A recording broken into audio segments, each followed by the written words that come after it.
What's up, everybody? Happy Wednesday. Junkies back with you on 106.7 The Fan and the Team 980 here in the DMV. 910 The Fan, 105.1 FM in Richmond. And you can watch us on the Monumental Sports Network all year long, celebrating 30 years of the Junkies, presented by Main Street Bank. Cheer local, bank local. Main Street Bank is a business-focused community bank, proudly serving the DMV since 2004. Visit mstreetbank.com to learn how to put their team in your office. Main Street Bank, member FDIC, equal housing opportunity lender. We thank you for tuning in this Wednesday morning, July 15th, 2026. I'm John Paul Flame, joined by Johnny Cakes Auville. Hey, what's up? Hello. Eric Bickle is here as well. Everything's flying by. Gonna be a hot one today, Cakes. Mm-hmm. It's Gonna be close, like close to 99, 100. Yeah. maybe pushing 102. Oh yeah. I mean, that's a little too hot, but enjoy it because before you know it, it's gonna be freaking cold. It's gonna be miserable. I might have to go do a cannonball in the pool today. It might be a good day. I might have to go down the slide today. Might be a good day to do that, Cakes. Are you too old to go down a slide at a pool if you're 55 years old? Yeah. I don't think so. I think as long as you're good to go physically, you can get on the slide. Would you ever go down those big ass slides you see on like Instagram Reels where guys go all the way down and it launches them in the air? I don't need to get that crazy. I mean, Yeah. you've seen the slide at Norbeck. It's very tame. It's like a normal slide. Yeah, just it's maybe 8 feet high. You go down like a corkscrew, and then boom, you're in the pool. But would you do one that launches you 40 feet in the air and I mean, do I really need that in my life at this point? No, not really. So you would decline. I mean, if you were at a resort, let's say you were at a resort in the Bahamas or something, and that's Okay, something yeah, that they had, sure. and the kids were doing it. I mean, It launches you some of those like 40 as long feet as I in the air. didn't know I was gonna die, as long as I knew I'd be physically okay, Probably not maybe gonna die. I would gamble. but on that it. could hurt if you don't land properly. Yeah, I don't know that I'm gonna have the best landing form when I'm 30 or 40 feet in the air. I Yeah. know I'm not. I know it's gonna be awkward, Right. so I'm probably just gonna pass. Yeah. I'm definitely passing. I'm more of a lazy river guy. Oh, God, I love a it's lazy more my river. speed. Clearly more my speed, a lazy river. Just Love hop in the inner tube, bring your, of course, can of beer. You can't bring a bottle to a pool. I mean, it's verboten. Yeah. It's always one of the rules of the pool. No running, no glass bottles near the pool. And then just hang out on the lazy river and try to not get sunburnt. The water slides at the Atlantis in the Bahamas, they're Yeah. fun. Those Well, are big that one that water goes straight slides. down, right? Yes. Goes Yeah. through the sharks. Yeah, right. There's like tubes of sharks I that think you I can did see that. on the side. I think I did that once under pressure and duress, and then that was it. Yeah, you tapped out. Tapped out. Not big on those things, Cakes. Not big on thrill rides. Casey, can you fill me in on the poker guy that was hogtied? Yeah, I mean, it's pretty scary. I don't have his name. I can pull up the story with his name, but basically, it was a guy who had cashed in a World Series of Poker event, and he had an Airbnb. Jared Griner. That's his name. And he took his winnings in cash instead of getting wired. I think it was north of $50K. It was like between $50,000 and $60,000.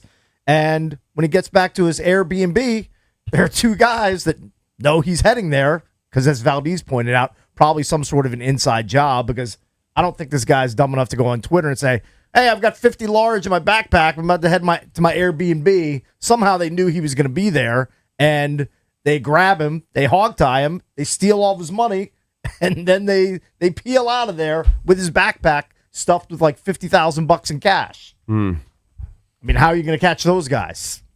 It's going to be tough. Terrifying. And so I assume they had a gun, and he had to just do whatever they said. I don't even know if they had a gun. I mean, it's just if two guys start wrestling you to the ground and tie you up and take your belongings. He said the people knew the door code to his Airbnb, so they were waiting for him inside. Oh, my God. That's so Video terrifying. surveillance from neighbors showed they arrived at the Airbnb 10 minutes before him. Ooh. How do they get the code? That's such an inside job. That's the biggest inside job there could be. How do And you have the apparently he code? got out of the hogtie. It took him like 15 minutes to wriggle his way out of it. Right. It's so funny. He's obviously a beast. He's got over $3 million in career earnings. He's got 150 live tournament cashes. That's big. Man. I'm stuck on zero. I don't play very often. You don't have any tournament cashes? Come on. Zero. In all the years we did the JPO, zero. I never cashed. He's got Never nothing. did. Never did. I've had a lot of almost cashed. His Yeah. head and mob numbers are zero across Right. the board. I think I have one. I've had a cash. lot of played too long to not be in the money. Right.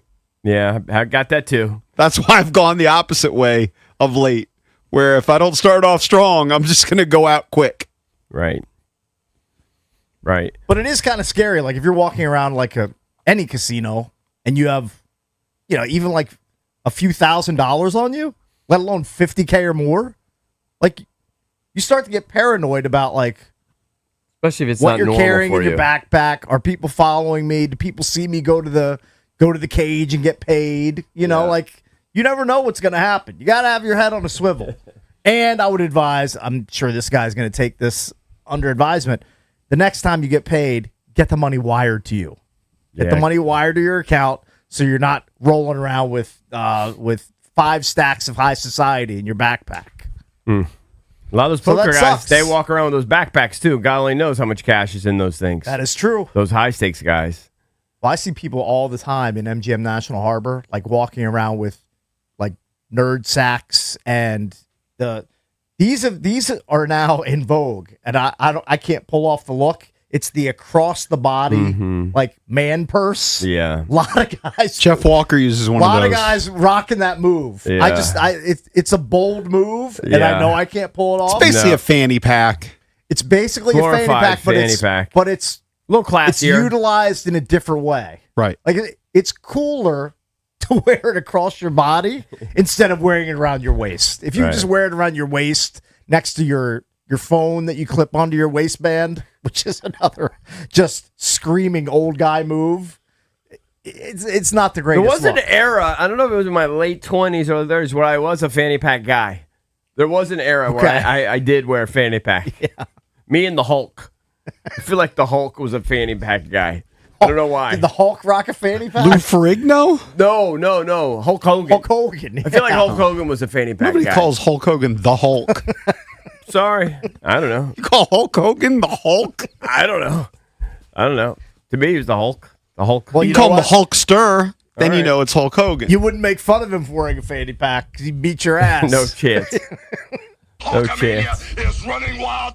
You guys, He'd rip his shirt off and then he'd beat your ass. do you guys watch the Spain game yesterday? Yeah, I watched every minute of it. Yep. It was. I mean, I don't have a dog in the fight. Like, I don't really care. But for whatever reason, I kind of was rooting for Spain over France. Yeah, I was I definitely. think because rooting for France Spain. has been to the last 2 World Cup finals. Mm-hmm. They won one, and they lost to Argentina. I was rooting for Spain. They had the ball the whole time, it seemed like.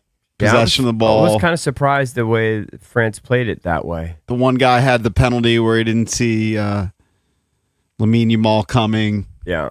Was going and to he kick the just ball, couldn't- so he tried to kick it as hard as possible. He kicked him right in his hip. Yeah. he was did. about to kick the ball. Yeah. Sure enough. So they got a penalty kick, went up 1-0. I And feel like then- it's a little dicey to give a penalty kick. Like he didn't have any idea that Yamal was coming. He I just tried to kick the ball, and then all of a sudden the guy comes in out of nowhere. He's got a boot in his midsection. Next thing you know, they're taking a penalty kick. Yeah. Yeah, but the intent Unfortunate. doesn't matter if you trip somebody, I if you know. kick somebody. I know. It's just, you know what? I'm gonna be fine to take a 4-year respite from soccer. Oh, I'm gonna be- you're about OD'd on it. You're about well, over it. I mean, just all the flopping and just the lack of scoring. It just, I understand the World Cup has been fun and it's been entertaining, but I'm ready for a soccer reset. Have you seen the Meaning, scenes? I'm going to check back in when I'm close to 60. Have you seen the scenes in the other countries? Sure. In Norway, they made it to the quarterfinals. Yeah. You would have thought they won the World Cup. I mean, every person in Norway was at the welcome home like parade or whatever. Right. Show. Right. Well, it's a big deal. But also, Well, they didn't even make the World Cup 4 years ago, and so I mean, and also it's a huge. Yeah. they don't have the NFL. Okay? Like they've got cross country skiing, they've got all the Nordic sports, and they've got soccer. That's just Now- something that everybody can unify around. It's their thing. Yeah. Like the NFL is our thing, soccer's their thing. Hey. Like it is in Argentina, like it is in all the countries that are left standing at this point in the I'm not World Cup. over it. I could see it go on for a little longer. I mean, what's not to love about it? It's been like 5 weeks. Too much for plenty, you? That's plenty of soccer. I could Oh, use I- another 2 weeks I could use a couple more weeks. Till- So why not? till the training camp Okay, stuff bring it- really heats up. Bring us right up to training camp. That's Yeah. fine. Yeah, why not? But- Especially when you get to see these like iconic players. I don't know. I think it's pretty cool. But Spain's defense was great. They were in the passing lanes all the time. Well, haven't France they- kept turning the ball over. Haven't they only allowed 1 goal so far in the entire World Cup? Yes. 1. I feel like they're playing the best. Right? Is that what most of those guys are saying? I don't know, but everyone said yesterday Spain has no chance. France is the best. Oh, really? Yeah. Yeah, Who was yeah. favored? Everyone. I didn't know. I thought everyone Spain was basically- favored. France is definitely favored. They were. Everyone basically called the World Cup over, and that it was they're I around thought France that already. side. I thought that side was. Yeah, I thought it was. I had no idea France was favored. France was the big favorite. I had no idea. But I said this yesterday.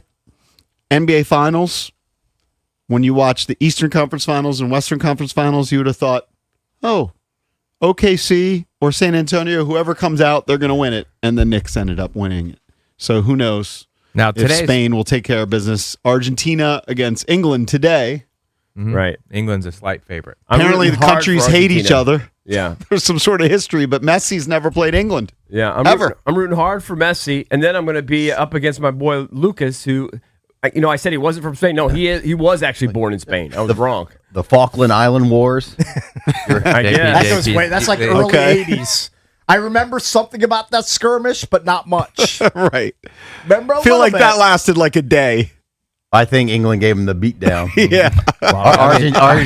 Argentina tried to say those tiny islands are ours, and then England swooped in and said, No, they gave the finger waggle. Said, no, these are ours. Argentina tried to take the island. And I think England sent like 10,000 troops over there. Right. Said, get out of here. Nice show of force. So there's a little country rivalry, and it'll be Messi against Kane What and time Bellingham. is that? Is that another 3:00 I start? assume it's 3. 3:00. Yeah, Right, so perfect. I've liked it. I liked it, and then the finals on Sunday. Finals Yep. on Sunday. So then Cake split his wish. No more soccer for 4 years, unless you follow the women. The women play next year. You know what? I will throw my support behind the Women's World Cup. They take care of 100%. business. Yeah, they're actually good. Yeah. All right. As always, if you want to get in touch with us throughout the show, you can always hit us up at 1-800-636-1067. It's Cakes, EBJP hanging out. We're the Junkies. Keep it here.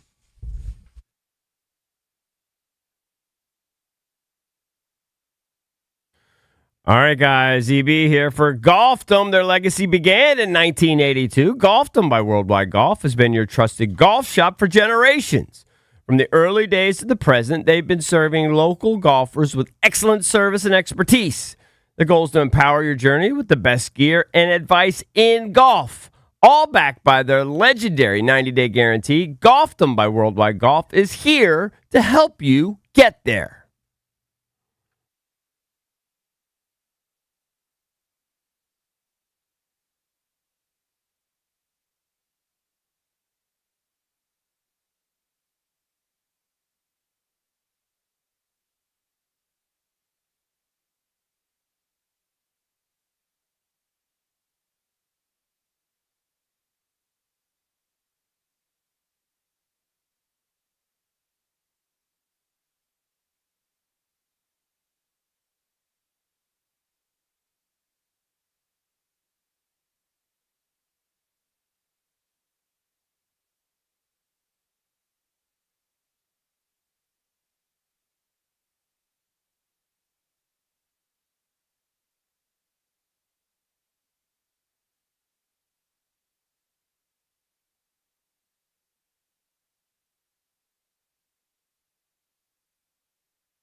Welcome back. Chucky's coming to you live on 106.7 The Fan and the Team 980. I'm John Paul Flame, joined by Eric Bickle and Johnny Cakes Auville. Let's open up the Junkie Sports page, brought to you by Open Road. Open Road Distilling Company. Whiskeys are now available on ABC stores in Northern Virginia. Choose from their smooth and flavorful Eagle Eye Rye, the rich and complex Maple Old Fashioned, or the bold and robust Independence Bourbon. Whether you're enjoying sipping neat or mixed in a cocktail, Open Road Distilling Company has the perfect spirit for you. And I'll start off with the All-Star game last night. Nationals had 3 players competing in the All-Star game. On the offensive side, James Wood, C.J. Abrams, they were over, but Foster Griffin pitched a perfect 5th inning, couple of strikeouts. National League, though, couldn't muster any runs. American All-Stars won 4-zippy.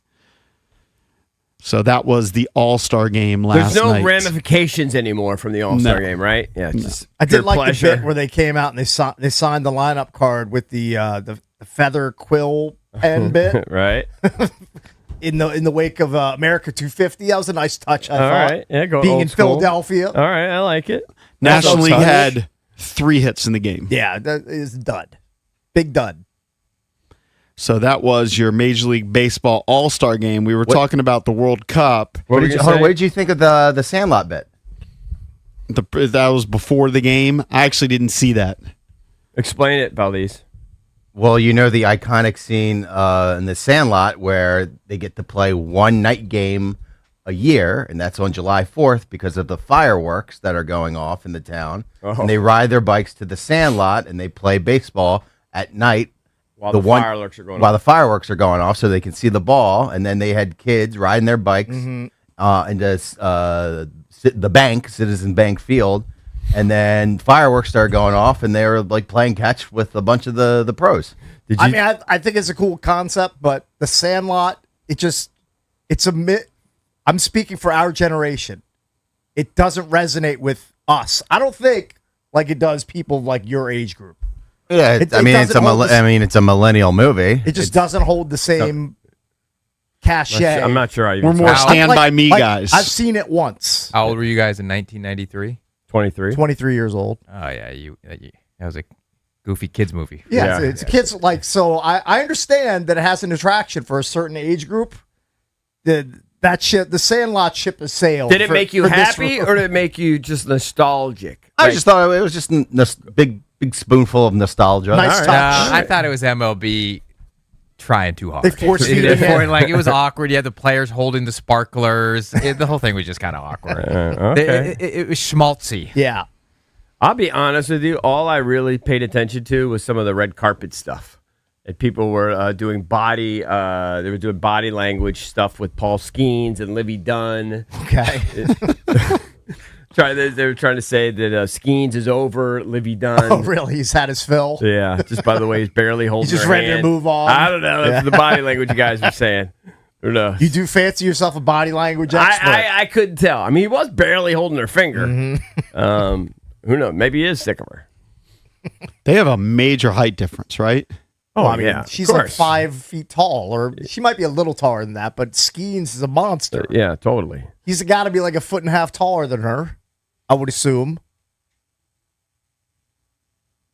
I saw that tweet last night about Skeens holding her hand. Well, you saw it, right? You looked No, at it. this is why the didn't internet analyze? is so stupid. Like they take one little photograph of them Yeah. like holding hands, and they ignore everything else throughout the evening of them like canoodling on the red carpet and playing grab ass with each other and having fun. Twitter is the worst, or whatever. Like is a cesspool. It's I- just like I can't break it's up with it, but- clickbait garbage, nonstop now of trying to get you to engage with whatever bullcrap theory somebody has. No offense, Bickle, but I saw the thing and I'm like, this is just so stupid. Like, I just didn't know nobody what to knows make of it. anything. I looked at it. He had one finger on her hand. I didn't know what to make of Wait, it. you've never hold D's hand with like you guys With one finger? like yeah.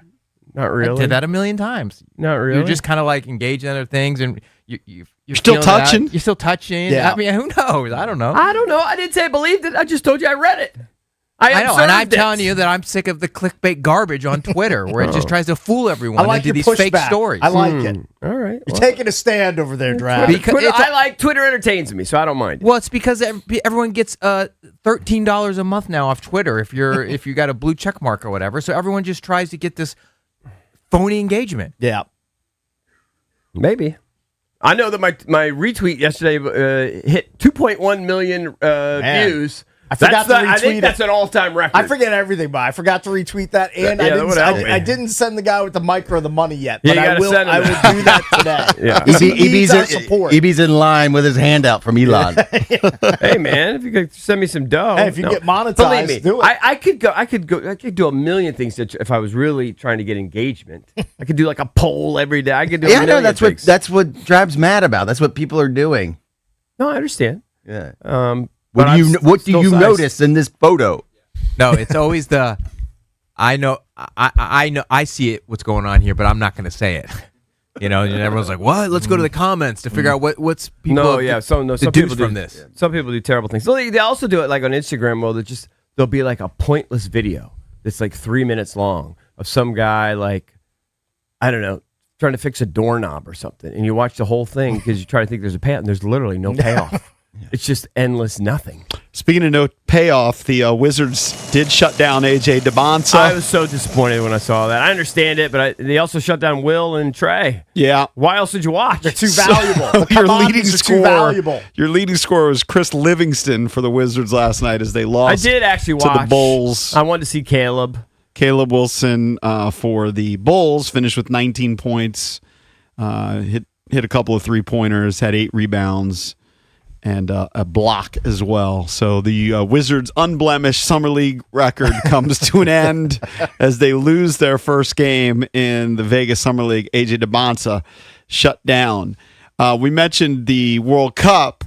Of course, France loses, and Kylian Mbappe was a bit critical after the game of his team's tactics. Yeah, I thought it was weird. They're pretty passive. He said, "We were 3 against 2 in midfield, and against Spain, Fabian Ruiz and Rodri had plenty of time to play. There was a lack of communication to the press. I think we should have done man-to-man press and forced them to run with us." So he ends up the tournament. Well, he's going to play in the third-place game, but he's got 8 goals so far. So they will play in the third-place game. They're trying. I think They their have to coach play- has I moved forgot on. they have to play in a third place game. It's embarrassing. Well, Well, it's a bronze in a way, right? Yeah. Nobody cares about If a you were in the bronze. Olympics, you wouldn't step to the podium for I your mean, bronze medal. I would, but I mean, is anybody at home displaying their bronze medal in their trophy case? I guess maybe you would if you didn't have any golds or silvers. you're damn right you would. Are you kidding? If you let's say you were like a speed skater Yeah. and you won a bronze medal, that'd be the centerpiece of your house. Yeah, but I mean, are people really flaunting bronze medals? I It's a would. huge accomplishment. I would. If I want. Heck yeah. I mean, Maybe, I guess. dude. Okay, you're third best.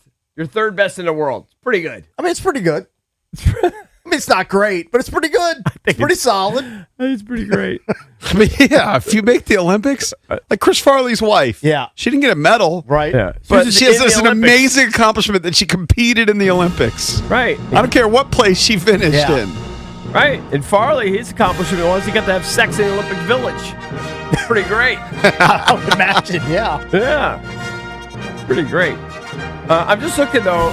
So England's favored over Argentina. Who's going to be favored in the final? If you had to guess. I mean, it depends on who advances. I think Spain's going to be favored. Spain's going to be favored regardless. You think? Yes. Yeah. Okay. Like if you just went in the order, like before the tournament, I think France was the favorite. Spain was number 2. England was number 3. So, the top 4 betting line favorites actually made the semifinals. Right. But interesting to see Mbappe criticize the tactics. I think that coach has been with them for years, and they're moving on from him anyway. Back to the NBA. We still haven't heard where LeBron James is going to play. And these teams are, we're talking about theories. These teams seem to be throwing out pitches. The Minnesota Timberwolves president has made some sort of pitch. And I guess he was asked, what's your pitch? This is from the president of basketball operations. He says, the recruitment is just this team. Obviously, he's an unbelievable player. Whatever decision he's going to make is going to be the right one. There's a lot going on. But he's saying, hey, come to the Timberwolves. We've got a great team. Could you see him ending his career in Minnesota? No, of course not. Makes no sense whatsoever. You could if you thought you could win 60 games and win a championship. I don't know. They're somewhat intriguing. The 76ers are another one where it just feels weird. ESPN's Dave McMiniman said that Tyrese Maxey and Joel Embiid and Jaylen Brown are all in contact with James, trying to persuade him to go to Philadelphia. Maybe that makes sense. That also feels weird. I don't know. Either, But, ultimately, people don't care about kind of like your last stop if you're a great, great player. Nobody really mentions the Wizards' time for Michael Jordan. No, but I think it would be different if he actually picked a spot where he actually stole a championship. I think it would be memorable. If he picked a spot that actually could win it all. Well, if he joins the 76ers, you're talking about a lineup that has Tyrese Maxey, Jaylen Brown, Joel Embiid. It's a loaded lineup. I agree. Well, the lineup would be pretty loaded in Minnesota, don't you think? Yeah, I don't love. I know you don't like LaMelo. Ball. I mean, is he going to coexist with LaMelo and Anthony Edwards? That's a lot of guys who want to take a lot of shots together. He did with Luka and Austin Reeves. Yeah. When they were healthy, he was the third banana. Yeah. But Austin Reeves averaged close to 25 points per game, and Luka led the league in scoring. But ultimately, so he can do it. But ultimately, he wanted to roll out. Just feels weird if he ends up there. Cleveland, to me, it's where he started, and then I could buy Miami because he's been there before. Go back to Miami, maybe even Golden State just because he wants to play with Steph and Draymond's his boy. Yeah, Minnesota, the 76ers just doesn't feel right. Conor McGregor apparently is going to have surgery. He announced his surgery. One thing that I do find a little interesting, there hasn't been a diagnosis of a torn ACL. Yeah. I don't think he tore his ACL. My theory is meniscus. Yeah, I saw somebody online also speculate meniscus. No idea. His message was, my faith is unconditional. I'm thankful I get to prove it. My lifestyle changes are permanent and not just until. I'm thankful I get to prove it. My youth is being renewed like the eagles. In Jesus, I'm thoroughly loved, cherished, adored. I walk in divine health. I live under supernatural protection. Right. Surgery, prehab, return to martial arts practice, go again. Final fight of the contract. I saw that quote. I think he's got it mixed up. Prehab before surgery, then rehab. Just saying. I think usually prehab would be before the surgery. Trust me, it is. Prehab is before, but that's fine. Prehab, surgery, rehab, and then let's see if anybody's interested. I know you guys aren't fans. I would watch his return. I don't want him to be a main event again. It's just too much of a letdown. He's always going to be the main event because he's the biggest draw. You could make him a co-main and have him not the last fight. Have the last fight be some big championship match and have him fight some bum before that. Oh, I would have a doctor right up there grilling his knee before he goes into the octagon. Make sure it's stable. Make sure it's good to go. Why? I've heard people say that. I don't really understand it. It's just such a letdown. You just don't want to be let down again. Well, what does it matter? Like, where if he's the fourth or fifth fight, it just feels different. I don't know. And I was watching. Look, it's a bigger. The only reason people are watching is because of Conor. No one's going to care about the 145 flyweight championship fight. I think if it's that one, but if it's a bigger fight, they'll never put Conor on a huge fight with They did it with other fighters towards the end. Maybe now that it's not a pay-per-view, but that they weren't. Maybe nobody's ever been as big as Conor McGregor. I said it the other day. I believe 8 of the top 10 pay-per-views are his pay-per-view fights. He's the biggest draw in combat sports, but I don't know. That's just me. It's such a letdown that you just don't want to. You did get hyped up for this one return. Like, I don't think anybody's going to get hyped up like that again. And if you remember when the fight was over, Max Holloway got on the mic and he did a whole give it up for Conor McGregor, and the crowd was dead. There wasn't like a give it up. It was like, give it up. He's a warrior. Silence. Yeah, but wasn't he mocking him too immediately after? Maybe before he took the mic? I thought I saw a video of him doing his walk, and he was mocking him a little bit. I didn't see that. Yeah. I know his son said something like, "Who's your daddy now?" Mm-hmm. Yeah, it wasn't a great look for Max Holloway after too. He said something like to the crowd who paid all that money and they're let down. He said something to the effect of, "Let's run it back. I can get that money." Nobody wants to hear that. Right. Crickets. So when we come back, hey, there's a golf major tomorrow. That kind of snuck up on me with the World Cup and You haven't everything been going watching on. live from the Open? Watching the guys on the range? I have not. I have not. I think yesterday was the first day that I realized that the Open Championship is tomorrow, and I guess we're going to continue our tradition. We're going to have a draft, golf draft. I got to get the names in a hat. Yeah, are we going to Valdi- have to do it today because it's so early tomorrow? Yeah. Tomorrow, by the time we come in, I mean, They'll already be on a course? Yeah, you'll have an idea of what's going. right, Cakes, if you come in here, I have all the names written down. Bring me your hat, and then you can do the Excellent. draft. Ready All to right, we do got it. our British Open draft. That's coming up next here on the Junkies.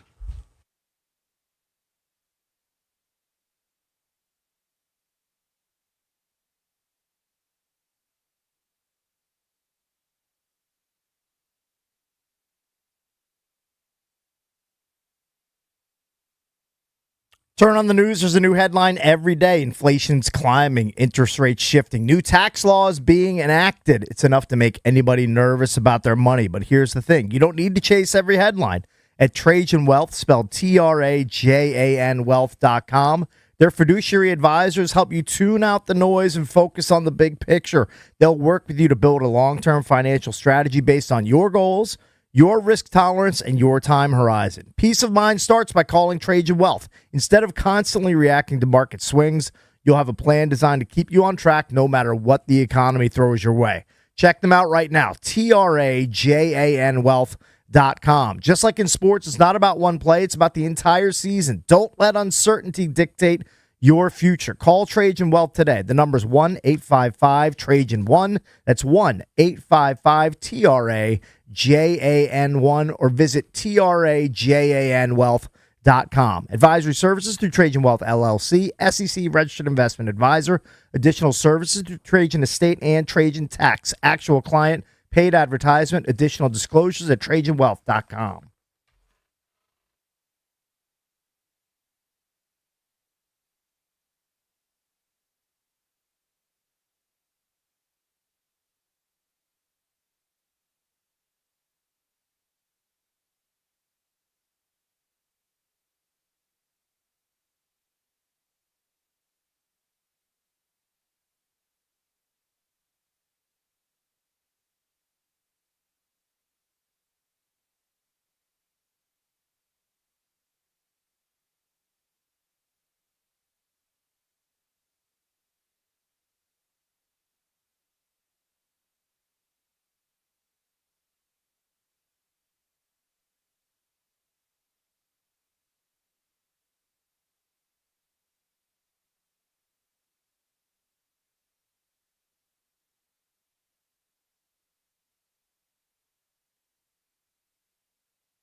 Quick shout out to my guy Paul and everybody over at Radley Chevrolet in Fredericksburg after the show.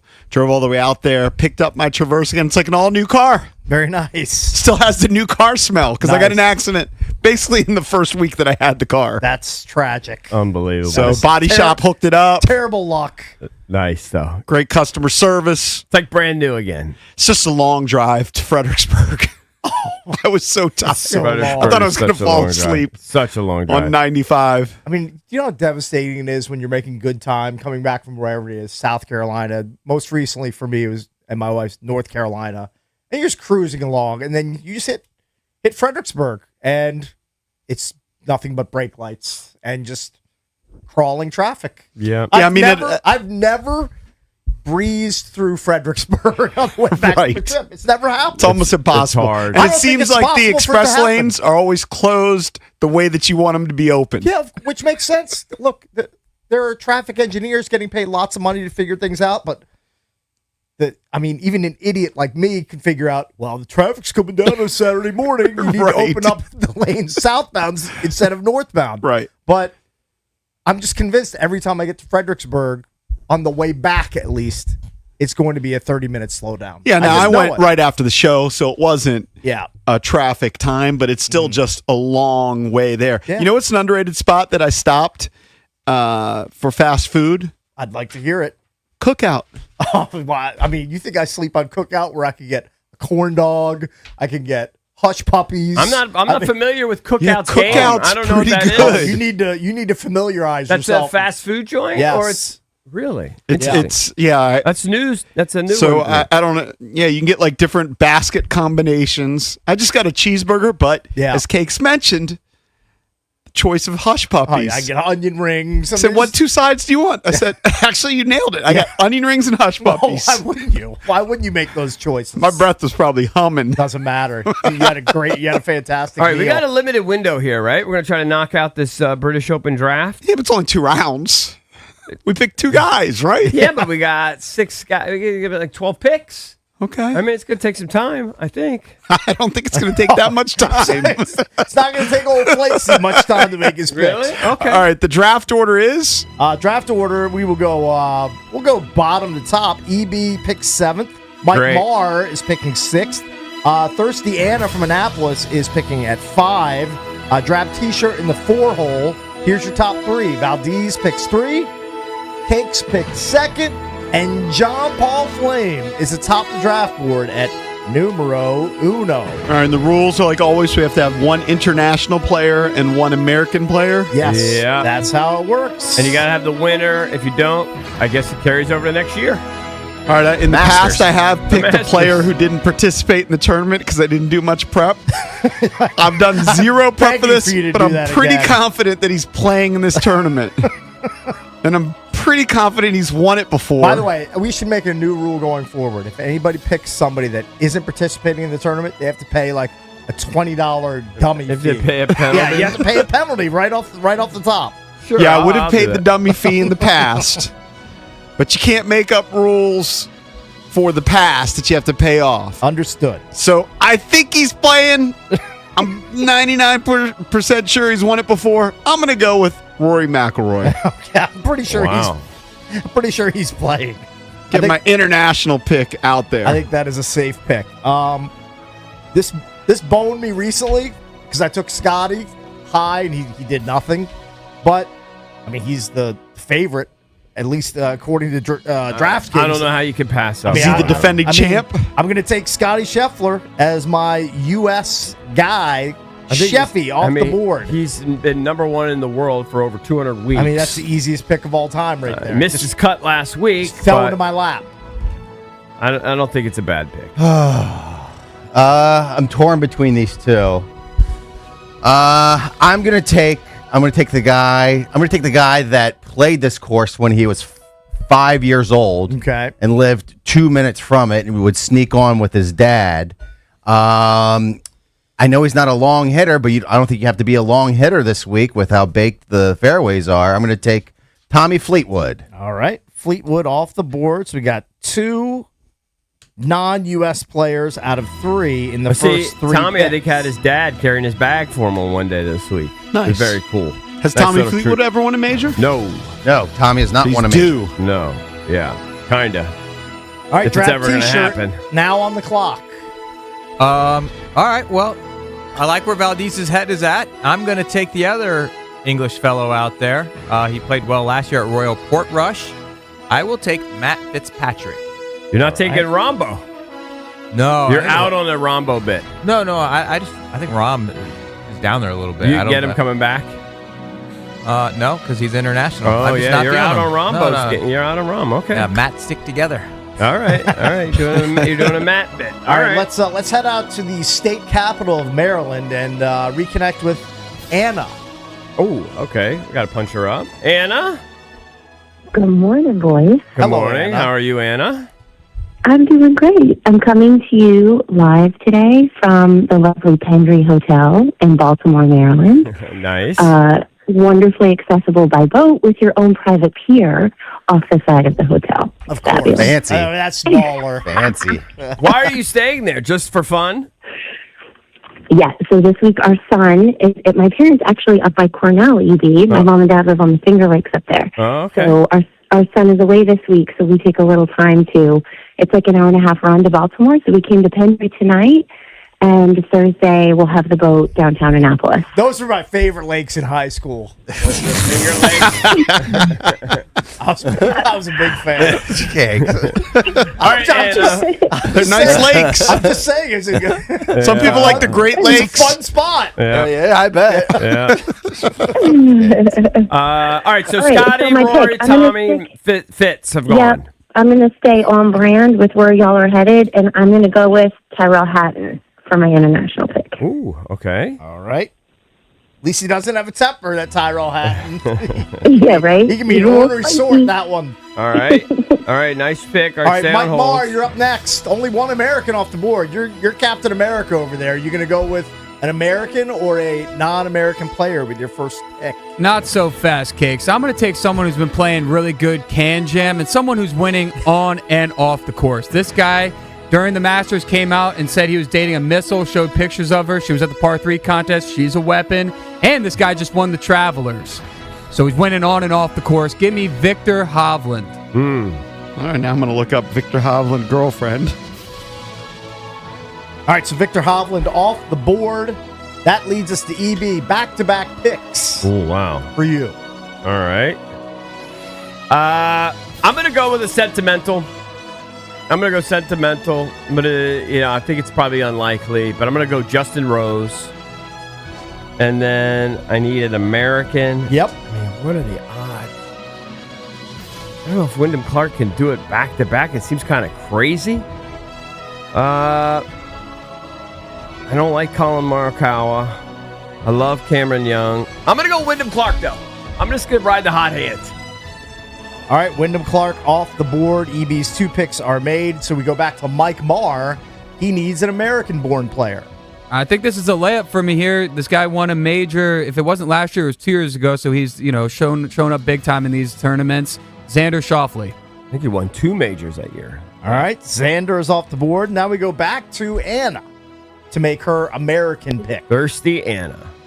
Off some hot sex at the Pendry. Booze cruising around the bay. Right.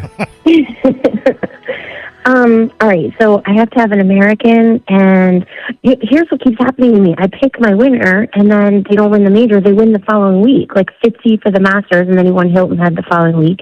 I had Chris Gotterup for the Open, or what was it? Yeah, for the PGA, and then he ended up winning the following week. So I feel like I'm hesitant to go with Chris again, but he's been playing well, so I'm back on board with Chris Gotterup. Chris Gotterup. All right. He's got 5 career wins, and very few people know who he is. That part is true. He's a West Palm guy. Definitely true. Yep. All right. All right, you're so in. Anna's team Thank is you, done. Anna. Have fun in Baltimore. All right. Back to Drab T-shirt. He needs to pick his American golfer. I'll be honest. I was going to take Chris Gotterup, so I'm a little in a bit of a flummox here. This guy sucks now, but I'll take him. Cam Young. All right, Cam Young off the board. Why does he suck? Well, he's cooled off since he won Yeah. the Players in last year. Yeah. Earlier. I'm mesmerized by his swing. I just watch Well, yeah, you guys don't care. Definitely don't care about his swing. He cares if it goes in or not. Yeah, you care if he wins. That's what you care about. All right, Valdez, you need to pick your American as well. Who did you take with your first pick? Valdez took Fleetwood. Tommy Fleetwood. Tommy Fleetwood. So you need an American. You know what? What the heck? Give me Tom Kim. Just won in the Scottish. All right. Life-changing win for him. Plays well on these links courses. I believe he had a runner-up 2 years ago at the British Open. Is that right? Yeah, pretty good. people don't realize he had a runner-up 2 years ago. So give me Tom Kim. Tom Kim is officially off the board. That brings us to me for my second pick. I mean, just a run of Americans. I'm staring at this guy, and he's by far has the best odds remaining of any non-U.S. born player. I can't believe I'm saying this. I want Rahm. I want Rahm. John Rahm. John Rahm. Yeah, not Rahm the card counter. Nobody wants him. So Rahm on my squad. That leads us to JP. Who Wait, I'm an idiot. I have to take an American, don't I? Is Tom Kim not American? I believe he's South Korean. Well, then he's Oh, he doesn't definitely count. not He doesn't American. count as American. I think you should get the dummy fine on that. No, at least he's in the field. No, he didn't say that. right? Let me see. Yeah, because I took unless he's a Tommy. I mean, No, South Korean. yeah, you need to go back and redraw. Give me the dummy Patrick Reed. Patrick Reed. He's American. I can confirm that. All right, so Pat Reed. Is this up to JP? JP has the Final last pick. I'm going to go with a former #1 player in the world. He's also won the Open Championship. David Duval.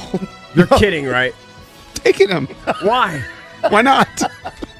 He's actually It's the worst pick in he's actually history. playing. He's he's mocking the Oh, segment. no, that's fine. Yeah, he's mocking golf Yeah. right now. That's what he's doing. That's what he's doing. I know. I'm going to take Bam Bam Bigelow next UFC fight. He's in the field. He's He's a former #1. Eric, he's mocking won it golf. before. He's mocking golf. I I've never need seen the anyone second beg pick. for free golf more I got than Rory. JP and then mock it on air. I got That's the the worst #1 pick. pick. That's worse than when you picked the guy that wasn't in the friggin' event. I like it. He's mocking golf. Give us all. How am I mocking golf? He's Give in the back your field. Johnny O gear. Get back your Johnny O gear. He's in You're the mocking field. golf. I hope you never get on Laytonsville ever again. Whatever. Tom Kim playing there today. You took Tom Kim. You want to? That's a reasonable pick. That's a reasonable pick. David Duval can't walk for 4 rounds. We'll probably only play 2. Yeah. All right, so there's your British Open or the Open Championship. golf this draft. might be the death of the golf pool. It's the death of the golf pool. It's the end. It's the end. We're never doing this again. No, I'm doing it. We just ban JP. Why would you? You'd feel better if I took Max Homa. Well, I mean, I If want I took want Justin you. Speed. If I took want, Jordan Spieth. no, JP. I want Justin you, Thomas. JP. I want you to care about something I instead care. instead of I care about my openly first pick, Rory instead of McIlroy. openly mocking it. The 14th pick doesn't matter to me. you definitely could pick a winner. Yeah. There Why could get still Rick? be a winner. I want the storyline. He's a defending champion, Well, I'll say this: if he wins it, which is and I impossible, gave you 3 minutes of content for ripping me. it would be a great storyline. But it's just not going to happen. No. It's not going to happen. He's won more Opens than your guy, Tom Kim. Yeah, but Tom Kim's in the prime of his career, And he's You been picked a number you one picked in the world. You picked a guy probably 57 years old. He's probably older than us. No, he's 54. He's right around our age. It's hard to find older than us. Yeah. Yeah. Good All right. luck. So there you go. That's right. JP's dead money. JP's dead money. So that's He good. does have Rory. Well, it's a dead golf ball at this point. That's not for me. Why so, Rick? Not for me. Can I have a little fun? Take David Duval. Yeah. He's in the field. I mean, All right, got to take a break. We're the Junkies. Don't go anywhere.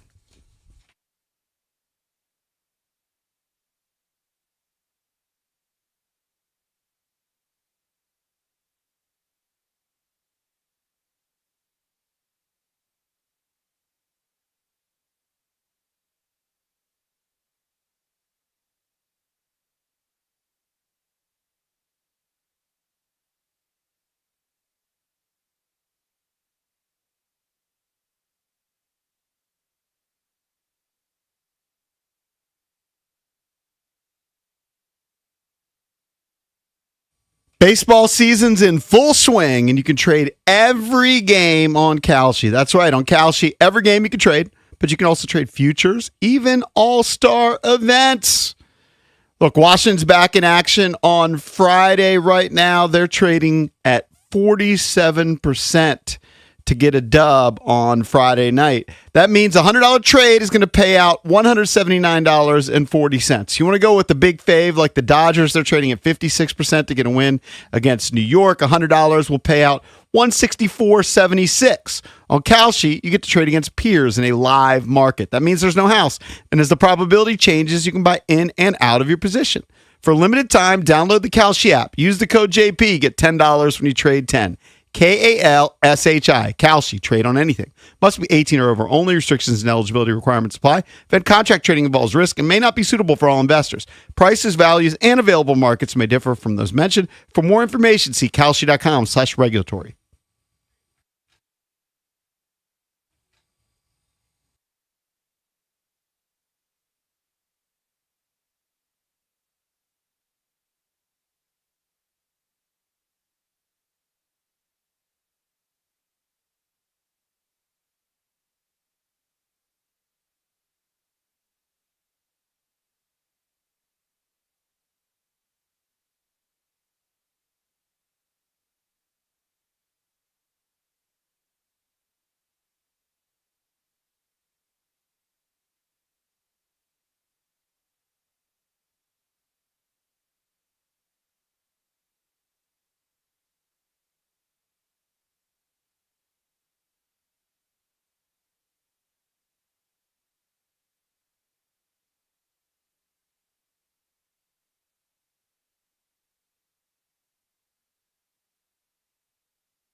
Dylan Cease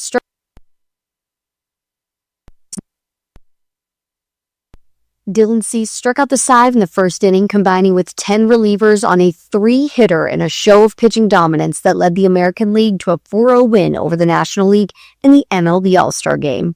Cease struck out Kyle Schwarber, Juan Soto, and C.J. Abrams around a walk in the first inning. He became just the 7th pitcher to strike out 3 in an All-Star opening inning. Last night was the 10th shutout in All-Star Game history and the first since 2013. Cody Bellinger was named the game's MVP. Moving over to the NBA, AJ Devance's time at the NBA Summer League is over as the Wizards decided to shut down the number 1 pick after 2 very impressive games. Teams often shut down their lottery picks after 2 Summer League games for precautionary reasons, and the Wiz also shut down second-year wings Will Riley and Trey Johnson. Moving over to the World Cup, Spain is advancing. They shut out France 2-0. From the Crop Cap Sports Desk, Savannah McCann on the Fan.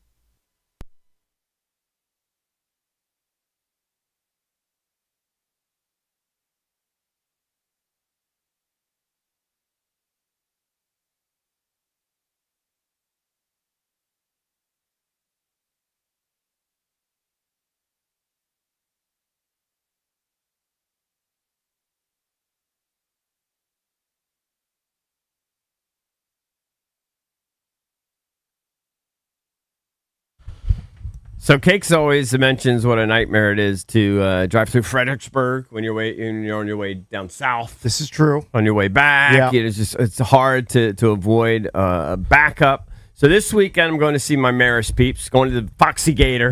Very nice. Welcome back, EB. It's been too long. Yeah, looking forward to it. Going to hang with a bunch of the parents. We've got a nice tight knit group of parents of kids from our class and the year before, et cetera. So looking forward to it. But the problem is I'm leaving right after the show on Friday, right? So right after the show, head to Long Island. I usually get to the city around 2 o'clock on a Friday. Mm-hmm. That's a freaking nightmare. Somehow I got to go through the city, get on the Long Island Expressway. It's a disaster. There's no way of getting around it. It's just, when I work and I go straight from work, it doesn't work out, okay? On a Friday afternoon, that's kind of like the last place you want to be. But D pointed out something now that I'm nervous about. I'll typically leave Sunday morning pretty early so I can get home because it's about a 5.5, 6 hour drive. I'm going to be driving right by MetLife. That's where they're going to be having the friggin' World Cup final. Now, that's usually pretty good egress, getting in and out, right? It's one of the better spots. You want to try and get tickets? No, I don't. I just want to get by it. I think, how early do I have to be by that thing before it's going to be kind of a nightmare? What time's the game? I thought Drabs, did he say 3 o'clock on Sunday? I can look it up. I thought he said something like that. I was operating under the assumption it was a 3 o'clock final. But that, I could be wrong. It could be 4 o'clock. God forbid it's like noon. Noon would be bad. I see 3 o'clock. 3 o'clock, right? So if I leave it... You can get a ticket right now for $7,253. No interest. I mean, I'll watch it. I have interest in watching it. I have no interest in paying $7,000 to go to anything. That's a nosebleed, too. Yeah. You want close to the field? $34,360, I see. It's amazing what people are spending on these things. It's absolutely amazing. So you're worried about coming back? I'm worried about coming back. Okay, yes. I'm worried about going because I already know what I'm going to hit going. Yeah. Because I've been there, done that. It's kind of a nightmare. But coming back, although it is it is right up there off 95. Yeah, I think that's one of the easier stadiums to get in and out of. There's no alternate route? You have to go that way? Well, I guess I could go through Philly, right? Sometimes when you come back from New York, you could go around. You could go through Philly versus... There's definitely a different way it takes you. That sounds like it's a long way out of your way, though. It's not that much longer. Okay. It's not that much longer. I guess I could possibly do that, but it is something that's concerning me now. My wife's got put that on my radar. She's got added to my list of worries. Hope your Waze is working. my daily worries. Hope your Waze is operational. So I see that they, I guess the House has passed this idea. We're going to have daylight savings time potentially year round. Does it still have to pass the Senate? No, I think they would get rid of the daylight savings time so that. But daylight savings either time way, would be you wouldn't be changing the clock on a federal level. See, here's the monkey wrench: is the states could still do their own thing. Mm-hmm. But you wouldn't have to worry about springing forward and falling back. I think is that something you are for? I actually like the current system. Why? I like What's the extra positives? hour. I need to know the positives and I negatives. like the extra hour of sunlight during the summer. So why during not make the summer, that year round? That's the idea? Make it year round. Right? You'd have an extra hour of sunlight year round, or no? Am I just stupid? I don't think No, it would understand work it. for the full it's year. that they would make daylight savings time permanent. Right. Standard time is the winter.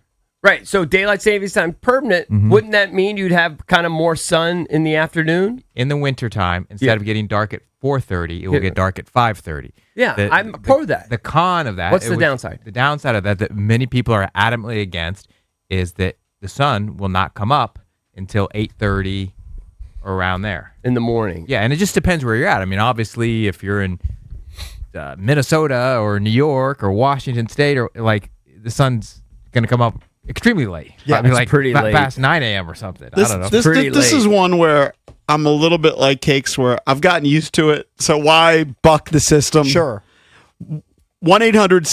1-800-636-1067.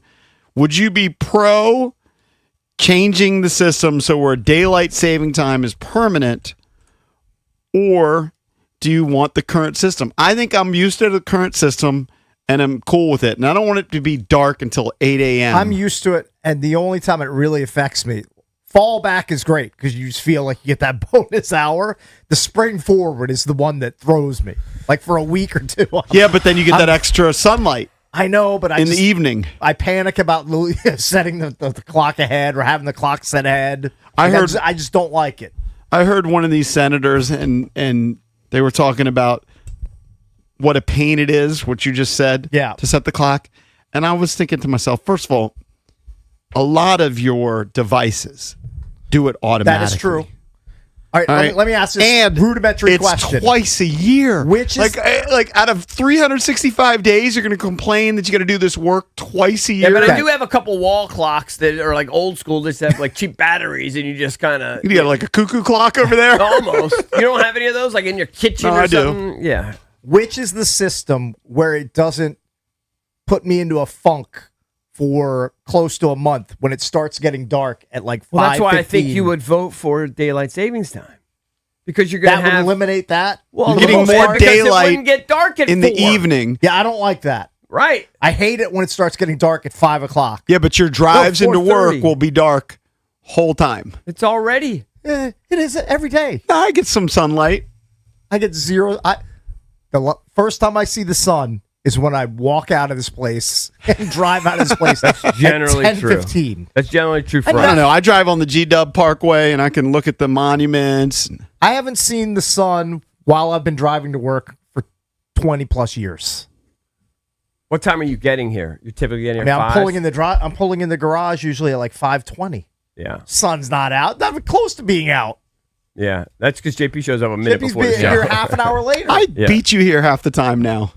I don't think so. I don't think half the time is a fair statement. So All they, right, 30%. They tried this before in the 70s, and they did it for 2 years, and apparently it was so unpopular, and people were so angry that they did this with daylight savings time extended that they reverted back because so many people are. There's such an uproar. Well, that people are driving to work in rush I mean, hour. it is a at- pickle. at It's a night. pickle. Isn't there? Right. I mean, in darkness. Isn't there a state or two that already is different? Arizona and Indiana. Yeah, Arizona and Indiana. They're running a whole different show. Well, parts of Indiana. Parts but of it. all of Arizona does not have. Like when I was It's in very Indy, they were, confusing. I think they were on the same time. I got a text from a producer from a station in Salt Lake. I went on and talked about AJ DeMonson in the Summer League for 10 minutes yesterday. He's like, Nice. we'll have you on at this time, Mountain Time. And I was like, I don't know what that means. 2 hour difference, right? I had to text Yeah. him back. I was like, does that mean 5:05 Eastern Time? And he said, yes, stupid. He didn't put stupid, and that's my own Right. editorial. But You know that's what he was yeah, thinking. like Mountain Time. I was like, what are you even talking about? Right. I don't even know what that is. It is a tough spot because I do hate when it gets dark so early, but I do think it's important for most people to get like morning sunlight. Like it's pretty important to kind of like set your circadian rhythms and everything and get going. Yeah, I like the system as is. If you want to chime in, 1-800-636-1067. Are you pro I think changing the system to daylight savings being permanent? I think I'd be pro. I think if you had to force me. So you're sacrificing your morning I've sunlight. sacrificed the mornings for the. Now I can't get even. It's not going to get even longer in the summers. It's going to stay the way it normally is in the summer. Yeah. yeah. Kind of nice when you could play golf till like 8:30, 8:45, like this time of year. Kind of nice. Sure. Play late. Gives you more options.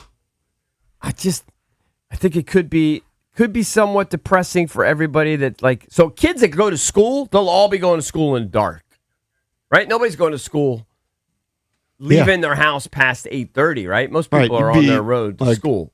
Now, Cakes and I went to the latest high school in the state of Maryland. Yeah. Eleanor Roosevelt started at 9:30, but most people would be going to their bus stop in the dark. Right.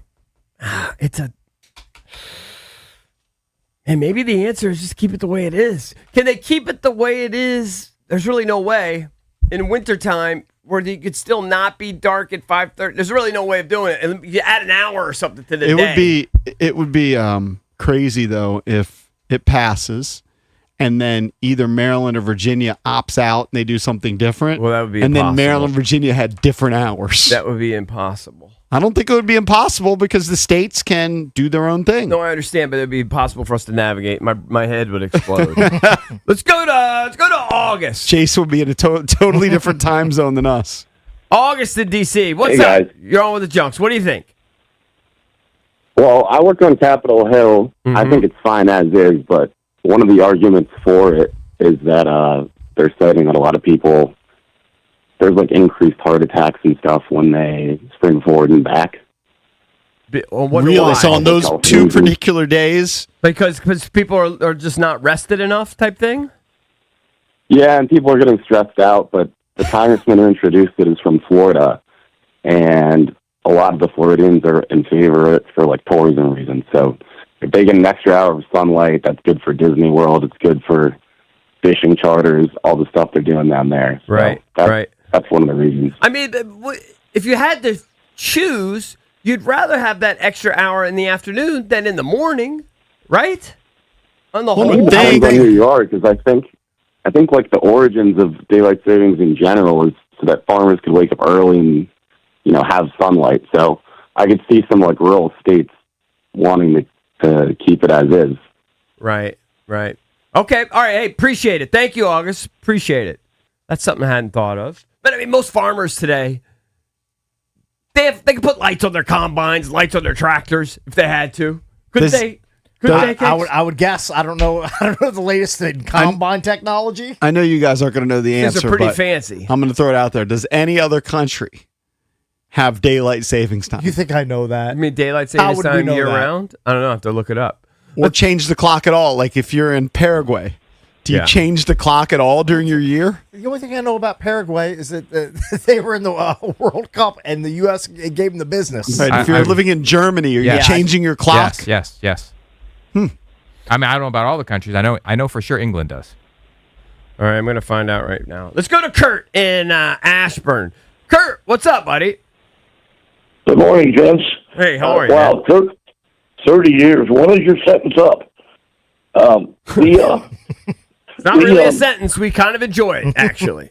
Yeah, I know. Yeah. I was born and raised in Michigan, which is at the westernmost part of the Eastern time zone.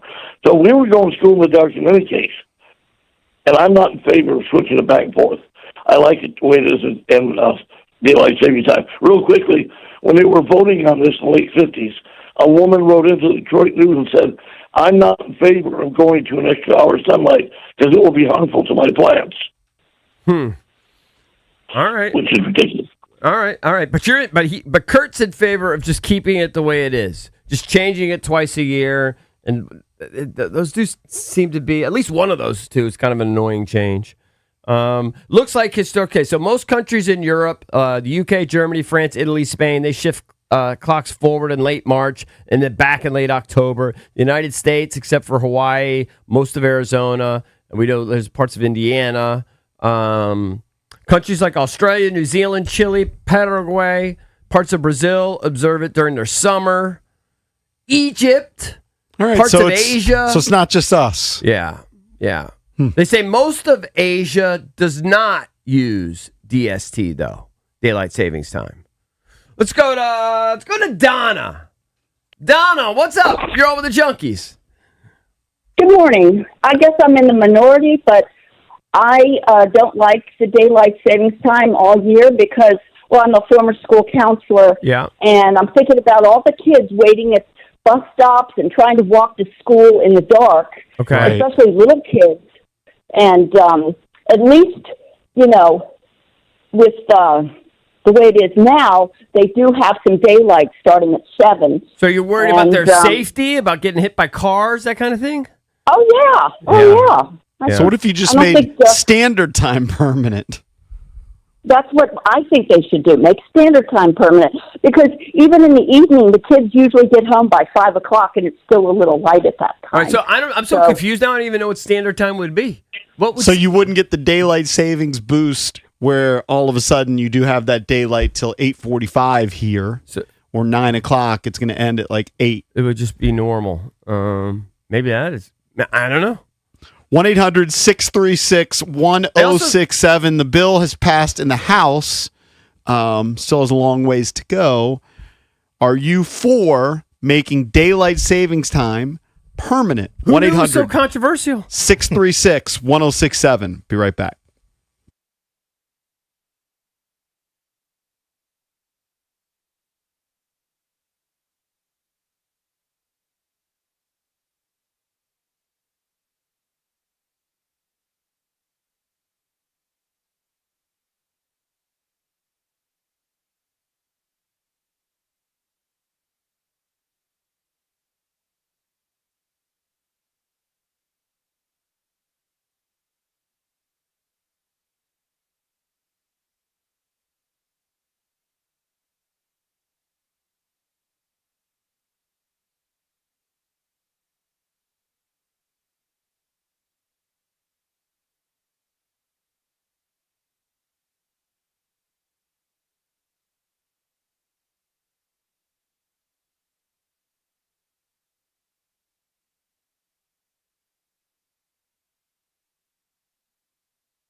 So we're talking about the House passing this bill to make daylight savings permanent. I do see there's a Democratic representative who is against it, says permanent daylight savings time was repealed within a year. Apparently it was passed in 1973 because it did not work. We all enjoy the extra hour or so of sunlight in the summer, but when people are considering this, they need to consider the extra hours of darkness in the winter. And that is massive because a lot of people have seasonal affect disorder. And so they get depressed in the winter as is, and you're going to add kinda do. another Yeah, I hour of definitely do. Like, darkness. I get I a don't know little if I- depressed. I don't know if I have like clinical depression when it happens, but it definitely affects It's me a when- downer. I It also don't blows like, when it's I also dark don't at- like rainy days. When it's dark at 5, Yeah. sucks. Yeah, it's Yeah. terrible. Yeah, wait, hold on. That doesn't make any sense. What that guy just said. It's going to get in the winter. It will be darker an hour later. Instead of being dark at 4:30, it will now be dark at 5:30 Right. because we don't fall back. Right. Well, she claims there's going to be an extra hour of darkness in the winter. Well, maybe in the morning. In the morning. In the yes. morning. Yeah. The whole reason everyone is for this is because we're tired of it being dark at 4 p.m. The only thing I would say maybe is to her idea of like, are kids going to get like run over by cars and stuff if they're in the dark waiting at a bus stop? I don't know. Maybe that would be an issue. Could be in danger. Yeah, safety issue. I do think that also kids could maybe come in sleepier. You know, like if you get into school, at 7:30 and it's still dark. I could see maybe kids being a little groggy, but I think on the whole, I just would rather have my sunlight at the end of the day. I think if I had to choose, if you put a gun to my head, I'd rather have more sunlight at the end of the day because I could use it more. Nobody can really, on the whole, unless you have a weird job, nobody can really use that morning sunlight. Yeah, I'm okay driving to work in the dark. I'm used to it. I think a lot of people that wake up early, they've grown accustomed to commuting in the dark. I don't know that it's particularly healthy. There's a lot of health trends out there, and one of the big health trends is when you first get up, like within 10 minutes, you got to see some sunlight. Like in a perfect world, we can't do it because of our jobs. But in a perfect world, you're kind of supposed to see that sun. It kind of sets your circadian rhythm. What if I turn on my TV like a YouTube video of sunrise? I don't know. Would that count? I don't know. I don't know if that would count. Let's go to the phones. 1-800-636-1067 if you want to chime in. All right, let's go to Mike in Arlington. Very controversial topic. Who knew? Mike, what's up, buddy? You're on with the Junkies. Morning, boys. How is everybody? Hey, Happy good. 30. How are you? All right, we're good. Listen, JP, I think, brought up the thing about how people would get hosed in Maryland if Virginia opted to do it in D.C., et cetera, et cetera. There's a law that prevents that. Like all three of these states/areas with D.C. would have to collaboratively agree to do it. Otherwise, it'll remain as is. Okay, so they have to stay in agreement. We can't have like DC have been 1 hour behind. But New York could be different. New Jersey could be different. I know this, that half the year when I talk to my family in Puerto Rico, it's a different hour. Yeah. No, I know that. I have family in Arizona. Half the year and I it's have the family same. in Indiana. Half the year it's the same. It's, I call it 9 p.m. It's 9 p.m. there, but then half the year it's a different hour. Yeah. Which is weird. I think it's somewhat... Because it should be the same time zone. It's somewhat similar in Arizona where, I don't know, sometimes it's 2 hours behind. Maybe other times it's not. I don't know. In the winter time there, it's 2 hours behind. In the summer, it's 3 hours. Yeah. Let's go to Mike in Indian Head. Mike, what's up, man? You're on with the Junkies. Gentlemen, number one, I love you guys. Thanks, 30 man. years, you guys kick butt. Appreciate it. I just want to portray a different perspective from this. I work 12-hour night shifts. Yeah, those and, are tough. Yeah, it sucks. But what I'm thinking is, high school was the best 6 years of my life. But Good for you. If I'm getting off right now at 6 a.m., I get off at 5. By the time I get home at 6 to Indian Head, it's just cracking daylight. Yeah. And my fiance tells me it'll be darker now, so it'll behoove me this time of year. But I'm thinking later on in the year, it's going to be like bright daylight when I get home. What is your thoughts on that? Hold on. I don't think it would ever be bright daylight. It's at 5 or 6 in the morning? Yeah, I mean, how does it work? If it's right now at 6 a.m. and they do away with the savings time, I don't think they're going to do away with the It'd savings be time. the same right now. Yeah, I think the only thought is they might just keep the daylight savings time. That's really the only option at this point. What do you do for a living, Mike? I am an engineer, and 38 years, same company. I won't go there because I just got off, and I'm having my happy hour now, so life is good. So hold on. So when you get off, so you don't go right to bed. I do normally, but this is my Friday, actually, the way my schedule's portrayed. Okay. So I gotcha. You got a weird, you got a whole weird thing. Yeah, and people look at me funny when I go to buy a pint at 6 a.m., but I'm getting ready to crash right after. How much like awake time do you even have with your fiance? Well, I normally get 3 or 4 every other weekends, so I have a lot of awake time with her. But it's convoluted. Like on my day off today, it's my first day off. I'm probably going to sleep till 4 o'clock in the afternoon, and I lose a whole day basically because of that. And it's definitely not good for your body, like the way he's Oh, living. geez, I'm a big fatty, man. Believe me, I've been doing this for 38 years, man. I'm embarrassed. How tall are you? How much do you weigh? Oh, God almighty. I am 6 foot even, and I'm about 350. Oh, man. Dude, try that intermittent fasting or something, dude. Do those Ozempic. I saw our pal Polyflix. Believe me, I have gained and lost more weight than any human on this planet. I've done the keto. I've done the Roger Ragland plan. I'll lose 45 pounds and gain 50 back. Yeah. Do those Ozempic permanent, man. I saw Polyflix post something on Facebook, our pal Paulie. Thanks, buddy. And he said he's been on the Ozempic. He's looking good. Good. Lost Good like for him. 50 pounds. Excellent. The only thing I think it's great for people that are particularly overweight. There's no other way, and they're having real health issues. But they still don't really know the long-term effects, I think.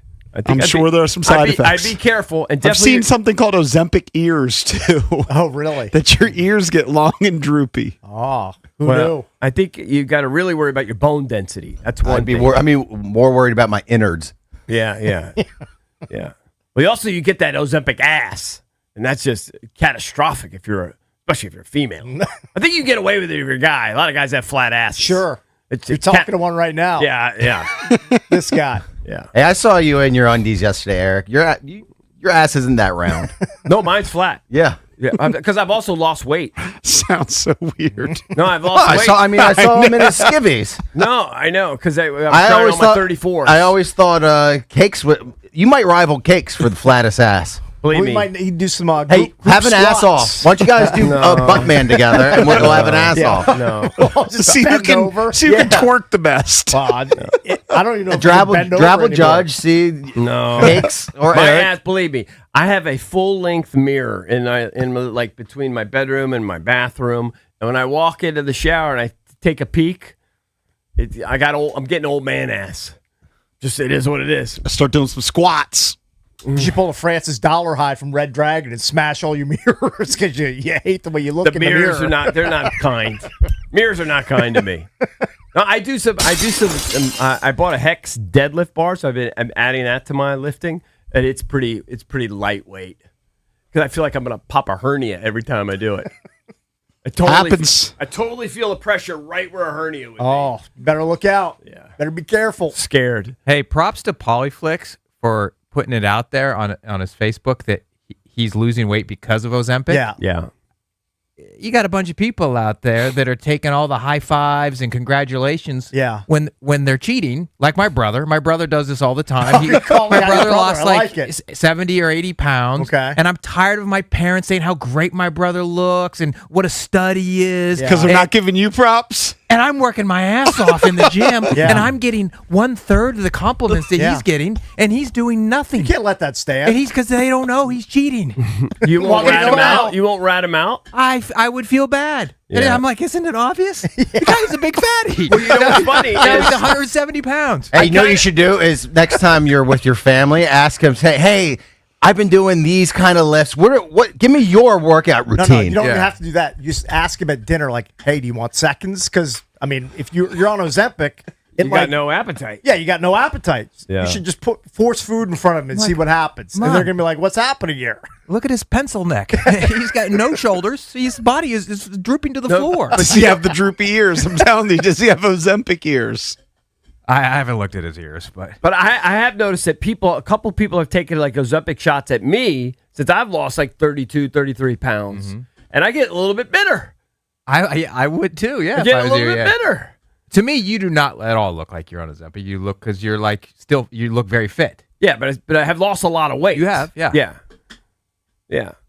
I mean, who knows? Do whatever you do. Just monitor it. You know, I think there could be some long-term side effects. But if you're 6 foot 350 like the caller, that's a perfect candidate for Ozempic. Well, if you're 20 pounds overweight or 30 pounds overweight, whatever, I don't think you need Ozempic. Remember, the number one reason why I lost a bunch of weight is because my blood pressure was just going through the roof. Right. And I was like, all right, something's got to give.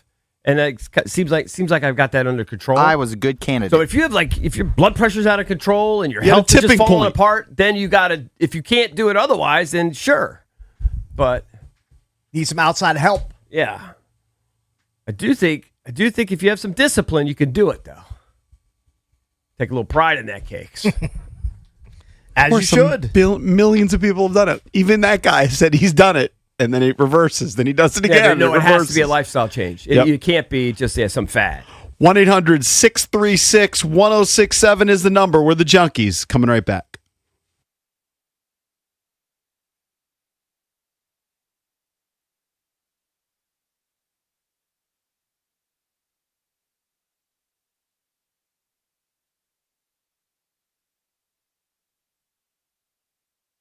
All right, guys, EB here for Golfdom. Their legacy began in 1982. Love Golfdom by Worldwide Golf. It's been your trusted golf shop for generations, from the early days to the present. They've been serving local golfers with excellent service and expertise. Their goal is to empower your journey with the best gear and advice in golf, all backed by their legendary 90-day guarantee. Golfdom by Worldwide Golf, here to help you get there.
Had a celebrity run-in yesterday. Oh, You really? did. Oh, can we Now, try it's to not guess? a monster celebrity, but it's somebody that's been on the show. All right, hold on. Now, I didn't necessarily recognize him at Local first. celeb? Like Yes. more local, regional? Yeah. Show-related celeb? Like, did you see like Rom? No. No, like not a real P1. Like a real celeb. Like an actual celebrity. It wasn't like Paulie. Flips. Sports related? Sports related. My vibe is this is somebody that works for Monumental. No, head coach. Well, a current head coach? Current head coach. Current head coach. Where'd you where? Where? You have to say where. Yeah. I was picking up my daughter at soccer practice. Okay. All At the right. Bethesda soccer facilities. You saw Spencer Carberry. And a guy, I wasn't paying attention, but he goes, "Did you go to DeMatha?" All right. So he recognized me. And it took me a second to recognize him. Okay. I said, "No, I didn't go to DeMatha." And then when I recognized him, I said, "No, but I'm one of the sports junkies." It was Kenny Blakeney, head coach at Howard. Okay. Yeah. Very good. Nice. Can't escape that DeMatha. Yeah. he just lumped me in, I Yeah, guess. sure. He recognized me. Yeah. He says something very nice. Yeah. Met No, his- he's doing a great job. He's met his killing it wife. there. Yeah. So, it's not a major celebrity, but Kenny Blakeney's the head coach of Howard basketball. He's a rising star in Made the the NCAA tournament, right? He's a rising star in the coaching world. Yep. So, yeah, that's a good sighting. By the way, Howard just snatched one of Cornell's assistants in volleyball. So I got to check out a couple of volleyball because, good friends. I didn't know there was volleyball coaching recruiting. Somebody got poached. It's like any other thing. You want to go up the ladder, right? You want to go from maybe second assistant to top assistant, that Okay. kind of thing, then to be a head coach or whatever. And she was at Cornell for a few years, coached my oldest daughter, and was recruiting Kate, and now she's leaving for Howard. So I would have no idea how many coaches are on a typical volleyball staff. I'd say typical 3. Okay. I'd say 3. Yeah. Head coach, 2 assistants, sometimes 3, and then sometimes you have like a grad assistant, volunteer coach. I mean, you'd be surprised. Then you have your trainers and, Did you know that Dusty May, who's now going to be the coach for the Dallas Mavericks, is going to be coaching Cooper Flagg. He just won a national championship at Michigan. Yeah. And I'm sure we talked about it at the time. He just started as student manager at Indiana. He was Bobby Knight's student manager. Just worked his way up. But So Grind it's his an way all to amazing the run. top. Bobby Knight, student manager, and then what was the next move? Oh, I don't know. I mean, it's years. Was he student manager then player, or he never played at the Division I level? Now you're going to have me look up Dusty May. I just thought it was pretty amazing that the guy who's coaching the Mavericks, who just won a national championship at Michigan, was just a nub student manager. Well, a lot of these guys. My buddy was telling me, who played baseball at Indiana, was telling me that his shortstop, that he threw baseball in the face, hit him in the face, like his freshman year in Indiana, almost got thrown off his first week on campus. He threw. They were doing an infield drill. He threw a ball to second base in one of those fielding drills. It took out the shortstop. Manager almost got rid of him. Almost sent them home. He was there for 2 weeks. I believe is there a new? Who's the head coach in Miami for the Heat? Spoelstra. Oh, he's still there. Still there. Still it's been there There's forever. a new NBA coach. I'm not sure where, and he's a college baseball guy that somehow got into basketball coaching, and he's one of the new NBA coaches. So from what I read here, it just says he graduated high school, and then he went to Indiana and became student manager. He didn't play college basketball. Right. Yeah, it's great. Yeah, you can become a silly NBA head coach. Well, remember, a lot of without those guys having played college basketball. A lot of those guys were like Spoelstra, like they were like the film guy, right? Whatever that job was. And then you work your way up. Yeah, kudos to them. Hey, EB and Cakes were both kind of stern guys. I'm not. I never had Sirius XM to follow him. There was a long period of time. I mean, it wasn't that I was Yeah. against Howard Stern. It just wasn't part of my daily life listening to Stern. We were part of the station the first 5 years when we worked at WJFK at night. Howard Stern was on in the morning, and ultimately we became the Stern replacement when he moved over to satellite. Yeah. I mean, I've listened to bits and pieces, because whenever I get a new car, I get the free Sirius XM. Yeah, you get that. You get And like so a 30-day trial. I get either a month or Yeah. 3 months free, and then it goes away. I've never paid for satellite radio, but I do know he was down to a couple days a week, right? With Yeah, I think- massive vacation time. I think he was like doing 2 to 3 days a week. I haven't listened in a few years. Because And the story is he's going to be down to 1 day a week. one show per week, and he had to lay off a bunch of his staff. I think that news came out yesterday or the day before. Yeah, listen, when Stern was at his peak, I was a huge fan. Loved what he did. Moved to Sirius, kind of controversial, but it was a massive cash out for him. Made so much dough. A lot of and coin. Then, listen, he's been winding down. He's in his 70s now. Yeah, he's 72, I believe. Been working 4 days a week, then 3 days a week. Now he's got it down to 1 day a week. He's taken some real strong political stance, which has really rubbed a lot of people the wrong way. Shows become different now. It's just, you can't just keep throwing salamis at girls' asses, right? Like that was something. I almost you feel could do like his show. in the 90s. I mean, what I see online is it was interviews with big baloney. stars. Baloney, huh? What Now I he see just- online is interviews with big That's stars. pretty much all he does. That's now. how he reinvented himself as the world's best interviewer. That's And self-proclaimed. that's fine. Yeah, it's fine.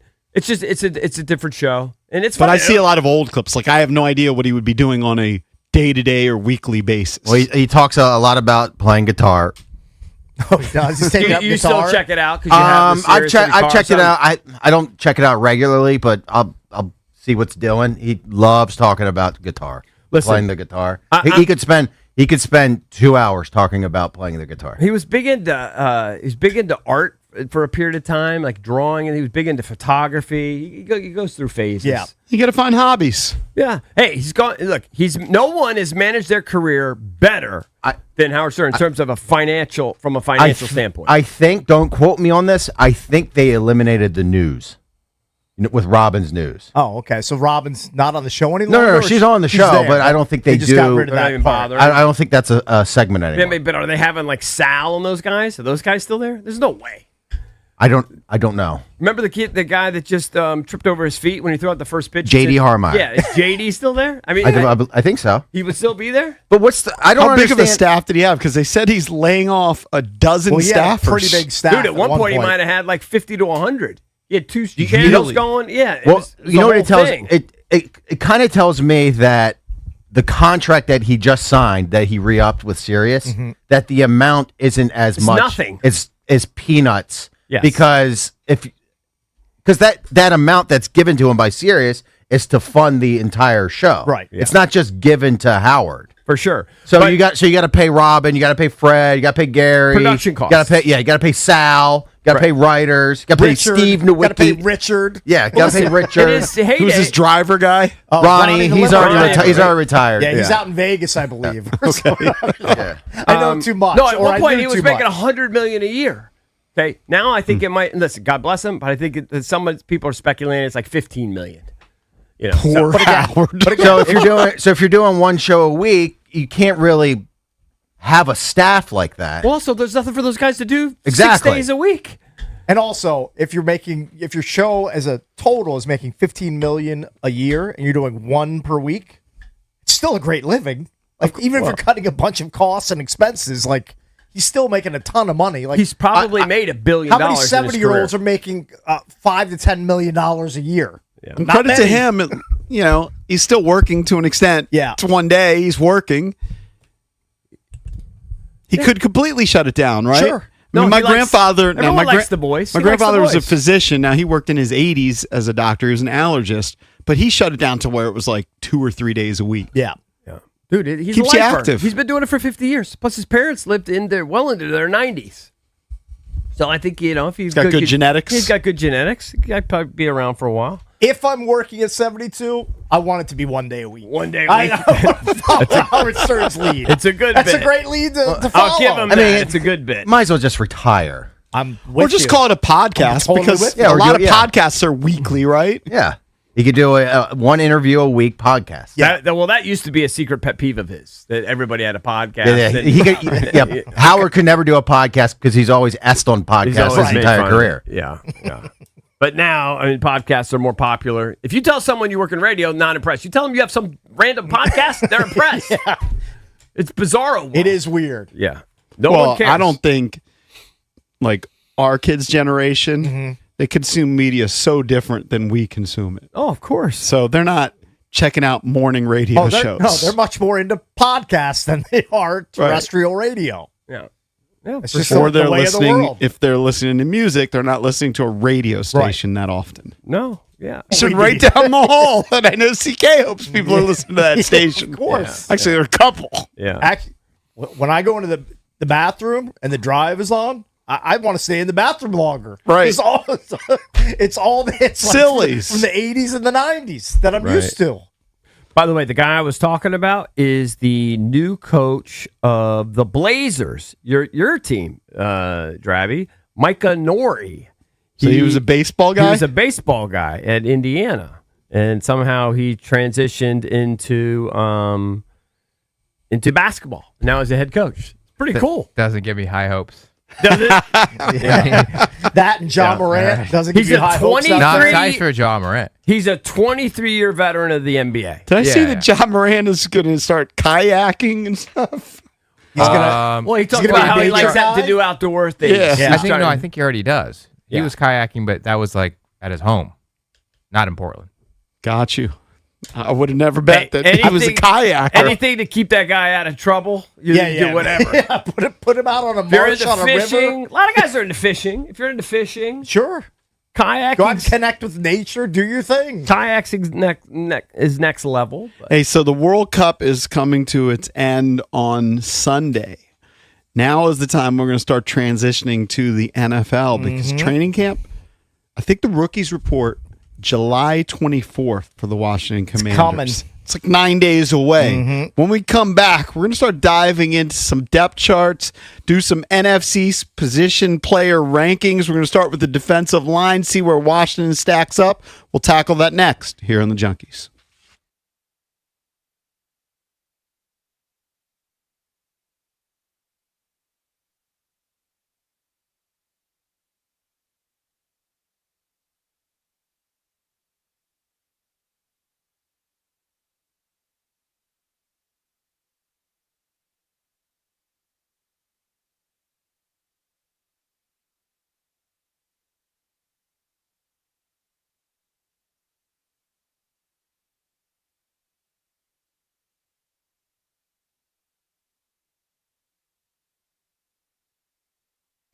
Only 4 teams remain. Actually, 3 teams remain in the FIFA World Cup. And there's no better place than Kalshi, America's #1 prediction market platform, to make some plays. How about England? You want to go with the British? England is trading at 54% to beat Argentina.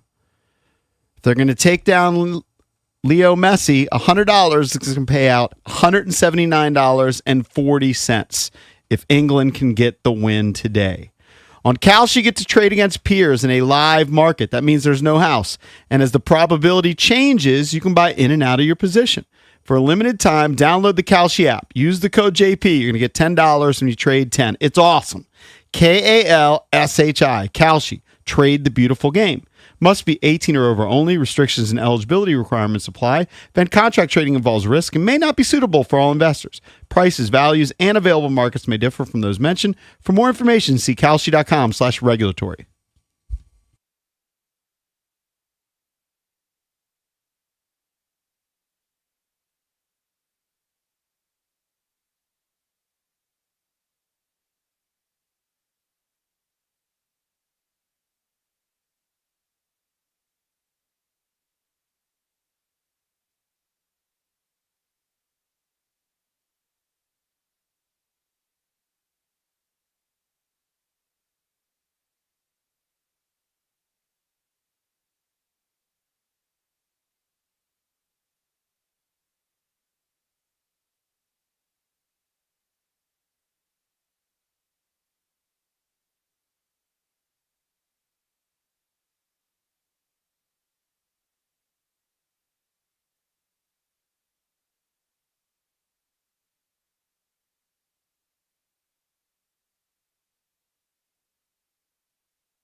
The list of pitchers who didn't appear in the MLB All-Star game is very impressive. Justin Verlander was a legend pick for the game, but wasn't available to pitch. Garrett Cole's coming off Tommy John surgery, and Zach Wheeler declined the invitation. Chris Sale was on the NL team, but didn't appear in the game. Same with Yoshinobu Yamamoto, Jacob Mizorowski, Chase Burns, or Paul Skeens, and Shohei Ohtani is injured and wasn't even there. So who did pitch last night? It was a group of lesser-known studs who made the most of their opportunity, especially for the American League squad. They shut out the NL to get the victory 4-0. Moving over to the World Cup, Kylian Mbappe seemed to question his manager's approach and tactics after France lost to Spain 2-0 in the FIFA World Cup semifinal. The result ended France's quest to reach a third straight World Cup final, with Mbappe being held scoreless and finishing the tournament with 8 goals. He's tied with Argentina's Lionel Messi for the Golden Boot lead. From the Crop Mancap Sports Desk, Savannah McCann, The Fan.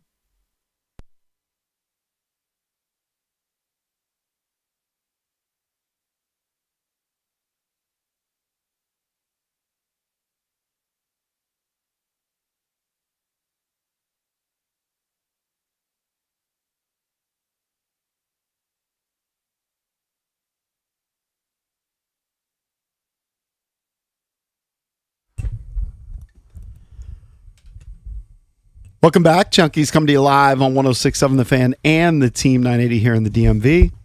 910 The Fan, 105.1 FM in Richmond. And you can watch us on the Monumental Sports Network. We're celebrating 30 years of the Junkies, presented by Main Street Bank. Cheer local, bank local. Main Street Bank is a business-focused community bank proudly serving the DMV since 2004. Visit mstreetbank.com to learn how to put their team in your office. Main Street Bank, member FDIC, equal housing opportunity lender. TB, Cakes, and JP. Coming up in an hour, Paul Taboni scheduled to join us, the president of baseball ops for the Washington Nationals. Now we are beyond the draft, beyond the All-Star game. We can focus even more on the trade deadline, which is coming up in a couple of weeks. So Paul Taboni scheduled to join us. But we are going to start talking more football. Football talk on 106.7 The Fan is presented by Xfinity. Score the most reliable Wi-Fi, one price, 5 years guaranteed. Xfinity, imagine that. And what we're going to do is start to look at the division and look at the positional depth in the division. And Cakes, you've been dubbed the guy who's going to lead the show. This is true. And these are going to be the way I look at these units. I'm going to rank them myself. I'm not going to lift it from CBSSports.com or ESPN.com. So we'll start off with the defensive line. And for argument's sake, we're going to include outside linebackers and edge rushers as part of your defensive line combos. And we're only going to do the NFC East. We're focusing in on the Commanders and their division rivals. All right, so with 3 of the 4 NFC East teams, Washington, Dallas, and the Giants, ranking the bottom 5 of total yards allowed in the 2025 NFL season, these front offices had lots of retooling to do to improve their defenses this offseason. So I'm going to do these rankings starting from 4, working your way up to the number 1 team in the division.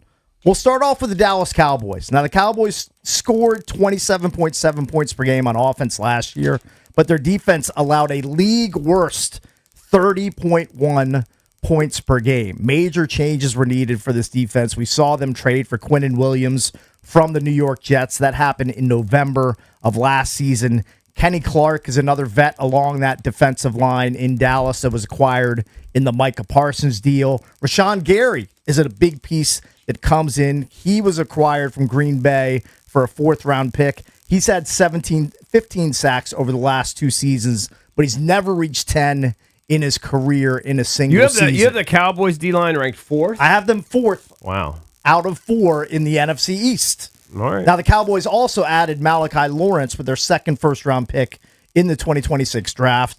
The UCF pass rusher racked up 20 sacks in 3 seasons during his collegiate career. So Dallas has made a real push to improve their defense, but I need to see how it all fits together against their division opponents to rank them any higher than 4th at this point as we head towards training camp. Did you mention Quinnen Williams? I mentioned Quinnen Williams. He was added in a trade in November of 2025. A few years ago, I think he had 11 and a half or 12 sacks. Hasn't come close to that number, but he is a force on that interior. I mean, what defensive Dallas did a lot like what Washington did, right? Mhm. They saw their defense sucked, Yep. and they made a bunch of additions. Sure, they realized. But they on paper, you still have them dead last. I still have them fourth at this point. Okay. Right now, I have Washington ranked third. A lot of unknowns. I really like the offseason ad of Odafe Oweh. They gave him $68 million guaranteed. He's got to become the superstar of this group. He's got to be the guy that has double-digit sacks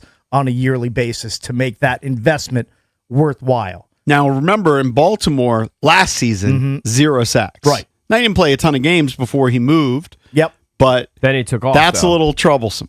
But then he took off. Yeah, and then he goes to the Chargers and contract year, you got to turn it up. Yeah. Speaking of contract years, could we see another one of those stat-wise for Deron Payne, who's in the final year of his deal? Go back Yes, to you could. 2022. He racked up 11 and a half sacks in that campaign, got a massive deal after that. Add in the return of Dorrance Armstrong and Dietrich Wise and the under-the-radar signing of Charles Omenihu from Kansas City to bring some depth to this unit that should be able to disrupt opposing passers more in 26 than they did in 25. I think the big question mark here is, can Javon Kinlaw and Johnny Newton be big contributors? We saw what Johnny Newton did Christmas Day, 3-sack performance. Are you going to see more of that in 2026? I hope. We need more. We need more from Kinlaw. I like the depth here. I like the offseason ads, but it's not going to get them higher, in my opinion, than the third-ranked unit. No, it shouldn't. In the division. And, you know, we're going to be talking about this throughout the year. Mm-hmm. There's a lot of unknown with those guys. They Right. made ads, Sure. much like the Cowboys, right? Mhm. You make ads, and on paper it looks good. But when you say double-digit sacks, it's not something that always proven to do. Right. You know what I mean? Like, it's what you hope, and he's a young guy, and he has the skills where he can do that, but he has yet to do it. Right. I mean, you would love to see And that. then with Payne- they're going to pay him like that sort of talent. I feel a lot of fans are out on Deron Payne Mm-hmm. because he has been kind of up and down in his career. I would say he really had one standout year. And it's not a- and that, of course, was his contract year. It's obviously not a sign of faith from the front office that he's going into the final year of his deal, and he hasn't been extended here in Washington. So I think they're hoping and banking on him having a big season in a contract year, and then they'll deal with that after the season. So I have Washington as your third-ranked unit. I have the Giants at number 2. They're Now, loaded. The loss of Dexter Lawrence is going to hurt this unit, but there's a stockpile of talent here, especially on the edges in year one for John Harbaugh in New York. Arvell Reese comes in as the highly touted rookie out of Ohio State. Abdul Carter is in year 2, but Brian Burns is the undisputed stud here. He had 16 and a half sacks last season. I think the big question mark for the Giants is going to be the reworked front three, but if Carter can go from 4 sacks to a guy who gives you 8 to 10 in year 2, this defensive unit is going to be tough to deal with on a weekly basis. Well, because they've drafted guys in the first round really high that, you know, at least on paper, supposed to produce. Like all the guys they've drafted, you would say, yeah, they should be double-digit sack guys. Yeah. And one of those guys that you're mentioning is, without naming, is Kayvon Thibodeau. Yep. Still on the roster, but he's entering the last year of his rookie deal. Doesn't seem to be in the team's long-term plans, but he seems like a guy who can basically give you 6 to 8 sacks. I know he's flirted with double digits before. I don't think he's hit that number, but he could give you 6 to 8 sacks on the way out. Doesn't seem like he's going to sign long-term with the Giants. So that brings us to the top-ranked unit in the NFC East. So it's still in my Philly. Opinion, you guys are welcome to disagree with me if you wish. I have Philadelphia. I mean, it's hard for me to knock them off the perch when they were the actually one good defensive unit in the entire division I think last year. They might also arguably have the best player in Jalen Carter. Yeah. Jalen Carter and Jordan Davis, they form a nasty 2/3 of their defensive front, and they're young. They're 26 and 25 years old, respectively. So those guys are a handful in the middle for the Philadelphia Eagles. They bring in Arnold Ebiketie on a 1-year deal from Atlanta. They also trade for Jonathan, is it Grenard or Greenard? I don't know which. It might be Grenard. He was added to the mix via trade to help deal with the loss of Jalen Phillips, who departed. So Grenard had 24 and a half sacks in the 23 and 24 seasons. He dipped down to 3 last year. I know Philly is counting on a bounce back. I'm sure they want him back to double-digit sacks. So I have it Washington at third, Dallas at the bottom. I have the Giants as the number 2 defensive line unit. And I can't knock Philly off of its spot at this point until I see otherwise, until I see a big step back from them heading into the season. I think your top 2 are correct. I think the bottom 2 is up for grabs. They could flip-flop. It's up for grabs. Yeah. And it's probably going to come down to which personnel department did better in acquiring new talent and drafting new talent. Also, right? which ones have new defensive coordinators? So we do. So I think that's a little bit of a question mark. You can see how it all fits in together. Is Denard Wilson the defensive coordinator for the Giants? Is he new? I believe he is. It might be his first year. It makes sense because Harbaugh is coming in, so you're probably going to bring in a new defensive coordinator when you bring in your staff. Right. And his first season, he served as DC for the Titans from 24 to 25. So, I mean, you never know when you have a new staff how it's all going to play out. I don't know. Something to think about. In fact, I'm actually super excited for what Durante is going to bring to our defense. I think that, steal some of those themes of moving guys around, disguising stuff. I think that could be big for this defense. Look, the defensive line has been a liability. It's been easy to run on them. They addressed it. The question is, will these guys produce? Yeah. I think Cakes has talked about it a lot, and maybe when you were talking about it earlier, Owe is kind of one of your favorite additions in the offseason. He's got to be a stud. Yeah, he has to deliver. He has to be a guy who's living in the opponent's backfield.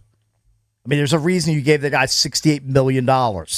And the reason he was, a guy that was attractive to a lot of teams in free agency this offseason.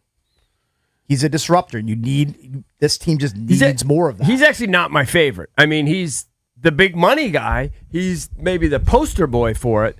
But, overall, defensively, I'm more excited than I am the line. I'm more excited about the linebacking core. Mm-hmm. More excited about Leo Chenal and what he can do, and obviously the rookie that has all the ability in the world, to see how he translates in that Sonny style. Take a deep breath, EB. We're going to do the linebackers another day. I'm just saying, as far as the defensive line goes, it's kind of like ho-hum. What's your confidence level, though, that the defensive line would be better? We can open it up to callers, 1-800-636-1067. Cakes went through it. He's got the Commanders at number 3.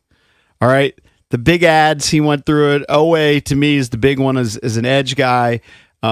I think you're right. Johnny Newton's got to step up, right? There's no more it's getting a little different. If you want to get a little younger, there's no more Jonathan Allen here to be alongside Deron Payne. You still got Deron Payne, but Johnny Newton was drafted in the second round. He's got to step up. He's had a couple big games, right? Where I think he had the bulk of his sacks in one game last season. He had 3 on Christmas Day. Right. So he's shown that he has the ability. So when you put all of these guys together, what is your confidence level that this unit is going to be better? I would say I'm moderately optimistic. I think they're going to be better. That it's going to be better. No, for sure they're going to be better. You haven't even mentioned. I mean, Cakes mentioned it, but we didn't really talk about it. I really thought Dietrich Wise added something in the limited play before he got hurt. He got hurt like in the first game or two. Yeah. Dorrance Armstrong. And Dorrance he was Armstrong on a coming back ridiculous healthy. sack pace before he got injured. And I'm not sure sure if he can get back close to that level.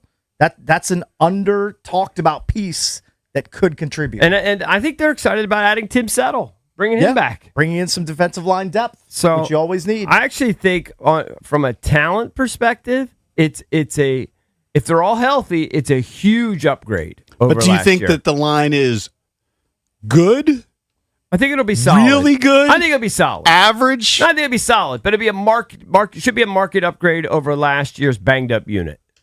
To me, it still sounds a little average at best. Yeah. I mean, I'm not. But Owe, I think, could change it. Like, that's the one. Like, if he can get 12, 13 sacks, then all of a sudden it's like, okay. Yeah, then he makes sense. Because I think the interior of the line with Kinlaw, Payne, Newton is pretty solid. Right. It's the edge where you worry about it. But you're right. Dorrance Armstrong was putting up numbers. Mm-hmm. I think Wise does great things like setting the edge, that sort of thing. Should really help in the run game. He may not be like a gaudy sack guy, Yeah, but yeah. he's going to be like a glue guy that helps keep everybody together as long as he can stay healthy. As long as it's not an albatross to the team. Yeah. I don't think I mean, it the will be. defense had a lot of problems last year, so hopefully, they've upgraded all the They had areas, but problems especially the at defensive line. every level. Yep. Let's go to Greg. Greg, what's up? Good morning, Junkies. I believe it depends on the rotation.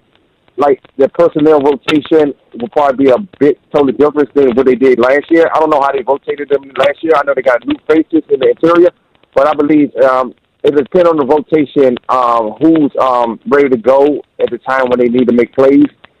I think that's going to be the key point, the rotation of the defensive line. Yeah. All right. Thank you, Greg. Appreciate it. Well, they got a lot of guys to rotate in and out. I mean, between Settle, Johnny Newton, Deron Payne, Kinlaw, etc. I mean, they got some guys. They got some guys. Did you add in, Wise, Owe, Armstrong? They're bodies, but are any of them good? I think those guys are pretty good. I think most of those guys are pretty good. When we had Jeremy Fowler on the show yesterday, and he kind of had to go through the top of his head, but as they rank all the units, the 11 units that they rank of top 10 players at their position, the Commanders only have one guy in all 11 units, and that's Laramie Tunsil. Mm-hmm. No, So they have no top 10 talent anywhere. That's fine. I think from top to bottom, I think the depth is fairly solid. I don't think it's like top heavy where you have like a superstar and then I don't know. I think it's But pretty they have solid. potential. I don't know if they have the potential of the Giants. Like when you look at the Giants' defensive line on paper, yeah, and just by draft position and names, you would think that they could be the best in the division. Yeah, I'm not going to argue. But I think the loss of Dexter Lawrence will impact them at least initially, because I don't know if that front three is loaded with any sort of guy you would call a superstar. Now their edge players are outstanding. Their pass rush personnel is really good, and it's just a question: how are they going to work in Arvell Reese? What is his role going to be being added to that defense? I don't know. I just think overall defensively, I know we're going to go through each unit. I think overall defensively, it's going to be a market upgrade from like one of the worst defenses you've ever seen to something that can keep you competitive and keep you in games. And maybe, God forbid, maybe create a few turnovers. That would be fantastic. Turnovers would be great. Yeah. Get a few sacks, create a few turnovers. Were they a minus 13 turnover differential at the end of the year? They were somewhere around there. I can double check it, but they were terrible in turnover differential. And that's an important stat. 1-800-636-1067 is the number. Coming up next, a lot of people are down on Lamar Jackson. How low is he ranked amongst some of the national media? We'll tackle that next here in the Junkies.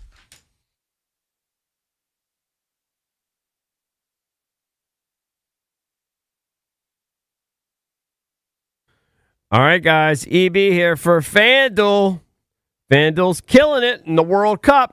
And on the biggest stage in the world, FanDuel is changing the game. That's right. Because sometimes your player gets subbed off and your bet goes with them. You're bummed. You can't predict that. Well, not anymore. With FanDuel's Super Sub, if your player is subbed out, your bet stays in. You get some insurance. So if you throw some cash on Messi today and he gets hurt or gets pulled, whatever, your bet is still alive. That's right. If your player leaves the match, your bet continues on, even with the substitute. How cool is that? So you're still in it until the final whistle. All you have to do, visit FanDuel.com/local to get started now. That's FanDuel.com/local. Let there be goals this summer on FanDuel. FanDuel Sportsbook is the official sportsbook of 106.7 The Fan. You must be 18 and over. Present in D.C. Gambling problem? Call, text 1-800-GAMBLER.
Welcome back. Junkies come to you live on 106.7 The Fan and the Team 980 here in the DMV. So this is, besides the World Cup, this is traditionally the slowest sports week on the calendar, right? You have the All-Star game, but then baseball doesn't come back till Friday. So especially for gamblers, there's less to bet on.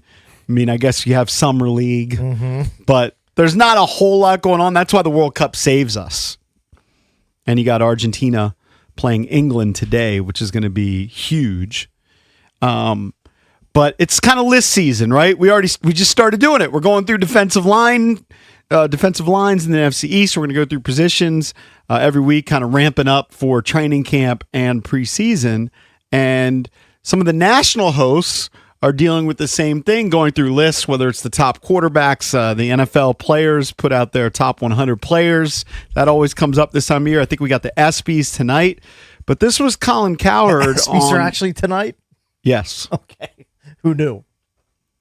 I learned that yesterday. Okay. It's not like I marked down on the I calendar just the had no ESPYs, but the ESPYs are tonight. Colin Cowherd was talking about Lamar Jackson. Yeah. And he's been bumped way down on the NFL players list. I think he was, I might be wrong exactly. I think he was number 2, and he's down to number 69. And that's the NFL in terms players of their top 100. voting. Yeah. If you remember Jeremy Fowler's list, which we went through yesterday, where Jaden was on the outside looking in of the top 10, I think he was like Lamar was 5th.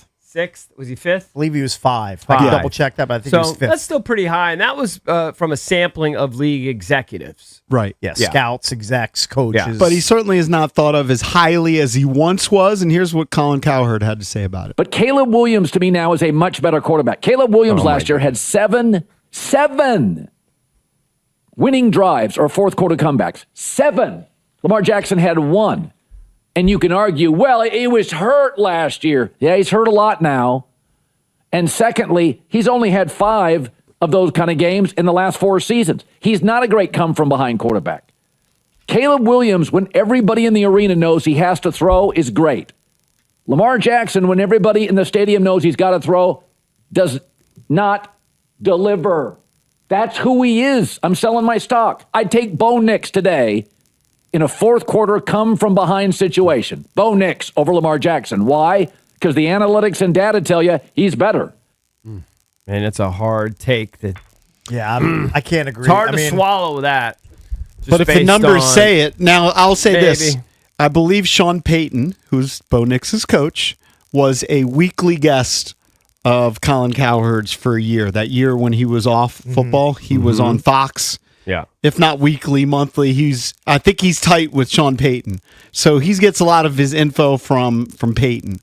Well, I think you clearly tell from afar. I mean, Bo Nix is a gamer. I mean, there's no doubt about that. I mean, you could sense that. I wouldn't put him ahead of Lamar, though, sort of on any level. I mean, Lamar's a 2-time MVP. Yeah. And could have won it a third time. It's crazy. I mean, he also led the NFL in yards per completion last season. Lamar did. Yeah. Not Bo Nix, Lamar. Yeah. Lamar's just, for whatever But he was reason, saying in that specific thing, you could make an argument that you'd, in one game-winning drive situation, would you rather have Bo Nix or would you rather have Lamar Jackson? I mean, if the analytics and the numbers say that Bo Nix has delivered more in those situations. I don't know. It could be quirky. If I had to pick a team to start today, I would still pick Lamar Jackson. That's not the question. He was Bo talking Nix. about a game-winning drive in fourth quarter situations. Okay. I mean, I might still take Lamar Jackson. Okay. Why did the Ravens lose 4 of their last 5 down the stretch, Valdez? What kind of happened there? Do you remember off the top of your head? Well, were there just injuries? Well, the Steelers game was the biggest disaster of them all. I mean, it was basically the playoff game, win and you're in. Right. And Lamar actually led 2 game-winning drives, except that the defense let Aaron Rodgers have a guy free open in the end zone, and then Tyler Loop missed the game-winning kick from 30 yards out. That was just a debacle, but you can't blame.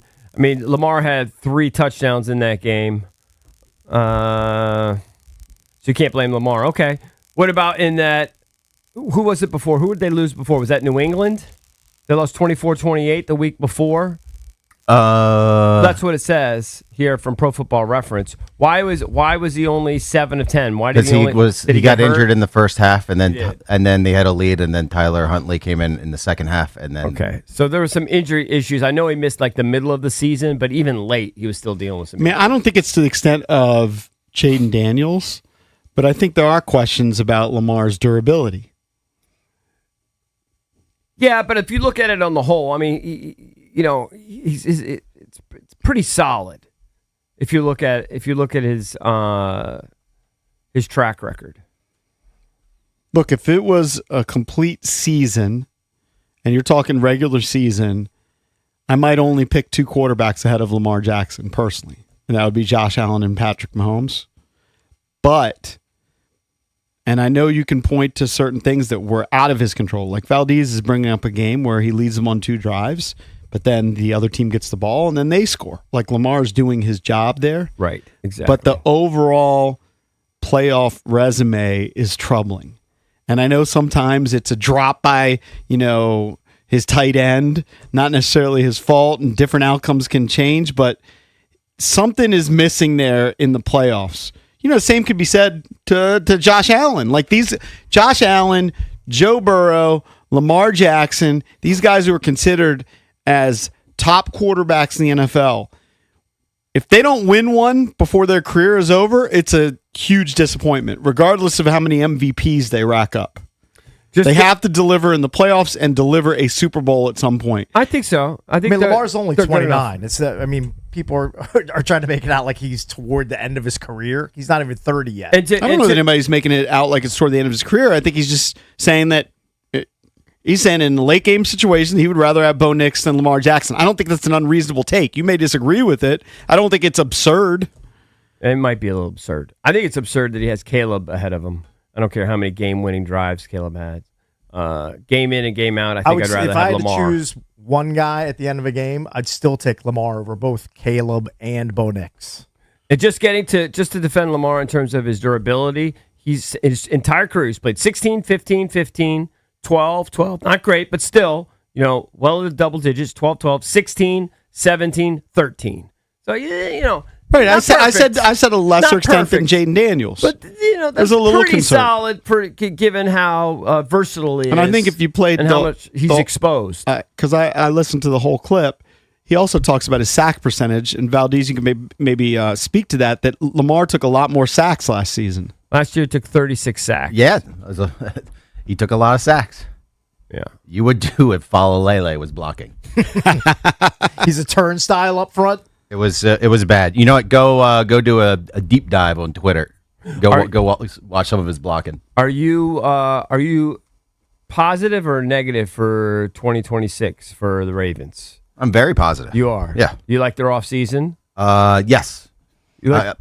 I think Harbaugh was a big problem. Oh, okay. So they upgraded the head coach. So you like that? Okay. Their win total, I think, is projected higher than anybody else in the NFL. What did they project it at? Now you're gonna have me punch up the sites, but okay. Hold on, it's higher than anybody in the NFL. I thought it's one of the it's one of the highest projections. Oh, so the league, the betting industries are bullish on the Ravens. All right, I'm gonna punch up Are they benefiting FanDuel from a little bit of a softer schedule? I mean, it's not Charmin soft, but it's not the hardest that there is. I think they do a lot of traveling in the mid part of the schedule, but other than that, it's not some super gauntlet. The Ravens' first 4, they travel to the Colts in their opener. They host the Saints. Then they're at the Cowboys in week 3, and then they host the Titans in week 4. The meat comes midway through the schedule. Yeah. Also, I would push back, JP, that it's hard to have comeback drives when all you do is give teams the beat down. That's a fair point. That is a solid point. I like how you're flexing your bird muscles over there, Valdez. I like it. It just. Hey, I'm not the one that delivered the rant. That was from Colin Cowherd. It just, yeah, but again, he points out there's quirks sometimes to these stats. So you could point to the stat, but there are reasons for it sometimes. I think he was saying though that he's selling his stock on Lamar. That a lot of people told him to sell their stock on Lamar a year before, Well, you know what? and then he's pointing to some rationale. I sold my stock on Colin Cowherd when he killed my guy John Wall for doing the Dougie the first night he was the Washington Wizard. So that's fine. He can sell all of his Lamar Jackson stock. I've sold all my Colin Cowherd stock. Well, I don't know if you would consider this Charmin soft, but I like the Ravens schedule. You like it? I do. If I was a Ravens fan, I would like that schedule. I don't know if I like traveling to Buffalo week 8. Okay, you pick out one game that's tough. Oh, I mean, I'm just looking at the sched. I don't love that. I mean, I like them in They also a have lot to travel of these to games. the Texans in week 12. Yeah, And they play in Brazil. I disrespect the Texans. Disrespect. I mean, I kind of disrespect C.J. Stroud, but the Texans are actually pretty good. Yeah, and they've got a fearsome defense. Yeah, I know. So it's kind of disrespectful. When we had Jeremy Fowler on the show yesterday, a lot of it was to talk about where Jaden Daniels was or was not in his top 10 list for quarterbacks, where he talked to executives, and Jaden ended up just outside the top 10, right? Mm-hmm. If He was you had to- actually tied. And I can't. He said, Right, remember, they- there were 3 guys that were tied, and I don't know how he broke the tie. I didn't quite understand his rationale, but he actually had them tied for votes, I think. Right. So he ended up as an honorable mention alongside Sam Darnold, Jordan Love, Brock Purdy, Baker Mayfield, He's Trevor actually Lawrence, fine. Jalen Hurts. He was coming off right? a pretty mediocre darn year. But back to what we're talking about, Lamar finished 5th. Where would you put Lamar Jackson right now? Right now. Guys won an MVP, but would you put him, I'll just go through it. Would you put him above Josh Allen? Hold on, I gotta have to look, dude. Personally, no. I gotta But look at I the think list. 5th is about right. All right. Would you put him above Patrick Mahomes? Not currently, no. No. Would you put him above Matthew Stafford? I mean, Matt Stafford had a ridiculous year. Matt I Stafford can't threw put him 46 above touchdowns. Matt Stafford. All right. Would you put him above Joe Burrow? I might See, put I them- think I would might put him above them, Joe like, Burrow. neck and neck, Because like in the same Joe neighborhood. Burrow, like if you're going to say that there's durability issues with Lamar Jackson, there's definite durability issues with Joe Burrow. Absolutely. He needs to prove he can stay upright for 17 games. He's missed 16 games since 2023. That's a lot. Durability. He clearly has durability issues. I'm taking Lamar Jackson over Matt Stafford every day of the week. You are? Of course. I mean, look, Matt Stafford had a great year, but he had Sean McVay. He had Puka and Adams. Put Lamar on that team, he's going to be unbelievable too. Lamar's a 2-time MVP. Matt Stafford, I still don't even think he's a Hall of Famer. You don't think Matt Stafford's a Hall of Famer? I mean, borderline. I think he's a very borderline Hall of Famer. He's going to have some ridiculous He's going to have numbers. some big numbers, but what if the Rams win it this year and he has another year then, with like 40 of course. touchdowns? Yeah. Are you But I don't- worried, though, that Lamar might be in decline? So No. last year, his rushing yardage, his per carry average, his touchdowns, this is the rushing part of it, all dropped. Yeah, well, they had a monster in their backfield that they give the ball to all the time. Yeah. You watch Lamar Jackson play, he is a special one of one. And you know what? I'm okay. If you have Derrick Henry in your backfield, I'm okay with taking a little rushing load off of Lamar Jackson. Because who would you rather have toting the rock? A 240-pound tank or, like a relatively lean Lamar Jackson? I'm not going to ignore Lamar Jackson, but if I can give Derrick Henry 20 carries and he gets me 130 yards and finds the end zone twice, I'm going to lean on that weapon.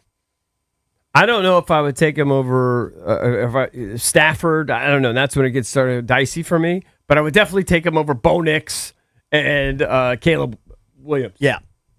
Those two I know I would take. Now, if Caleb Williams comes out and improves his completion percentage and his decision-making is better and he throws for 38 or 40 touchdowns and has a borderline MVP type of performance this year, then you can reconsider.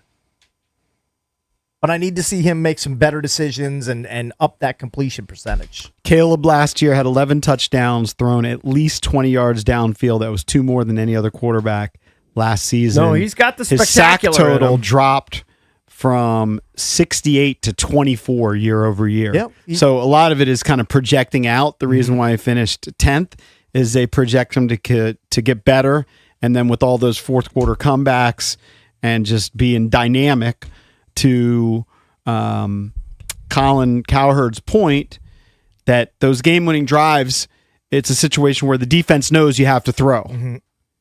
And you're still beating that defense. So that's where that is. If you want to chime in, 1-800-636-1067. We're the Junkies. Be right back.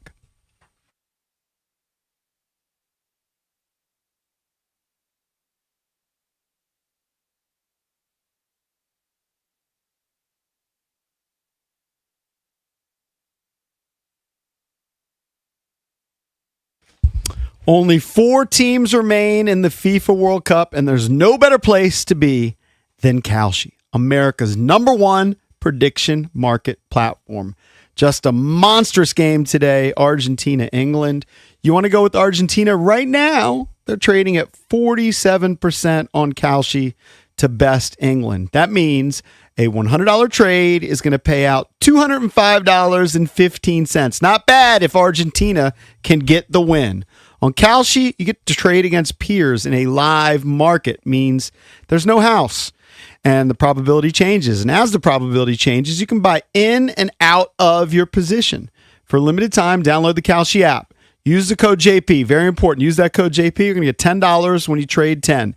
KALSHI. Kalshi. Trade the beautiful game. 18 or over only. Restrictions and eligibility requirements apply. Then contract trading involves risk and may not be suitable for all investors. Prices, values, and available markets may differ from those mentioned. For more information, see kalshi.com/regulatory.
All right, I have to run an informal poll with you guys about a lunch order I made this week. And does it officially cross me into old guy territory that I ordered this for lunch? So I went out to lunch with my wife and my mother-in-law to a local spot in the O-Town.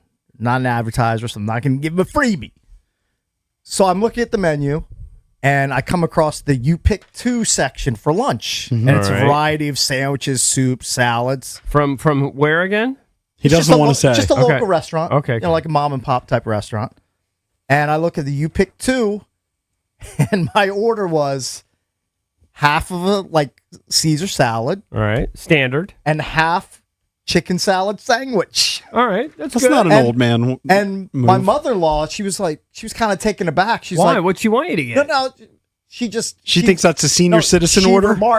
She remarked, that's like what my brother would order. And her brother is I think he's 77 years old. Well, what does a young, spry person I don't know. order? If you had said it wasn't that long ago, probably in the last month. Yeah. I think you said one of your favorite sandwiches was a BLT or a club Love sandwich. it. Love a BL. I love both of those, yeah. Those to me seem more like old man orders than a chicken salad chicken sandwich. salad sandwich? Yes. Really? So I'm not. That's not A club or a BLT. And BLT maybe less so. I feel like a club sandwich, for whatever reason, Yeah. to me, that is a senior That just citizen screams sandwich. A club sandwich? Yes.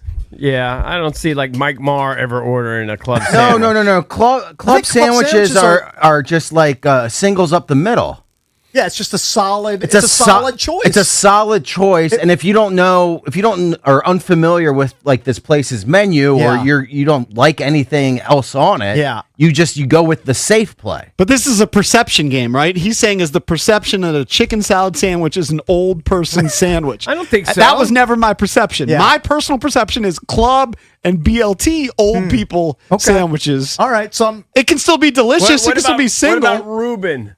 Oh, Reuben is so I don't good. feel like Reuben's an old man. Reuben's old man sandwich. I love Really? Reuben. Yeah. Reuben's old man sandwich. I love a Reuben. Okay. But I'd say Reuben more of an old man sandwich than a BLT or a club. Really? French dip is not an old man sandwich, right? Because I've been no. having French dip since my I've been- 20s. Yeah. No. Yeah, that's my go-to now at Nuke's French dip.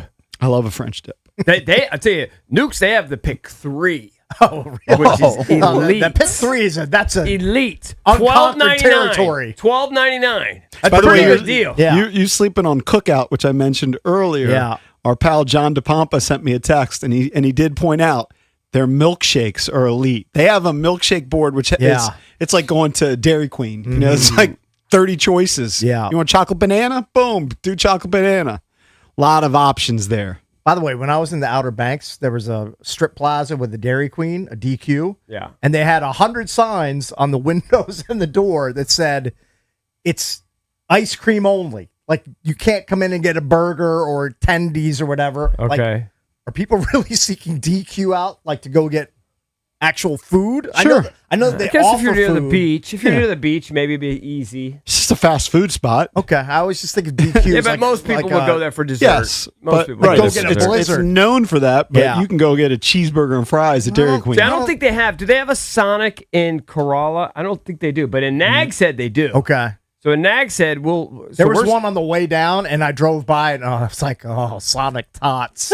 I just, I think You I love might the have- tots? I think I might have said it out loud. I like the tots. I'm a sucker for a corn dog. Wow, Oh doesn't my love corn God. dogs. So, Love a Valdez, since you corn think of dog. clubs, what is your perception of the oldest old man sandwich? I think of chicken's egg salad. To me, if you order egg salad, that Egg screams salad me means you don't have any old. teeth. You got Yeah, dentures. egg salad. Egg Egg salad means salad's you're up working there. Or no, with dentures. the oldest old man sandwich is liverwurst. Well, I've never even seen that on. I guess just sounds I guess if horrible. you went to a deli, you could order that, but I've I've never seen somebody order that in person. And in my 30s, I was ordering a ton of liverwurst sandwiches. Really? Or bologna and cheese. When Bologna we and worked in cheese. Fairfax, what was the name of that deli down, off of Main Street? 29 Diner or whatever. know. heck it was. No. The deli down by where the TJ Maxx is. You know what I'm I talking don't about? know. Everything is where I know TJ what Maxx you're is talking for about, you. but I don't know the name of that specific deli. I don't know where the TJ Maxx was. Yeah. Well, it's near it was like an Ace Hardware store or something.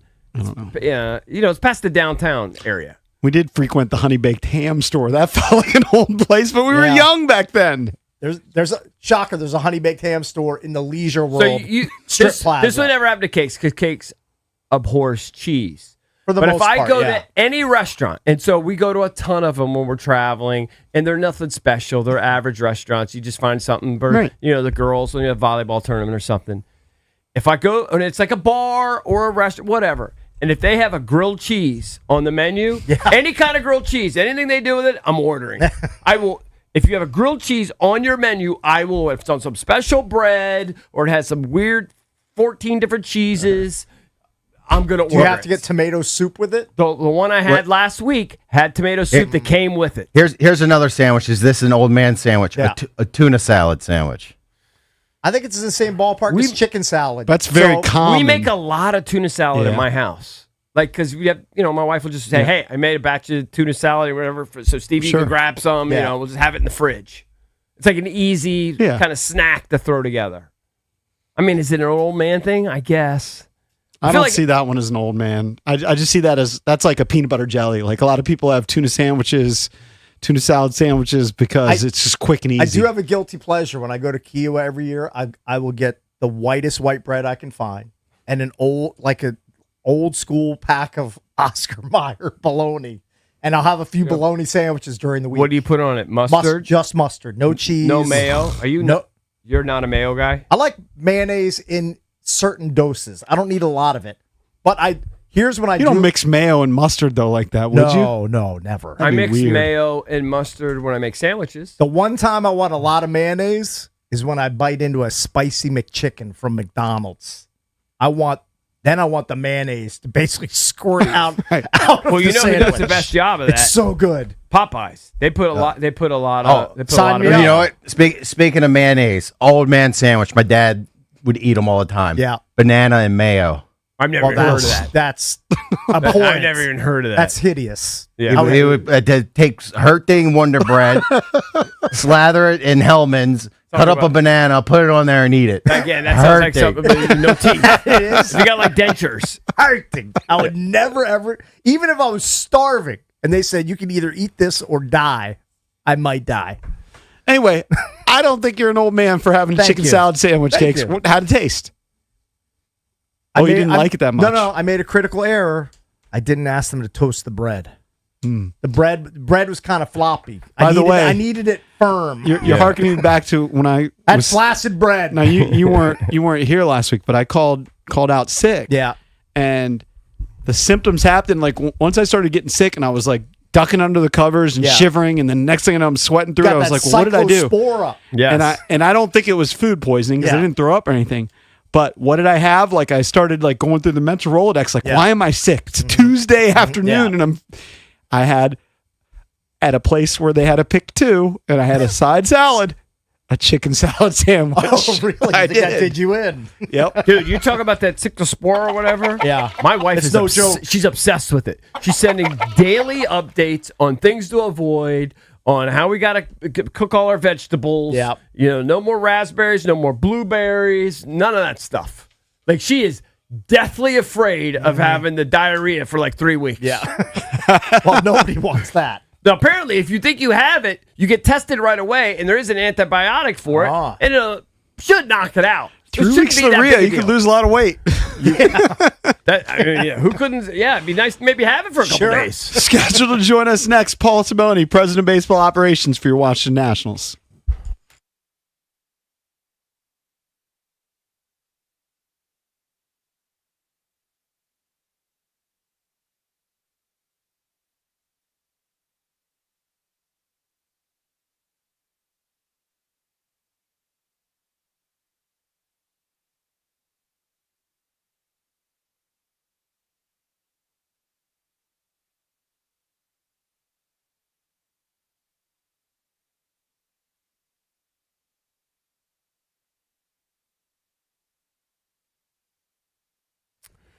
All right, guys. You know how we are. We're always out there trying to keep up out on the golf course. Be 100 degrees. Be careful. Tennis court. But injuries happen. I'm working on one right now. Elbow still banged up. Back spasms, bone and joint pain, they can slow you down. That's why I trust Vantastat. Whether you need urgent advice after an injury, help understanding symptoms, or you just want a connection to over 400 plus CAO orthopedic specialists, Vantastat is there for you. Pay attention, people. Their urgent ortho helpline is open 365 days a year. Don't wait. Call 844-VANTA-365. That's 844-VANTA-365. We've seen how much of a difference it can make.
This sports update is brought to you by the Reynolds and Power Home Team, Keller Williams Realty. Tampa Bay Rays star third baseman Junior Caminero left the MLB All-Star game in the top of the third inning after he was hit by a pitch. He immediately went to get x-rays with a Phillies doctor inside of Citizens Bank Park per The Athletic. Now, the broadcast later reported that those x-rays came back negative, and the Tampa Bay Times reported that Caminero's day-to-day. But Caminero reportedly said he is fine and expects to play when the season resumes on Friday. In his first at-bat in the first inning, Caminero grounded out but advanced two American League runners. The AL went on to score 3 runs in that frame and take an early lead that was never threatened in a 4-0 victory. And a high-class matchup between two elite sides ended up just being a masterclass by Spain. They parlayed goals early in each half and beat France 2-0 to advance in the World Cup. From the Crop Metcalf Sports Desk, Savannah McCann on The Fan.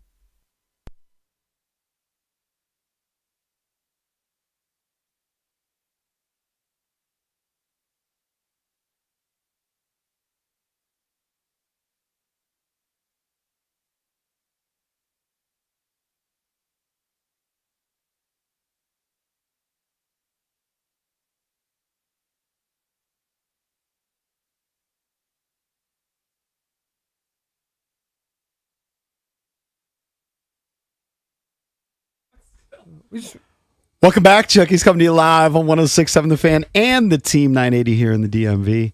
910 The Fan, 105.1 FM in Richmond.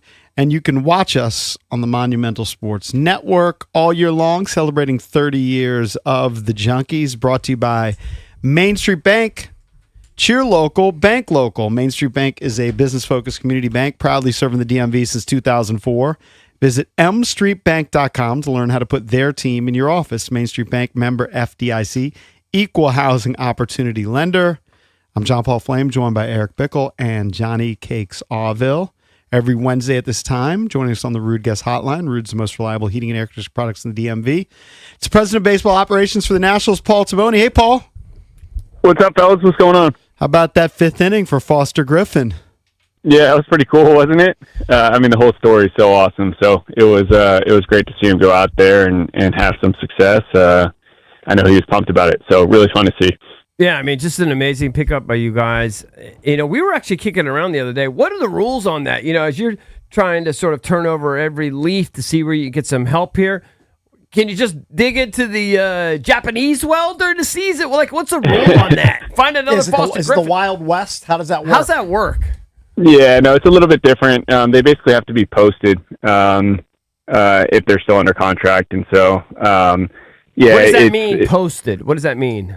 Yeah, you basically, like the Japanese team, for instance, has to essentially release their rights, and then major league teams have to pay a fee in order to access them. But that can't happen unless they're they're so you can't actually pull off posted in the some first sort place. of weird trade. No, Are you going to trade a Japanese team from your American team? Yeah, I know. I'm just asking. I don't know. It's weird. Yeah. I like where your guys' heads are at, though. It's creative. It's Leave good. We need no it. stone unturned.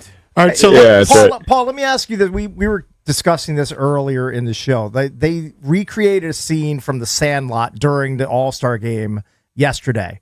And I argued that for guys of a certain age, and the guys you're talking to right now, we're all in our mid-50s. Like, The Sandlot, I know it's a fine movie, but it doesn't resonate with us because it wasn't really from our generation. But I know it means a lot to guys like in their 30s and late 30s, maybe early 40s. Like, do you see that dividing line when you're dealing with guys of our age or older when it comes to how important The Sandlot is to baseball fans? So this is funny. It probably tells me that my entry music coming on the show means nothing to you guys. I know it's from The Sandlot. It's so funny. Like there are guys that are my age that have never seen it, and it's one of those things. I think like where if you watch it for the first time when you're in your 30s or even in your 20s, like you can't get on it. You know what I mean? I think you have to watch it growing up. But then there are two players on our team, right, that are much younger. That I think it was really the generation before them, but they they watched it growing up and they're all about it. You know what I mean? So.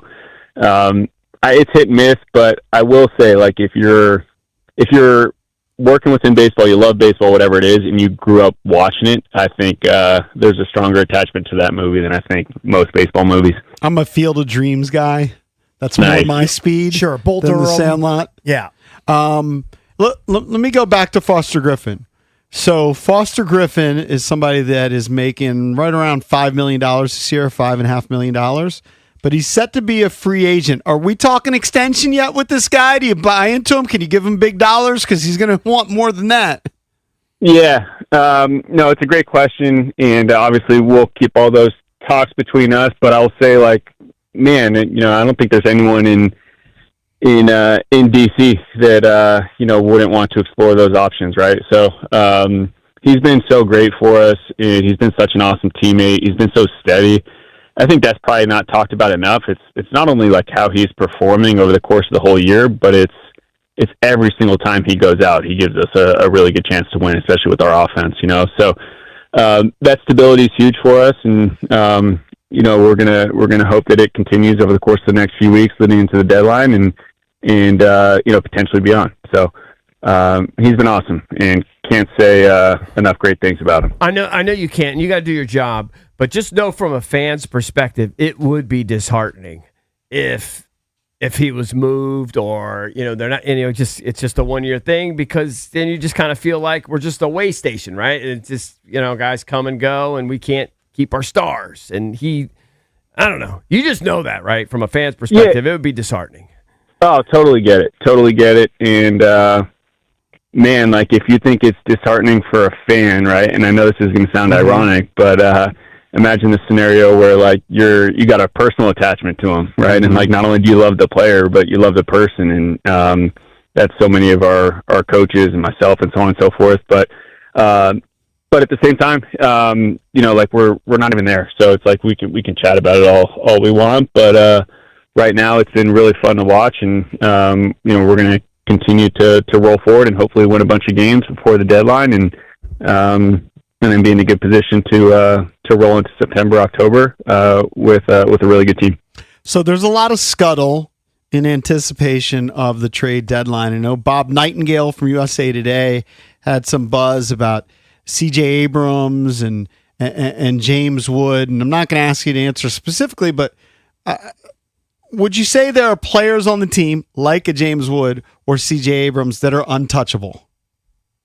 Yeah, I mean, for your knowledge, I very rarely do this, but I reached out to Bob and just said, hey, that's 100% untrue regarding Woody. And, I mean, it's, Bob's great at what he does. He's got a job to do, totally get it. But we were in the draft room, and someone sent that to me, and I was like, oh, my God, and so I hit him up, and then I quite honestly, in the middle of the draft, I walked right down to the batting cages and grabbed Woody. I'm like, hey, I don't know if you saw this, but it's not true. You know what I mean? And I think you guys know this. Like, it's one of the things that we've prided ourselves on. Obviously, we can't tell the player group everything, right? But we want to be very conscious of, like, what they read out there, them knowing whether it's the truth or not. And in some situations, like with CJ, right? Like, teams have hit us up on him, and we've had some conversations, and CJ knows that, you know what I mean? Because we looped him in from the start. Woody, that has not been the case, and we've looped him in on that as well. So it's the way we're going to roll going forward too. And I think it goes back to the point that we want to make this a place that players really want to be, you know what I mean? And if they're communicated to the right way, treated the right way, I think, and developed the right way, I think that's going to be the case. And so it's going to be how we roll going forward as well. Well, it's refreshing to hear that. And I'll be honest with you, when we heard that, somebody was actually telling us during the break, and I'm like, I know Nightingale's been around forever. He's been on the show a bunch through years. I mean, it just seems crazy. But the way you're approaching it, it's kind of the way the Wizards are approaching it. I don't know if you're paying attention, but they're big on culture. I know everybody says it, but they really are. They got all the guys out there for Summer League, including, like, supposed disgruntled veterans. Like, they're all there, and they're all in and creating that certain culture, and I think that's important, obviously, with what you're trying to do there with the Nats. So you mentioned, we're talking to Paul Taboni, President of Baseball Operations and Nationals. You mentioned, leaving the draft for a while to find Woody and talk to him. Let's get into the draft. I know in the first 3 rounds you took a couple of shortstops, and you said that that's maybe a common thing where you focus on the guys in the middle. Let's start with the first round pick. Tell us about this stud, Chris Hakopian. Yeah, so I'm sure you guys have seen it. He's a local kid, He played at Maryland his first 2 years, then transferred to A&M for his third year. And he's basically just one of the best hitters in the draft. You know, he's got a really good combination of control in the zone. He makes a ton of contact, and he hits the ball really hard. And you know, he's I think on top of that, we see him as an infielder, and so I think most realistically he'll find a home at second base, third base, maybe both.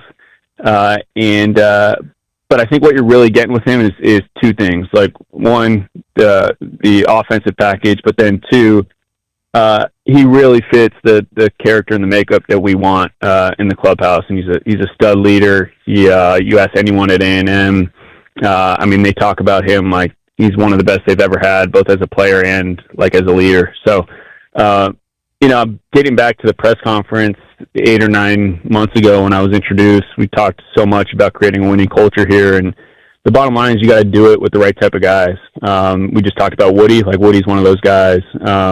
We see Chris as one of those guys as well. So, yeah, we were really happy that he was available at our pick. We were happy that we had a chance to select him. And as he says, like, now it's time to get to work to help him realize the best version of himself. You know, Paul, you talked about the timeline maybe a week or two ago for draft choices that come out of college versus high school and that sort of thing. I'm wondering, when you project out, let's say 3 years down the road, 4 years down the road, do you actually map it out? Because there's so much variance when it comes to Major League Baseball. Do you map it out and go, okay, well, we got Eli Willits. He's a stud. It'll be a couple of years for him. We draft this guy, Hakopian. Do you project out like a starting infield 3-4 years down the road with the guys that you have in the pipeline? I do. Yeah, I do. And, you know, you so do. Is that it with why the you got full Hakopian in understanding. second? Because Willits is going to be your short?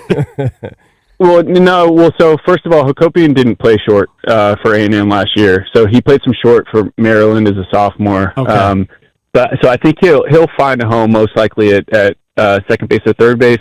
Not just because like that could be a need for us at that point in time, but more so just because that's where he fits best. But going back to your question, I do think it's really important because you know, you acknowledge that, hey, things are going to change over time, right? But at the same time, I think it does help you, you know, look around corners, so to speak, if you just do have a good, you know, good clarity in your mind and where your strengths are going to lie and where you might need to shore up a little bit.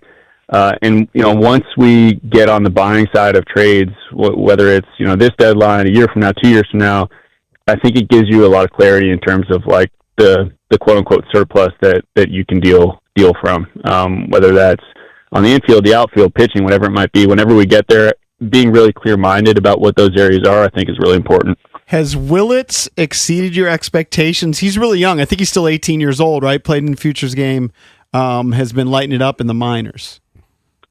He has, yeah. And, I mean, this is coming from, you know, from a guy in a group in Boston that had him way up the board. But even then, he's exceeded expectations. I think, you know, if any team around the league had taken him one overall, I think they would have had really high expectations for him. But I would guess that every team around the league is also saying right now, like, he's exceeding him. And that's in part because of how he's played. It's in part because of how he's played at the levels he's at the age that he's at. You know, it's really rare that you get a kid this young, that is this advanced, that can do the things that he's doing at, you know, in high A. Because at the end of the day, high A is you know, it's better competition, for instance, than the SEC, right? And to think that Eli could be a freshman right now in a league better than the SEC, really having a lot of success, being a shortstop, so on and so forth, that doesn't come around every year. So, been really fun and yeah, like a lot of these kids I've been talking about, just an awesome kid, great worker, total package.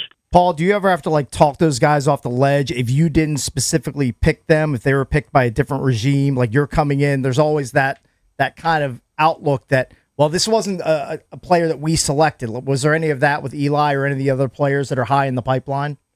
Yeah, you know, I think we tried to get out in front of that a little bit. Like, you know, it's cool because, for instance, Eli, right? Like our our assistant GM that oversees player development, Devin Pearson, he had a relationship with Eli because he was the scouting director with the Red Sox at the time, right? And so a lot of this, whether it's Eli or quite honestly like Woody and CJ and other guys, like it's dating back to or reminding them of high school and like the home visits that we had and how much we like them as players. And I think it's not us just trying to, fluff them up. It's just telling them the truth. Like we liked so many of these guys at our previous stop that, quite honestly, it informed a little bit like, why this job was desirable for me and for others is because we knew a lot of these guys. We knew they were going to be good players and we wanted to be around them.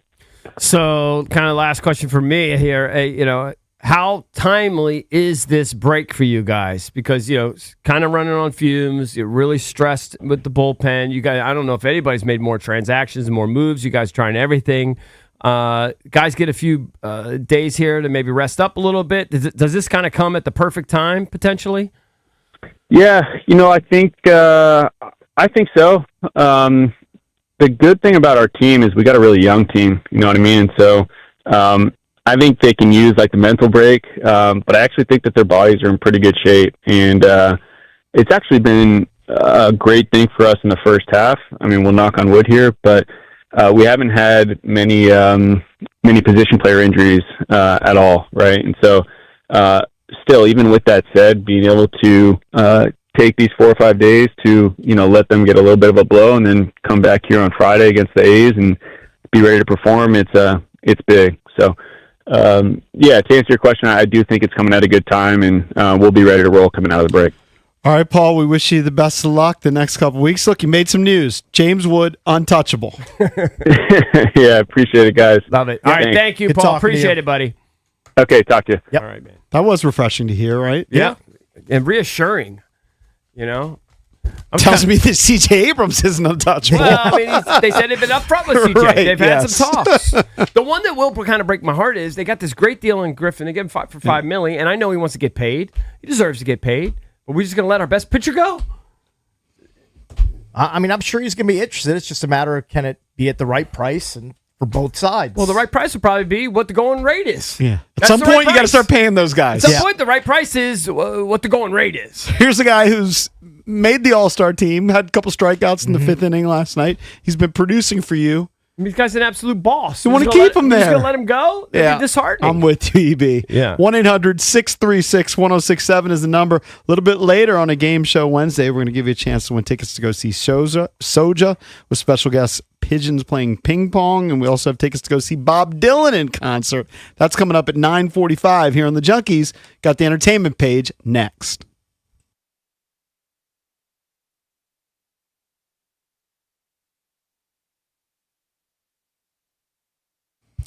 JP from the Junkies here. Fantasy football season's around the corner. You got mock drafts. It's July, but I got a problem. Here's a decision, though, that's pretty easy. Last month, I told you about 0% for 60 months offer. Well, good news. They decided to keep it around a little longer. Right now, at Michelle Radley Chevrolet in Leesburg and Radley Chevrolet in Fredericksburg, you can score 0% APR for 5 years on a new Silverado, plus no monthly payments for 90 days. And here's a silly perk for Junkies listeners. Buy any new vehicle this month at Michelle Radley Chevrolet, and they're going to throw in a set of all-weather mats absolutely free. Don't sleep on the all-new Radley Mitsubishi, too, in Fredericksburg. Stop in, take a test drive in any new Mitsubishi this month, and they're going to hand you a $50 gift card just for taking a spin. And Radley VIP Rewards program, it's legit. Buy any new or used vehicle, and you're getting oil changes, tire rotations, routine maintenance, service specials, and more. Real value that keeps saving you money long after you drive off the lot. I love my new Traverse. I'm telling you, the Michelle Radley Automotive Group is the best. That's Michelle Radley Chevrolet in Leesburg, Radley Chevrolet, Radley Cadillac, and the all-new Radley Mitsubishi in Fredericksburg, delivering memorable driving experiences.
EB, we've now officially donated to Michael Phillips. Nice. The micro. He has $40 more to his GoFundMe account. But I did not give GoFundMe a $7 tip like they were trying to add a gratuity on. I gave them a $0.00 tip. Clarify that this is not the guy that comes on after us in Richmond. Not Michael Phillips from MP Richmond. on the mic. Different Michael Phillips. 10 to 12 on 910 The Fan. We know he's got normal size. Yeah, I don't know. I can't speak to his who knows? He endowments. might be holding EB. Yeah, I don't know. I mean, maybe he's got a massive one. But it's a different person, just to let everybody know. Yeah.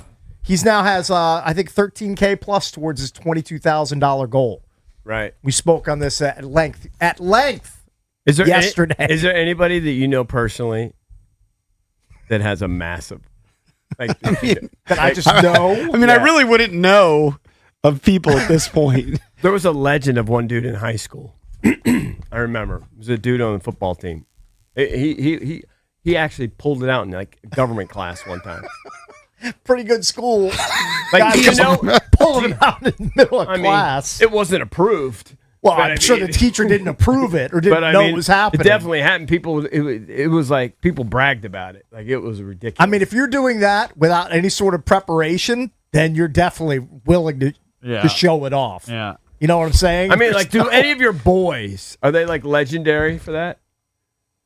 I mean, how would I know? Like, I don't know. I mean, I'm not. Well, Girls I mean, let's keep be track, honest. right? If Girls you keep were, track. if you were like, let's say you were, let's just say you had an extra 3 cakes. Oh, that's so nice. Okay. Yeah. Okay. Everybody would know. So I'm Ovi and a half. Yes. Well, then I'm just. Then I'm. I don't own pants or shorts. If that's the case. If you were Ovi and a half, Ovi and a half. Yeah. you would be kind of legendary down at in this- our friend I group. actually do know a guy. I roomed with a guy, and he put it up to a ruler. Hey, look at this extra 3.5. True story.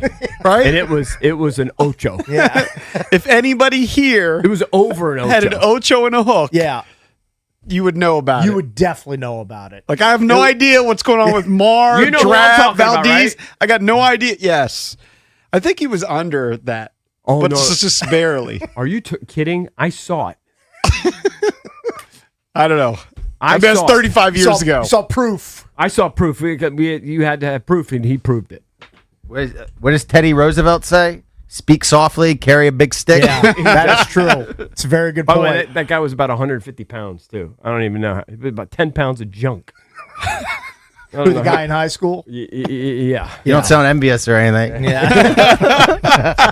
Just telling you, it sticks with you. Anyway, I don't know why that came Well, up. this guy just wants to get back close Oh, yeah, to normal. the micro Like, guy. He just. I'm very proud. Yeah. I'm very proud that Cakes and I have donated. I didn't hear none of you guys are donating. I You don't didn't. feel I mean, this sympathetic. guy- to No, the you guy's donated for the show. No, but Did you I put could the have said sports junkies?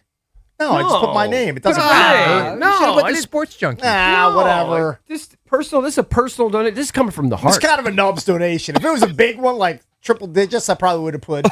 Eric, do you put want the me to book show's this name guy on on the it. show? No, I feel bad for him. I Well, mean, he does interviews.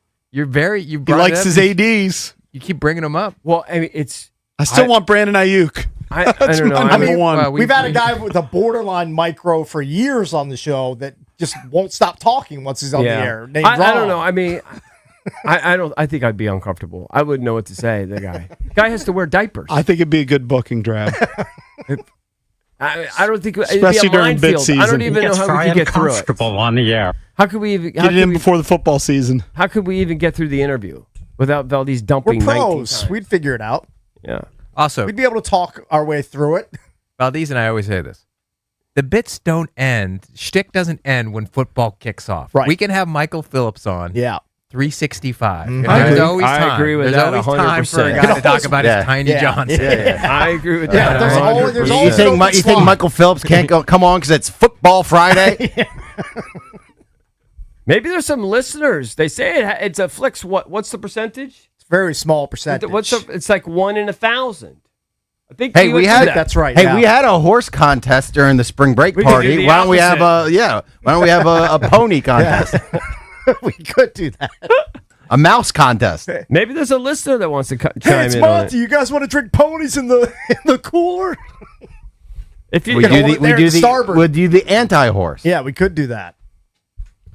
Always comes back anyway, to guys' junk. I'm proud. We're helping this guy to make his life better. Yeah, his life sucks. His life. This guy's life actually sucks. Yeah, but And we're trying to make it better. now he's gonna get a normal size silly, and then presumably he's gonna use it. I would hope he would use it. Yeah, he won't have to wear diapers anymore. He can actually try to maybe date somebody. He's got to clean Sure. up though. He's kind of He looks kind of sloppy. Got to get a haircut. Hit the gym a little bit. He's got to hit the gym. Got to get on a good diet. Got to shave. You just got to clean up a little bit. Well, his esteem's at an all-time low. Yeah, but do you think he'll immediately have a swagger? Like how big a jump in confidence is he going to have? Oh, after that? a millionfold. Right? If he has a functioning, like, decent-sized. Yeah. Now it can't look like a disaster. It can't look like a chewed dog bone or something. You know what I mean? Like, I mean, once he has the funds for the surgery, I'm sure the doctor's gonna, yeah, but it's gonna make it presentable. But Who's the donk that had his chopped off? John Bobbitt. Yeah. His has to be a show, right? Yeah, when they man, it's got- reattached it. Thank God. You see the story about the guy there was some guy, I don't know if he was on bath salts or something. He cut his own thing off and then he lit it on fire. Oh, that's really no turning back. Was that guy like on bath salts or something? You had to be. I haven't heard bath salts in like 10 years. People are still doing that. Yeah, you know why? Because I saw there was a guy. Well, you saw the viral clip of the guy that was being arrested here in D.C. and he eluded like 10 cops. Yeah.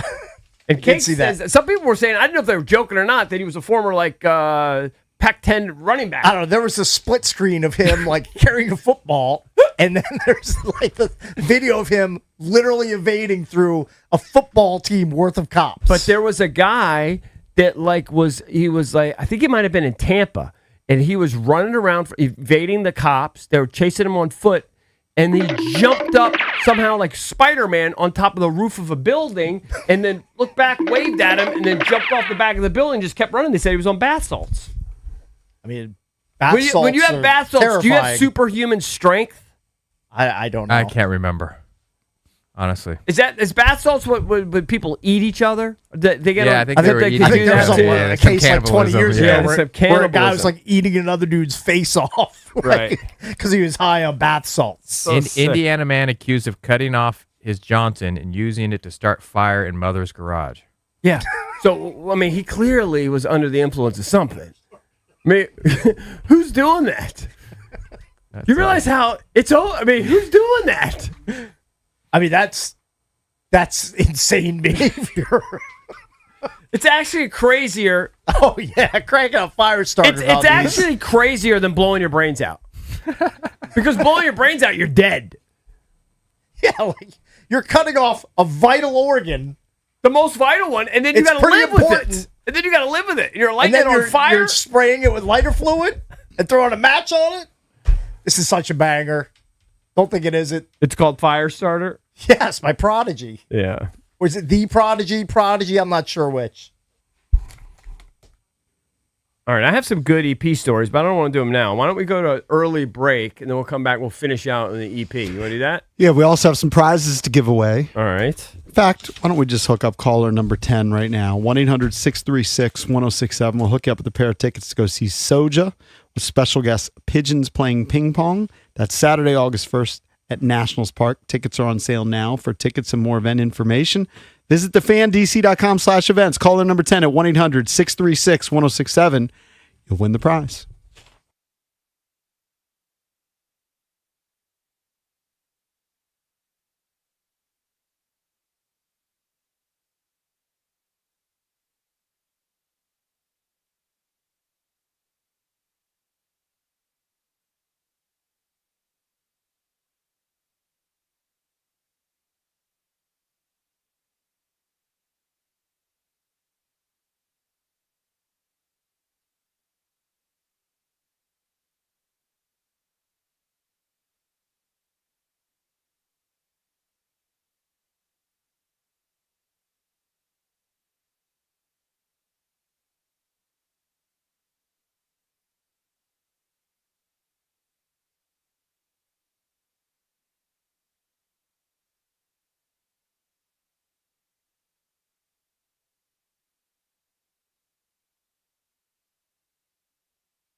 Right now, we're going to hook up caller number 10 with tickets to go see Bob Dylan in concert.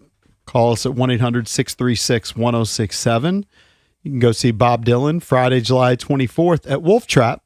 For tickets and more event information, visit thefandc.com/events. So By the call way, 10 at 1-800-636-1067. I've said this many times before, and this definitely applies to Bob Dylan. When artists get up into their 70s and 80s and they're still touring, go see them.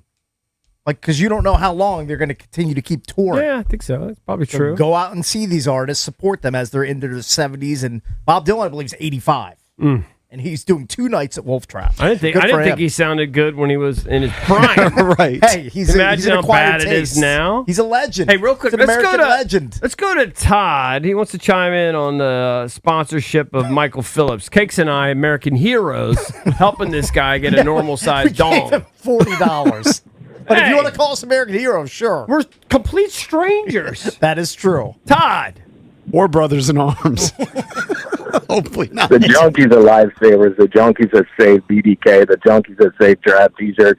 The junkies that save AWOD, EWOD, and the list goes on. Everybody needs to get on board and help Micro Boy. Right. And By the way, Kevin I'm gonna McCarthy donate going to be on the today. show tomorrow. Ah, good. It's good. Haven't Been a heard from while. him I in saw a while. his clip yesterday. He was interviewing Tom Cruise, and they're geeking out over this camera. Yeah. And it's just like, I mean, Kevin is just It's like they're boys. he's just developing these unbelievable relationships. It's great for him. Yeah. BDK's hurting. Please call him BDK. We'll see him tomorrow. BDK will do be like on BDK. 9:45 tomorrow to talk the Odyssey. But I don't understand. Why are you calling, Todd?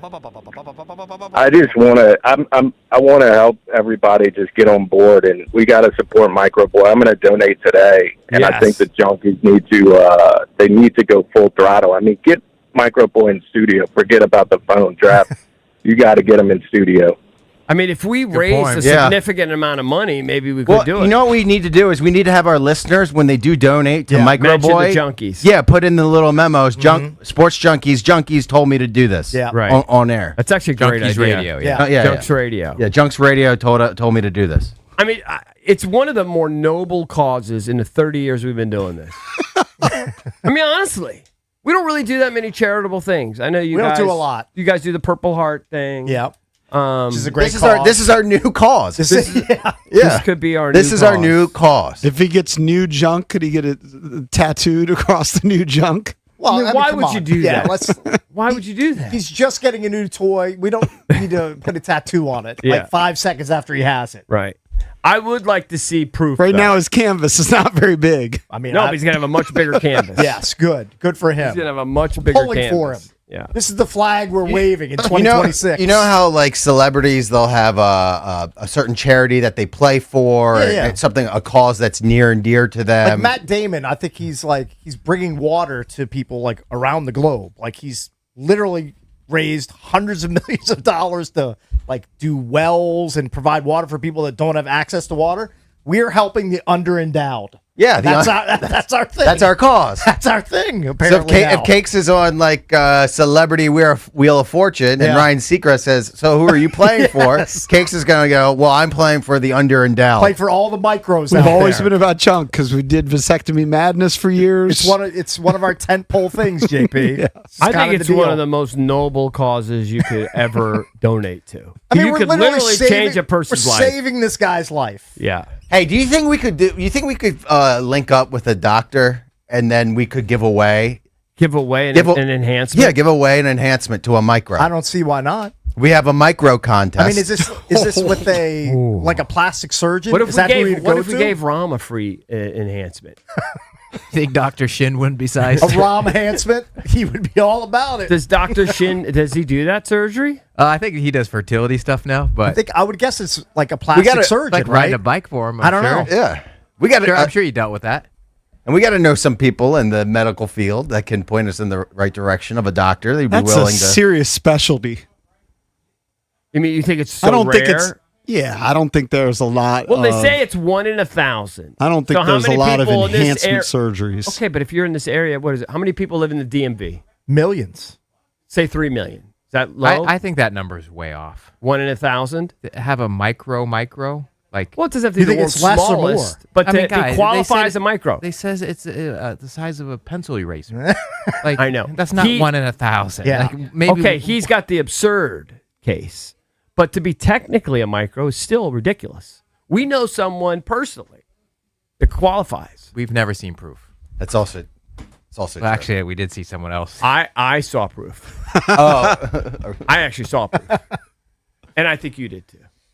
Well, I saw. I think I might have seen it too. I saw a guy who used to wear a Speedo. I saw proof of that. Yeah, Not that's Rom, somebody else. Yeah, somebody not different. Rom. Yeah. Not Rom. Talking in circles here, but I know the circle we're talking about. Yes. Yeah, I mean that is unbelievable. And he has a kid somehow. Well, I don't know. It must be one of those things, turkey baster thing. I don't know how that can happen. Do you think would you be into that or no? 100%. I think that'd be good radio. Oh, be funny. we gave away an A bunch enlargement. of guys come here with micros and they got to state their case. Well, the state the case is pretty simple. They stand in that corner and drop trowel. I know, but also but it the can't most just be- deserving, we can't give away 10 surgeries. Yeah, we need to. So we have 10 dogs, kind of like when we come do, down here and then we get Mar in there and he measures. We need just to like find- vasectomy We got a madness. tape measure. You get a tape measure. Mar We, gets in we there. have glove. We have Yeah. rubber gloves, Yeah, tape it'd be measure, very- and you do the official measurement. Like Yeah. that's It'd be very scientific. Yeah, All above board. of course. We find the saddest case. you know what you can do is you do like the NFL rep that takes the card and puts it between the first down marker. That's a great bit. I do like that. I like it. I think we're the perfect. you know candidate. what? And then it's not based on most micro because we got to get a good a story. backstory You as got well. backstory. Yeah, Well, you and know, then how are you going to use your new silly? 30 years in radio, we finally found a cause. We finally found one. Listen, Mr. Beast went viral for giving like 100 people their vision, The ability to hear. Yeah. We're gonna Whatever. give somebody a normal sized Jimmy. I mean, who cares about being able to hear? You need some swagger down We're there. gonna Normal get size. some- Why don't we give him a porn star size? No, baby Well, steps, JP. Yeah, baby steps. I mean, they're going from an aspirin to all of a sudden they're going to be in pornos. You gotta kind of let's take some baby steps here. Take him from a Mosley to an Ovi. No, I think we're stumbling onto something. So we got to find a doctor, and then B, we got to find listeners that are up for the the embarrassment. Or could they come in with? Could we can put promise masks them on. anonymity? Yeah, they can put it. Like, Can we promise them anonymity, like we did with the Daisy Dukes contest, paper bag? Well, I don't You know come in with because a paper because bag. if some guy comes in and he's a hunky looking lad, Yeah. and then all of a sudden has a micro, Yeah, I that don't might think be that that guy might be would a do good it. candidate. I don't feel like you're going to see a guy who looks like a 10 walk you through the door, and then he's going to take his pants off, and there's nothing there. I just find that hard to believe. But there really shouldn't be a correlation. There shouldn't be. So I'm you just think saying, in life, good-looking guys can't have the micro? I think it's hard. It's more difficult. They're probably.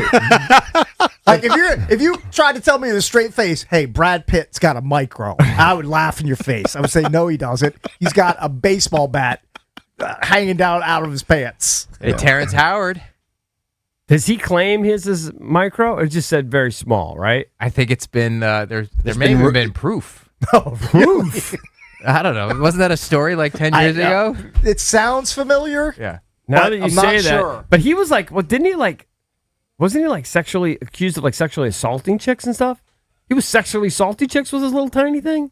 I don't know. That I don't know. Apparently, it's, think there were allegations His with that guy. ex-wife like put it in court documents Oh, it's there for the whole world to see. during their divorce proceedings. That That's- was an extortion attempt. That's Yes. rough. That's So a rough it one. might not be That true. would get you to pay though.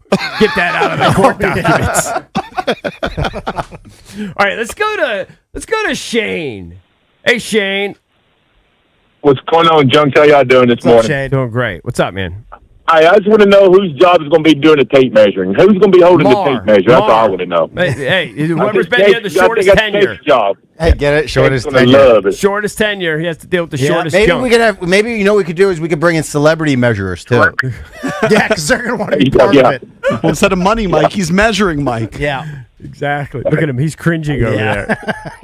He's no selling it big time. As a work from home day for him. He gets so bitter. He gets so bitter because years ago we would have girls in for bikini contests. Yeah.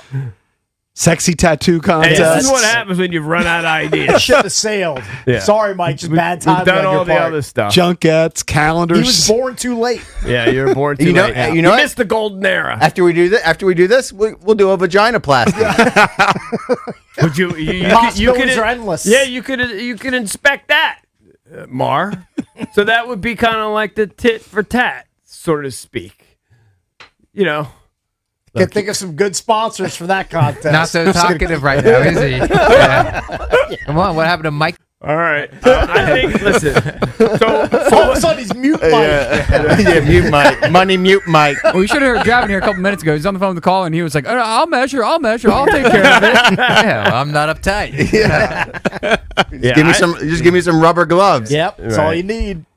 I don't doubt Drabby would get in there. I just don't doubt that. Hey, he knows a good bit when he sees one. Yeah, he does. He's all about it. You throw some cash in front of him, God only knows what he'd do. Cash is king. Cash works. Cash is king. Video doesn't matter. Mm-hmm. Pretty A good hell of an EP. Yeah. That was a pretty good EP. Did you even get the plug in? I was entertained. Yeah, let me do the plug. Of course, the entertainment page brought to you by BMW Fairfax, DC's only BMW Center of Excellence Award winner for the ultimate buying experience on your ultimate driving machine. Get over to BMW Fairfax. Ask for a girl Miriam. She's the general manager. Of course, you can check out their entire selection on BMWFairfax.com. Yeah, so Who's got England tonight? I've got Argentina, right? Anybody can win this World Cup pool? Who's got England? Drab. All right. I'm It's me and officially you. out. No teams left. Dead. Dead in the water. Am I still last? Yeah. So I'm dead. Who's got Spain? I think it's Mike Marr. All right. Mute Mar. Mute Mike. So we got three Muty people Mike alive over to win there. this thing. Yeah. Right. All right, we got to get out of here for Cake, CB, I'm JP. B. Mitch and Finley coming up next here on The Fan.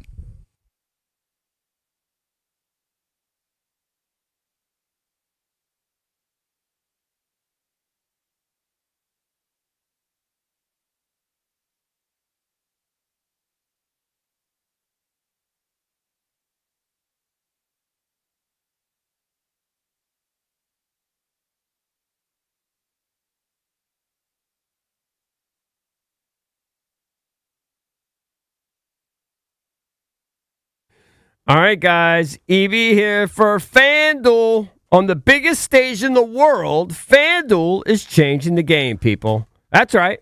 Because sometimes your player gets subbed off and your bet goes with him. You're screwed. You can't predict that. Your team goes up to a big lead and they take your star out at halftime. Well, not anymore. With FanDuel's Super Sub, if your player is subbed out, your bet stays in. So if you bet on Messi to score and they take him out today, you're still alive. You get that extra insurance. If a player leaves the match, your bet continues on, even with the substitute. Who else is doing that? You're still in it until the final whistle. All you have to do, visit FanDuel.com/local to get started now. That's FanDuel.com/local. Let there be goals this summer on FanDuel. FanDuel Sportsbook is the official sportsbook of 106.7 The Fan. You must be 18 and over. Present in D.C. Gambling problem? Call, text 1-800-GAMBLER.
This sports update is brought to you by Mervis Diamond Importers. Nobody pays retail anymore. Why should you? Once again, the American League came out on top in the MLB All-Star Game. The AL shut out the National League 4-0. The AL has now won 11 of the last 13 and 23 of the last 29 All-Star games dating back to 1997. The game was dominated by pitching. The AL held the NL to 3 singles and 2 walks and didn't allow a runner to reach second base. Cody Bellinger's 2 RBI single in the first inning was enough to earn him All-Star Game MVP honors. And speaking of shutouts over in the World Cup, Spain managed to record a 6 shutout in 7 games so far, beating France 2-0 in the semifinals. Spain will face either defending champion Argentina or England on Sunday in the finals. That will be decided today at 3 p.m. From the Crop Medcat Sports Desk, Savannah McCann on the Fan.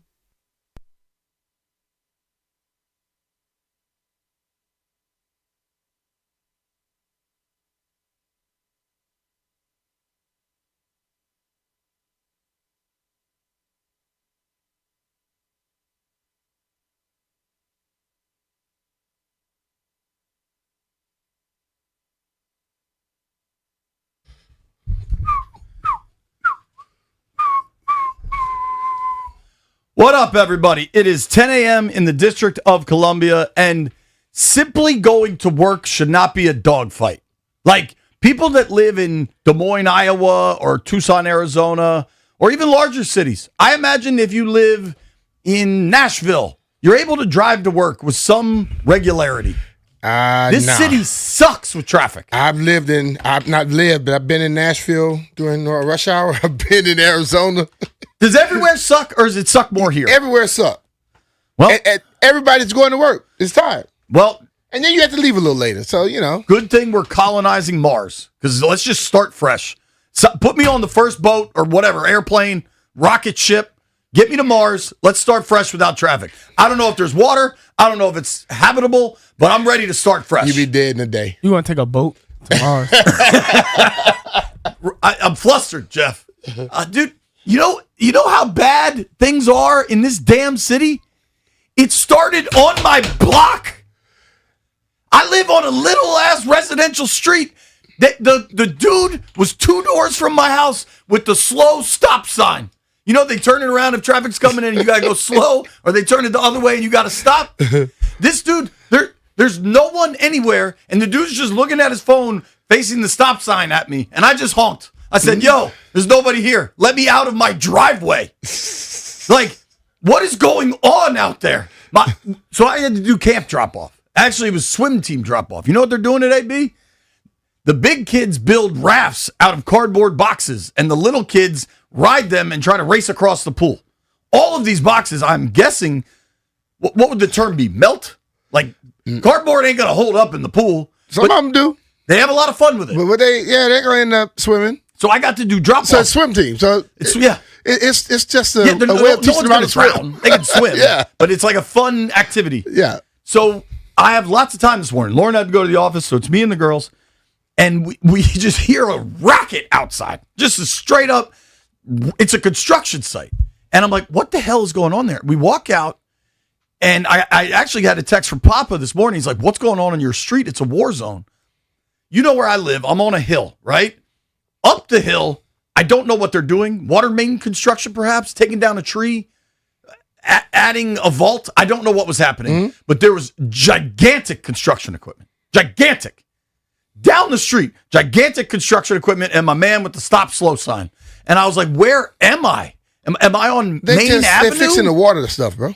It's probably a water main or something like that. Everywhere I went, I encountered a new problem.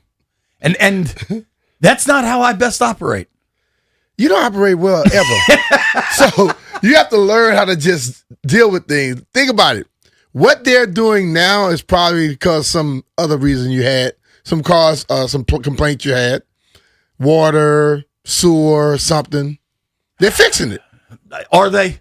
Are they? Yeah. All the work going on. Is any of it going to help with anything? Yeah. I don't think so. I think it will. I'm skeptic. Color me skeptic. It probably doesn't help my... You need to chill out, calm yourself down. You're right. Though. You're right. It probably doesn't help my psyche that I'm legitimately one of the worst golfers on the Eastern Seaboard. I don't like one of the worst who golfers. I thought you said gopher. I'm like, what are you I gopher? want to qualify. Like, I'm not bad. Like the boys in the aquarium are bad, but they're also like kind of learning, kind of new to this, whatever, right? Like for how much I play and how much I have played, and for knowing where my game can be, I am god awful, and I don't know what to do. It's all your fault. It is because it's unquestionably my own fault. You know how you just started this show? That's how you play golf. That's how I live. You play golf. Well, maybe it's time that the person in your life that needs to do something to make things different is you. I probably won't. Stop being impatient. Stop being forgetful. Whenever someone tells you something right before you do it, you do a great job. But if you have that same shot 5 minutes later, you don't do a damn thing they told you 5 minutes before. Your mind is screwed up, dog. Yeah, my you gotta mind. do something My with mind it. is. But actually, that's the same way Ryan is. Jeff, it's definitely White Brian. If you tell them something right before they do it, y'all all do a great job. But to expect you to remember it, if I tell you something on a putt at hole 1, hole 2, you don't remember it. And that whole room in there. I got a question. I think Jeff forgets it before he even leaves the green. Stop. You know what? At least 3 of us and possibly 4 of us. I don't know what White Brian does in his private time. You know what definitely me, Jeff, and Stallion have in common? What? Smoked a lot of weed. I wonder if that is an issue with hole to hole. Now, I haven't in a while, but there was a period of time. Because I know people on the tour that smoke a lot of weed, and they drop 60s and 62s. Okay. Well, we got to recalibrate. Can I be completely 100 with you? Yeah, go ahead.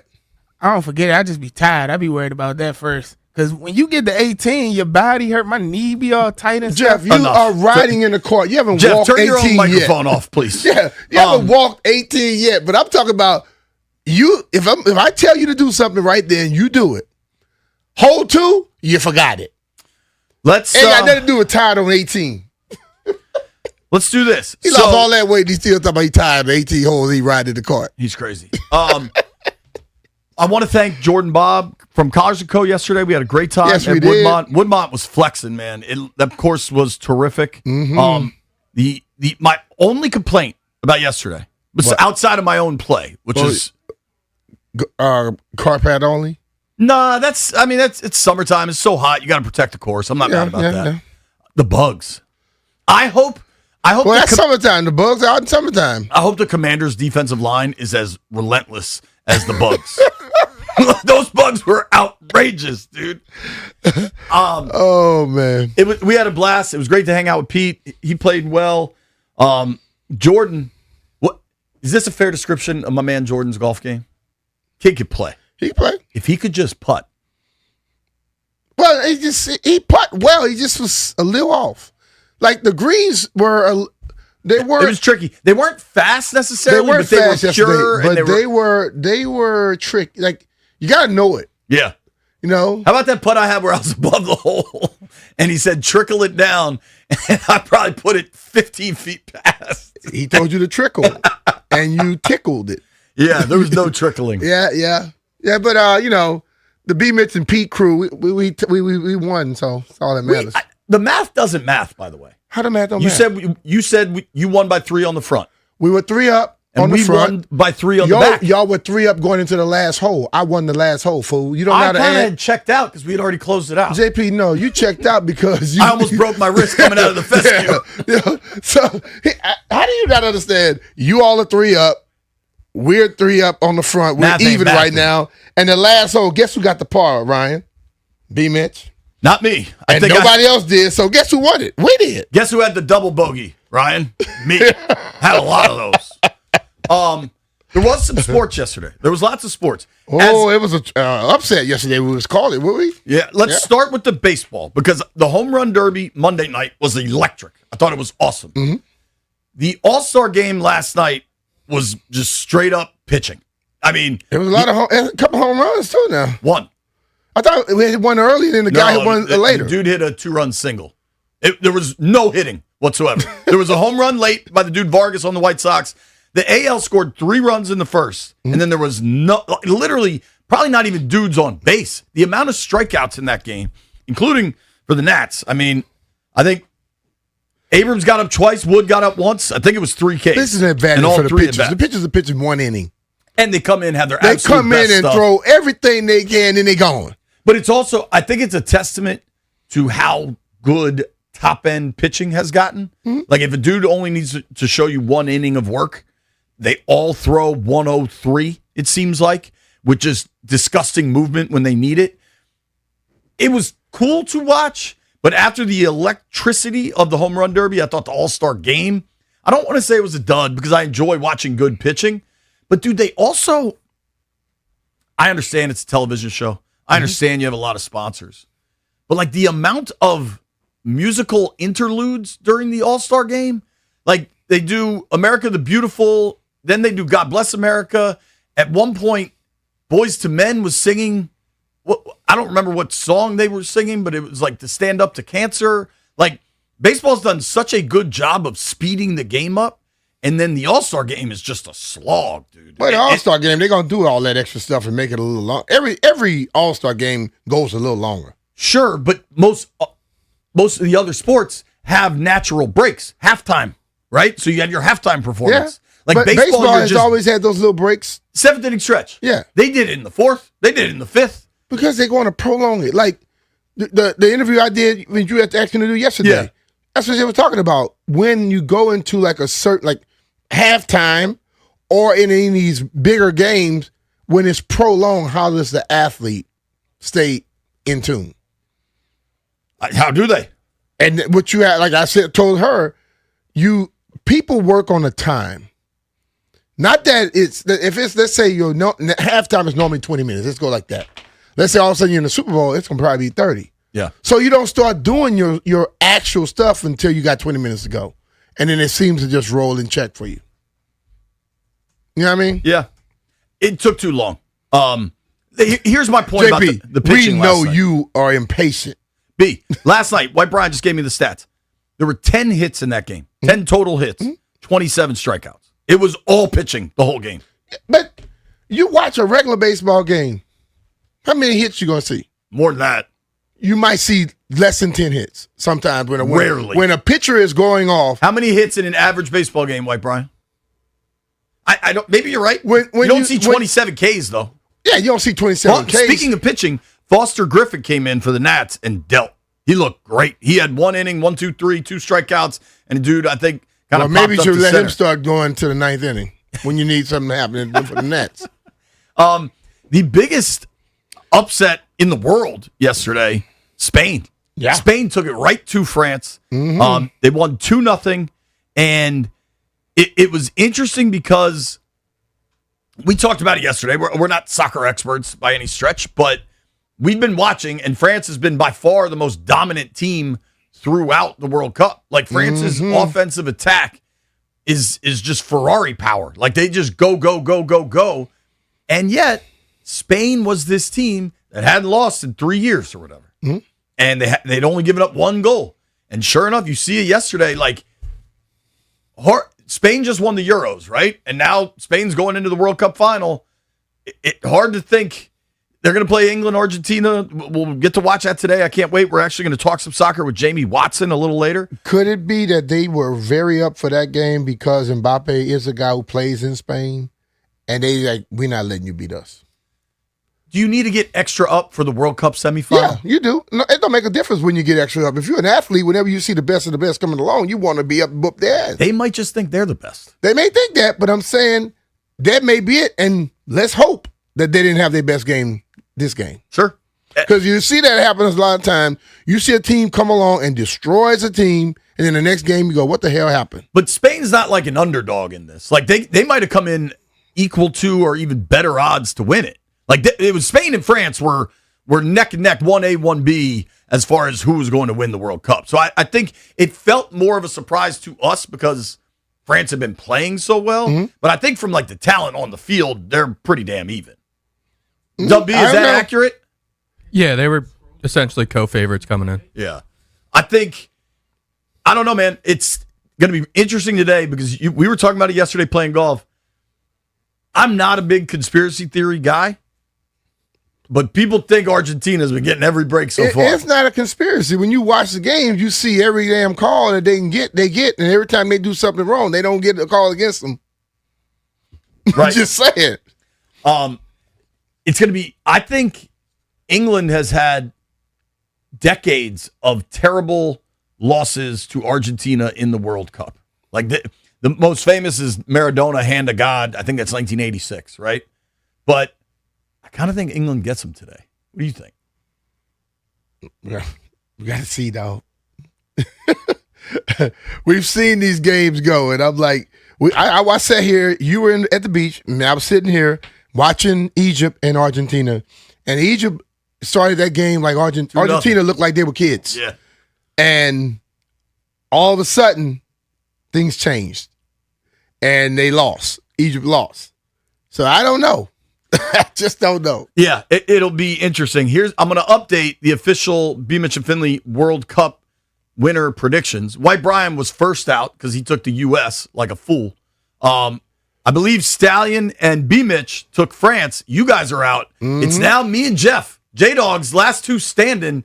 Jeff's already into the final with his Spain pick, even though he tried to switch to France repeatedly. But we're going to give him credit for Spain. And I have England going today. So we'll see how this goes. Should it be an all J-Dogs final of Spain versus England, we'll have to come up with some sort of wager, I think, Jeffrey. For sure. Okay. The other news yesterday, not a surprise. We were kind of talking about this. The Wiz officially, I think shut down is the term, right? AJ DeBonsa, Trey Johnson, and Will Riley won't play for the remainder of Summer League. I'll be honest, I don't want to upset anybody, but that very much halted my momentum for watching Summer League. I don't know if I'm alone in that. Here's where I stand on shutting these guys down for Summer League. Bit of a bummer because it was so much fun watching them, but I can understand the decision.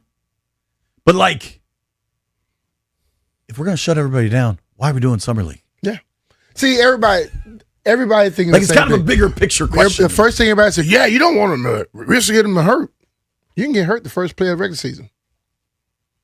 So, I mean, my whole thing is people that normally get into shape, get into a rhythm, they don't get hurt. But if you got them going and you shut them down and they go back again, that's when people normally get hurt, right? But, Doug, it's also like they're going to have training camp and preseason games. This isn't even that. Like, this is OTA. I don't even know what the comp is for this. But, like, I was really excited to watch DeBonsa. That was the number one driving factor. But now you look at the dude.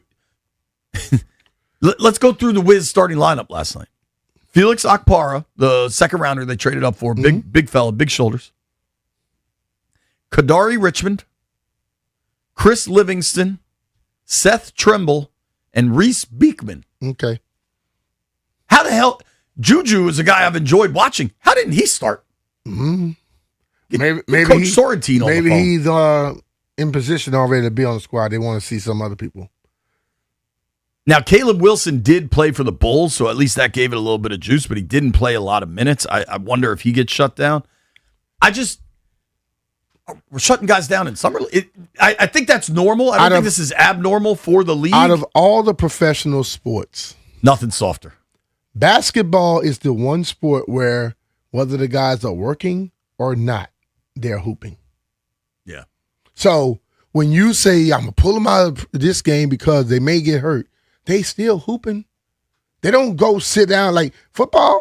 Will Riley told us he plays basketball 4 times a day. When they're not playing football, they're not out there running around doing football. Like they're lifting and they might run routes and stuff, but they're not getting hit. I know, but I'm saying basketball is the one sport where they're always playing basketball. Yeah. Speaking of sports, the Caps just announced their home opener will host the Penguins October 7th, 7:30 at Cap One Arena. That's a juicy game. Ovi's back. Crosby's in town. B, we might need to know a guy on that one. Wednesday, October 7th, 7:30, Caps home opener. Got it. This is a crazy sentence that I've never said possibly in my life. I think I'm more excited for the Wizards home opener than I am the Caps home opener. Well, they do have some excitement going around this year. I can see that. Like you get to see Davis, presumably. You get to see, like just to see that group. I'm on starting the to court. think he's in now. I am too. All right, just getting warmed up on a hump day. We made it in. We were here, very early for our pre-show meeting. Of all the things to make you run late in the text thread, we all kind of said, "Yo, traffic's terrible. We're running late. We'll get there. Don't worry." White Brian, who has no children and really no reason to be late. White Brian says, "I'm also coming in hot. The cat caused a scene this morning." What cat? I thought you're a dog mom. Rose and I have a cat. When did y'all get a damn cat? What Last can summer. a cat do that causes you to be late for work? She thought her litter was confetti. That's gross, dog. You're a bad dog mom that's got a cat pooping all over the place. It's B. Mitch and Finley.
This sports update is brought to you by Chicken Salad Chick, made from scratch and served from the heart.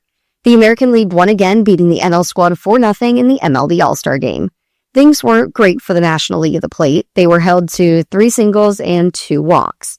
C.J. Abrams struck out twice and James Wood once, but Foster Griffin had a very nice 1-2-3 inning, striking out 2 in his lone inning of work.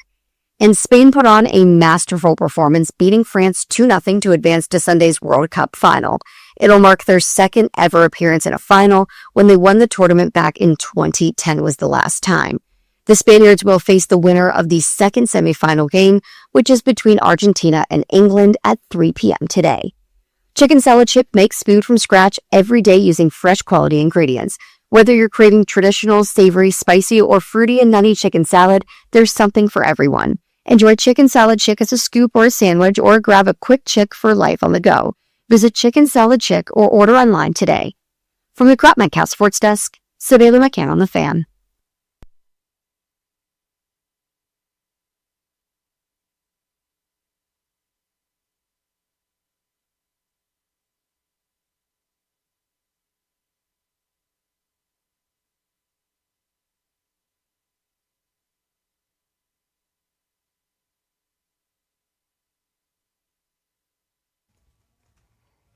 We gonna get it right tonight. B. Mitch and Finley, 106.7 The Fan. Appreciate everybody hanging out with us on Monumental Sports Network. Appreciate everybody hanging out with us on the YouTube chat. Appreciate everybody listening to us in the future via podcast. Time travelers, always appreciate them. And everybody just in their car, listening to the radio, appreciate you too. Let me remind you, Rude is the official show sponsor of B. Mitch and Finley. Don't melt this summer. Upgrade to high-efficiency HVAC and enjoy budget-friendly financing options with low monthly payments. Keep your cool and keep your cash. Find a Rude Pro partner at rude.com. If it ain't Rude, B. It ain't right. Brian, are you familiar with the work of Ari Myrov? No. So I bet you've seen his tweets. His tweets are at My Sports Update, and he's got an incredibly robust social media following. He's very good at, like, aggregating, and he's built a, like, significant... MEIROV? Something like that? MEIROV, yeah. Yeah, I've seen that. There was a period, not in the last few days, though. There was a period of time where I thought he was a bot because it was like just this constant tweet storm, right? Mitch Sisler reminded me of this. I actually met this dude, though, a couple years back at an NFL owners meeting because he was walking around with Schefter. He was like Schefter's mini-me, if you can imagine that. Schefter's not the tallest dude either. But yeah. I'm guessing because this dude has such a large Twitter following, he's got like almost 900,000 Twitter followers. I was unaware of this. He now has a podcast, NFL Spotlight with Ari Myrov. And he got an interview with David Blau, which is interesting to me, right? I care about what David Blau says. I think as much as we have these continued conversations about adding to the wide receiver room, and then you correctly bring up the tight ends can supplement some of this, the running backs can supplement some of this. I also think the offense is going to be very different, and it won't be possibly every offense needs their wide receivers, obviously. Would I like them to add Steph Diggs? Yes, like clearly.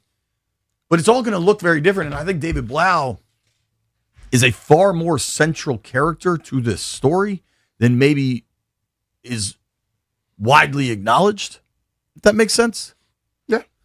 And so I think it's assumed. Sure. New coordinator, and people talked about that early about new coordinator on both sides and what was going to happen and the pressure on them and, you know, how things will be. But you're not going to talk about that every day. That's not going to keep people listening. People going to listen about the possibility of the receivers or not. One of them had us entertained for a while till we thought he just ran us crazy. It's funny, dude. There was a period of time where the acquisition of Brandon Ayuk seemed like the expected outcome. Yeah. That period of time has ceased. Yeah. I'm not closing the door on anything. No. But that period of time where it's the expected outcome, that is over. Yeah. If it happened at this point, it would be an unexpected outcome. Totally. What is an expected outcome is David Blau running this offense in a different manner than Cliff Kingsbury ran it. Totally. But that doesn't mean he's going to abandon all concepts from Cliff's offense because there was some stuff that worked. Yeah. They've largely moved the ball. Even last year when you went to Marcus and then eventually even went to Josh.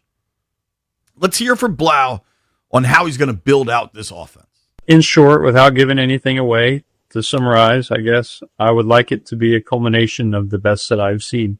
So if there's things that Ben did really well with getting us into premier plays to attack defenses, and if there's things that Cliff did really well with no huddle and different parts of how Kevin O'Connell installed and how Dan Campbell was aggressive on fourth down, and if there's different things that you can pull from Matt Patricia and his situational football expertise from just his master's degree in New England and what he imparted in 2 years as I was a player there of situational football. If you pull the best of all of those, that's what I'm hoping comes to life. I like it. Yeah. That's what it should be. See, and the thing, when I hear him talk, and I go back to when he first was hired, I called Deuce Staley. And then I think about all the people who people have lost their mind over that number 2 receiver. You know what happens throughout a year? Some people will figure out your receivers and try to stop them. Then your tight end's got to play. Your running back's got to play. You got to run the ball effectively. Whatever you do, it has to be good. And when I got everyone talking about it, I started looking at teams that were successful.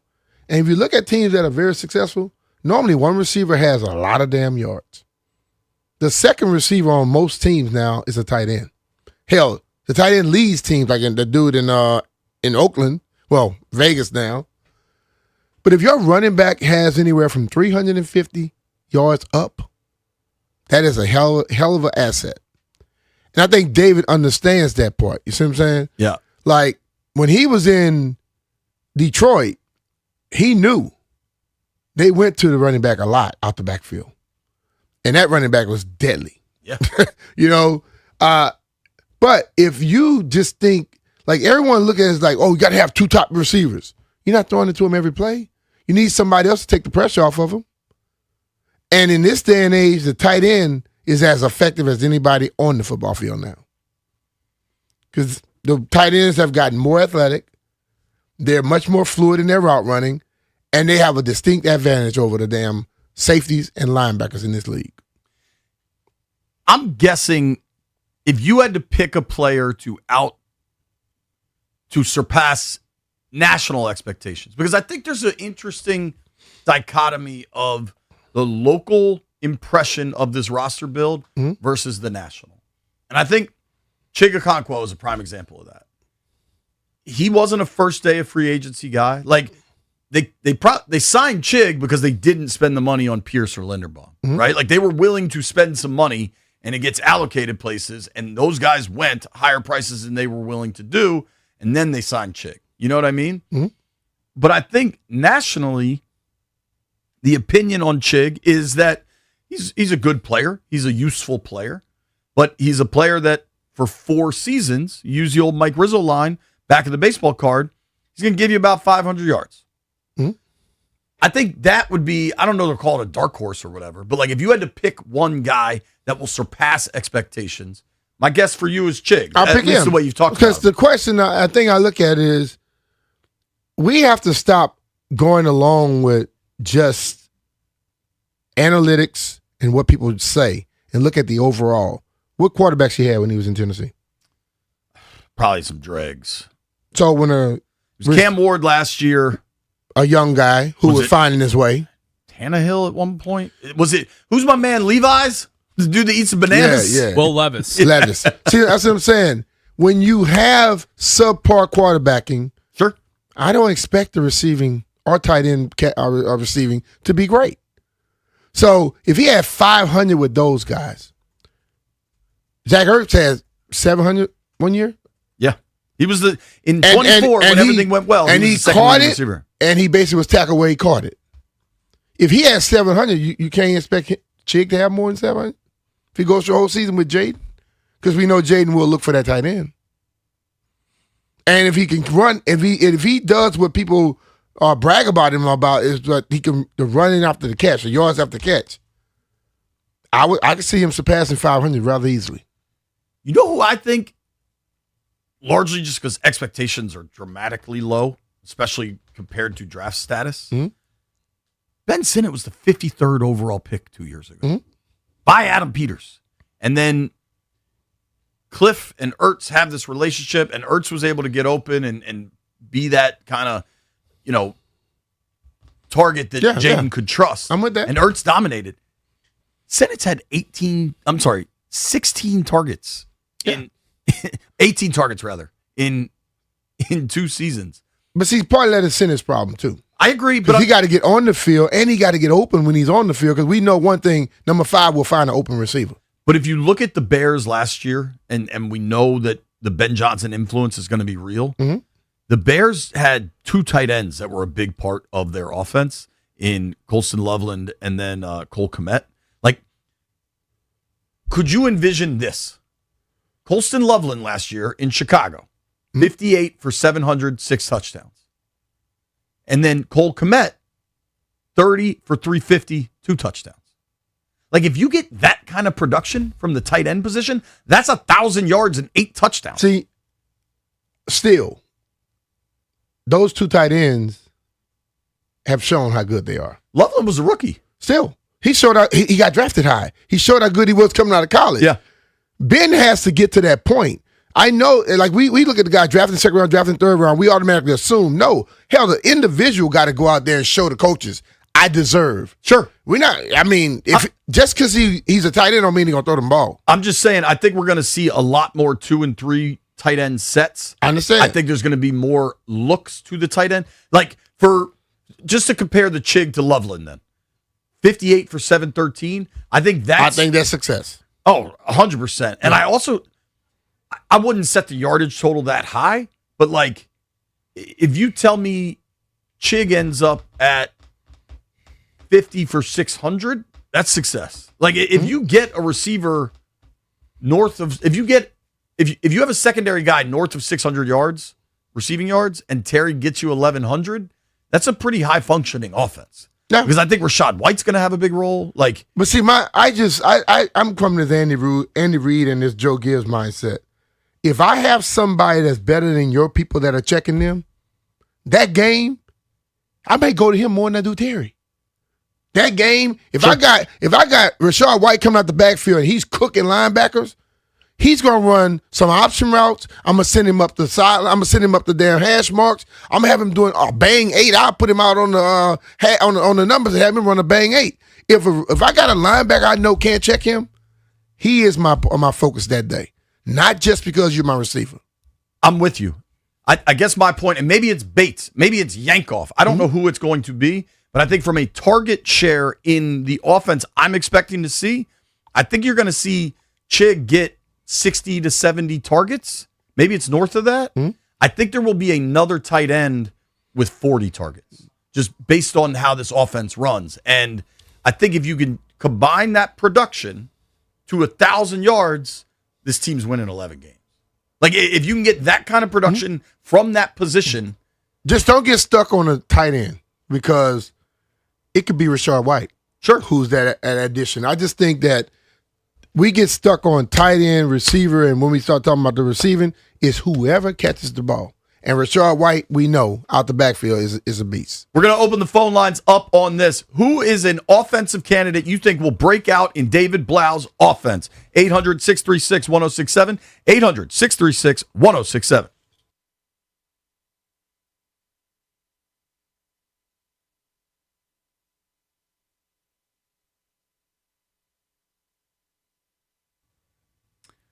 B. Mitch and Finley here to talk about our friends at Paul Henry's Window Installation. Paul has done tremendous work at my house. It's getting hot today. Could get up to 100. My house is going to stay nice and cool because I got all new windows and all new doors from Paul Henry's Window Installation. Do not let that cold air leak out of your house with old janky windows. Call Paul and get new ones today. If you call in July, you get $120 off each window with a 5-window minimum and $500 off doors with Paul Henry's Window Installation. All right, Jay, remember I was talking yesterday about how I look outside, had the glass stuff in the kitchen? Well, this is what I did on, we rode the bike on Saturday. I opened up the inside doors of my detached garage because it had the good air and heat in there from Rude. So I put the garage doors down.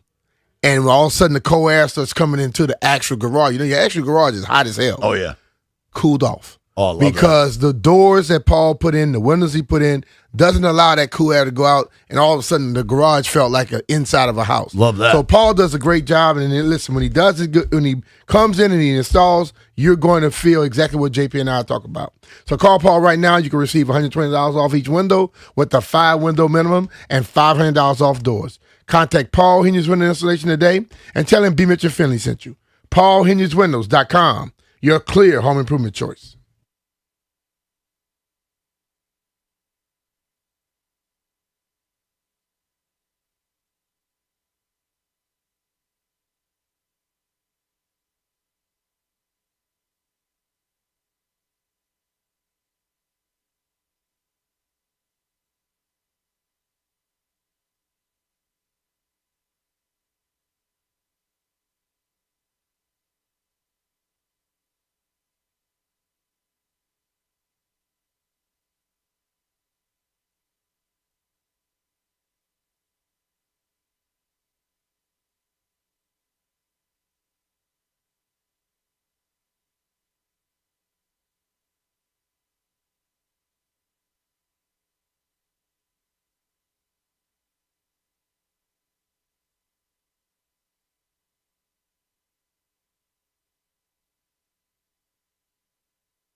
big.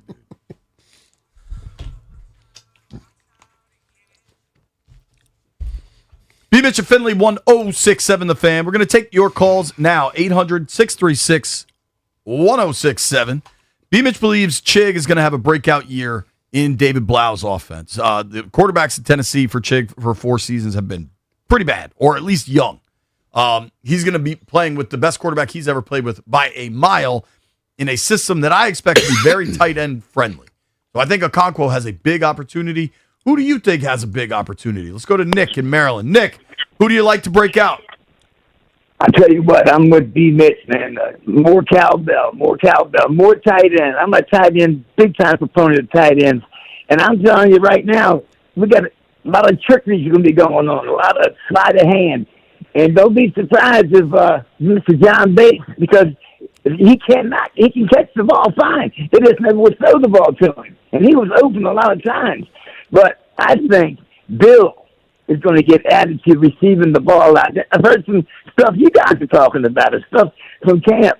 You know, Bill catch the ball in the back of you, there won't be a problem. But White's a strong man too. But I'm telling you, watch tight ends is what it's all about, man. I'd love to see John, a tight end, John, go for it and get some receptions.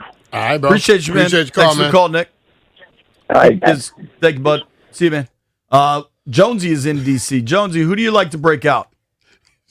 All is B. Mitch. How y'all feeling this morning? Jonesy? What's up, dude? Yeah, I think it'll be Chig also because I think that tight end spot is one of JD5's biggest go-tos. And with Chig being bigger, stronger, and faster, and this dude look like he'll give you that work for real. So it's going to be interesting to see. So my money's on him as well. So, yeah, it's that position, that tight end position. But also, I'm going to add this right here and say, it was between Joe Gibbs and Andy Reid was coming for you.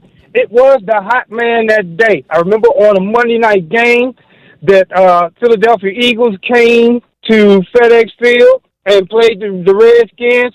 B. Mitch, you was giving your boy that work, number 56, for Bob Arrington. You was giving him that work. He was having a bad day at office. You kept him offset every time you ran up on him. You was hitting him, chipping him. And, boy, when they gave you the ball, when you blew through him and he tried to tackle you, I said, this is over. And we gave up the wrong man for garbage. Thanks, Jonesy. Jonesy's talking about who do you think is going to break out? And he's talking about you giving Lamar the work. I think breakout is relative. I think most things in life are relative. I think breakout is to what expectations are, right? Yeah. I know the dude I am cheering for on a personal level, perhaps, to break out Who that? compared to expectations. Traylon Burks, man. He is a really nice young man. He is super family focused. He's a big time outdoorsman, hunting, fishing, that kind of stuff. Okay. He oozes physical talent. 6'2", 230, jacked, can jump, contested catches, all that stuff. He was in Tennessee too, with the bad quarterbacks too. Yeah. In the bad systems too. And bad coaching too. And just can't stay healthy. Yeah. I don't know that he'll be able to stay healthy. But that's when the individual,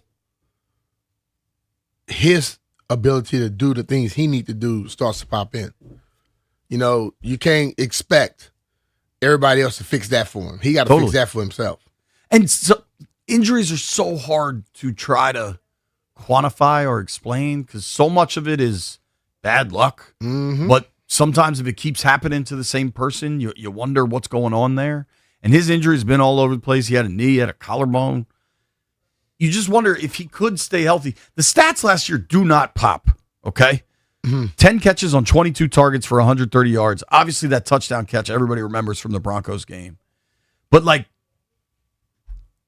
if they can get a consistent second receiver out of the group they have, I think it changes the offense dramatically. Yeah.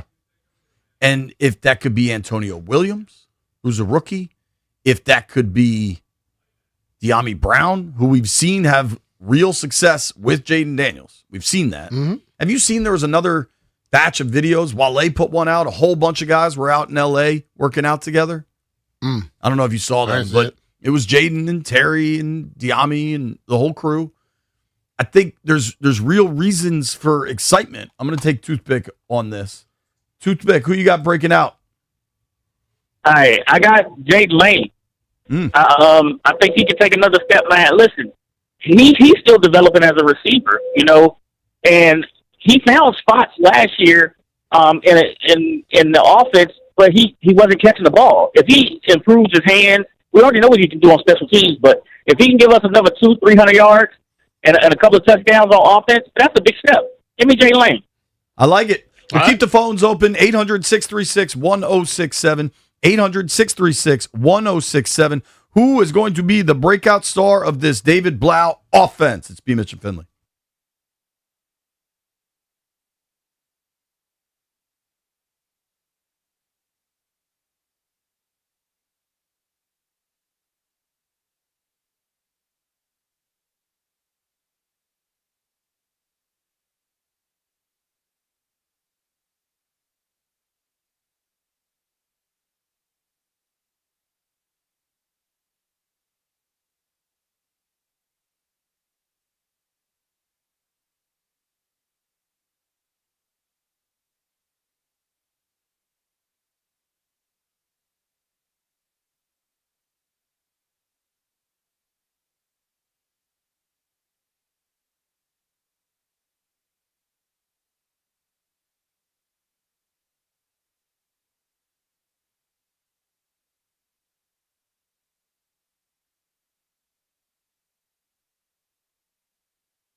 This sports update is brought to you by Cop Defense Properties. The AL has dominated the MLB All-Star Game over the last 30 years or so, and last night they wasted no time jumping out to a lead. The AL loaded the bases against hometown Phillies ace Christopher Sanchez in the top of the first, and with the bases loaded, two Yankees, Cody Bellinger and Ben Rice, came through with RBI singles to give the AL an early 3-0 lead in an eventual 4-0 win. Bellinger drove in 2, Rice 1, and Bellinger's 2 RBI single was enough to earn him All-Star Game MVP honors. And Spain booked their place in Sunday's World Cup final after they dominated France 2-0. In a semifinal that was billed as a 50-50 anyone-could-win matchup between two European heavyweights, Spain dominated for a majority of the game and more than deserved their victory. So they'll face either defending champion Argentina or England on Sunday. That'll be decided today at 3 p.m. Are you a road technician that is tired of the outdoor service grind? Cop Defense Properties is now hiring building technicians that provide day-to-day property maintenance services.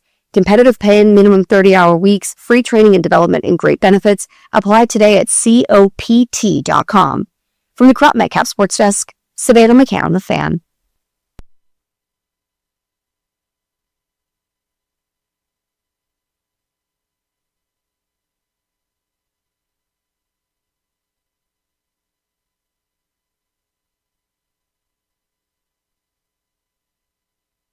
Boom, boom, boom, boom.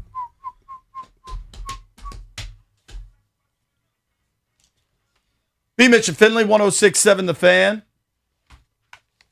Got England, Argentina coming up at 3 o'clock. Jamie Watson from Odyssey Soccer Insider is going to join us in about a half hour to break down that game and talk about Spain, France yesterday. I want to let folks weigh in, though, on who you think could be a breakout factor for this Washington offense. You know one dude we haven't named? Who? Terry. If Blau really wants to target they Terry, already assume Terry's going to do his thing.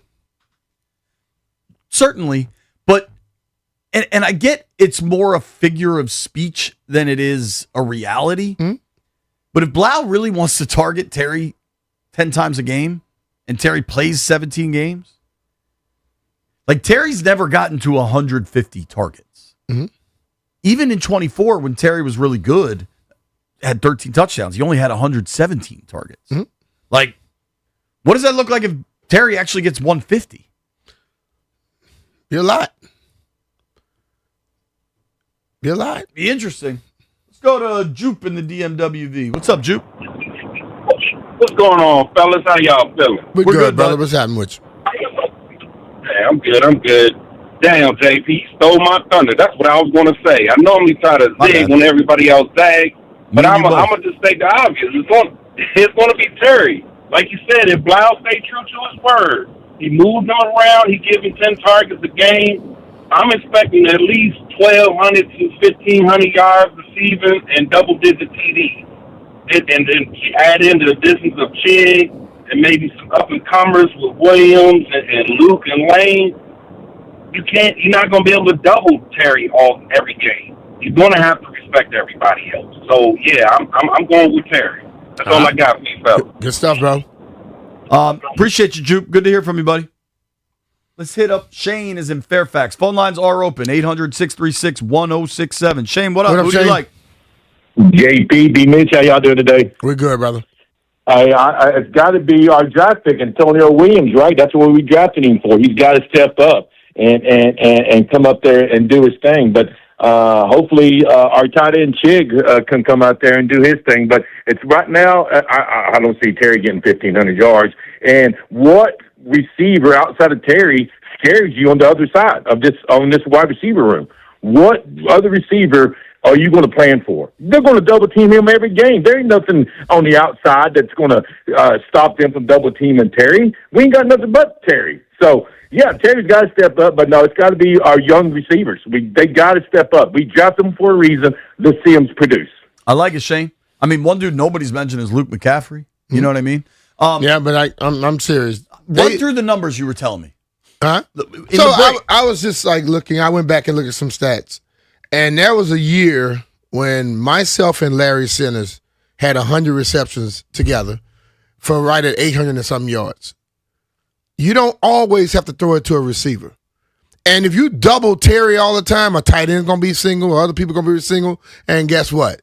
that running back is coming out the backfield against a linebacker, that safety won't be there to help him. So there were times when myself and Stephen Davis had over 60 receptions. Your running backs and your tight ends can be as vital as anything. It's not just about the second receiver. Because I keep bringing up Seattle, and you know the stats with that. Jackson Smith and Jigba had about 1,800 yards. The next person was the tight end. It wasn't a second receiver. They won the damn Super Bowl. Even Kenneth Walker had about 307 yards out the backfield, and he wasn't even a good pass catcher out the backfield. It was Charbonnet who had a lot of yards as well. So it's the overall offense, not just the receiver position. I couldn't agree with you more. I think it's about like positional productivity. Yeah. Right? And I think if you, specific to the air game, like if you can get north of 800 yards from your tight ends, that's good production. Yeah. Like if you can get north, maybe it's 750, 800 again with the receivers.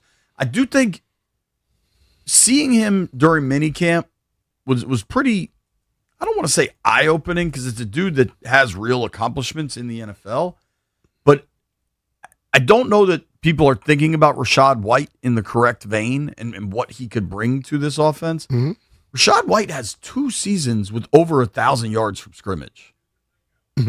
Like, who was the dude that emerged in Tampa as just a killer running back, the rookie from last year? Bucky Irving? Bucky Irving, right. Bucky kind of took Rashaad's job. That's the way the NFL goes. Even with the emergence of Bucky Irving last year, do you know what Rachaad White finished with from scrimmage? Probably about 800-900. 790. Like if you add that, and I do think Bill could be a killer in outside zone. Like when they did run it with him, go back and look at the Giants tape from FedEx or from Northwest, the home game against the Giants. Bill can be a one cut and go guy. But I think White could have a big impact. In 4 seasons in the NFL, he's gone 50 catches for 290 as a rookie, 64 for 550 in his second season, 51 for 393 in his third year. And last year, in a down year where another dude emerged, he had 40 catches for 218 yards. Like, it's not a ton of YPC there, but still, like, he is highly effective catching the ball out of the backfield. Yeah. And I think that's going to be an added layer of productivity. Yeah. Let's go to Omar in Woodbridge. Omar, who's going to break out? Hey, guys. Thanks for taking my call. Love the show. For me, a guy that I think is flying a little bit under the radar is De'Ami Brown. Now, thinking back, I think he was one of the first few free agent signings that we had when free agency opened up.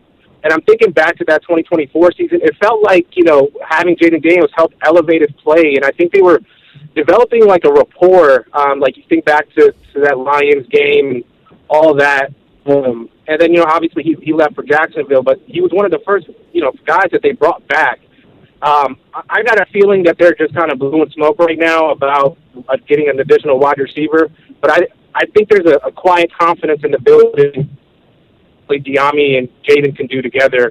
And I don't think De'Ami's had more than maybe 400 or 500 yards in any given season. I think from a breakout perspective, I think if all goes to plan, I think he could truly step up and be that candidate. Thank you.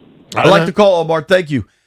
I almost want to change the term because breakout is so cliche.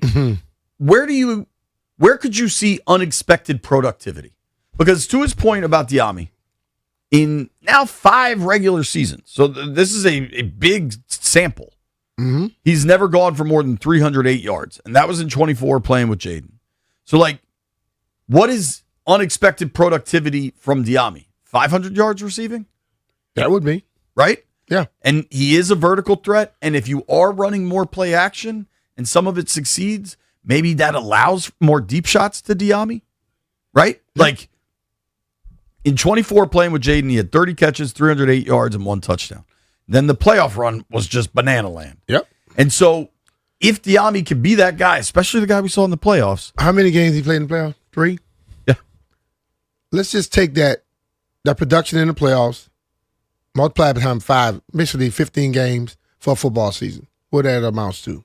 In the 3 playoff games, he had 14 catches for 230 yards and the touchdown. So 70 receptions for 1,000 yards. I mean, if you're going multiply it by 5. That's what I'm saying. Like you can, and let's just take off 20% of it. Let's say if he had 57 receptions for 800 yards, would you not be happy? If you multiply it by 3, okay? That was a 3-game run that he was on fire. And Jaden, occasionally shooters get hot, like people get hot. Diami was hot. Yeah. But let's try to extrapolate that playoff run 3x, okay? That would then be 45 catches, now we're counting on me to do math, about 650 yards, 4 touchdowns. Would you not be happy with that? Thrilled. Okay. Thrilled. Yeah. And that's not that And hard. I think that's what you have to look at. The problem is the average. Now, the regular season numbers don't add up to I understand what you're saying, but like he has started to get a rhythm in the toughest situations against the better defenses. He was doing that. Most people that call in, they are comparing it to what somebody's number 1 does. Not what the number 2 does. Not what the number 3 does. They know the numbers that somebody do. Well, we don't have nobody like that. You don't need him to have 1,000. You need him to have about 500 to 650. And if he happens to go higher, cool.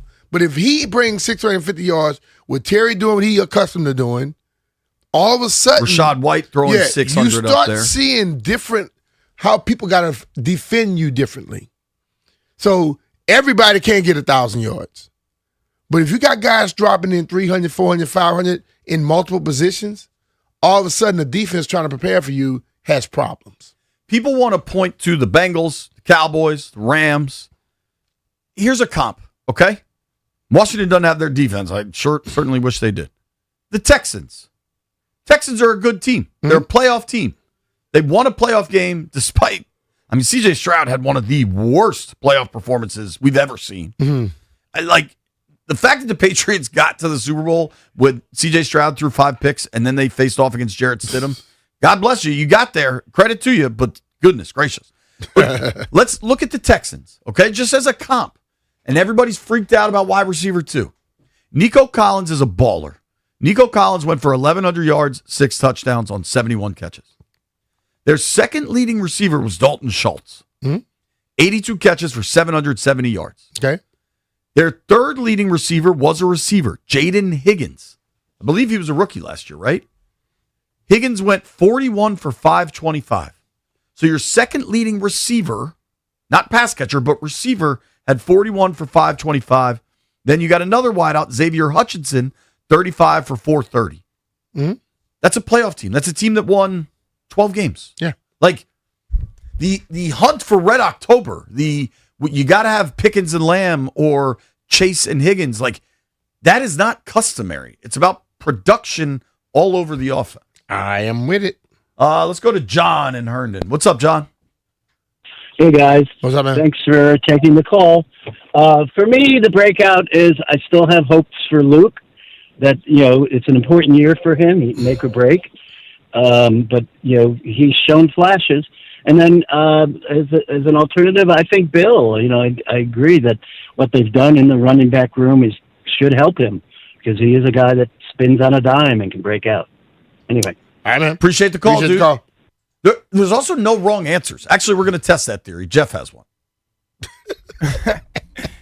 Well, my breakout player is going to be Jaden Daniels. The reason why I say that, he's coming off of a season where he was injured. He's coming into a new offense that he will learn. A lot of people keep saying, oh, he never played in a pro-style offense. He's not going to be able to adjust playing on the center. One thing I noticed in his first year, because we didn't get a big sample size last year, the boy can adapt pretty well. So I think he's going to shut all the critics up. He's going to, all the list, he's not paying attention to that. He's going to come out and have a great season. And here comes the Ashburn syndrome. If he come out clicking, we could make it back to where we were in 2024 or further. There is if you go further, you're going to the Super Bowl. There's no law or local ordinance that says they can't. Right? Like, we can have all these debates and lists and all the stuff. Like, if he is as good and as healthy as he was in 24, when he played through that rib injury, keep that in mind, then hell yeah, they're a playoff team. He was excellent. Yes. And there's like, people have kind of forgotten that. I don't think locally we have, but I think people are now a little scared off by the injuries. But I don't think that's a crazy take at all, Jeff. Like, you know why the expectations for the Bills are so high? Because of Josh Allen. Mm-hmm.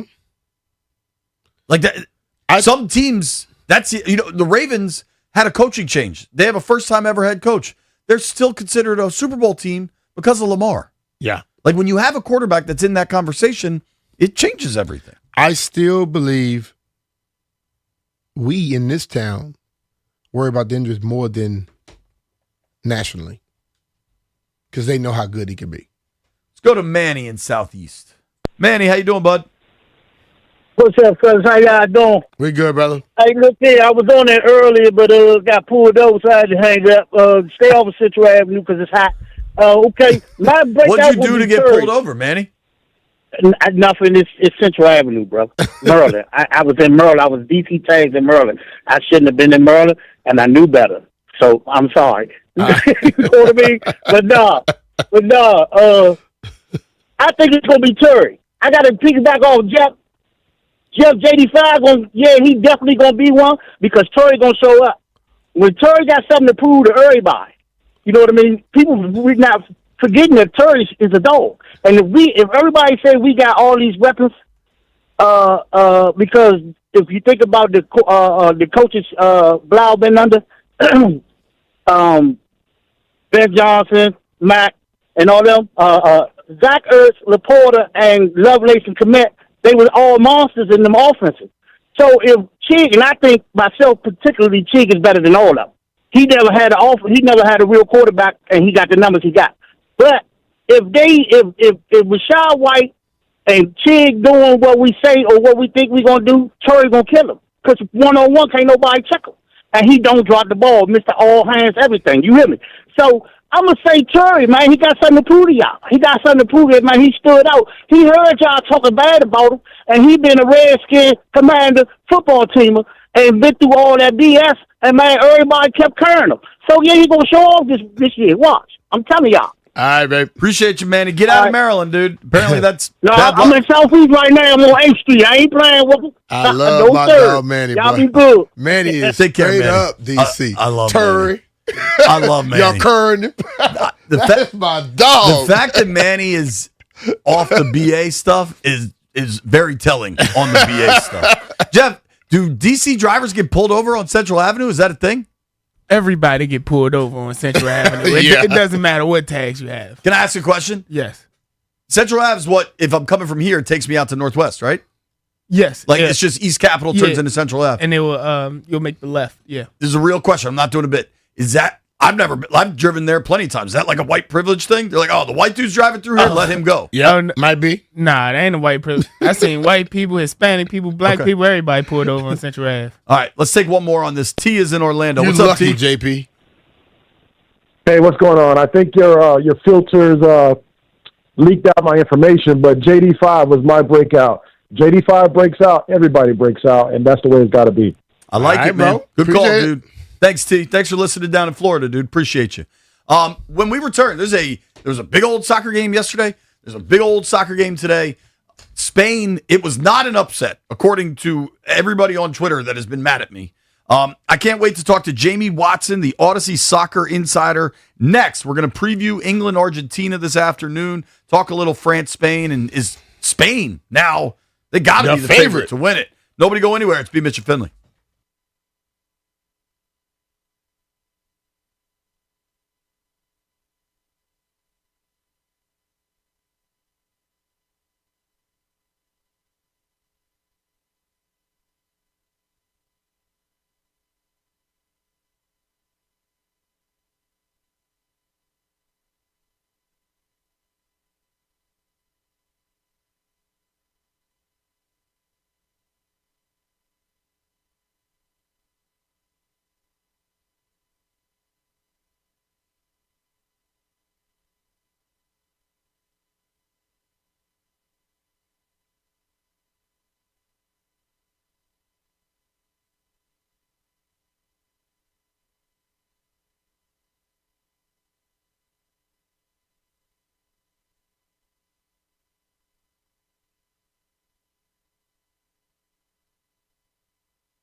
This sports review is brought to you by Mervis Diamond Importers. Nobody pays retail anymore? Why should you?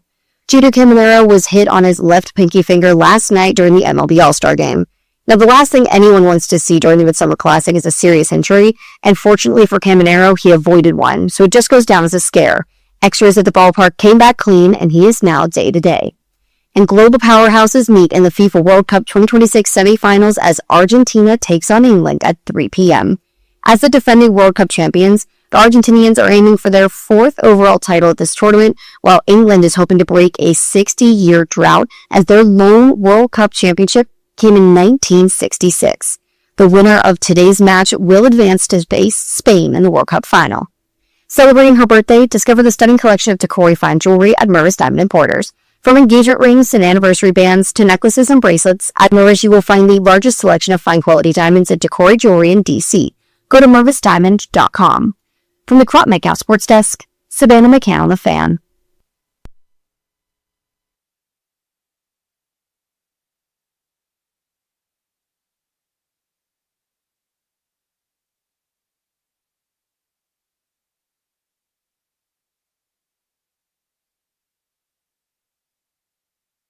Know all about that.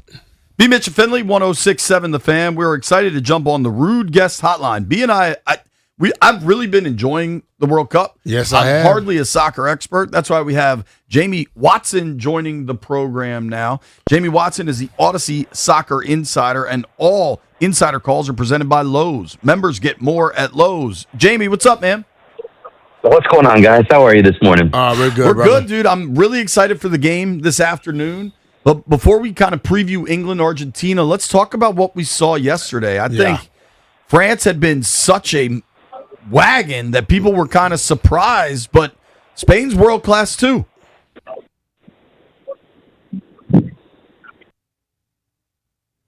We lost Jamie.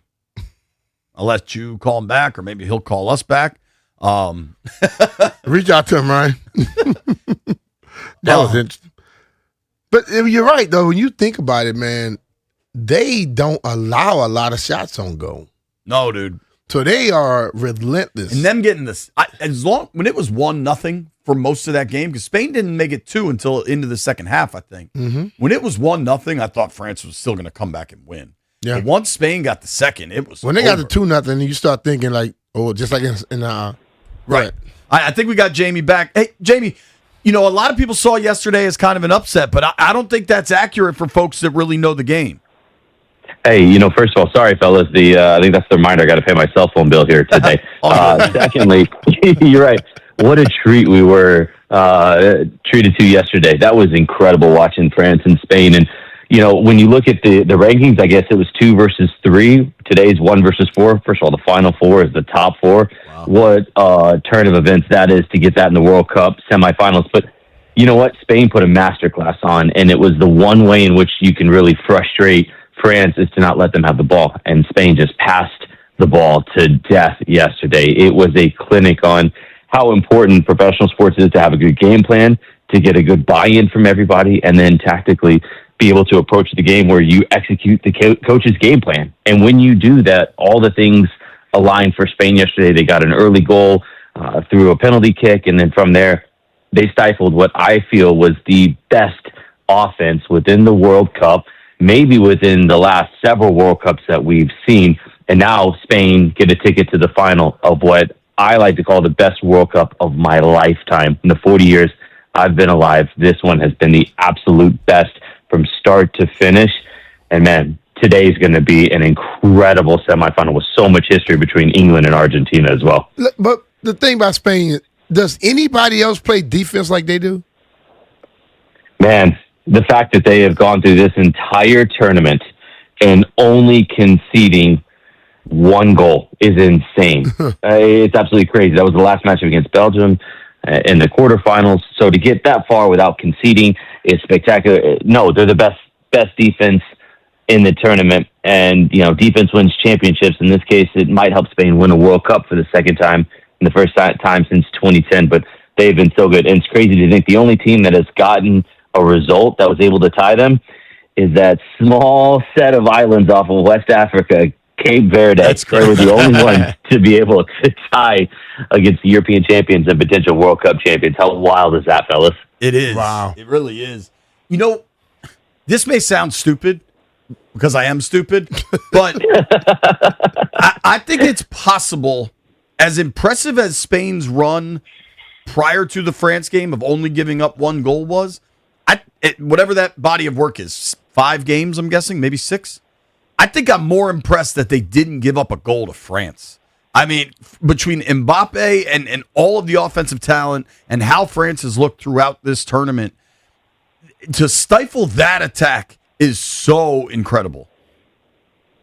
So France, for me, was the pick that I had coming into this tournament because I didn't think there was any team that was capable of stopping Kylian Mbappe, Ousmane Dembele, the reigning Ballon d'Or World Player of the Year, Michael Olise, who might be overall the best player on that team. And you can pick Barcola or Doué. Barcola got the start yesterday, but I felt as though there was nobody that was going to be able to stop this team. It was France and France alone that were going to be lifting the trophy on July 19th. Spain proved me completely wrong in the way they did it.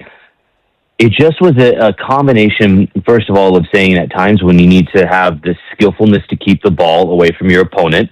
That was one. But also, Spain had this grit about them as well, too. When they needed to defend, they did it when they went with a group of players to go win the ball back. We call that the repress. Like, they lose the ball, and they just quickly re-pressure the opponent to win it back. I mean, it stifled France. It looked like you had some of the most attacking, skillful, creative players in the world guessing as to how in the world do we get away from this suffocating Spanish defense. It was so entertaining to watch from a purist standpoint, and Spain did what they needed to win. I don't know if Spain would beat France in a best-of-7 series, but they didn't need to, fellas. It's one and done, and that's the beauty of this knockout phase. Yeah, absolutely. So as we get ready for this game today, how do you see this going? Or will it be history being made because it's been, 60 years? Or we're going to see Messi keep moving?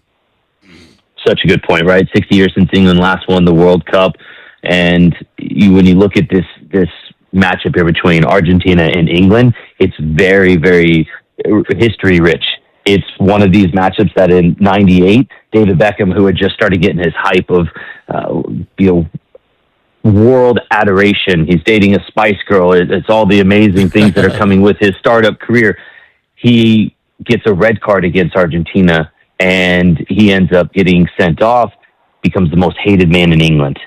And it just fuels this rivalry, which goes back all the way even to the war that happened even before that. And then 4 years later, England and Argentina play again in 2002. Beckham scores the winning penalty kick. It's this sort of full circle moment. And there's no love lost between these two. So when you come to modern day, all these players will have grown up with this history of just flat out not liking each other from an international soccer standpoint. They're all ingrained with that. So there's history to it. There's weight to it. And now you've got Messi, as you mentioned, the greatest of all time. Is it fate that he goes and wins a World Cup back-to-back to sort of cap off this illustrious second-to-none career that he has had? Or is it the new guard of Jude Bellingham, who's been the talk of the tournament? Incredible, man. He's a stud on the field. Guys want to be him. Women want to look at him. He's everything you could possibly hope for in the face of a country, and plays for Real Madrid. Harry Kane's been incredible. Guys, I genuinely, I wouldn't tell you, I'll put a penny one way or the other. It's that close of a matchup, and it could go either way. We could have this conversation tomorrow being like, of course Messi won. And then we got the same conversation and say, of course, Harry Kane and Jude Bellingham couldn't be stopped this tournament. It's really that close. Talking with Jamie Watson, Odyssey's Soccer Insider. All insider calls are brought to you by Lowe's. Find what you need to get projects done from brands you trust at prices you'll love. Lowe's, we help you save. So you said it's a coin flip in this. Is there a player that maybe isn't Kane or Messi or Bellingham that this one will come down to? Because watching the England goalie, I mean, he's kind of all over the place in good and maybe bad ways. Like it was really interesting watching him in that last game. I think he took a ball off the face at one point. Like, he's everywhere. Yeah. You know what? You make such a astute point there that it will really come down to the goalkeepers, because the goalkeepers are going to have to help you at some point today to make a save that maybe you don't expect them to make, or to come up with a moment of brilliance that you sit there and go, how in the world has he gotten to that, or a save that he shouldn't make that he somehow does, right? And ultimately, this game is going to come down to individual moments of brilliance, and then also when your opponent makes a mistake, can you then punish them? Because this is not like watching a Sunday league game where it's going to be 6-5 and there's going to be a ton of mistakes, and it may not be the best soccer, but it's going to be entertaining. At times, this is going to be clinical, methodical. You're going to have to be patient. You're going to have to fall in love with the almost. At times when you're watching this game, almost got behind, almost got the clear-cut chance, and then it's going to sort of build to this crescendo of one of the teams breaking through, and when they do, there'll be an appreciation to it, because it's not going to be a gift of, well, this team just was not good in their positioning and they just made a simple mistake and a silly error. I don't anticipate that to happen today, guys. I anticipate this being one of the most high-level games of soccer we've seen in quite some time, and you're going to need your goalkeepers, apart from your Lionel Messi and Harry Kane, who have been leading the goal-scoring charts the whole tournament. You're going to need your goalkeepers to come up big, and who knows, maybe this conversation we're having again before the final is about somebody else that we didn't even mention today in this conversation. Maybe there's a new hero on the block after today. So how are you picking it in this game coming up? Man, so what do I want? What do I want, or what do I feel? Right? Like I'm interested in both of those answers. Yeah.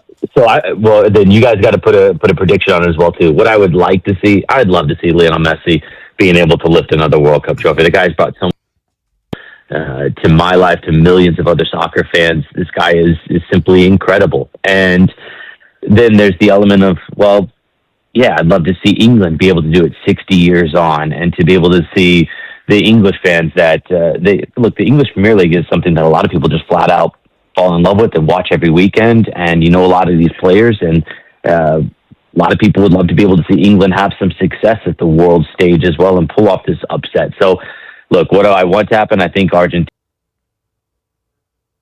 Well, that's I want Messi to lift the trophy again. I want England to win today, though. That would be my prediction. England beats Argentina today, because I think they're just a little bit more athletic. So, what about you guys? How do you see this going? We've both been talking about this for a while, and I think it's the same thing. If you see Messi goes on, you see a guy who's been doing it so long. But if England wins, they finally got over the hump. But hell, I'm even going to be excited about the third place game. Yeah. Yeah, that'd be a good one too, man.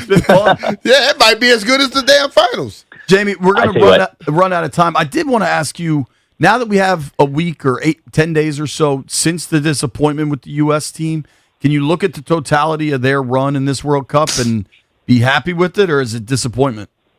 Yeah, two things can be true, right? It can be the most successful tournament for the U.S. men's national team off the field, as far as getting people to fall in love with the game, to want to go see D.C. United, to want to go see Washington Spirit play loud, and go support your local, right? You want to be able to go see that. And the second thing can be true at the same time, that they just missed the moment. There was a big opportunity, and they just didn't step up. Flat across the board, everybody was bad that day against Belgium. Yeah. Nobody had a good game, and when you needed it the most, they didn't step up. So, but man, it's been a successful World Cup, and I love that it just brought people together, man. Like this conversation, we're having it now because of it. It's one of the beautiful things about the World Cup. All right, man. I appreciate your time. Maybe we get you next week to just wrap up everything, and it's going to be a wild game today and Sunday. Thank you, bro. All right, bro. Appreciate it. Looking forward to it. Thanks, guys. Jamie Watson, Odyssey Soccer Insider. You can follow him at Jamie Watson77. All insider calls are brought to us by Lowe's. Members get more at Lowe's. When we come back, Caleb Williams needs to study some history.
They don't listen.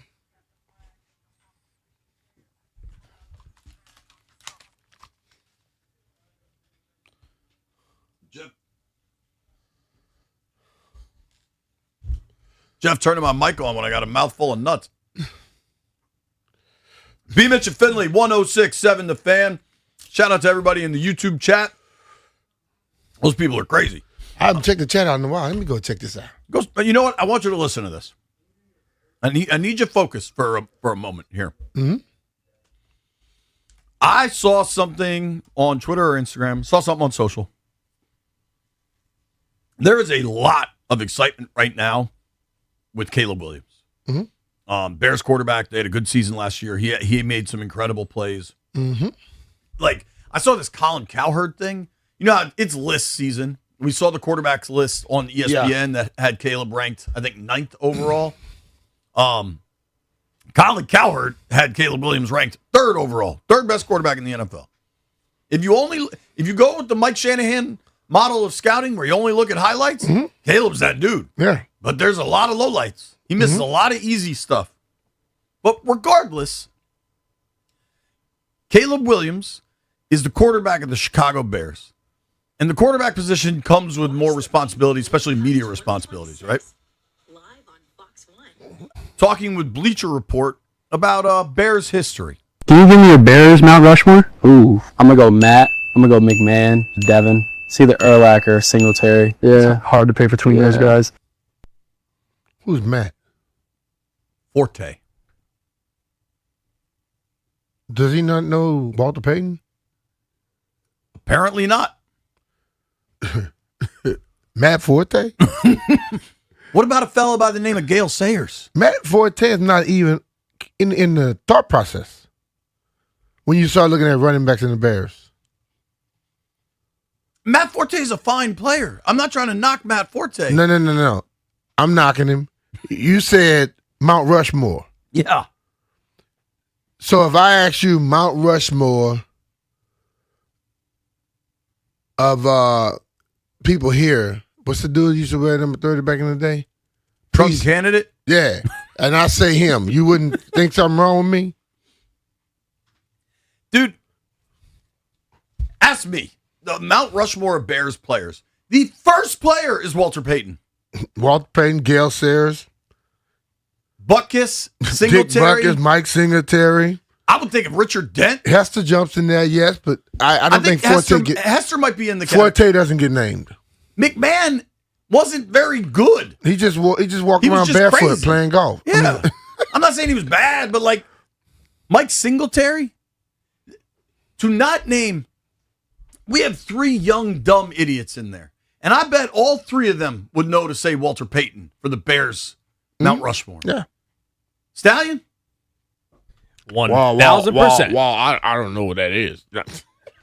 Like, I bet those 3 wouldn't know to say Gale Sayers, but they sure as hell would know to say Walter Payton. Hell yeah. I don't want to overdo this. I root for Caleb. He's a local kid. This is an outrageous mistake. First of all, Matt Forte is nowhere close to a Mount Rushmore. Probably not even in his college. Not with Chicago. So that was he just threw that out there. He said it so matter-of-factly. Nah, that was a mess up. And I'm sure, even in Chicago today, they're bashing him for that one. Got to. The fact is that he mentioned, like, on top of Brian Urlacher, Mike Singletary, he mentioned Matt Forte first. Like, that was like the first name that came to his mind. That's not good right there. Walter Payton, Super Bowl winner. I believe he won an NFL MVP. Mm-hmm. And he was the all-time leading rusher in the league for 30 years. Like, he broke Jim Brown's record. It didn't break until Emmitt Smith was on the Cardinals. Jackson State, baby. I can't believe that. I don't know if they're killing him. I saw that and I was like, I wonder what happened that you all put. I wonder if B. Mitch is upset. I'm not upset. I said this the other day. Young people have everything at their beck and call, at the tip of their fingers to know everything they need to know, and they never know. Like, if I have to do a Bears Mount Rushmore, it'd be Peyton, Butkus, Singletary, maybe Urlacher, maybe Hester. Like those are great players. Those are Hall of Fame players. But dude, the guy I think of probably after Peyton and maybe Ditka was. You could put Ditka in there. That's what I was going to coach say. and a Coach player. and played for him. Yeah. I don't know. I think you gotta have some sense. Can't be Forte. It can't be Forte. That Forte is just unbelievably bad. I think he and Colin were in the same area when they decided to say these things, because that's like they were doing something. For him to say he's number 3, and for him to say Matt Forte, they can't be saying that with a clear mind. Yeah, I mean, Matt Forte on the Bears. Nah, I'm not trying to knock Matt Forte. He had a nice career, bro. But it wouldn't know. You have Walter Payton it ain't there. available. No. The answer is Walter Payton. I did just see this thing on Threads. So Threads said the Mount Rushmore of white running backs. It's kind of interesting. Riggo. Yeah. I think Christian McCaffrey. Yeah. Gary James. They put John Riggins, Christian McCaffrey, Jim Taylor, and Mike Allstott. Allstott, yeah. Because a dude that played with Eric and that's Craig James, right? Craig James. Yeah. Here's my bigger problem with this. Is that a picture of Riggo? To the left? Yeah. You look like a brother with a bush. Well, if you look at Riggo's hair from back in the day, it did look a little woolly, look a little bushy. The comments are funny. Maybe we look like Tito Jackson over there to the left. Somebody said, "Why does John Riggins look like Lionel Richie?" I don't know. I feel like we're sleeping on maybe Larry Zonka. What about Franco Harris? Is he a white dude? No. No? I thought he was Wrong. Italian. I had the same thought, and I googled it. He's not white. Is he just Italian? I don't think he's just 100% no. Okay. There's probably some dude in like the 30s that we're sleeping on. Peyton Hillis made the Madden cover. Peyton Hillis was a baller for like 2 years. Yeah. Didn't he save a dude from drowning or something? Isn't there some crazy Peyton Hillis story? Was it a car or something? Some I don't know. It was some I don't know. Some hero story. Here's what I know. When Adam Schefter talks, we listen. When Adam Schefter talks about the Commanders possibly making a move, definitely listen. We definitely listen. You'll hear it next.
If you can believe it, Lionel Messi has never played the England national team in his 21-year international career prior to today's 2026 World Cup semifinal.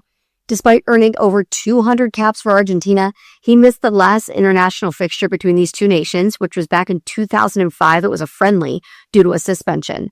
He's faced English club teams like Manchester United, Arsenal, Chelsea, and Man City numerous times throughout his club career, but today's matchup is huge.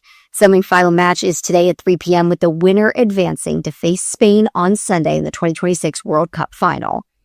And the 2026 MLB trade deadline is just a few weeks away, and we finally have our first notable move of the trade season.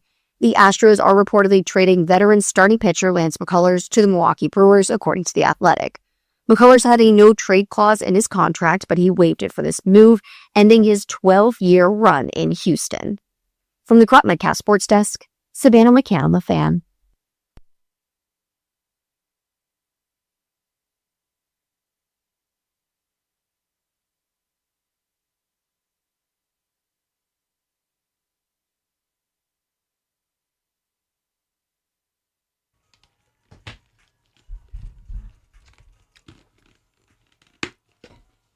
High noon in the District of Columbia. You're listening to B. Mitch and Finley. Lest you forget, B. Mitch and Finley is brought to you by Rude. Don't melt this summer. Upgrade to high-efficiency HVAC and enjoy budget-friendly financing options with low monthly payments. Keep your cool and keep your cash. Find a Rude Pro partner at Rude.com. If it ain't Rude, it ain't right. Speaking of not right, B. Mm-hmm. Brandon Ayuk's not right. Another one? I don't even know. Somebody give me a look-see. See if Ayuk's posted another video. But we talked about this a little earlier, that there was a period of time where it seemed expected that Ayuk would land in Washington. Yeah. Now we're at a period of time where it seems unexpected. Could it still happen? Sure. There's different rules for people that can catch touchdowns. Mm-hmm. But I don't think it's happening. Okay. Adam Schefter went on his podcast yesterday and talked significantly about what Washington could or could not do at the receiver position. Jeffrey, tell me when you're ready for Shefty. This is Adam Schefter via his podcast talking about Washington's receiver room. By the way, we talked about Washington and Brandon Ayuk, and most people thought Ayuk would go there. And it may turn out to be that Brandon Ayuk's social media posts created an opening for Stephon Diggs, who played at Maryland, to go back to that area. It's interesting. Take the spot that Brandon Ayuk might have had, and now fill in. Like, again, the production was there last year coming off an ACL injury. You'd have to think the production will be there this year. And I think there are certain fits that would make sense for Stephon Diggs with veteran quarterbacks like in Kansas City. That would be logical. But I think he'll find work, and I think somebody will bring him in, and it wouldn't surprise me if he has a new team relatively early in camp. At this point with Diggs, Dan Quinn said at minicamp, we're going to play a lot of the 2s and 3s because we want to see what our depth's like. Mm-hmm. I had significant questions about the depth at corner. Maybe they did too, because about 10 days later, they signed a veteran corner in Rasul Douglas. All right. The depth receivers played a lot. And you know who Quinn talked about at length, unprompted? Diami and Van Jefferson. Okay. The guys that were brought in to give more depth to the receiver room. Deep threats. Steph Diggs last year played about 55% of the snaps for New England. So he wasn't on the field a ton. Now, some of that is how often is even like the top receiver on a team on the field? 75% of the time? Mm-hmm. Receiver's not a position where you're going to play 100% of the snaps. But his workload was decreased coming off the knee injury, right? He was effective. Went for over 1,000 yards. Yeah. On an offense that didn't have a lot. The second leading receiver in New England was Hunter Henry, the tight end. They ran the ball okay. Drake May was good. Obviously, New England wanted to upgrade. I feel like the A.J. Brown thing was a done deal since the Super Bowl loss. Mm-hmm. But Diggs unquestionably played well last year. Yeah. Is there stuff? If you Google them, are you going to find some stuff? Sure. Yeah. But there's lots of players with stuff. Mm-hmm. And there's nothing. The league came out and said there's no concern about any sort of suspension, whatever the official wording of that was. And that right there may make people go after me more. Seems like no one really has yet. But I just wonder if the question is, should they sign Steph Diggs? I say yes. Mm-hmm. What I think is a more fitting question at this point, do you think they're going to do anything? Because just the timeline of we want to see what our depth looks like in minicamp, that was a month ago now. They saw what their depth looked like, and then we saw them make a subsequent roster move because of that, by adding a veteran. Like if they were going to add a veteran wide receiver, maybe it is still Ayuk and he's still under contract, so they can't, and they're waiting to see how that transpires. Maybe they were doing that, and then they got to a point where they go, we can't do that. And the wide receiver that they signed did not break the bank. So my question for the phones, 800-636-1067, 800-636-1067. Are you convinced they're going to add a veteran wide receiver? Or is this just a whole bunch of speculative talk in the middle of the summer when there's nothing else to talk about? I would tell you this. It's speculative talk until Schefter says something. Now it may be a discussion. Now the discussion that don't mean that it's going to happen, but they're thinking about something. Agree with that. Phone lines are open. Do you think they're going to add someone? Because you're at a point where the Ayuk stuff has gone pretty crazy, and I don't think you're going to bring him in. And then in turn, Diggs is here. Like he's working out in Prince George's County. Like he's working out with the same coach he's worked out with forever that I've talked to a bunch. He's good. Like he healthy, ready to rock. You know what I mean? Mm-hmm. If you're going to do it, is there a point where you just should? Or do you think this thing gets into training camp and they've gotten to this point, to whatever, July 15th, pretty confident with the group they put together? Yeah. You think they haven't played anybody yet, though. They're confident now. A week, 2 weeks into camp, okay, we got to make a call. But you look at it, you don't report till the 28th. Yeah. You see Steph working out all the time. Are you forced to rush him in right now? If you decide you want to go with him, have you had a conversation with him and say, well, we're going to try and do it then? And at this point, not right now. And if he's cool with that, that's cool. I am 100% certain that they've had a conversation with Diggs in this process. Now, what does that mean? I don't know. How do you think there was a period of time where you and I were fairly confident Ayuk would land here? Mm-hmm. I think now neither of us expect it. I think it's very slim now. Yeah. How confident? But it's not completely gone. Agreed. How confident are you that Diggs lands here? I don't know.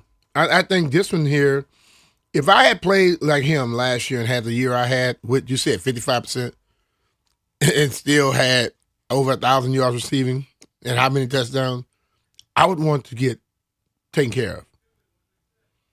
And I think it will come down to that. 85 catches, 1,013 yards, 4 touchdowns. 55% of the snaps. Yeah. I'm curious. I wonder if I can pull up snap counts. I'm curious what else his market is. You know what I mean? Who, Diggs? Yeah. I guarantee he has a great market. He had a great market. He'd be signed already. No, not necessarily. It's because sometimes you get we've watched veteran guys at a certain status don't sign until later. They don't want to go to all that stuff in the offseason. Sure. White Brian, Google that for us. Like, what are the other teams, at least even reportedly, interested on Diggs? Because we've heard Baltimore, right? Mm-hmm. That's been there. I don't know. So I'm pulling up snap counts for the Pats offense. Diggs got 54.66% of the snaps. Two receivers got more snaps than him, Kayshon Boutte and Mac Hollins, and he outproduced them, I think, combined. So that tells you something. Yeah. My question for the phones, though, because if I say, should they sign Diggs, everybody's going to call in and say yes. Like, there's not much of a, to me, there's not much of a mystery there. My question is, do you think they're actually going to sign somebody? Because they haven't done it yet. And how upset will you be if they don't? The question, though, Jay, are they obligated to have to sign someone right now? No. But you run the risk of not having the people you want to sign available. Colin is in Reston. Colin, you think they're going to bring somebody in? I personally don't think we're going to bring someone in. And, I think it might be tough for some fans to hear because we've kind of had that thing go on with the roster before where we like the guys in the building. But it goes back to what you guys were talking about earlier where, these other guys, if they can elevate and really, get unexpected production like Chig and like Rachaad White out of the backfield, that can really be all you need. So that's really all I got to say. Thank you guys. Appreciate it, man. Thanks for the call. Good call. I am not, as we get further and further into this, and you're right, Schefter talking about it is a little different, and Fowler talked about it too. I just think there was a period of time where they thought they were going to add Ayuk. And then that time has ended. And now they're like, what do we do? Do we have to roll with the guys we have? Do we add somebody? And I'm just not entirely convinced they feel the need. Do you think Steph would like to not have to deal with training camp and like ride it out till mid-August? Yeah. Veteran guy. But the thing of it is this. No, they don't feel like they need to sign someone right now. They ain't playing them games yet. Sure. As they start playing some preseason games, getting closer, if things don't seem to be moving in the right direction, that level of wanting to sign changes. I think, the first set of, they don't even have a joint practice till August 12th. It's kind of crazy to think a month from now. Mm-hmm. Less than a month.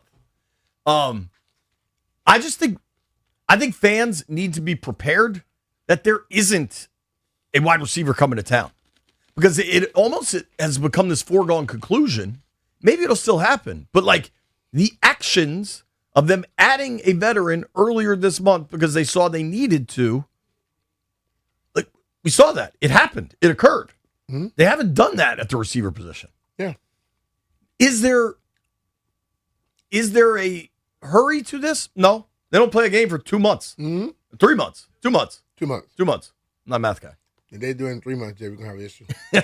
Let's hope they show up before 3 months. Jermaine is in Bowie. Jermaine, what do you think about this receiver thing? Yeah, so personally, I think they should. Of course, like a lot of people will. Do I think they will? I think it's more. I lean more towards them not bringing them in. I think they're just happy with the receiver room. I think they're satisfied with what they got.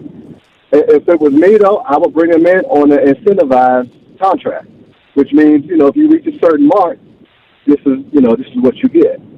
So I think money might play a part in it. I don't know why they're not going after him aggressively. Stuff maybe off the field stuff or, cap space. I don't know, but there's some reason why they're not going after him. Appreciate you, Jermaine. You think there's something else there that they're out on Diggs? No, I don't. I tell you what. what. My experience, Jay, we've said that they could have had a conversation with him. And they could have. And Diggs has been around long enough to not say anything. Just because we don't know don't mean that they are not having conversations. Sure. And I know this for facts. When people get to a certain standard, they know, okay, we're gonna check these young guys out, man. We still bring you in, but we don't want anything to happen. I'm not saying they had this conversation directly, but those type of conversations happen. You know what I mean? Yeah. And I think we, as fans, always want something to happen because we think it, so we can go tell our next friends how much we know. We don't know, and I'm happy we don't know at this point. I think this was Fowler, right? Said at least 5 teams are interested in Diggs, and that information is probably coming from the agent. That's fine. Trying to make sure there's a market. If you got more than one, that's all you need. He named 3. and there is one team that was named that to me would make absolute sense. Who? Who's a coach that brings in veterans, maybe if there's baggage or not? Andy. Mm-hmm. Fowler reported at least 5 teams interested in Steph Diggs, including Ravens, Chiefs, Commanders. If I'm a receiver and Pat is coming back and he's right, wouldn't you want to play with Pat? And listen to their receiving room. I'm looking at the Chiefs depth chart from ESPN.com, and it's clearly been updated because they have Kenneth Walker on here as the running back. Mm-hmm. Rashee Rice, who's I'm I honestly don't asking, think he's going to be playing. what do we know? Is Rice suspended? I believe he was in jail for a little while. What is the Rashee Rice situation? I think that's still under review. And then Xavier Worthy, the speed kid out of Texas that I don't know how confident you are in a year or two in. Mm-hmm. You go further down this Chiefs depth chart at the receiver position. Tyquan Thornton. He played all right. He played all right, though. Can I interest you in Nico Remigio? Never heard of him. Jimmy Holiday? Maybe it's Billy's grandson? I don't know. Looking at this, the Chiefs make a lot of sense in the Steph Diggs world to me. And that's been reported by Fowler. That's not me coming up with it. Mm-hmm. Let's go to Chris in Annapolis. Chris, what's up, dude? What do you think actually happens at this receiver position? I mean, I think Ayuk really messed himself up. I think that was the plan all along. But the only thing I really don't understand with Peters, and I think he's done a pretty good job, is that while Daniels is under this rookie contract, we shouldn't be leaving any money on the table. So I don't understand why we wouldn't go out and get a wide receiver if we have the cap space and if there's wide receivers available. It's a fair point that people have been asking. They've been aggressive in their cash spending, but not as it relates to the cap. And I think particularly in the NFC, what makes that difficult is, tell me if you think I'm wrong on this, B, but 3 of the best teams in football over the last decade, Rams, Niners, Eagles. Certainly the Rams and the Eagles are aggressive. They push the gas. They do. Now, it's tough to look at this offseason and say they weren't aggressive, but they didn't go top of market for some of these dudes. I'm also cool with it. I think paying Alec Pierce was not smart. I think Alec Pierce and that center, that's too much when you're still trying to build a team. I think Leonard Baum would have made more sense than Pierce, but I'm with you. It was asinine money. I think it's too much for that center position if you are also trying to sign Tunsil and stuff like that. Yeah, it's interesting because... And just because you got salary cap don't mean that you just spend it on anybody. I'm just being real about that. I agree with that, but they have not been aggressive with Jaden on the rookie deal. But what's almost more important, when extension time comes, like if you get the extension done early and correct, that parlays out the advantages of the rookie deal. Because you don't tear it up. It's an extension. It starts after. So you still have an opportunity. Listen, man, I think we're 3 years into the DQAP thing. One thing I am done with is like, oh, the roster was so bare from Ron. It was, but you're now in year 3, dude. You've been running this operation for 3 years. This is your operation now. Because otherwise, it's like what Ron used to say. Oh, it takes 4 years. Not for some of these other teams. So it's a big year for these dudes. Specific to the why don't they spend more money? They spend a lot of money. They put a lot of cash on the table in free agency. That happened. So maybe they haven't been aggressive enough at the receiver position. That stuff happens via trade. They tried to trade for Debo last year. It was relatively fruitful for a 5th round pick. Yeah. But Jaden got hurt. It's a complicated matter. But like the thing of it, bro, those other teams that you say it don't take 4 years, they have a nucleus. This team had no nucleus. Now they seem to have one. And you would think that things can happen a little quicker. But every team we name, every team we compare this team to, they had everything in place already. You look at the Eagles. For some reason, the Eagles' defense has been dominant, and they still were able to pay their quarterback. Most teams can't do it like that. They figure it out. Yeah, they figure it out. I don't know exactly how it happened. Eventually, I think all that stuff come to a head. But they had a nucleus. The Chiefs have a nucleus. The Ravens had a nucleus. Washington was bone dry at one point. And they're trying to come back. So they can't do everything in one offseason. And I think that's our expectation. And we have 3 of them now, though. No, but I know there's 3 of them, but you had a slew of injuries that caused a lot of the problems last year. Yeah. I think the hardest part to reconcile is, were they poorly constructed last year, or was it just a ton of injuries that impacted everything? And I think glass half full, injuries, glass half empty, all the other factors. The first year that they rolled in and everything happened, I think that threw everything out of whack. That wasn't expected at that moment. And it happened. And it made everybody think that they were farther along than what they were. They were not. B. Mitch and Finley, the phones are open.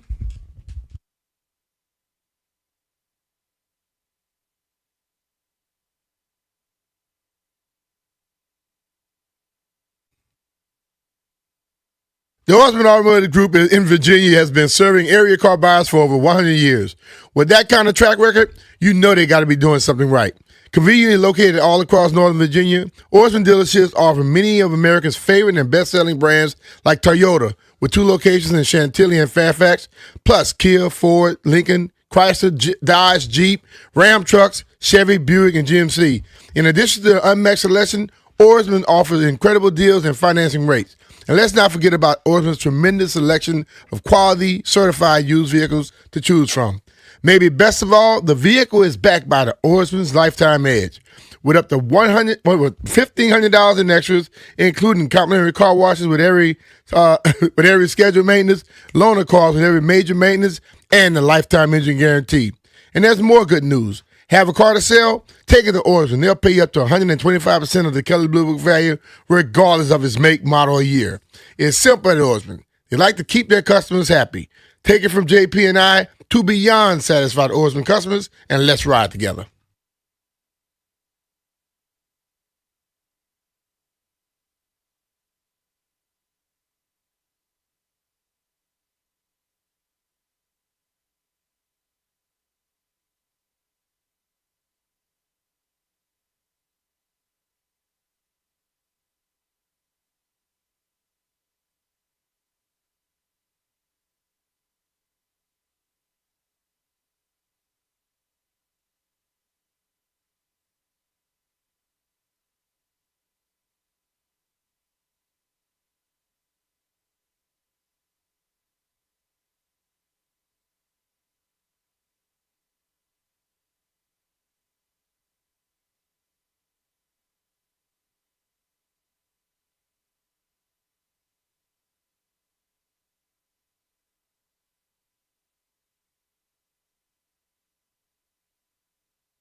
His sports update is brought to you by the Reynolds and Power Home Team, Keller Williams Realty. While C.J. Abrams and James Wood and the rest of the National League hitters couldn't get anything going last night, we did get to see Foster Griffin at his best. The National Southpaw threw a 1-2-3 inning with 2 strikeouts to continue his matchable season. With the trade deadline looming, we may not see many more Griffin starts in a Nats uniform. He's going to be a free agent after the season, and while the bullpen meltdowns keep pulling the Nats further from the playoff race, it may just be time to sell high. And Spain defied all pre-match predictions when they beat France to reach the World Cup finals yesterday. So now they will sit back and see who they'll play on Sunday at MetLife. While yesterday's semifinal finished with a whimper, I have to imagine that won't be the case when Argentina faces England later today. The two nations have a very long history both on and off the pitch, so it should be a pretty fiery semifinal. Want to hear the fastest way to know when your home would sell for? Reach out to the Empower Home Team. Simply text your address to 800-763-3000. No phone call, just text your address to 800-763-3000. That's 800-763-3000. From the Crop Medcast Sports Desk, Savannah McCann on The Fan.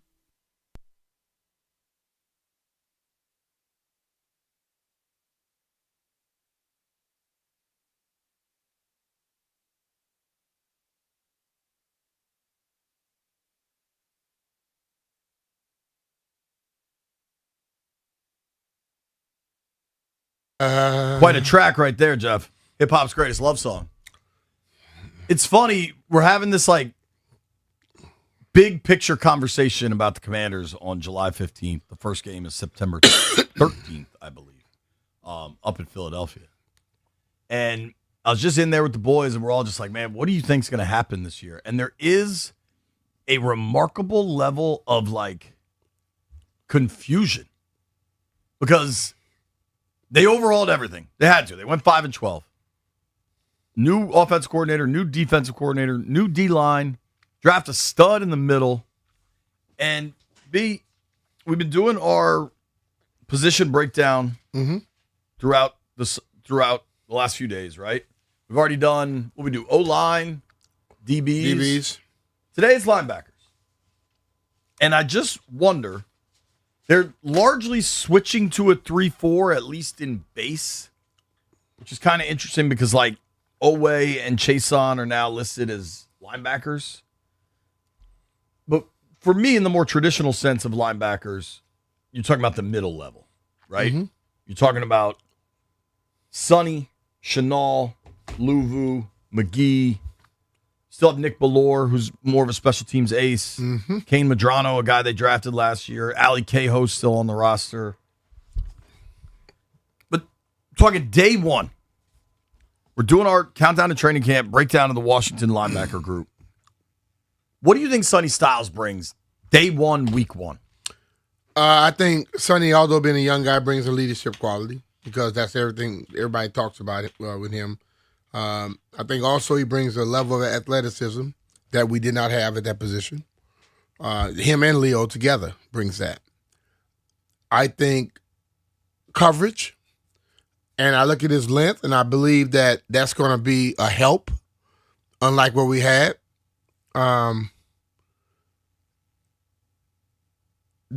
He's not going to have the level of experience that a Bobby had, but he has the athleticism and the speed to make up for some stuff like that. You hear he's a smart guy who's a student of the game. So, I expect him to be lost in some situations, but I also expect him to make some plays that we never thought he could have made. You've heard the comps to Fred Warner, and maybe that's fair, maybe it isn't. Fred Warner came in with much less fanfare, certainly, but he hit the ground running. He was a third rounder out of BYU in 2018. As a rookie, Fred Warner started all 16 games, which I think availability is going to be the top of this for Styles. Just be out there. 124 tackles, forced a fumble, recovered a fumble, 6 passes defensed. Like, if you get that level of production, 1, you get 17 games out of him. 2, you get north of 100 tackles, but you'd love to get into that 120 range. Like, that's what you're looking for from this guy. Maybe that's unfair to have those expectations as a rookie, but I think Whitcomb did it as a rookie, and he wasn't a first-round pick. So I don't think that's out of this world to expect something like that. I think he has all of the tools. I also think having Chenal there, like another really physical, athletic dude, can do something similar. You know, like we talked about the DBs the other day, and where Washington had really gaping holes was the middle of the field. I expect that to look a lot better this year. Mm-hmm. Dude, I mean, if you want almost an exact comp, Roquan Smith was a baller at Georgia. He went 8th overall to the Bears in 2018. Mm-hmm. Sonny just went 7th. So that's the same level of prospect. Roquan, in his rookie season, started 14 games, played in all 16, 121 tackles, 5 sacks, a pick, 5 passes defensed. Basically the same thing that Elvis Scum did. Yeah. Fred Warner. Roquan was a little more explosive with the sacks and stuff, but yeah, like, I think 100 tackles, 15 starts, and then if you get into the other stuff, awesome. But, like, that's what expectations should be. See, I expect Sonny Styles to be able to do some things that the average linebacker in that position can't do. We talked about it when it first happened. He's 6'4", almost 6'5", 250. He runs a 4.4. He should be able to cover tight ends. If he blitzes and gets his hands up, he should be able to make a quarterback have to pull it back down.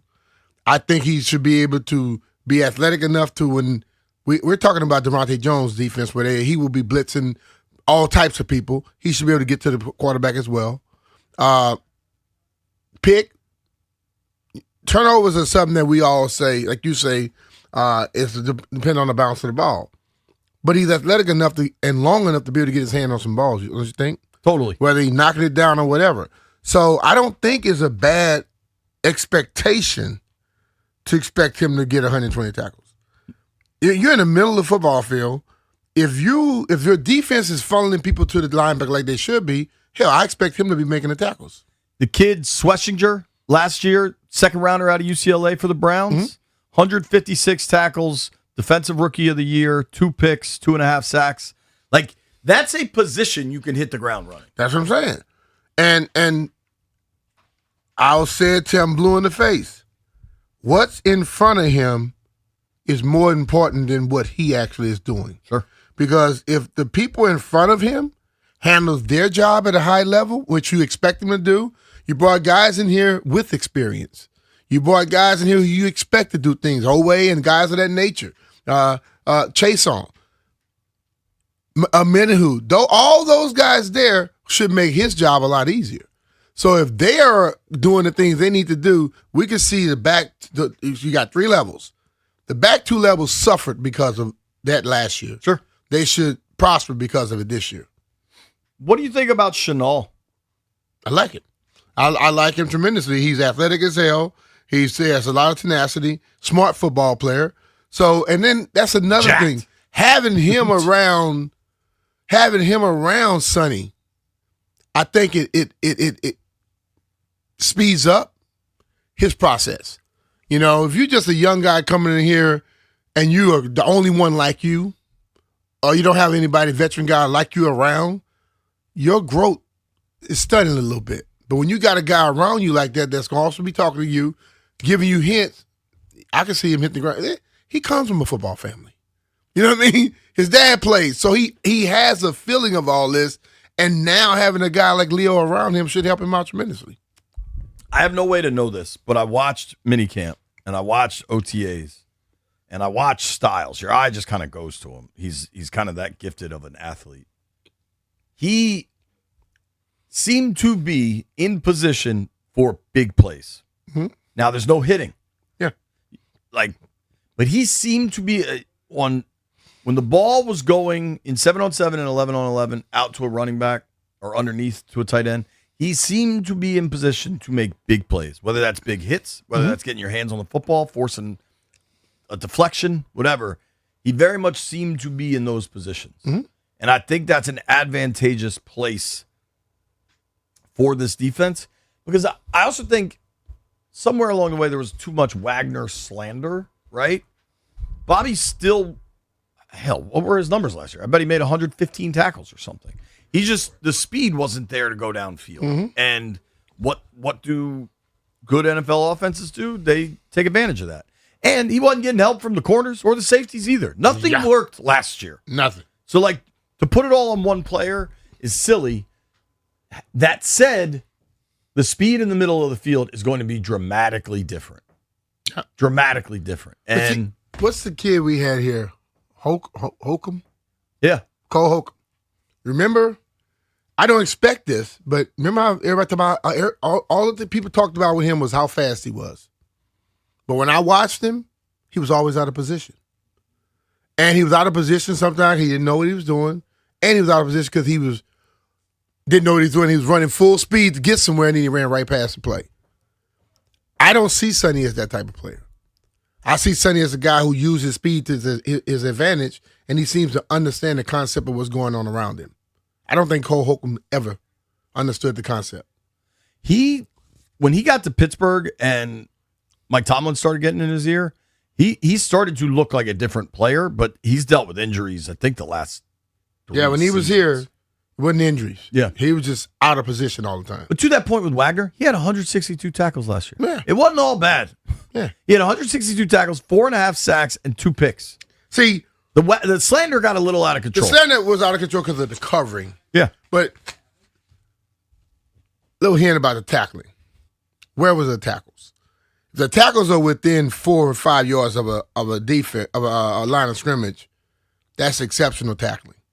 If the tackles are 9, 10 yards down the field, that's not exceptional tackle. That you made the tackle, but damn, why so deep down the field? Some of those things, a lot of these stats are skewed, dude. A lot of them. Sure. We look at only the number. I would like to know. I would love them to start giving tackling at how deep was it? Right. Where was it at? And then you'll see a difference. Like safeties that have a lot of tackles, hell, they're the last resort. They're supposed to make tackles if they're back there. So let's be real. It's trouble if a safety leads your team in tackles. There you go. B. Mitch and Finley, nobody go anywhere.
B. Mitch and Finley, 106.7 The Fan. And Brian? What up, brother? Something we got to talk about. Let's do it. Authorities investigate Taco Bell and lettuce as cyclosporiasis outbreak surges. Okay. People got really bad diarrhea, dude. Yeah. And it all comes down to washing your vegetables.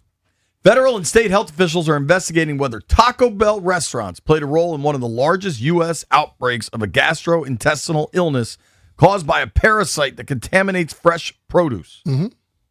2 individuals spoke on condition of anonymity because the investigation is ongoing into the outbreak of the infection, which can cause days of diarrhea and has sickened more than 4,000 people, mostly in southeastern Michigan and some surrounding areas. And they're trying to say it started at Taco Bell? It sounds like it. Well, a lot of times, I mean, this is a serious issue. Just like there were other restaurants that was when those E. coli things popped up. Yeah. You know, and it happens a lot, but no shortcuts. When you're dealing with food, go the long way. Clean it. Well, this is unfair, though, because this is people eating at a restaurant. I got to be honest, though. I'm saying to people at the damn restaurant, don't take no shortcuts. You know what I think is going to be a lawsuit? In Michigan, I'm reading this from the Washington Post, by the way. Mm-hmm. Shout out to the reporter here, Lena Sun, or Soon. How would you pronounce S-U-N? Lena Soon? Sun? Sun. This sounds like a lawsuit of brewing. Headline, Taco Bell takes precautionary measures. In Michigan, notices posted at some Detroit area Taco Bell restaurants last week told customers the chain was currently unable to sell lettuce, cilantro, onion, pico de gallo, and guacamole due to a nationwide recall. Has that been nationwide recalled? Because that sure seems like Detroit area Taco Bells are saying, yo, we got trouble here. I don't know if that's been I don't know if they've been recalled all over the country, but I mean, they're saying this. Unless somebody called them and said, hey, one of these things the people ate at your place. And you need to check your stuff. So, I don't know. And they're saying this is just in the Midwest. Now, they had 10 to 15 cases in Virginia. Yeah, they did. And then but none of them were up here. Well, they were farther down. We might have a case inside the studio because from what I heard from someone in our studio this weekend, someone ate a banana and did not feel well. But see, this is not from this is produce and stuff from the outside. Your banana, you peel it off. I did not eat a banana. I ate some blueberries. That's what he's talking about. I ate some blueberries and raspberries. He said banana. Yeah, because he eats bananas. Yeah. I do. In a weird way. So what? It is weird. But so this thing is called cyclospora, and the higher risk foods are lettuce and salad greens, which I just ate a bunch of. Mm-hmm. Pre-packaged vegetable trays. So if you buy like the sliced up celery and carrots, raspberries and blackberries, Jeffrey. So Jeff, when did you eat this? I ate it over the weekend. And your stomach just started? Yeah, I got it like yesterday. Yesterday he was running out like every minute. Might be cyclosporadic. I had a rough stomach last week, but I kind of think it was from drinking beer on the beach. Based off of what I've heard about this, neither one of y'all dealing with that. Explosive is what they say. Jeff? I don't think anybody been explosive right now. Jeff, and I hope you're not. Not explosive. Jeff's explosive like that buffalo in Yellowstone. I'm gonna say, you know how I believe two things can be true at the same time, right? One thing, I freaking love Taco Bell. It's just so good. But the other thing, let's be honest. You go to Taco Bell, you kind of know you're rolling the dice. Like, I have multiple friends that have gotten very sick at various Taco Bell locations throughout my life. Mm-hmm. The only time I ever got real sick, like food poisoning, was from a Kosi. Mm-hmm. I knew it as soon as I bit into the sandwich. then my stomach gears were like grinding. It was rough. I was on a bus to New York. It was like, terrible. But you know what? Like I love Taco Bell, but like at best, it's not going to be a great experience at some point. Like even when I've it never all had an goes issue well. with them. Really? Never. And that used to be my hit in late nights because they were on paper open. And coming in, we always stopped, got out a little stuff with it. I never had an issue with it. I have rock gut anyway. So it don't bother me. You can eat anything all the time. I will say, a Taco Bell Cantina, there's nothing better than that. That's the one that's like a bar? Yeah, it's like a bar late night. You could easily spend $40 at a Taco Bell Cantina, and you will have yourself a night, and you will have yourself a brutal morning, which I had done many times. Yeah, I stopped eating Taco Bell in college, but we used to get the big box. What's going to be the name of this segment? Crap Talk? There is nothing of all. Listen, my stomach, I don't have the iron stomach you have, right? Nah, if I'm you eating don't. fast food, I almost put Chick-fil-A in a separate category because me and Chick-fil-A are good. I'm going to be fine with Chick-fil-A. McDonald's nowadays, I pretty much only stick to nuggets. Like every once in a while, if I want it, You find out what you can handle. I love a Big Mac, but a Big Mac doesn't love me. I've always been a person where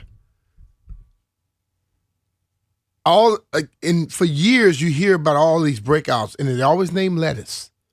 One of the simplest things in the world has had a lot of stuff at different places. So give me my burger. I don't need any lettuce on it. I don't need tomatoes.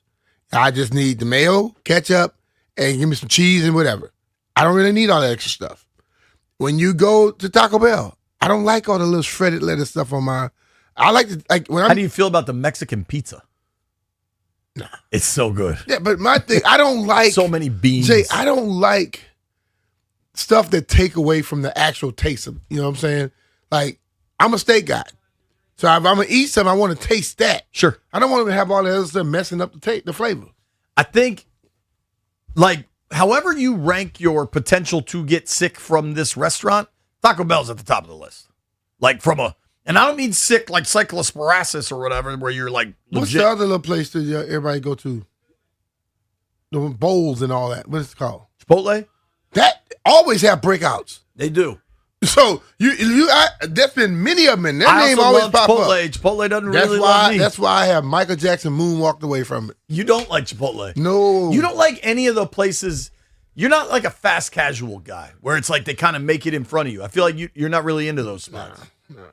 I like those spots, but I hear especially when it's been sitting out there a couple of hours and stuff. I really don't want it then. we got to have a discussion about something.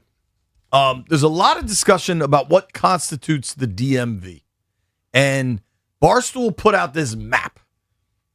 I think I am the person to figure out what actually constitutes the DMV. We will take your calls. There's a lot of disputes out there. Waldorf, Fredericksburg, Woodbridge, Leesburg, Frederick. We're going to dive into it all next.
This sports update is brought to you by Oarsman Chevy Buick GMC Alexandria. Let's ride together.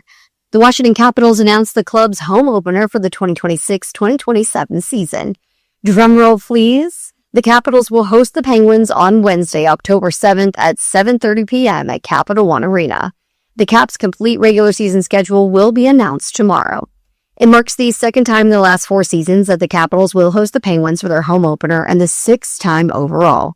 Washington's home opener will also be the 101st all-time head-to-head matchup, including the playoffs, between Alex Ovechkin and Sidney Crosby. And a little bit of Nationals news, the Nats have placed Drew Millis on the 10-day IL, revealing that the catcher suffered a fractured left index finger prior to the All-Star break.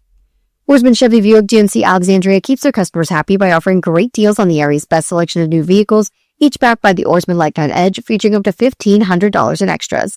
As they say at Oarsman Chevy Buick GMC Alexandria, let's ride together. From the Crop Metcalf Sports Desk, Sabela McCann on the Fan.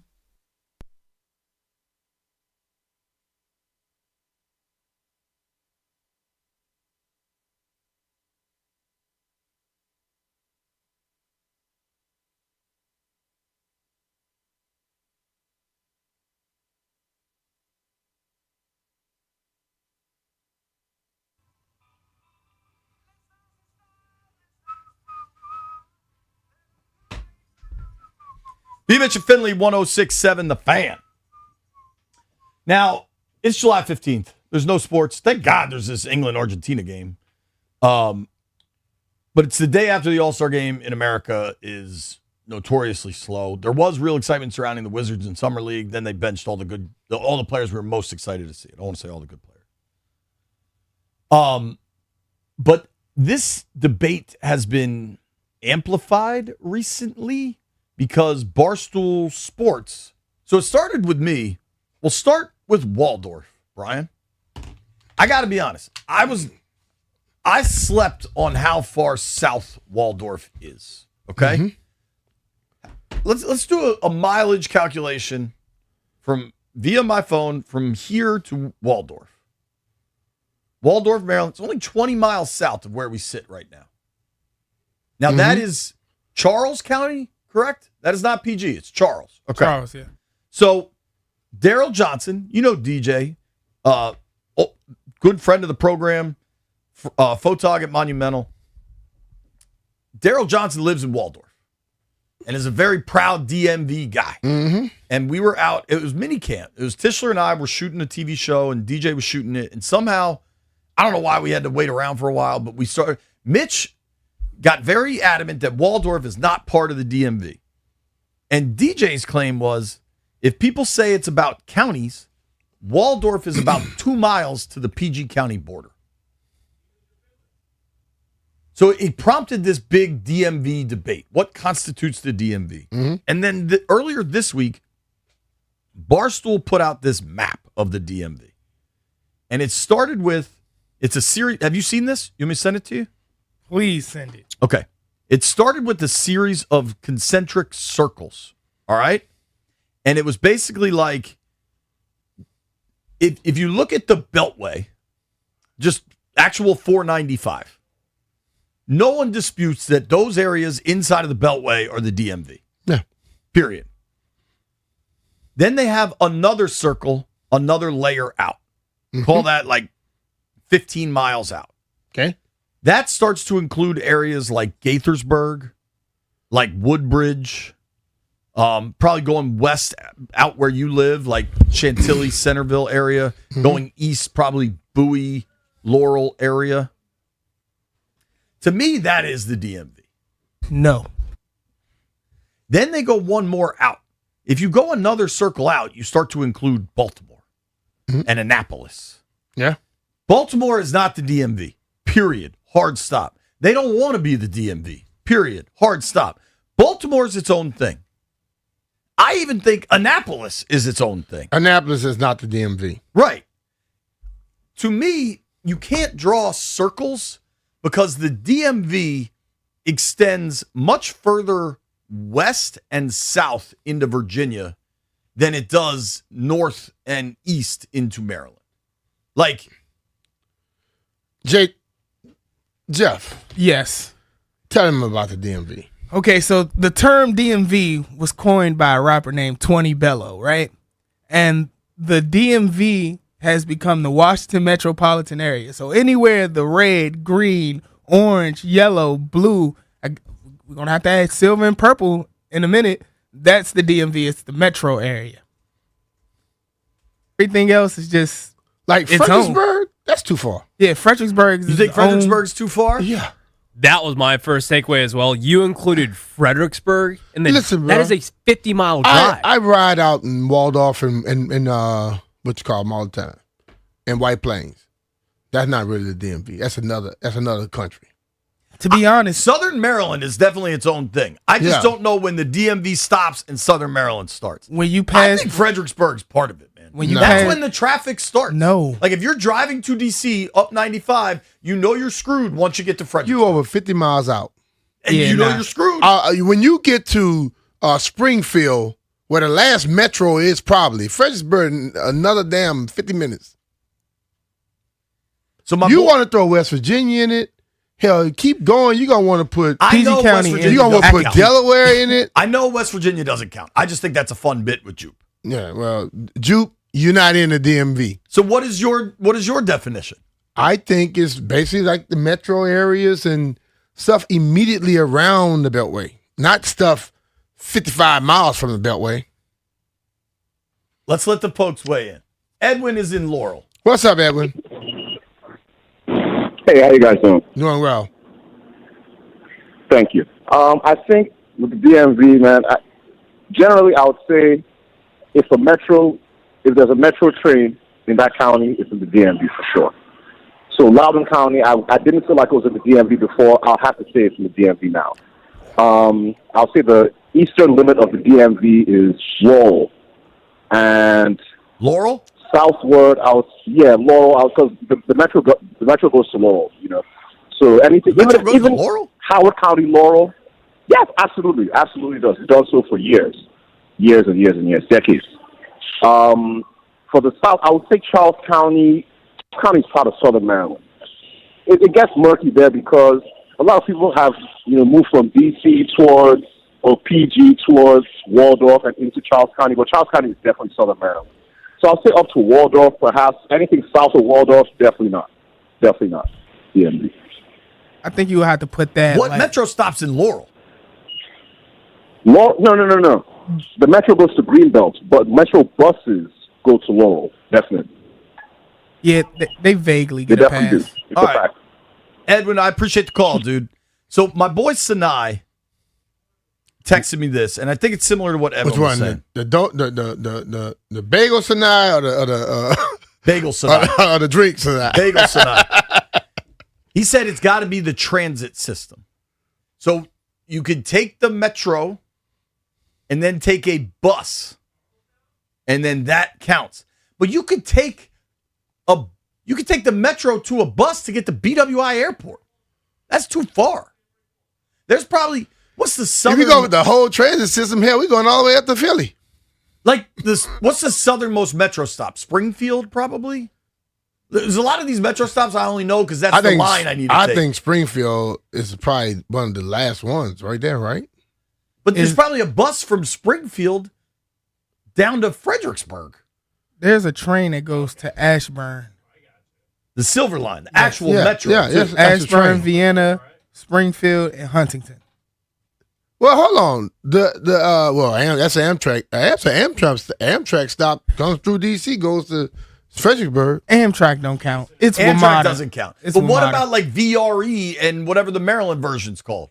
Like you can you take the MTA legit train from Frederick to Union Station. Yeah. Frederick count? Frederick's its own thing, I think. Yeah. And I got they don't want to be a part of the DMV. I got to correct something. Waldorf is not PG County. It's not. He said it stops at Waldorf. It's not. Waldorf is when you get into Charles County. Yeah, but Waldorf is kind of DMV. I say Akakeek. Now everyone moves down there, but I would say it Just stops at like because you Akakeek grew up Plain. in the area and then you move somewhere else, you can't take the Yeah. same area. Like I grew up in Louisiana. I live in Virginia. I can't say I'm in Louisiana. Antoine is in DC, says he's going to give us the real boundaries. What do you Come got, on, Antoine? Antoine. Let's help us out. Antoine, you're up. Antoine. All right. Antoine. Don't know where it's at. Co from the foe. What up, Co?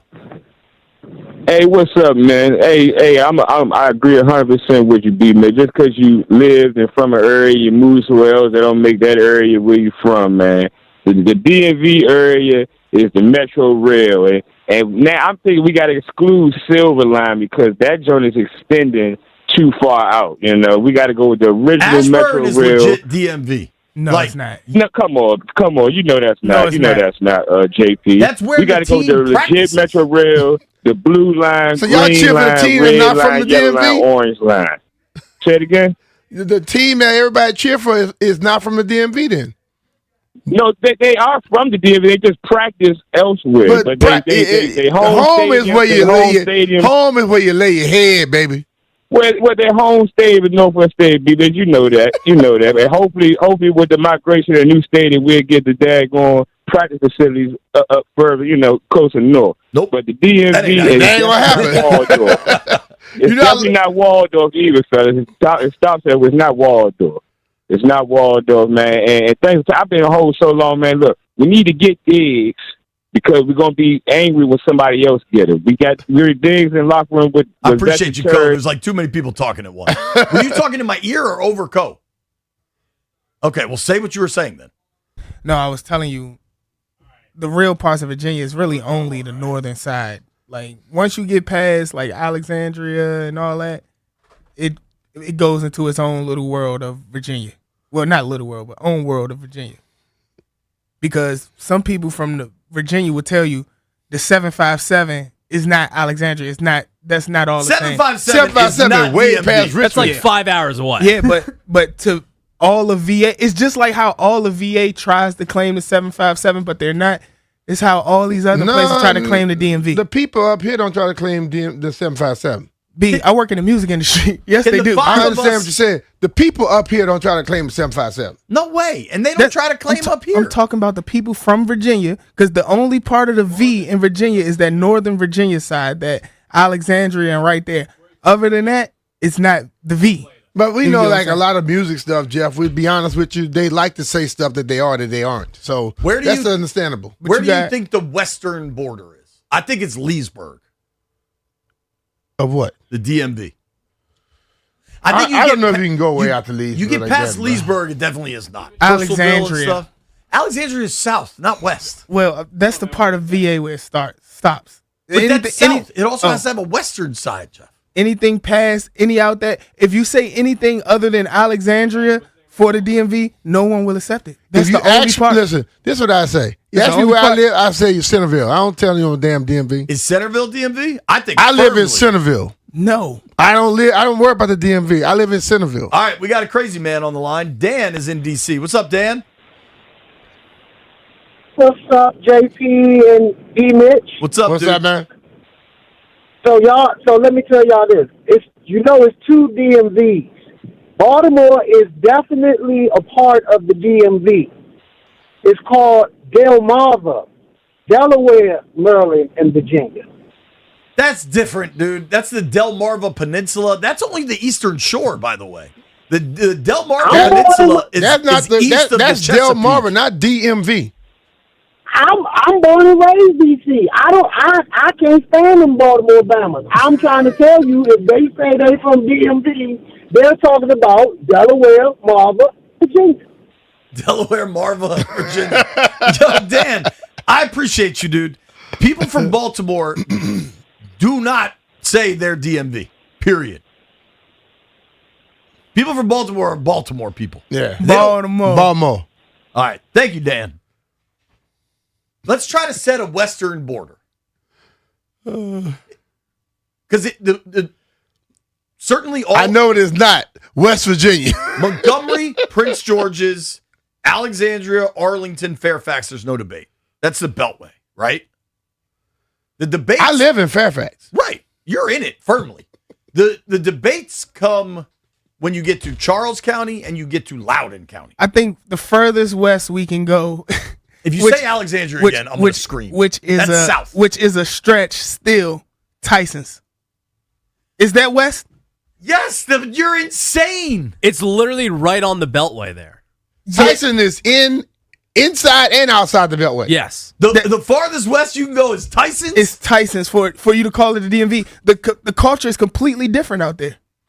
It's completely, at least the culture is completely different. No, the culture is different in Maryland and DC. No, but what I'm saying is there is a DMV culture. Like them guys from Alexandria, the go-go culture. That is the DMV. Bro, it ain't all based off of just music, Jeff. Bro, what are you talking about? The DMV started from music. 20 Bello, a rapper, and Wale coined it. What are we talking about? I understand what you're saying, but it ain't just based off of what the music is. No, what I'm saying is the culture is the same. Like the culture is closer together in this area than it is going to Baltimore, than it is going to Southern Maryland, to like St. Mary's County. Just like they're from here. I think people move. Counts. Stallion, you act like people stay where they live. Stallion, what say you? Fredericksburg is so that's out just of it. that's so wrong. All right, Woodbridge for sure. Maybe Woodbridge can be your southern border. It could be. I think it's like Lorton because I think you can get a metro down there. I think out west is Ashburn. Just because you can get a metro there. You can metro into DC from Ashburn. That counts the DMV. Has anyone ever actually done that? I see those silver lines running out the toll road all the time, butt empty. I got I've people that never ride seen them. a person It's on people that ride them. I'm not. How long does it take to take the metro from Ashburn to Navy Yard? That's got to be 90 minutes. Has anybody, outside of foreign tourists that don't know better, has anybody taken the metro to Dulles? Nah. I have actually. When? I have. I think it was from Madrid. Madrid, I took the plane to Dulles. How'd that go? The plane or the metro? The plane. Well, I took the plane from Dulles, but I took the train out there. It was I only took a boat to it was only Mars, like so an I'm hour. not knocking you. And I took it from Capitol Heights. It was like an hour and some change. Might be about what it takes Man, to drive. you could have got an Uber and gone there quicker. All right, Antoine is back, and he has the boundaries. Antoine, what is the DMV? Man, look, I'm going to set this all straight, and y'all shouldn't even talk about it no more after I go. D-Mitch. Well, we got to I know kill you an like hour, to fight dog, so we're people. going to keep talking about it. Go ahead.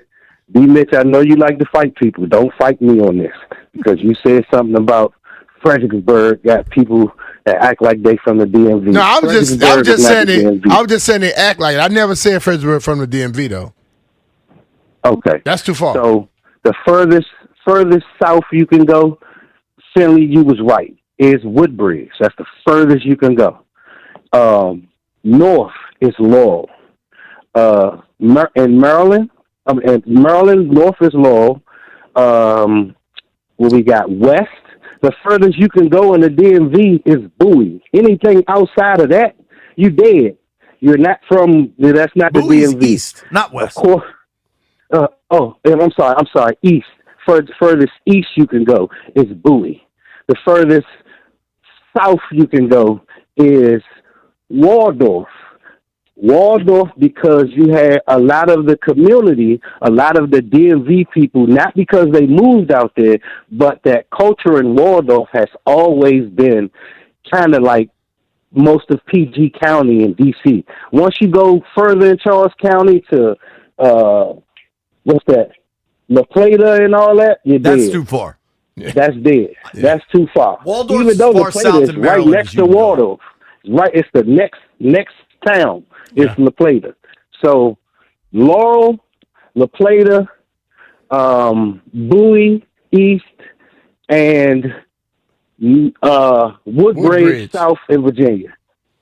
Appreciate That's the it. call, There's Antoine. no more. All right. Did we ever go west? My boy just texted me. He says Reston is the end. I think it's at least Ashburn. The team plays in Ashburn. But Reston, Herndon is basically boom together. We're going to keep this going. If you're on hold, stay there. Everybody will get a chance. What is the DMV? The perfect question for the day with no sports.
The Washington Capitals now know where they're going to begin the 2026-2027 NHL season. The NHL announced the date and opponent for all 32 teams' home opener this morning, revealing that the Capitals will start their new campaign on the road against the Tampa Bay Lightning on Saturday, October 3rd. The matchup will serve as Tampa Bay's home opener and mark Washington's first regular season game. The season opener down south will mark John Carlson's first ever game against the Capitals after he was traded to the Anaheim Ducks at last season's trade deadline. 4 days later, the Capitals returned back to Capital One Arena for their own home opener, welcoming in the Pittsburgh Penguins on Wednesday, October 7th. This matchup will be the 6th time that the Capitals have hosted the Penguins in their home opener, and it will likely mark the 101st career meeting between Alexander Ovechkin and Sidney Crosby. From the Crop Medcast Sports Desk, Savannah McCann on The Fan.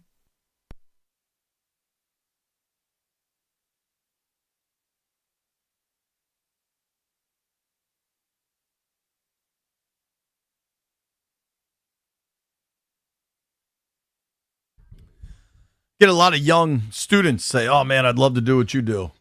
Yeah, well, do 4 hours of radio on the day with no sports when the guest blows you off. Do that. You know what you do then? Debate what the hell the DMV is. It is nebulous. It is hard to explain. It's also bigger in Virginia. That much I know because when you get past the top of Montgomery and Prince George's counties, the Baltimore influence becomes significant. Like Howard County's kind of the battleground. Anne Arundel's kind of the battleground. You disagree, Jeffrey? That's all Baltimore, bro. Not all. There's a ton of Commanders fans in Annapolis. Yes, Columbia. there's Commanders fans, but the culture, you feel me? The slang, all of that is different. Like it's a lot. I want to let the folks on the phones. Oh, Jera's on the line. Jera, we what's haven't up? heard from Jera in a minute. Hey, Jera, how are you? Yeah, I'm doing fine, Finley, Brian. Hey, listen, the DMV is anywhere that people can smell Red T's breath. And that means all of Maryland, all of Virginia, all of Delaware, all of Pennsylvania, Ohio, Kentucky.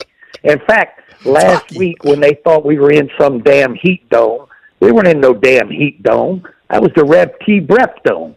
He is out there in the Midwest camping, got out and yawned out of his tent, got caught in a jet stream and landed right on top of us, making us all sweat and die to death.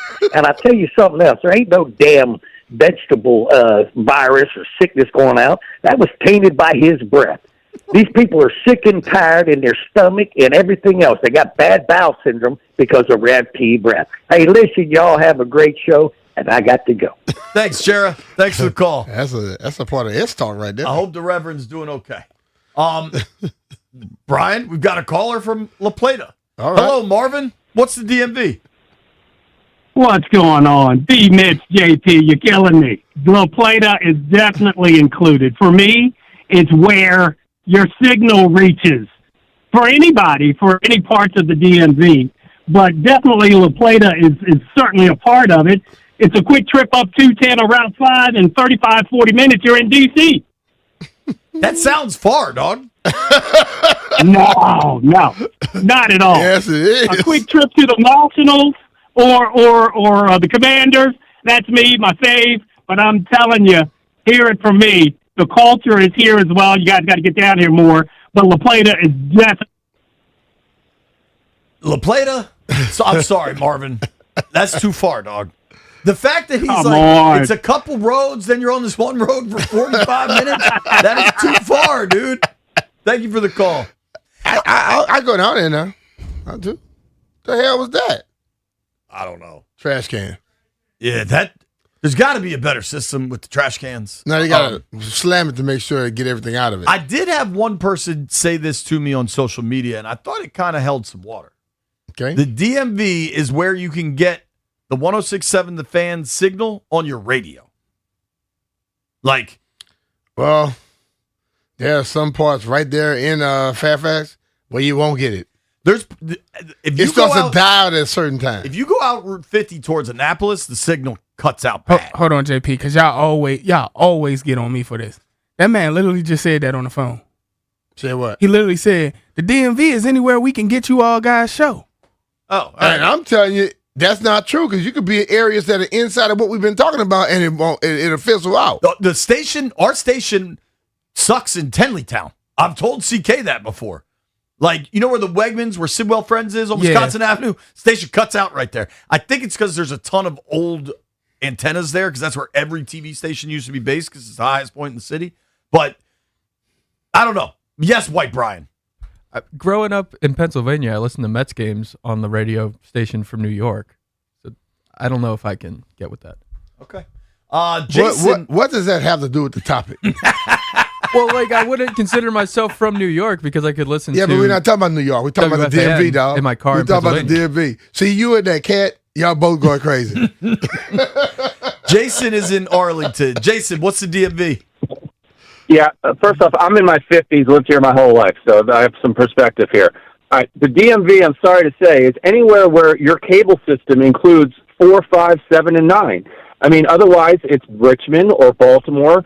That includes Charlestown, West Virginia, all of Southern Maryland, like that guy from La Plata said, he's right, up to Howard County. Beyond that, it's Baltimore, and down to Fredericksburg, because beyond that, you're in Richmond. It's very simple. Doug Kammerer is telling you the weather. You're in the DMV. It's very simple. And I'm sorry, I'm an inside the Beltway guy, but the DMV is a lot bigger than what a lot of your callers think, man. It's wherever you can get 4, 5, 7, and 9. Otherwise, why would they give you 4, 5, 7, and 9 if you're not in the DMV? That's a fair, like, TV markets aren't necessarily indicative of a cultural thing, but it's a fair point. And what you're saying is based off of getting a station, but a lot of people discuss this thing based off of culture, and I don't know where the culture really changes. To be honest with you, let me tell you, there's a different culture between Arlington and Alexandria. But what difference does the culture make? It's news.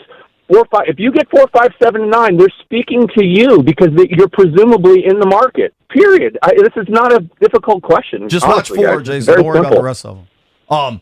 Thank you for the call. When Doug does the weather and Amelia does the weather, they often will talk about towns I've never heard of, and I've lived here for 44 years. they dropped one on me the other day, like Berwick, Maryland, or something. I'm not familiar with your work, sir. Or Aaron from sales just texted me. She's like, I live in La Plata, born and raised Southern Maryland. That's DMV all day. Stop hating. I thought Southern Maryland was kind of its own entity. Southern Maryland's the own thing, Aaron. Sorry about that, boo.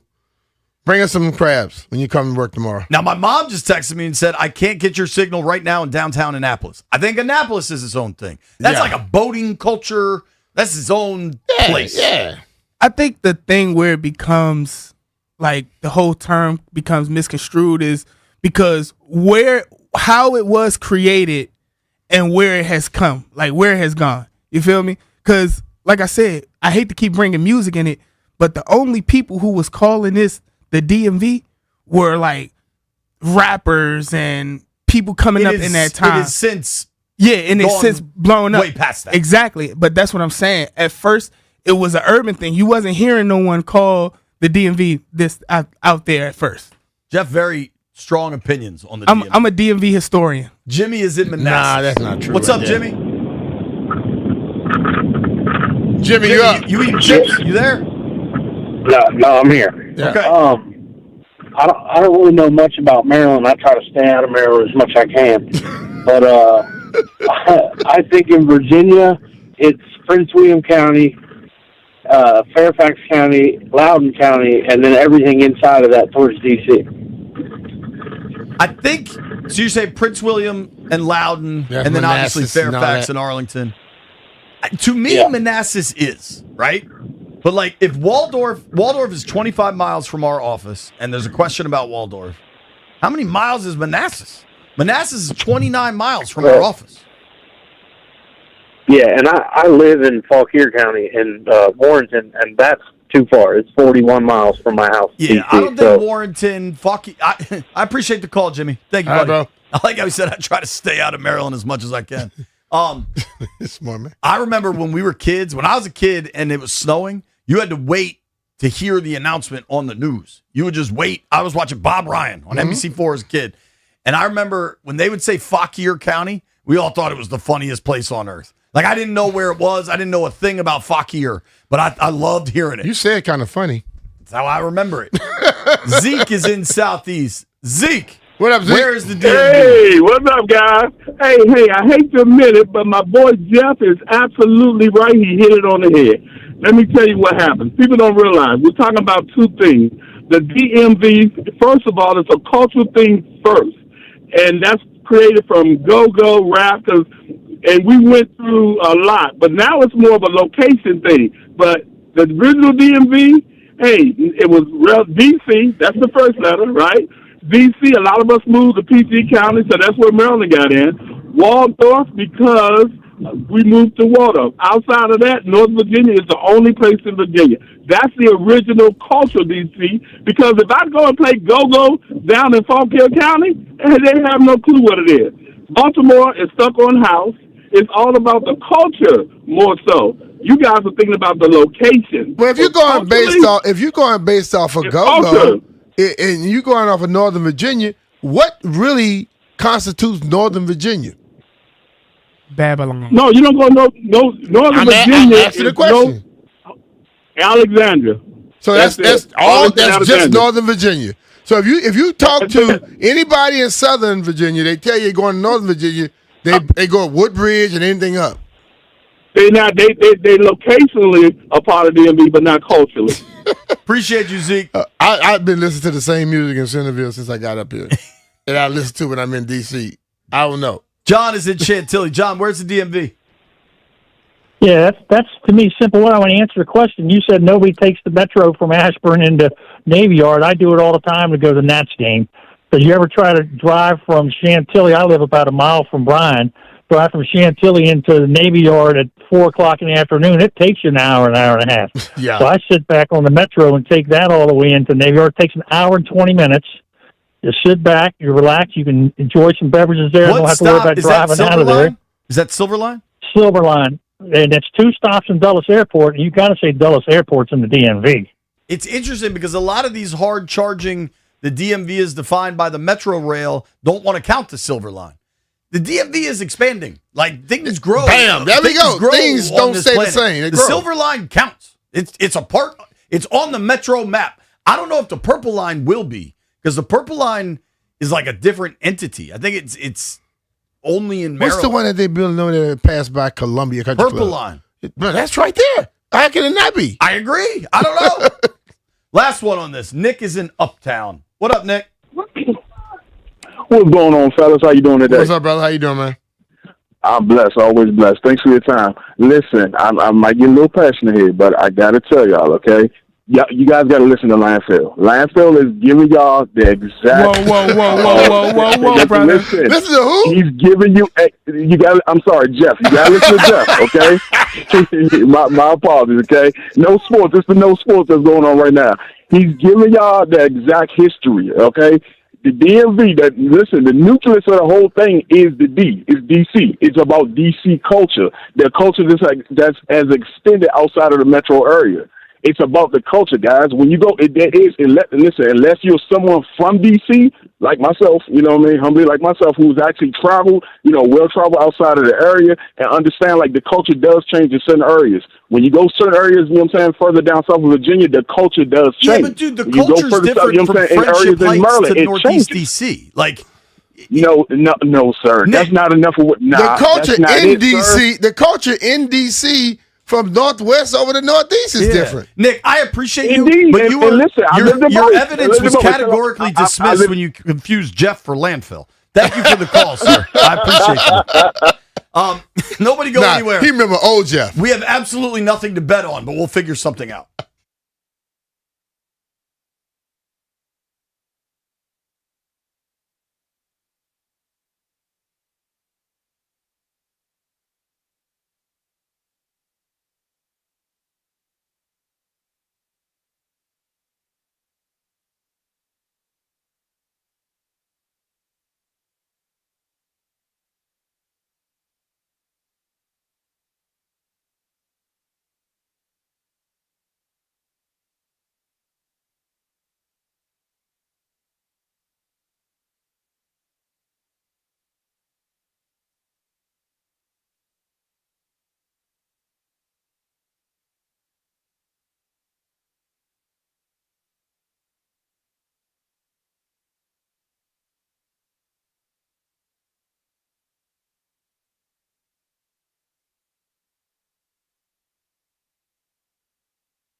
B. Mitch and Finley, and all of our soccer coverage on 106.7 The Fan is presented by Xfinity. Score the most reliable Wi-Fi. One price, 5 years, guaranteed. Xfinity.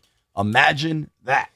On a day where I said I'm going to take the boat to Mars and we spent 45 minutes debating where the DMV is, now it's time for some soccer picks because it's legit the only sporting event on the planet today.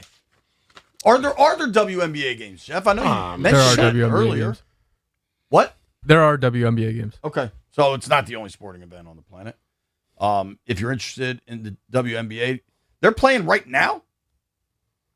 Who? Yeah, I think like camp day stuff. The Seattle Storm is down 3 in the fourth quarter to the Chicago When did the Sky. game start? The LA Sparks are playing the Minnesota Lynx. They're tied at 28. A little time left in the second quarter. All right. And tonight, should you want to, the Golden State Valkyries are playing the Indiana Fever. Valkyries. 8 p.m. on USA. Are the ESPYs tonight? Is that why McAfee's doing this? I guess. When's the last time anybody paid any attention to the ESPYs? Maybe I'm wrong. Do you guys watch it? Does anyone watch it? I don't watch the whole thing, but I do. I'll be flipping through and I'll stop and check out some stuff. You know what you should watch tonight? All ears, 8:30. We're back from our 4th of July break. Man, it's July 11th. I'm July 15th. I got 2 weeks off. That's how I got to go to the beach for a week because I didn't have to come back for all ears. But shout out to Chris Kerwin. He was at a Terry McLaurin event today, so we'll hear some fresh Terry McLaurin sound. Maybe I'll try to get that for us tomorrow. And what is the deal tomorrow? There's one baseball game? What the hell is that? Probably just like a rainout game that they're making up. Oh, that's smart. All right, we got soccer today, or WNBA, should you be intrigued. Is there anything else? You know, the other night on ESPN, they had the, bubblegum Summer League blowing competition. Oh, yeah, Summer League. They really had that? Yo, I saw it on the guide. Well, we're going to talk soccer. Jeff, let's make some bets.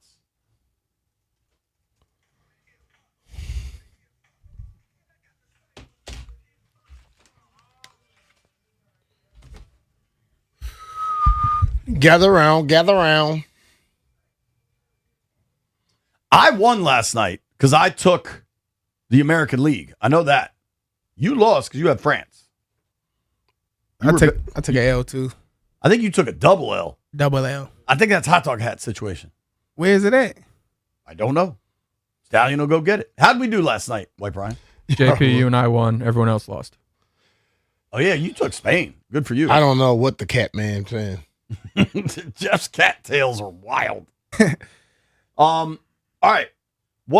So England is a slight favorite over Argentina? Am I reading that right? Yep. Wow. Mm-hmm. Give me a Messi goal. Hard to bet against that. Give me England winning. What's the and I want odds on that? Plus 135. And I want to take some. I'm about to do some e-basketball for you, White Brian. Welcome back to the show. What is we're not doing basketball? Electronic basketball. They play like 2K. Just dudes playing video games? Yes. Hey, you can't get mad at me. They play multiple times a day. I can't find which game you're betting on. Oh, okay. I'll just take. Is that like team? Who's the team here? Team Liquid? Is that what that is? Maybe I'll be so. honest. Esports is a hole in my resume. It's just random guys playing basketball 2K with teams, real teams. If you could bet on it, it's a real sport. What? You're betting on that on like DraftKings or something? FanDuel. That's wild. All right, fire away. Who you got? I'm gonna take. I'm just gonna because I want to make White Brown job easier. I'm gonna just take England today. All right, so we've got a Messi goal. Jeff's got a parlay. Or you didn't take the e-basketball? No e-basketball. Okay, good. I think. Give me the fever. B, I'll defer to you. I think we should ban e-basketball betting. Yeah, ban. Fever. But it's on FanDuel. It's now banned. Fever. B's taking the fever tonight. You're staying away from England, Argentina. Who do you think will win?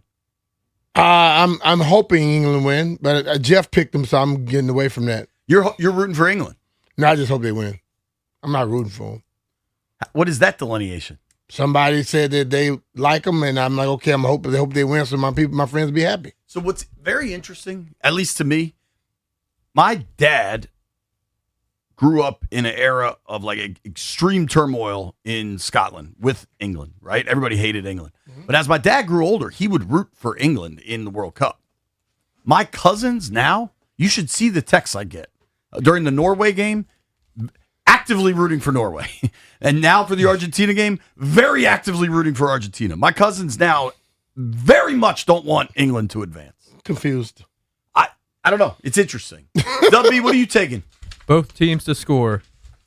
Both teams to score? What are those odds? Minus 120. That's a lame bet. I'm taking England. I'm rooting for the English. Thank you to everybody that listened to the program today. No thank you to the guest that we had booked at 1 o'clock that bailed on us for a flight that Stallion doesn't think was actually delayed. Early bleep you for that guy. Grant and Danny coming your way next. Where is the DMV?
This sports update is brought to you by Orsman Chrysler Dodge Jeep Ram Alexandria. Let's ride together. The Capitals announced their home opener for the 2026-2027 season, where they will host the Pittsburgh Penguins on Wednesday, October 7th at 7:30 p.m. Capitals' complete regular season schedule will be announced tomorrow. Now, we also know the Tampa Bay Lightning will host the Capitals for their first regular season game. Caps begin their season on the road Saturday, October 3rd. And this is a crazy but true sentence. For the first time this season, a Nationals position player has gone on the IL. The Nats placed Drew Millis on the 10-day IL this morning with a fractured left index finger. We are still on the All-Star break, but the Nationals get back in action for the second half of the season on Friday against the Athletics.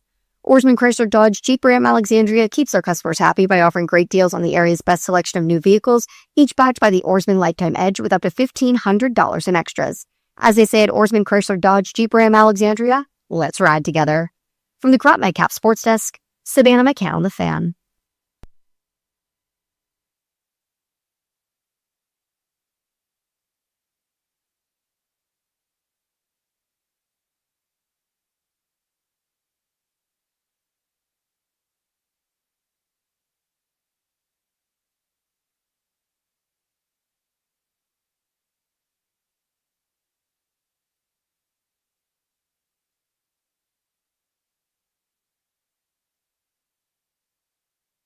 What's up, D.C., Maryland, Virginia, Points Beyond, Odyssey app. Hello!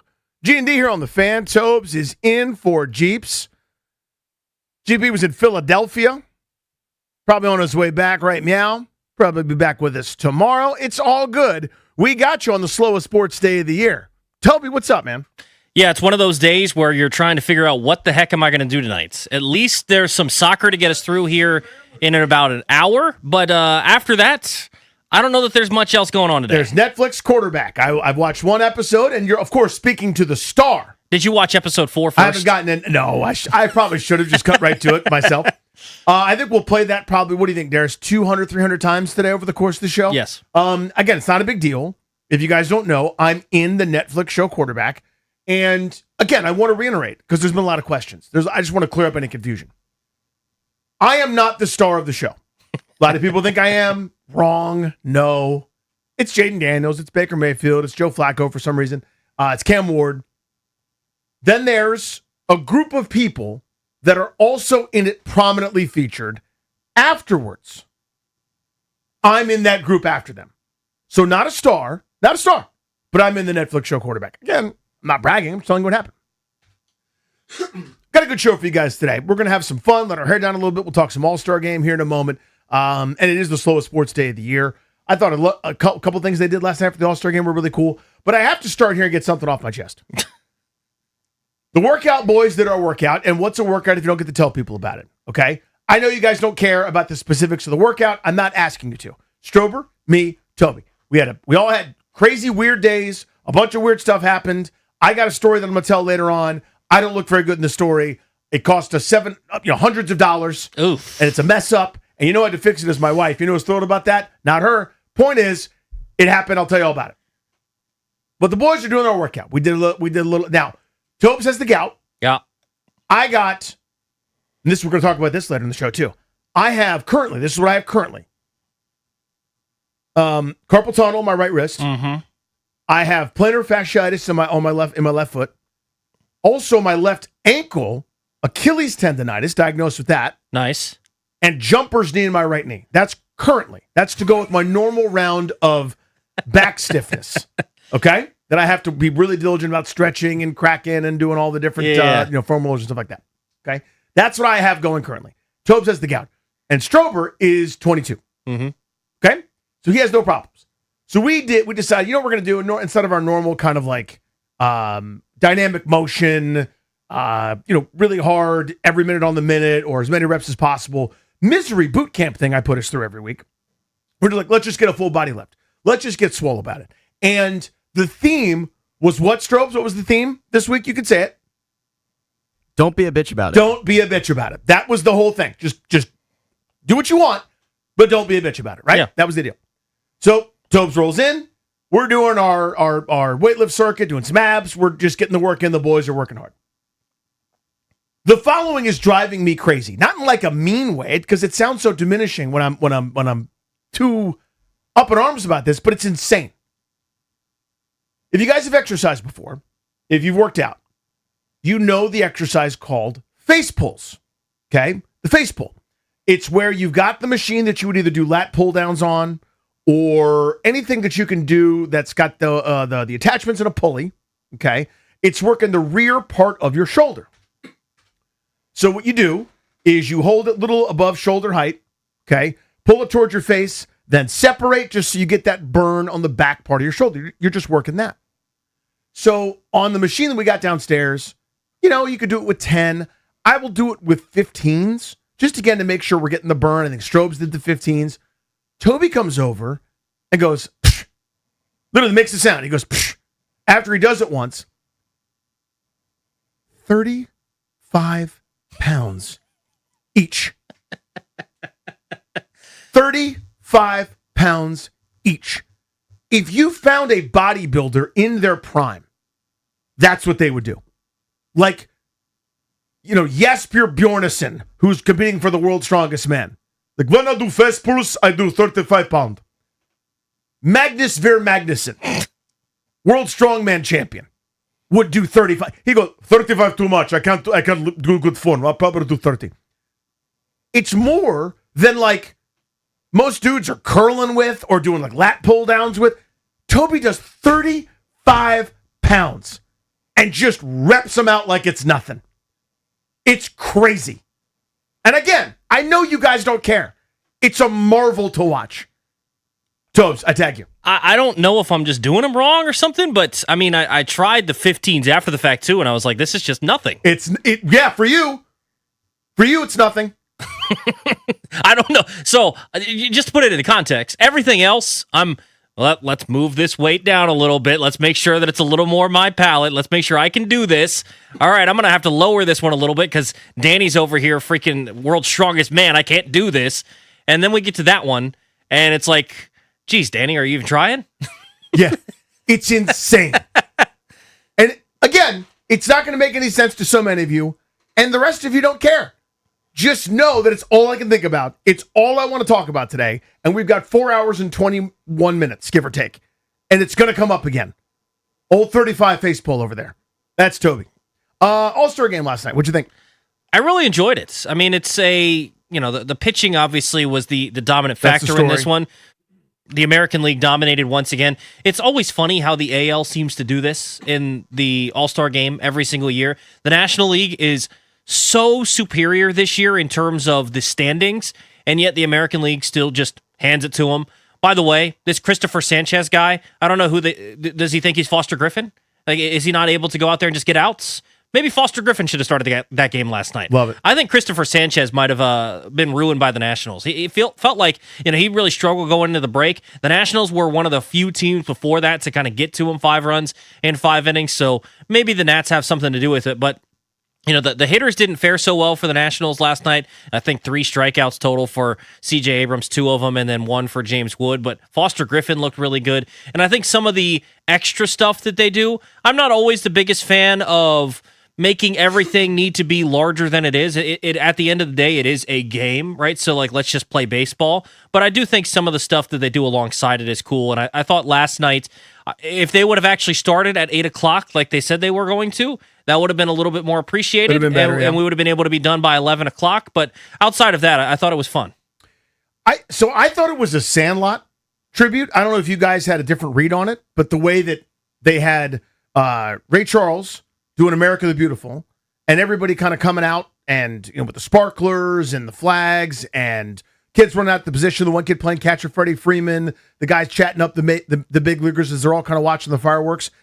I thought it was a Sandlot tribute. Is that? Did I have the right read on that? Seems like it, yeah. That's what I thought it was, but it was just kind of that, hey, remember how cool and nostalgic this is. Remember that this is the kids' game. I thought that was the coolest part by far. So cool. At first, I kind of go, oh, just play. Please stop the nonsense. And after about 5 seconds, I went, okay, I'm won over. I thought that was beautiful. Yeah, like the kid playing catch with Freddie With Freeman, Freeman, and one kid was talking cards with Bobby Witt. Like those sorts of things are always cool because we obviously are very privileged to be able to do what we do, and we interact with these guys all the time, especially on the Nationals. Just being able to talk to James Wood and hang out with C.J. Abrams and talk to these different guys. But that's not something that the average fan gets to do, and much less someone that's a kid who, when you're their age, they seem larger than life, even more so than they do when you're a fan and you've grown up. They seem like real superheroes. So getting to talk to them, play catch, whatever it was, that was really cool. And to see the big leaguers kind of embrace it as well was really cool. Yeah, I thought that was really neat. As far as the Nats in the All-Star game, Wood and Abrams combined to strike out Foster Griffin. I don't know if that's necessarily a great thing. Of course, it doesn't matter at all. It's just what happened. CJ, 2 at-bats, 2 punchies, and James Wood had a pinch hit appearance for Brad Marsh, and he punched out. Foster Griffin was dazzling. That was awesome. Got a couple strikeouts with a changeup, some a pretty decently hit fly ball to right center field. Changeup was nasty. And Andy Pages ran it down, which is what Andy Pages does. If it's in the air and it's in the ballpark, Andy Pages can catch it. It was funny. I was having this conversation with my cousin last night. We were talking about Pete Crow Armstrong. And when you start thinking about the different center fielders around Major League Baseball and how good they are, I mean, obviously, we get to watch one here with Jacob Young. And I think Dylan Cruz plays a pretty good center field, but Jacob Young is on another level. Pete Crow Armstrong is probably the best of the bunch. But you mentioned Andy Pages. Think of Michael Harris, Cedar Rafaela. Like, you can go around the major leagues, and you're like, I don't know that there's a whole lot of center fielders that I don't look at and go, holy smokes, that guy can go get it. Like, it's impressive watching those guys. Yeah, there's no clunkers out there. They're all just a bunch of predator drones going to catch everything. So overall, I think probably a perfectly fine game. I wish there was more competitiveness in the NL, but what are you going to do? I mean, the pitching is so dominant. I did my hit with Derek Forrest of DC News Now moments ago, and what'd you make of the All-Star game? And I kind of said, this is sort of where the game is right now, and it's the only thing to me that's really holding back ultimate levels of excitement around baseball. Now, I know some people will go nuts for a pitching duel. I mean, Grant and I argue about this all the time. He'll do a 1-0 pitching duel and be as excited as someone that is there for a 7-6 game. But to me, pitching is so good and so dominant and so excellent that we're just sort of okay with nothing happening in games. Where I know a strikeout is an event, but to me, it's not one of those. If I'm tuning in to see the Stars, I want to see Mike Trout barrel a ball. I want to see some of these guys do the thing that got them there. Now, I know Judge wasn't playing, but I want to see a Schwarber. I want to see Aaron Judge hit a nuke. I want Bobby Witt to hit a triple or steal third or something crazy. He didn't get much. Not much doing, not much traffic on the base paths. 10 total hits, I think, 7 of them by the American League. Not many base runners. Just, again, 1 inning, guys going max effort. You could just see it. Everything's a shadow. Everything is nasty. Yeah, I mean, it's ridiculous watching these pitchers go up against the best hitters in the world, the best you can possibly find, and when they only have to go 1 inning and they can just air it out, they don't stand a chance. It just shows you how nasty pitching is right now, and it also kind of explains why the game is in the situation it is right now, where homers are the king, because good luck trying to string 2 and 3 hits together. I mean, it was incredible to watch the American League be able to put some good ABs together against Christopher Sanchez and score early on, and then you saw the rest of the way. It's different styles, right? Like Foster Griffin looks nothing like Christopher Sanchez, but you had no chance against him. He looks nothing like Mason Miller. And the fact that the National League at the end of the game was like, all right, Mason Miller, you're going to throw 4 pitches against 1 batter, and then we're going to go to the bullpen again and get Yohan Duran. Good luck. Can you imagine? I've watched both those guys down close this year, and I don't know that I've seen anything like it. Like, when Duran came in, he's throwing a 100-mile-an-hour splitter. That makes no sense. No, it does not. Mason Miller kind of does this little, I'll turn my back to you a little bit, bring my leg up, and then all of my regret and all of my maliciousness and all of the darkness inside me will come out through this baseball. It is unbelievable watching him contort, because it's not. Remember that dude Ben Joyce from Tennessee that broke his belt, throwing absolute gas. I think probably has an arm injury. Like, that looks violent. That looks like 105. That makes sense, right? You watch Mason Miller do it, and it's like, Mason, you ever going to rev it up? Oh my God, that was 105. It looks like he's playing some nice little, like, hey man, let me get it in there with some backspin. Let me do a touch and feel at 103. He is just filthy. Again, we haven't had a ton of time to go through quarterback because All-Star game was last night. Okay. And I have a cool announcement, by the way. I'm going to make it 3. I'm not sure that you know about this yet, Topes. I have something cool. You guys may or may not care, but I think it's really interesting, and I will solicit advice from the public. We'll do that at 3 o'clock. But quarterback, I got one episode in after the All-Star game last night. It was late. I was running around like a crazy person today, so I've only gotten one episode in. And it's about our very own little Jaden Daniels, who I love so much. This was the good beginning, right, where they beat the Giants. It was a little awkward, but they're going through kind of the setup for everybody's story. A lot of Jaden Daniels' mom in this one, kind of her role as, sort of CEO, chief of business ops, helping manage stuff, and just, great head on her shoulders, knowing where everything is supposed to go and how. And sort of Daniels' personality, some of the things he was doing off the field. Great start to the show. So A, just want your reflection. But B, and this is what I want to set up to start the program, at 800-636-1067. You know what this show is. It's what the quarterback is going through. There's some team stuff, but as it relates to the QB. If you could have gotten video from something last year, what would you have wanted? In other words, they're going to cut off some access. Sure. They're going to cut off, and understand, again, I know what the show is, and I'm here for it. I signed up. I'm not complaining. But if you had I'm going to strip away the filter. I'm going to strip away the guidelines. I'm going to strip away the thing that protects people, and you might look bad in it. What would you want to have seen from last season that they're not going to show, right? The injuries are coming. It's bad, and they'll do the rehab, and this is how I get back on the field, and I'm doing my VR, and this is what we're going through business-wise. They're going to do that stuff as they do in the quarterback show, and it's really, really good. But if you could know something that we don't know, there's a variable, something behind the scenes, what would you want to find out? I would love to know the conversations during that Seattle game. When Jaden Daniels hurts that elbow, I want to know what the dialogue was, or if there was dialogue. Is Adam Peters maybe phoning down, like, maybe let's get him out of the game? Is it all on Dan Quinn and he's talking about it? Is he having a conversation with Cliff Kingsbury? Remember, after the game, they're saying, yeah, we ran a play where he never keeps the ball, but he did there, and I can't do that sort of thing. Well, what was the conversation like that you had a play where there was an option? A read option has an option. Even if you tell him to hand it off, if the guy comes down, he's run that play in practice so many times, he probably pulls it, right? Like, just in second nature running the play correctly. So I would love to know all of that dialogue. Was there enough dialogue? Was there not much dialogue? Was there a little bit? And then Jaden said, "What are you're going to pull me? Really? I'm healthy. Let's go." Like, I want to know all of the stuff that went into that decision to keep him in that Seattle game that ultimately ended his season with the injury to the elbow. I'd love to know what those conversations were like on the sideline, if there was any extra dialogue that we missed out on, or if it truly was, man, we just, as he said, we missed it. Well, did you not have the dialogue? Because in a sense, that's a bad thing to see as well. So That's what I would want to know. That's a great specific incident. I love that one. For me, it's a slightly bigger picture conversation, and I want your guys' answer to it. 800-636-1067. What would you have wanted the cameras to document that you could see on that quarterback show? Knowing we're not going to get it, but what would you want to see? I want, during that 8-game losing streak last year, where it all came crashing down, and they lost consecutive games by 22, 21, 24, and 22 points. I want to know what every one of those conversations was like. Doing anything different this week, Dan? Nope. Great. Anything different this week, Dan? Nope. Great. Anything different this week? No.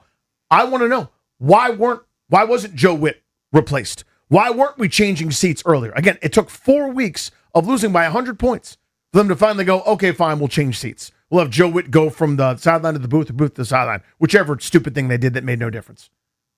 How could you let the ship go down like that? You lose a bunch of games in a row. I get that. You weren't very good. This was the bill coming due. No problem.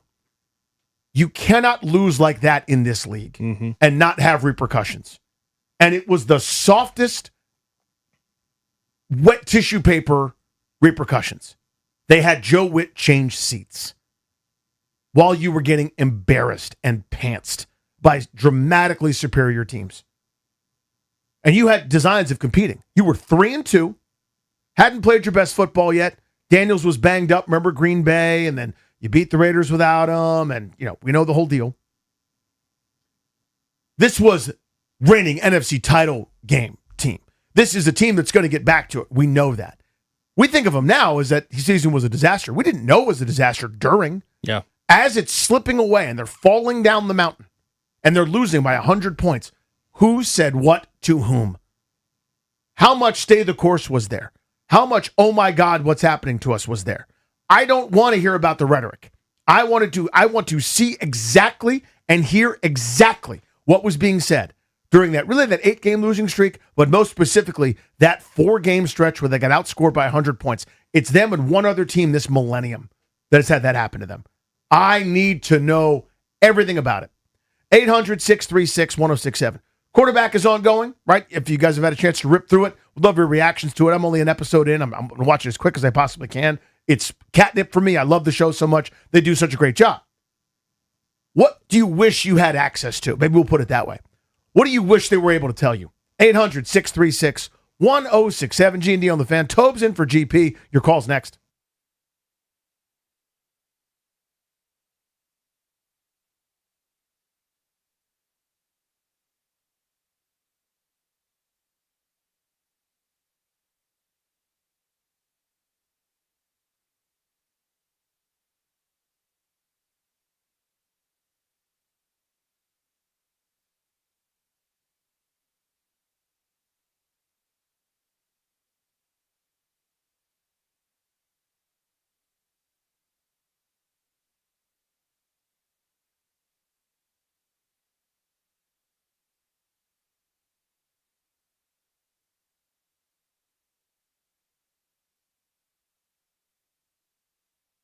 What's up, guys? Danny Rouillet here for my pals at Window Nation. I want you to look no further. If you're thinking about home improvement projects, maybe like window replacement, look no further than Window Nation. They are the real deal, Jim Neal. Get replacement windows and doors without the hassle. Act now before your energy bills start to skyrocket. The pros at Window Nation can help you get new, energy-efficient windows at a great price. You could get 50% off all window styles. You could get 0 down payment and no payments or interest for 2 years. During uncertain times, one of the best investments you can make is in your home. Experts report that windows retain 80% of their value. Replace your old builder-grade windows with custom-built, high-quality windows from Window Nation. They measure 3 times to ensure your windows fit perfectly and keep your home comfortable year-round. I should know. We've got them in our home. They lower our energy bills every single month. I love Window Nation. You guys will too. Hurry, that sale ends soon. So don't wait to put an end to your window problems. Schedule a fast, free consultation now at windownation.com or 866-90Nation.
Sports Update is brought to you by Mervis Diamond Importers. Nobody pays retail anymore. Why should you?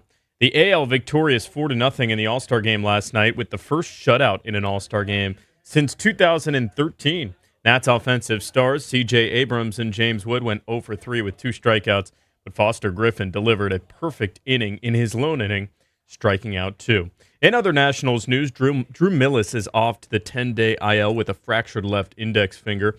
Millis slashed 185, 277, 262 with a couple of homers so far in 26. NBA Summer League tonight, the Wiz coming off a 12-point loss to the Bulls, their first Summer League loss of the season. Chris Livingston led the team with 21 points. They have a 10:30 tip tonight against the Kings, final regular season game in the Summer League for the Wizards. Getting engaged or married? Visit Mervis Diamond Importers for the finest diamonds and best value. At Mervis, you'll find the largest selection of Tacori engagement and wedding rings in D.C. Together, Mervis and Tacori help create a ring as extraordinary as your love. Go to MervisDiamond.com. From the Crop Metcalf Sports Desk, Kevin DiDomenico on the Fan.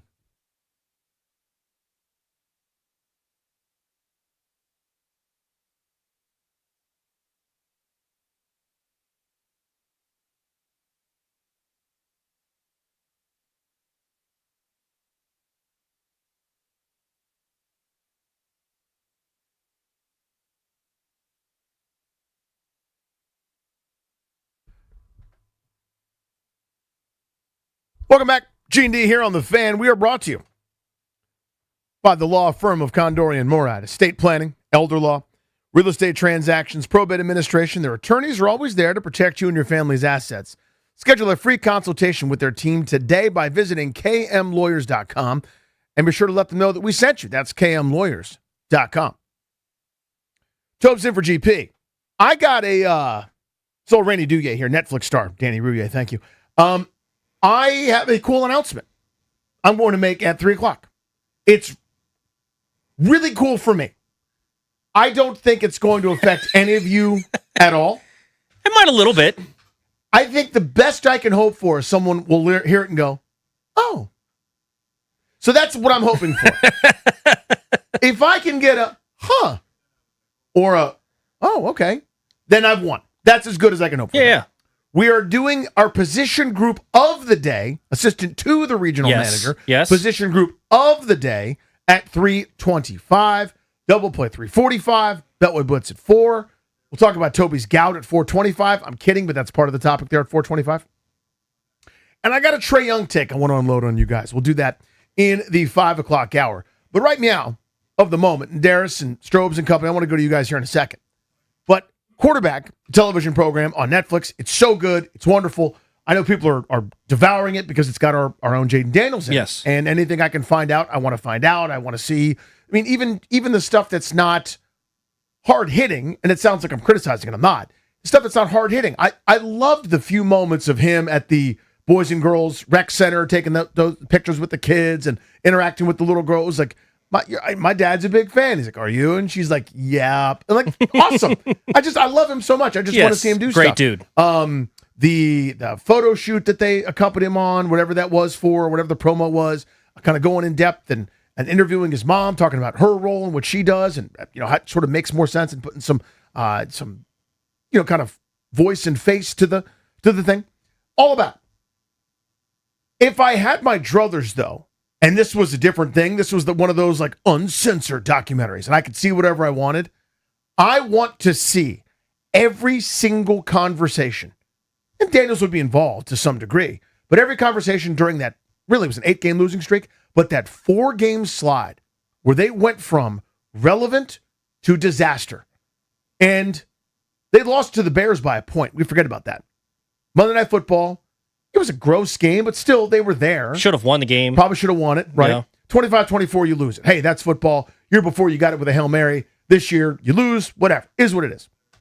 They're 3-3. By no means cooked than they were. That 4-game slide was so inexcusable, so disastrous. I want to know everything about it. Who said what to whom when? If you could find out something, Tobes, what would you have? Yeah, I'd love to know the conversations that were had during that Seattle game when you're down by $1 billion and the game is over with. Why is Jaden Daniels still in the game? Did Jaden lobby to stay in the game? Was Cliff told, hey, don't put him in any danger? Did he still call that play and it resulted in the injury? Was there a call down from the general manager's suite or anything of any sort? I just want to know what the conversations were that he was still in the ball game and, Dan Quinn, I missed it, right? I want to know what the heck happened there that he missed it. Darius, if you could see anything from last year, documentary style, what would you want to see? I haven't seen anything yet either. I haven't watched the show yet either. I'm hoping to catch up tonight since there's no sports on that's relevant. But from what I've been told, there's not enough there's not enough like behind the scenes of Jaden's like pre-Commanders career, where it sounds like a lot of the other guys that are on the show, they kind of dive into their NFL careers a little bit. Yeah. Talking about some of their college careers and Cam things like Ward that. especially, he started at Incarnate Word and made his way to Washington State and bounced around. He was a 0-star recruit who played in the wing tee in high school. I sort of didn't know all that stuff, but like it was great to see that. That was really neat. Baker Mayfield, not to cut you off there, so I'll throw it back to you. Yeah. But I didn't know any of this stuff about he and his wife. So like his wife had graduated and they got a mutual friend, and this guy had been trying to set them up for 3 years. And they were both like, no thanks. Like Baker's probably like, I'm doing just fine as the quarterback here at Oklahoma. I'll be able to meet some women. And she's like, no, he seems, every time I turn on the TV, he's doing something super douchey. Like he's putting the flag down at Ohio State. He's flipping off Kansas. He's grabbing his yunk. Like everything he's doing is brash and arrogant. He's a She wasn't impressed by him grabbing his. She's like, what a chotch this guy is. I have no interest in him. And then eventually they go to the Rose Bowl, and on a whim, she's like, tells her roommate and sister, I'm going to the Rose Bowl to meet Baker Mayfield. Like after years of like saying, I have this dude is the worst. And then 6 months later, they're engaged. Boom. Like the craziest story ever. The granddaddy of them all. Yeah, I was that was interesting. I wouldn't have known that. That was cool. I liked seeing that. Yeah, so it seems like it sounds like there's not a lot of that for Jaden as it is for the other three guys on the show. And I would just like to get some more of the inside of that, because the one thing, as much as we love Jaden, he's very private. He's very private off the field. We don't know much about the guy off the field aside from some of his endorsements and when he's occasionally showing up on TV as the celebrity at some sporting event on the sideline. But that's about it. So I would have liked to know more about the guy, Jaden Daniels. You can tweet me at Funny Danny. Toby's at Toby_Altizer. Our guy KB is a Jedi Knight when it comes to Photoshop. So good. Making things up. He's got a screen grab. I don't know how to explain this to you, Darius. I'm just going to blow the picture up here and show it to you. He's got a screen grab where it's basically a Netflix menu and my fat face frozen over Quarterback. Like the show Quarterback is about me. I mean, it basically is, right, Danny? Yeah, listen. I know it's hard for you guys to wrap your little brains around that I'm in the show Quarterback, that I'm a part of the show, but I'm in the show. I mean, some people are saying that around the 38, 39-minute mark of episode 4 is the best portion of that show. Many people have said that. Now, if you want me to produce names, I can't. If you want me to give you actual head count, I cannot do that. But I'm in the show. It's not a big deal. I mean, it is, but it's not a big deal to me. When you're a Netflix star, things like this happen. Yes, Strobes. I thought were you coming to me for the what we want to see? I honestly don't even know. You had that look on your face like you wanted to say something, and I was like, oh, Strobes wants to chime in. And I didn't tee you up for with an actual question. He wants to say how excited he was to see you in a Netflix show. I threw the ball to you, and you weren't an eligible receiver right there. So let me back that up. What do you think about me on Netflix, or what would you want to see on Quarterback? I haven't got to the part where you're in the show. I'm looking forward to it. I'm setting up a watch party at my apartment for that exact episode. Yeah. We'll get the details out on social media. Access-wise, they're probably not going to have anything like this. I wouldn't expect it because it's focused on the stars of the show, which are the quarterbacks, and then you, of course. Thank you. But I want to know what those meetings were like in the midst of the losing streak, where defensively they are just so slow, they are so old, and they have no answer. The Lions, every single play, it's Jamison Williams run to the middle of the field. Dan Campbell doesn't even call an offense. He's calling the offense this game, and they're doing anything they want. What are they saying? Are they like, we don't have enough speed. We cannot do anything defensively right now. I'd love to see the raw and unfilteredness of those kind of moments. I'm with you. Again, when it's that disastrous and so little is done, I can't stomach it. And I understand this is what would make me, we talked about this a billion times, Topes. This is what would make me a terrible general manager. I am not qualified to be a general manager. That's obvious. I'm not putting myself up there for anything. I'm not one of those people that's like, I know better. I don't. This is the reason why I couldn't do the job. I could barely watch one of those, a blowout loss. That happens. Hey, it's a sport, man. Go back a couple years. The year that Josh Allen won the MVP, they played the Ravens. Allen got benched in the game because the Ravens kicked the snot out of them. Mm-hmm. Bills are good. Allen's good. That happens in sports. I could live with one. Back-to-back games where you get blown out, I would just go crazy. I would flip tables. I would break chairs. I would do full Bobby Knight stuff. I would just go, something has to be different. I don't care what you do. Try something else. Bench him or him or him or yourself. I don't care. Someone has to do something different. And then it happens a third time. And the third time is the worst of the three. Now, the Seahawks are a juggernaut. They're going to win the Super Bowl. They were the best team I saw all last year. But not only do you get embarrassed, you get pantsed on Sunday Night Football. My quarterback's in. He broke his arm in the most gruesome fashion ever. Yep. Heads. Firing. Somebody. I would just throw a temper tantrum and what do you do here? I get the water, sir. You're fired. You suck at getting water. I would lose my mind. And then it happened a fourth time. And they didn't do anything. And I understand part of that is, the Davey Martinez, even keel, the Jim Zorn, not too high, stay medium, whatever. I get it.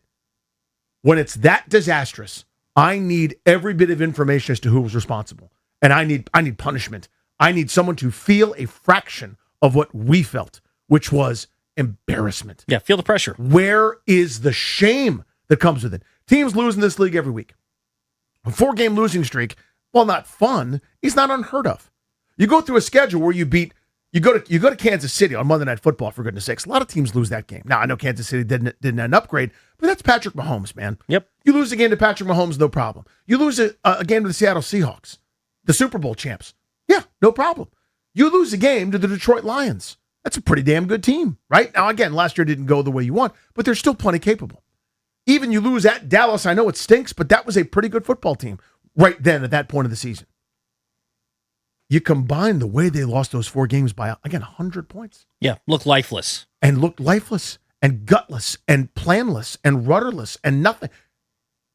I need so much more prostrating before me for forgiveness instead of just going, yep, we'll stay with it. Let's go get them next week in Miami. I mean, good Lord, that was terrible. Again, I have a cool announcement at 3. When we come back, I want to go through a couple different things. We'll preview this 3 o'clock game, the semifinal here for the World Cup, Topes. Should be a fun one. We saw the other semifinal yesterday where Spain still has not been scored upon by one of the best offensive teams in the world in France. Absolutely incredible. Spain puts on a clinic. Maybe hire that guy for your defensive coordinator role, somebody. Little World Cup preview and a cool announcement at 3. That's next on The Fan.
Welcome back. It's the slowest sports day of the year. Danny Rouillet, Toby Altizer in for GP. This is Grant and Danny here on The Fan. Okay, I got a cool announcement at 3. We'll do that in a sec. We're running a little bit of a risk here, okay? Uh-oh. We're treading into some muddy waters, some murky waters. I want everybody to put aside your individual politics. Whatever you think, I agree with you. You're right. Whatever you're thinking. You know what's bad is the bad thing. You know what's good is the thing that you think. You Very are good right. thing. Yes. You are right. We agree with you here on this show. Okay? Here's what we got. This just came across my desk, and I can't stop laughing at it. Okay, so some of you might immediately feel one way or the other. Don't worry about it. Okay, we're not doing a political segment here on the show. We don't do that here. This is a politician.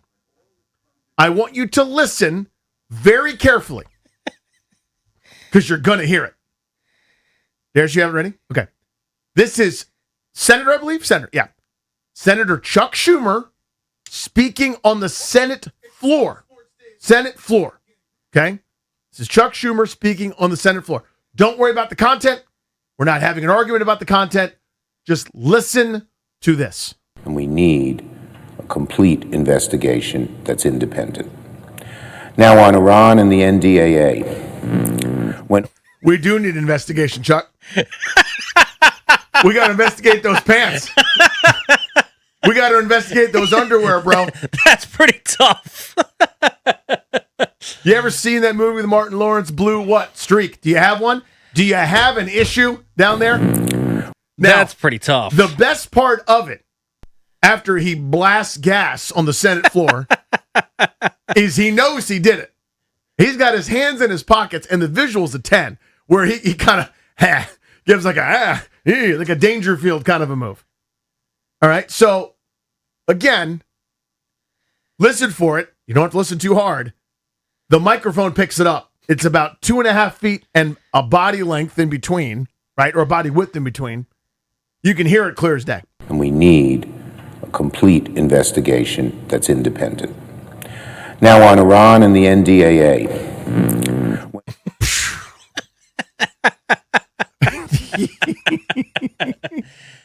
It wasn't a squeaker, Tobes. No, that one was not something that you could hide. That was one that the microphone picked up quite clearly. Let's play Snoring and Hibernating Bear or Fart. Snoring and Hibernating Bear or Fart. I like it. Here we go. When we hear the sound, we'll buzz in. Now on Iran and the NDAA. Danny, what is a fart? That is correct. That's so tough. He called for an investigation and then farted. I'm a child. It's tough that the microphone picked it up like that. I mean, it's so vivid and clear. I've watched this now 61 times. I've gone full Roger Maris on this during the break. So now I've got it with the sound off. And so he futzes, right? He butt burps. And then gives that smirk. Yes. Because it's like, yeah, I'm guilty. But I got my time on the Senate floor. I got to power through. It's just funny because it's not as if he could hide that at all. No. Like, sometimes it's like, did he? There's no question like, oh, he did. Yep, he did. That is a no-doubter. Yeah. That is an Aaron Judge 2-0 cookie into the moon. Yeah. Now on Iran and the NDAA. Uh-huh.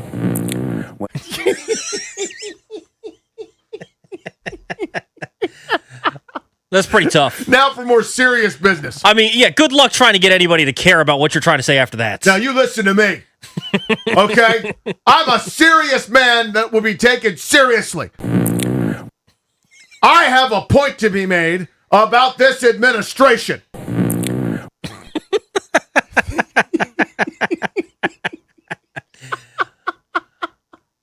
Poor guy. Of all times, man. Listen, hey, I get it. When all duty calls. Now, Grant makes fun of me all the time, and I always own up to it.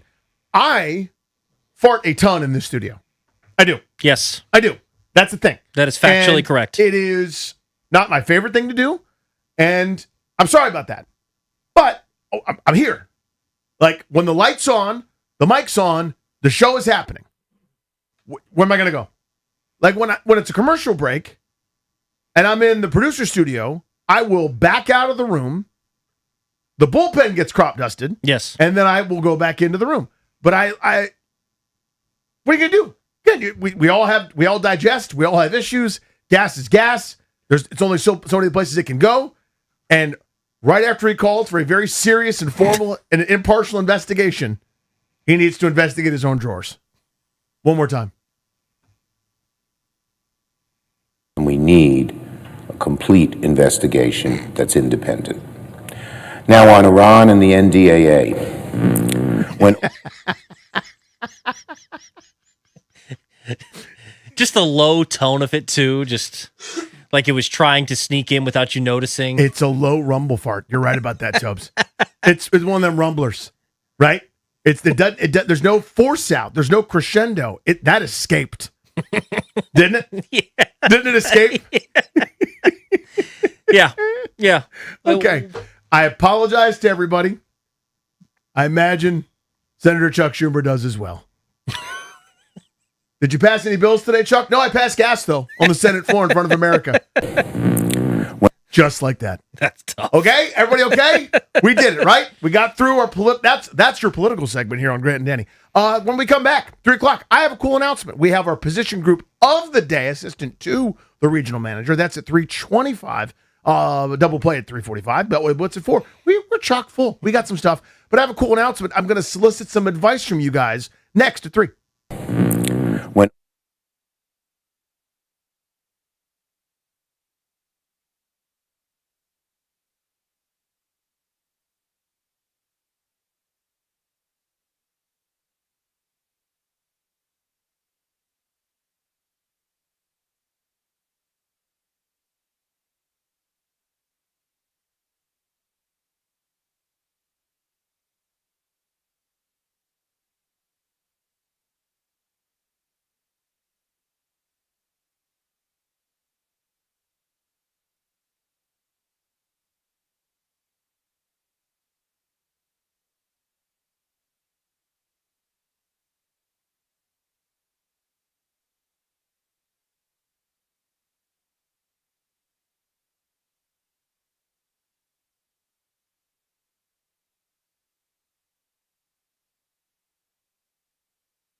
It is brought to you by Chicken Salad Chick, made from scratch, served from the heart. Drew Millis is off to the 10-day IL with a fractured left index finger. Meanwhile, the breaking news is that the Nats will recall catching prospect Harry Ford after the All-Star break. That ends on Friday, and that is according to Spencer Nussbaum of The Athletic. He's got an OPS of 705 in AAA. It's 901 since June 1st. In other baseball news, the Astros are finalizing a trade to send Lance McCullers Jr. to the Brewers. McCullers is waiving his no-trade clause to complete this trade. He's on the final year of a 5-year contract with Houston and is currently rehabbing from a shoulder injury. NBA Summer League tonight. The Wiz coming off a 12-point loss to the Bulls. It's their final Summer League game of the season tonight against the Clippers. Last night, Chris Livingston led the team with 21 points. Tip-off at 10:30 tonight. Check that against the Kings. Let Chicken Salad Chick cater your next event. Choose from a dozen varieties of made-from-scratch chicken salad, homemade sides, salad, soups, and desserts. From office meetings to bridal showers, our sandwich platters and specialty trays are the perfect fit for any occasion. For more information, visit chickensaladchick.com. From the Crop Metcalf Sports Desk, Kevin DiDomenico on the Fan.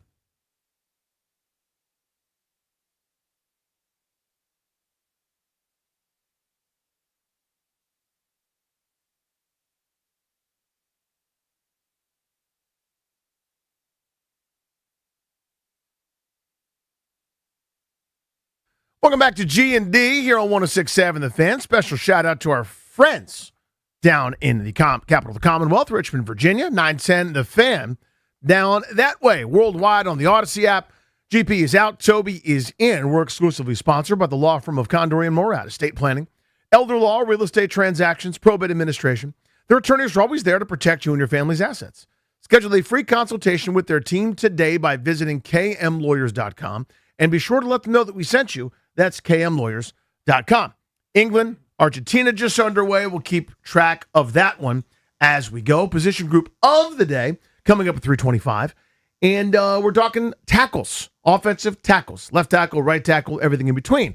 One, great. The other, we got some questions. We'll talk about that. We'll break it all down for you at 3:25. But right now, I think this is really cool. I'm excited about this. And you guys are going to have questions. And I don't know the answer to most of them. I'll be honest with you. You're not going to have answers? No, you're going to be a lot of, but why? I mean, it's cool, no disrespect, but why are they doing that? That doesn't make Really, sense. you? How many people were sick before they asked? How many people said no? Who died? Etc. But here it is. Drum roll. Thanks, Harris. Is this the longer one? Okay, yeah. So I got a second. Do I have time to sit here or not?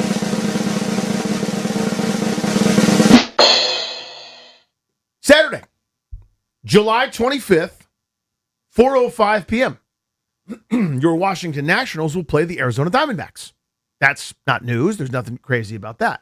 And that's not the announcement necessarily. So that's information. Yeah. So that's the build-up for the first bit of information.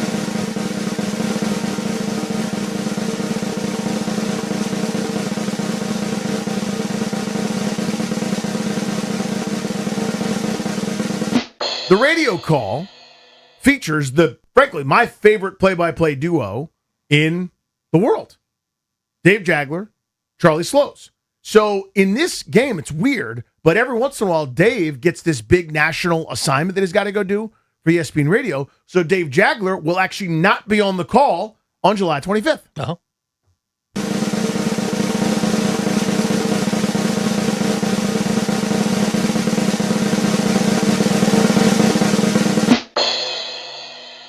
But I will be. How about that? Charlie Slows and Danny Rouillet in your broadcast booth. Can you believe it? It's incredible. How about that? Now, again, I told all of you you'd have questions. And all of you guys listening, you probably went, okay. Right? I know. But just know that in this world, and I'm pointing at myself, that's a big-ass deal. That's a huge tuchus. That's a major, major deal. Yeah, thank you, audience. I appreciate it. So here's how it all came about. They asked me, I said, yes, that's the answer to that question. You also are privately, when I'm not around, going, it's cool for Danny, but why? Like, Ryan asked what the deal was. I told him. Remember Ryan who betrayed us and left our show? Yeah, of course. He asked what's going on. I went to the bathroom. When I was gone, I guarantee you he's like, I mean, that's cool for him, but why the hell would they do that? Yeah. Right? I don't have an answer to that question. Kevin's face asked that question. I don't know the answer, Kevin. Darius is like, oh, that's nice for you. I don't know why they did it either, buddy. Okay? But they did.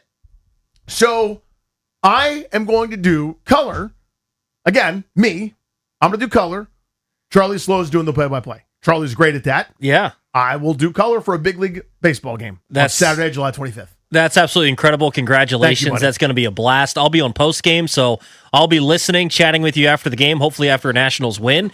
But that's going to be awesome to listen to. I know they love your phrasing. If you've listened to any of the post game shows that Danny does, they love the baseball lingo that you come up with. The three-legged possum, what's the awkward handshake, the double play when a run scores. The awkward handshake is if you drive in a run, but via double play. Yeah, so just that nobody's really happy about it. You're like, it's an awkward handshake. All the fun little Dylan lingos. Cruz.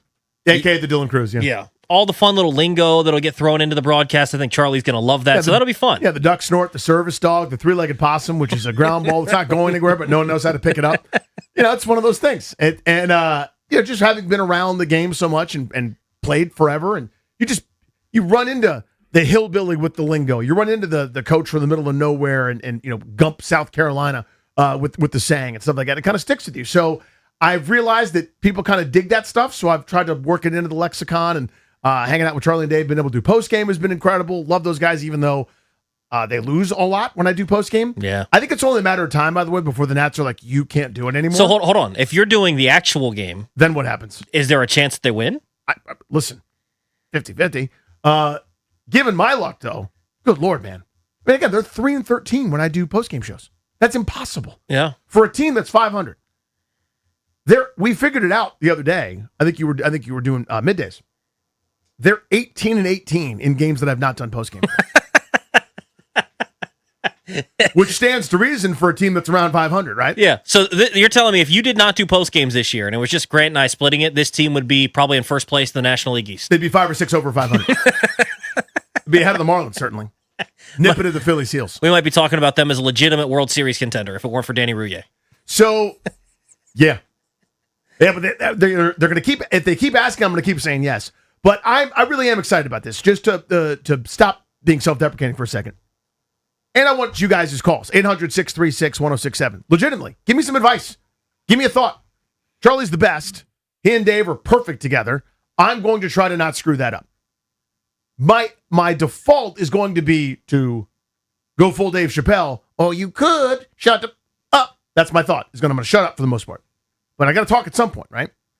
All I ever wanted, and this is totally true. This is no shtick now. I'm not doing any kind of bits anymore. I wanted to be DC's Cal Ripken. When I saw him play and realized kind of what he was about as a little kid, and I watched him hustle and compete and be consistent every single day. He'd won an MVP. He'd won the World Series. He'd played on winning teams, losing teams, everything in between. He was so consistent. The whole thing is you can count on me, right? That's what I admired most in my athletes. Him and Art Monk are my two favorite athletes of all time. They share that consistency, that dependability, right? And my dream was that DC would get a Major League Baseball team and that I would be the DC version of that. That I could do those same things. I could bring that same workmanlike attitude. I'd have, a career here. I'd take less money to stay here. I'd open up my car dealership here. Whatever I did, it was going to be here. And I was close. The things that were missing were ability, a good attitude. They call that makeup. And that's pretty much it. Other than that, I was close. No, but in all sincerity, it wasn't near good enough. And that's obvious, and I'm not complaining about that. That happened. I've made my peace with it. It hurt like hell to find that out because you don't think that as a player. That's not how you get far as a player. Thinking, yeah, this is pretty much it for me. I'm not that good. It's ripped away from you. It's cruel, and they tell you to go do something else. Again, I'm not a victim. Just saying, this is what happened. And so it took me a long time to kind of come to terms with it. And then for so many years, DC didn't have a baseball team. After I was graduated school, we were close so many times. We were going to get the Padres. They had left town. Jerseys were printed. Flyers were printed, and it was a done deal till it wasn't. the expansion team was going to come here until George Steinbrenner's like, I want a team right down the street from the spring training facility. And everyone listened to him for whatever reason. And ones of people go to games in Tampa because of it. DC was always next, was always kind of on deck, used to leverage local municipalities to be able to get better deals for stadiums or whatever. And when it finally happened that DC was going to get a baseball team, my playing career was long over and it was done. The idea, I applied to work for the fledgling Nationals in those trailers that they were in over there at RFK that would flood, that they would have to fight rats to get in and out of. Just horrendous working conditions. They were worse off in a lot of ways than an expansion team. I had second interviews. I applied to be like the assistant marketing person to the assistant marketing person. Like I was the guy that would make sure Clint knew who the name of the contestant was for the putt-putt. Like that's the jobs I was trying to get. I got callbacks, didn't get them. I just was like so desperate to be involved in some kind of way. The idea, first of all, that they could have been good in my lifetime is still something I'll never take for granted. Just a baseball team of our own. I still pinch myself every once in a while because it's still been more than half my life that they weren't here than they were. And they won a World Series here. And I know it's far enough away, and I know we have analysis to do, and we'll do it. But still having been able to see that in my lifetime, where I'm in the broadcast booth with Charlie and Dave, I'm watching a World Series game of my DC baseball team, multiple, in fact, I did this, standing next to Bob Carpenter, keeping score, eating ice cream to the point that Dave Jagler's disgusted by me still to this day because I'm nervously eating. I don't know what you guys do with your feelings. I eat mine. Watching them beat the Astros, the sign-stealing, cheating-ass Astros. They beat them down there. I was at both those games, first games, 1 and 2. I took my dad, paid for a ticket for my dad to go to a World Series game in Washington, D.C. Are you kidding me? Getting to say that I did that, you know? Went to all the games here, obviously, going to NLCS games, rather. I mean, the whole thing was just beyond the pale, beyond compare. Doing post-game shows now. It's like, again, this is, it makes sense. I'm thrilled about it, but it's like my DC baseball team. I'm involved in the most ancillary way possible. I haven't fielded a ground ball, haven't caught a pop-up, haven't smacked a 2-1 slider into the gap for a hit. But just sort of I'm on the periphery. The players know who we are, right? Over the years, got to know, especially when we're doing middays, all these veterans, these stars. Like if I see Drew Storen, Adam Eaton, Tyler Clippard, if I see Ross Detweiler, if I see Max Scherzer, Steven Strasburg, actually he wouldn't say hello, he hates people. But if you see Max Scherzer, if you see Joe Ross, if you see Juan Soto, Anthony Rendon, they know you. The idea that was even possible is insane. So to finish waxing poetic here for a second, I know everyone's kind of rolling their eyes. I'm calling a Washington Nationals game, dude. That's ridiculous. That is cool. That's one of them pinch me's. That's one of them. I'm going to tell people about that. I'm keeping the tape. I'm sure they make tapes. Whatever. I'm keeping the recording. And I'm going to talk about it. I know I shouldn't be doing it. I'm aware. You asked Grant about the day they had him do color on TV for the Nats. He started off the broadcast to his credit with, I don't think I should be here either, but whatever, let's break down the game. He did a great job. He was awesome at it because he's got 1,000 times more play-by-play experience than I do. But they're going to have Charlie, who's great, do play-by-play. I'm going to do color, and I'm going to do the best job I can. 800-636-1067. Give me some advice. Give me some thoughts. We'll go around the room, but any note, any idea, what comes to mind about how to do a good job here? Well, first of all, I want to say congratulations because that's awesome. You deserve it. I think it's going to be really, really fun to watch and listen to. Just hearing your breakdowns and in all sincerity, I know we love to bust chops around here and have a little bit of fun, but I do feel like I've learned a lot of baseball sitting next to you, watching games in the press box. Oh, I appreciate that. Breaking stuff down because I didn't play the game at a high level. I feel like I understand the ins and the outs of the game, but I don't understand playing it. There's a difference between understanding baseball and understanding how to play baseball. You obviously understand how to play it, so just learning some of the ins and outs from you sitting next to you in the press box I think is really cool. So I think getting that on the broadcast with Charlie, I think that's going to be really cool. I think fans will really appreciate it. So I'm really excited for you. That's really nice here. I appreciate that. But I know how to do this. Some would say I don't, and go ahead and tweet your tweet. That's funny, Danny. But I've been doing this one for 17 years. Well, I mean, you're on Netflix, so you know what you're doing. Well, I am on Netflix. Thank you. That's Netflix star Danny Rouillet. Big week for me, by the way. Netflix, Nats play-by-play. I mean, what's next? Great question. Great question. America's Got Talent. I almost said Star Search, like that's still on. God, I'm so old. But for example, Tobes, you do these. Kevin does such a good job of these. I'm not good at updates. Like I'd have to type them out, and I would just read, and it wouldn't sound all that particularly good, right? You guys make it sound natural and are able to fit something succinctly. I'm filling doing 4.5 hours. We fill here. You don't fill there. Now, rain delay, I'll go all day. Let's tap dance around. Let's play Chuck Schumer farting. I'll do the whole deal. Right? I wonder what Charlie thinks about Chuck Schumer breaking wind on the Senate floor. And Lenny farted. Anyway. But doing that's an economy of words thing. That's the play-by-play needs to happen. The call needs to happen. Then I've got to get in where I fit in to make it both interesting, compelling, add to the broadcast. I think that people underrate how hard that is.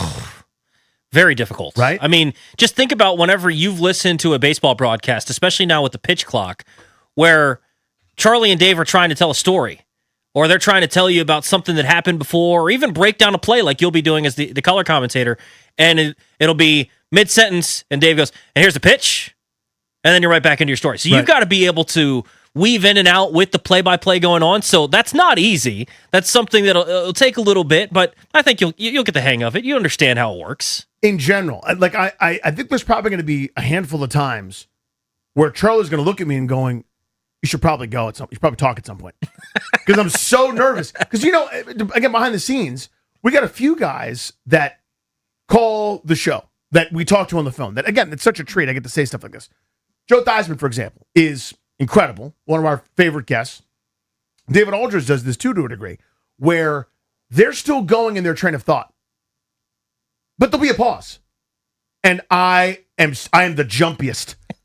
I am breaking the neutral zone. It's 5 yards every time. I'm like, sorry, Joe, I didn't mean to cut you off. Sorry.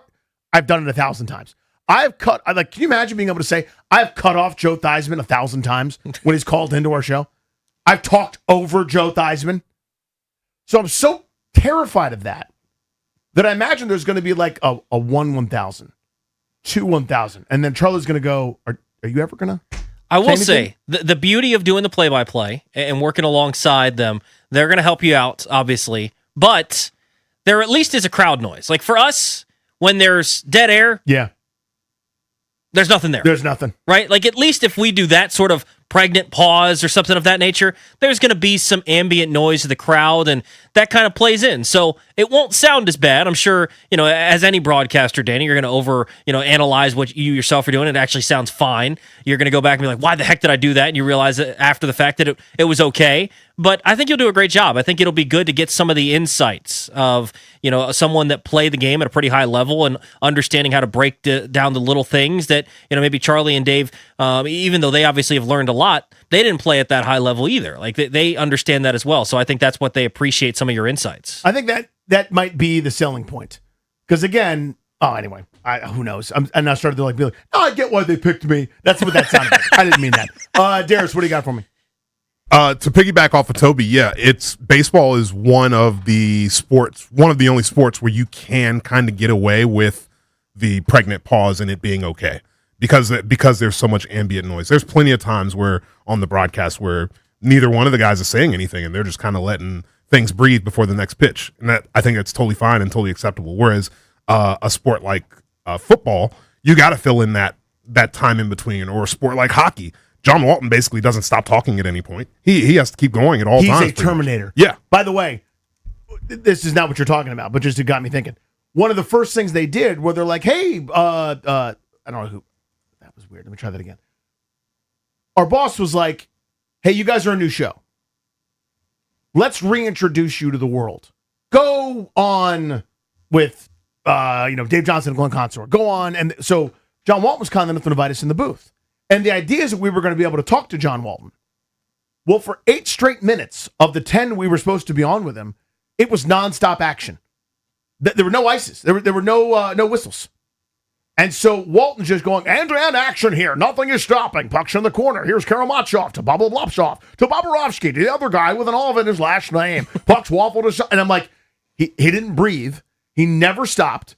And it's end to end to end to end. And we're 70,000 feet above the surface of the earth. How in the buttered hell can you tell who anyone is? The only guy, I'm not even kidding you, the only guy I could figure out who they were was Ovechkin. Because he looked a little different. I'm pretty familiar with the Capitals. I know them. I watch these games. I was like, how do you do this from up here? You were miles away in the back right corner. How do you call anything? Anyway, what were you saying, Darius? But to give my number one piece of advice. Oh, yes. When a big play happens or a home run happens, shut up. Just shut up. Shut up. Just let Charlie do the thing. Let Charlie make the call, and then he'll give you your space where you can react afterwards. Just don't say anything during the call. That's all I got. I feel like I almost want to do it once to troll you guys because I know how much it drives you crazy. That's what I feel like you would do that. Well, so here's the thing. You could troll us. You could troll me, Darius, Kevin, Strobes. Vic might wring your neck. Yeah, he would definitely leave his studio and come down and grab you by the neck expeditiously. Yeah, Slick Vic Ferrell. I've seen Vic. Vic is the best. He makes that broadcast hum. Have you ever seen him with the shiv that he carries around for people that foul up his broadcast? Oh, yeah. I remember one time Toby didn't do a legal ID. It took 7 people to hold him back. Yeah. 7. Yeah. Metal Chris was there holding. Had to lock him in his room. He's like, it's for your own good, man. You know, like you wouldn't let him out. But July 25th, I'm calling the Nats game with Charlie Slows. It's awesome. Pretty stoked. Donnie in Mitchellville wants to say nice things about me. Donnie, what's up, buddy? Hey, Grant, you know, not Grant, Danny, I'm sorry. That's okay, buddy. But on the on the Junkies, you used to always say, time manager knows my throat. First of all, congratulations. Thank you, buddy. I called this, and that's what it was, that back patting machine. And I called in, and I asked you and Grant, man, what y'all going to do when Charlie or Dave gets sick, and y'all got to go in? Y'all like, man, they're machines. They're always there. Those Fred Nats guys and all. Forget all those guys. It's Danny's turn. Look at this, Donnie. He was on Netflix. Now Donnie. he's on there. For just one thing you do for me, and I love it when you do it on the show, it's when something crazy happens and you go, oh no. I just need that one time on the call, man. So you want me to go full Frank Hanrahan on it? Yes. Just All the drop way, it. like let him do his thing, and then if it's a home run, you know we're gonna lose because you're calling the game. Because I'm on the game, right? I know. We're okay with that. We're okay with that. I just need to. Oh no. So Donnie, I appreciate you, buddy. Thanks for the kind words too. So like a 7-hopper, like a room service tepid ground ball to C.J. Abrams, and it goes between the wickets. Yeah. Oh, He's no. asking for an oh no.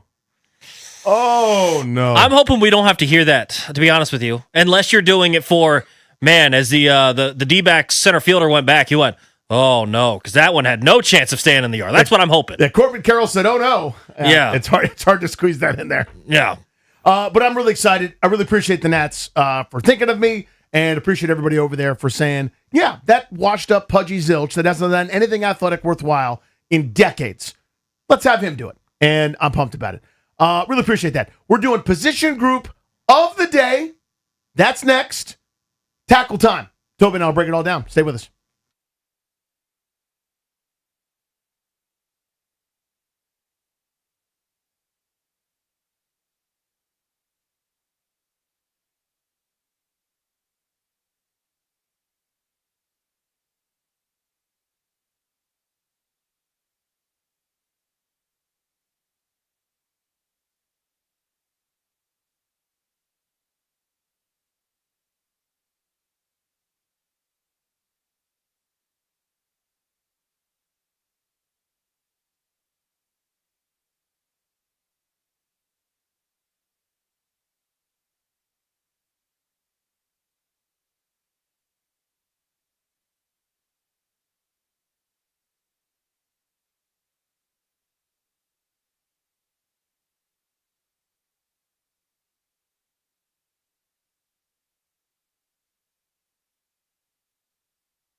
It is brought to you by PVI Office Furniture. Fast, excellent, affordable business grows with PVI. England and Argentina tied at 0 in the 29th minute. Neither team has taken a shot yet. The winner will play Spain in the World Cup title game Sunday at 3 p.m. Last night, the AL victorious 4-0 in the All-Star game with the first shutout in the All-Star game since 2013. The American League has now won 11 of the last 13 ASGs. The NL didn't get help from Nats offensive stars, though. C.J. Abrams, James Wood went 0 for 3 with 2 strikeouts, and Foster Griffin did deliver a perfect inning, striking out 2 in relief.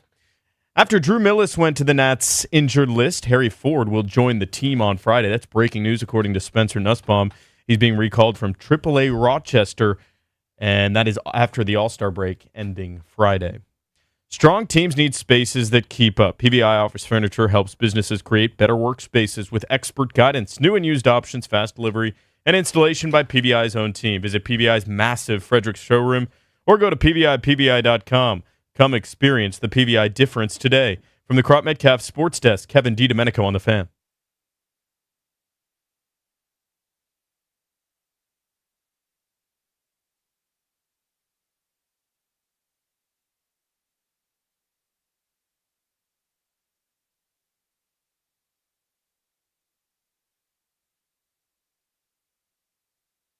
You know the old saying, a position group a day keeps the program director at bay. Welcome back. Grant Nanny here on the Fan. Tobes in for GP. Training camp's next week, people. Training camp. Football training camp. We're counting down the days till there's no real football content. They're almost over, right? We're back to the real thing. Training camp news. Who's healthy? Who's hurt? Who looked good at practice? What are we doing? How are we doing it? What does it look like? What do they look like? Is the offense ahead of the defense or vice versa, et cetera, et cetera? Preseason games. It's right around the corner. She's almost here. Yeah, excited. I mean, I can't wait to see. I mean, being out there in the hot sun. It's always funny how beginning of the football season with training camp, it's such a miserable experience standing out there, but you can't wait for it. Like just standing out there baking in the sun, 9 a.m., 10 a.m., just humid as all get out, standing out there in Ashburn, but I can't wait for it. So excited for football season to get rolling. Rookies report next Friday, and we're rolling in just a couple of weeks in terms of actually practicing, and before you know what, preseason games and getting ready for the actual regular season. It's crazy. Yeah, Sonny Styles and the Rooks report July 24th. So what we're doing to count down until then, going through a position group of the day each and every day. Yesterday we did interior offensive line. We did some running back on Monday. Today, let's talk some tackles.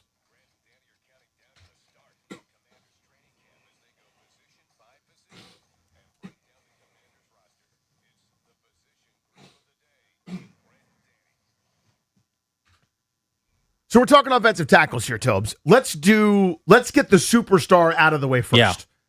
Laramie Tunsil. That's a badass. That's a star. That guy is great. Now, he was banged up and has been banged up on occasion. I think that's part and parcel. That's football. But we were there. It was Kansas City, right? Where he was limping off, was just totally, just clearly in a lot of pain. Tried to go, couldn't. Enter Brandon Coleman, who did fine. We talked about him a bit yesterday. But Tunsil, when he plays, is a top 7, top 10, top 5, whatever ranking you want to use, that's fine. He's an asset. He's a star at that left tackle position. Agreed? Yes. Still has it, right? I love watching him, and he's one, when you look at the trades that have been made by Adam Peters and company, it's not something, it was totally worth getting a guy that you don't have to worry about that left side anymore. And I liked Brandon Coleman in his rookie season over there at left tackle, but you had to help him out and do some different things.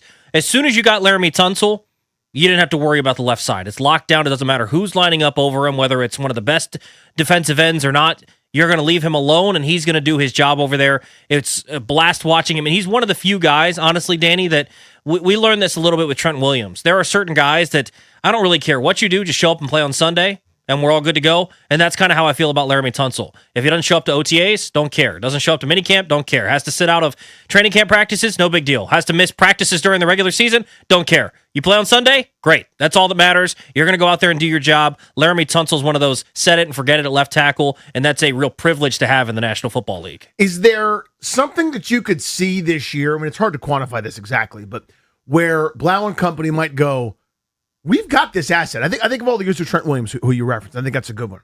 Where I'm going, I could just run a regular man blocking scheme.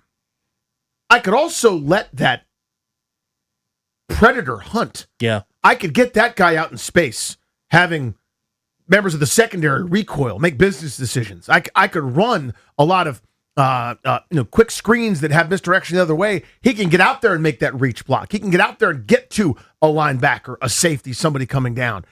I think of that with Tunsil. Not quite the same as Trent Williams, who's, again, probably, I would say one of one, but close to it in terms of that level of athleticism. But Tunsil's got some of that. I wonder if you go, we can do more than just have no motion, get to line of scrimmage, and get rid of it quickly under Kingsbury. Yeah, I think so. And I think on the flip side, too, that's part of why Josh Connerly was so attractive. When you look at him talking about whether they were going to take him or Simmons out of Ohio State, part of what was exciting about getting a guy like Connerly is his ability to move his feet. But staying specifically on Tunsil, it does feel like they've kind of just used him as the left tackle that blocks around the edge, haven't got him out in space in the screen game or something of that nature. I think that is something that he could excel at. So regardless of what they do, number 78, that's the guy I know I don't have to worry about. I know what I'm going to get every Sunday out of that guy, and the chances of him laying an egg next to none. And I feel really confident about him protecting Jaden's blind side. So let's get to Connerly. This has been a mixed bag. I think that's a fair way to assess 100%. it. Yes. So, again, not gospel. PFF grades have him 70th among 89 qualified tackles. That's rotational backups. That's, swing tackles are ahead of him in a lot of those cases. Overall grade in the 50s when it comes to pass blocking. Low 60s, rank in the 50s as a run blocker. I think his rookie year really soured a lot of people on him. I think there's more coming here. I think the nuts and bolts for a really good right tackle are there. I think we've seen it at times.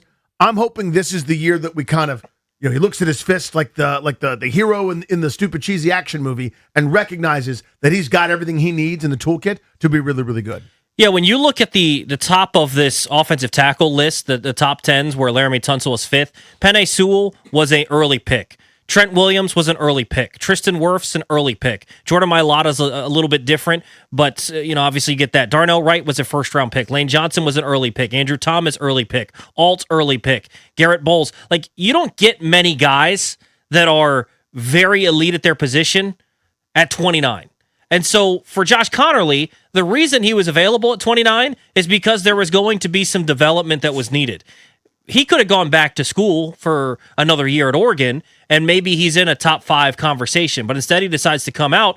So you had to understand when you draft a guy at 29 that you hope can be your starting right tackle of the future, that there's going to be some growing pains there, because you don't get that guy if he doesn't have some growing pains and some development needed at the pick that they did. So you saw some of that.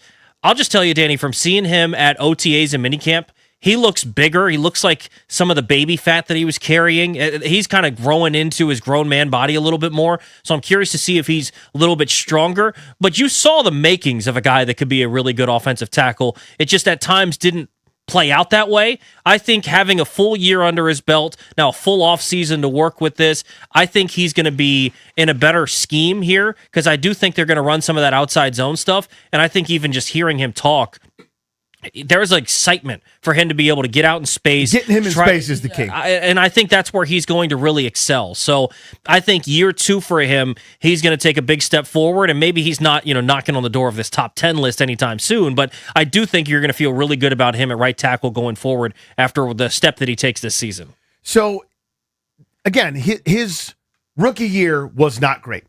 It wasn't. I think you're going to see a lot of 2 tight end. I think you see a lot of John Bates on that side to maybe help to be maybe early on before you leave him on an island, because it was in vogue. It used to be when I was a kid. The good pass rusher was the left defensive end, or the right defensive end over the left tackle. Yeah. Now there's many, if not more, on the opposite side. Well, they're just hunting their matchups. Yeah, exactly. Feasting on the weaker of the two. I don't know that I want him on Brian Burns in week 1 solo. I don't know that yet. Eventually, you'd like to be able to leave a first-round pick on that island. Maybe you can't do that yet. I think that's okay. But there was enough. Throw him into the deep end. Throw him into the fire. See what comes back, where you got to be mentally tough, because it's an unforgiving position. You could be great for 9 plays. The 10th, you give up a sack. Everyone thinks you stink. There was enough good there, enough deposits where I'm going, this is still worthwhile. I still think they have something. maybe overdrafted by a handful of picks, but at the end of the day, no one's going to remember if he was the early second rounder, late one.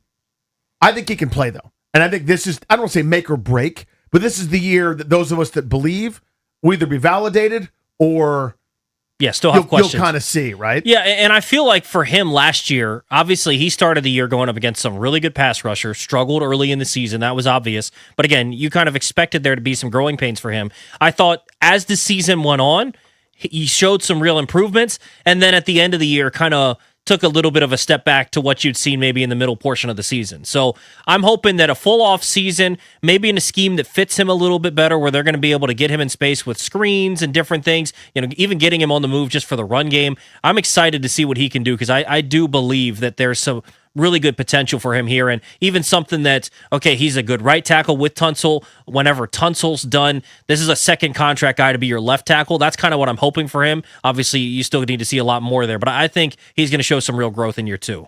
So depth-wise, just to go through that super quick, they have the greatest tackle receiver of all time, who caught Jaden Daniels' first touchdown pass, Trent Scott, as part of their rotation. Thank you. Good bit of trivia there. And, Coleman, sort of, I think he's, one part left guard, yes, one part left tackle, yes, filling in. We saw him do that again, the games we were at in Kansas City on the road. They got Foster Sorrell as a college free agent, I believe. A couple other names are kind of bouncing around there. Andrew Wiley, I guess, could be a contender for a spot, too. They've got that versatility of maybe depends on the day. Like the Nationals will go, this guy hits sliders well, so he'll hit ninth today. Maybe it's something to that effect, whether maybe it's a type of defense. But they've got pieces that you could get away with in the short term. Yeah, I think we talked about the interior O-line. I feel like for their offensive tackle position, Trent Scott can play there. Wiley can play there because he started at right tackle before for this team. Coleman can play there, obviously. And all of those guys, maybe the exception of Scott, Coleman can play guard if need be. Wiley can play guard or tackle if need be. So they've got some versatility. I feel like across the offensive line, the still major question mark is center and even the backup center position for that. But I think you got to feel pretty good, if you are like we are, where we believe that there's still a lot of hope left in Josh Connerly, then if you believe in that, then you feel pretty good about this tackle position because there's not many better than Laramie Tunsil. And if Josh Connerly takes a step forward and starts looking like the first round pick that you expected him to be, then that's a pretty good tandem to be protecting your quarterback. What's going on in our lives? Nothing to do with sports. We'll do that next at 3:45, but that's how we do a position group of the day. Today was left tackle. Tomorrow, let's do tight end. Do some tight end tomorrow on Thursday. We're not bound by that. I'm suggesting we do that. That can be changed in post. No guarantees there, but that's the idea. Beltway Blitz at 4. Double plays next.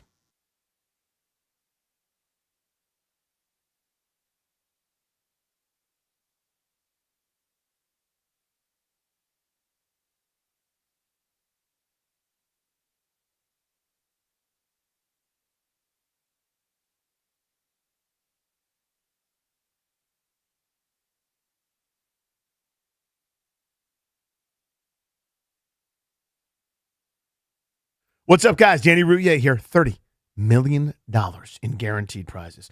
Cash in this football season in Las Vegas with 3 Circa Sports contests. Entry starting at $1,000, all with no rake. Circa Million.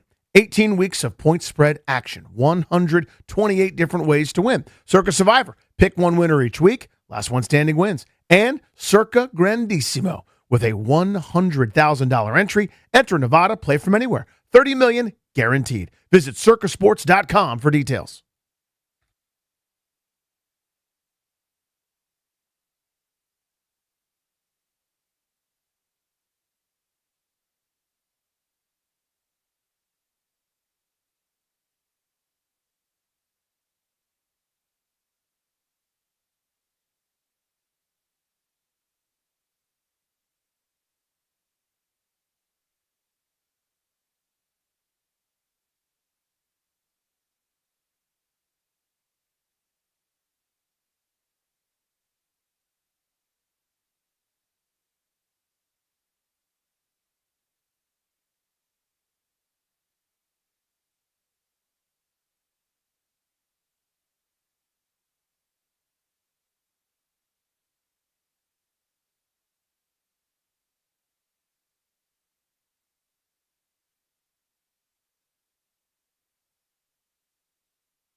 It's double play time here on Grant and Danny. Tobes in for GP. Okay. I'm going to try to do it. Okay. Darius, you nervous? You are a little bit. The double play is sponsored by FH Fur. For 45 years, FH Fur has set the standard for premium comfort. To celebrate, get 0% financing for 72 months on a qualifying new system purchase, plus a premium Enviro Air IAQ 5-inch filter, absolutely free. FH Fur plumbing, heating, air conditioning, and electrical, absolutely the best. Yeah. Well done. Oh, man, was I nervous. Nailed it. And again, if you don't know the bit, I can't say that word. FH Fur is great. They're wonderful. And I like the first time I did, I went Enviro. I was like, what? Enviro Air. Enviro Air. Enviro. Yes. It's like, how would Scooby-Doo say it? You know, like, yeah, I was doing that. Here's my double play. Oh, thanks. So obviously I have to put this on hold, and I'm going to watch Quarterback on the Netflix because I've got one episode in. Sure. But I'm obsessed with once the, how do I say this the right way? Not to be indelicate. The tragedy happens, the like jaw-dropping, oh my God, what the hell is this? Holy cow thing. Enough years go by, then I go, okay, now I'm ready to find out every single detail. Do you guys remember the OceanGate Titan tourist submersible? Oh, yes. Remember that bit? Yes. 2017, I guess? Yeah. Devastating. So it's awful. It's horrendous. And multiple people lost their lives in it. That was in 2017? Yeah. That feels like it was like 3 years ago. Really? Yeah. 2017? Mm-hmm. I think I got that one right. No, 23. Excuse me. I was going to say, if that was 2017. Okay, remember I looked at the wrong one just now and told you the wrong thing on the air? That's on me. That's my bad. That's not how you get on Netflix, and that's not how you do Nats play-by-play. Lesson to you kids at home. Do as I say, not as I do. Anyway, 2023. There's a documentary on the old Netflixes, and it's fascinating. That's all I'm going to say about it. It is really, really, really good. It gets into the gritty and the nitty about how we got here. Yeah. Where this genius, this guy that's right a lot, he's right a lot, goes, yeah, we can do this. I'll use a PlayStation controller, 2 monitors, and we've got this sub. We did all this testing, and look at the air pressure we were able to use in simulators, and they have these things that basically monitor what they call pressure events in the hull. It's that the instruments are so sensitive they can tell when there's a vibration, meaning that the material that they've used for the hull has moved and dealt with the pressure in some way. And the more events you have, the less prepared for further pressure you are. You follow that? Sure. So they go, okay, so our first run through, we got to 2,000 pounds per square inch, which would crush you. It's like what happens in Terminator when the Terminator's killed. Okay, spoiler alert, 1984. But they go, okay, that we need to be able to do more. So then they get to 3,000 and 4,000 and 4,500. They're showing you that, hey, we can get down to these oceanic depths where it's just thousands upon thousands upon thousands of gallons of water that are crushing life forms or crushing anything that's down that way, except for like the most highly, made sophisticated subs in the world. And they're doing these pressure tests, and here's how, this is what we're going to do, and here's the background on this scientist and that scientist, and everyone believed in the mission, and all this other kind of stuff. We want to see the Titanic. We envision this business where we're all going to be able to go see it. We'll just run shuttles all the time from off the coast of Newfoundland or wherever the hell we're going to be. And I got about an hour into it, and it is fascinating, is what I'm going to say. And again, it of course ends with tragedy. It's horrible. That doesn't change. I now want the info. So it's on the Netflix. The OceanGate situation is the way I would put it. If you were curious about it at all, Netflix did a really good job. And that is my double play. What's the name of it? I can tell you right now. OceanGate documentary on Netflix. Titan, the OceanGate disaster is what it's called. Titan, the OceanGate disaster. It's a really good documentary. Again, it's that, whatever that genre is, I'm very in on that. The niche or small thing that I wouldn't normally care about, but that was such a oh my God event.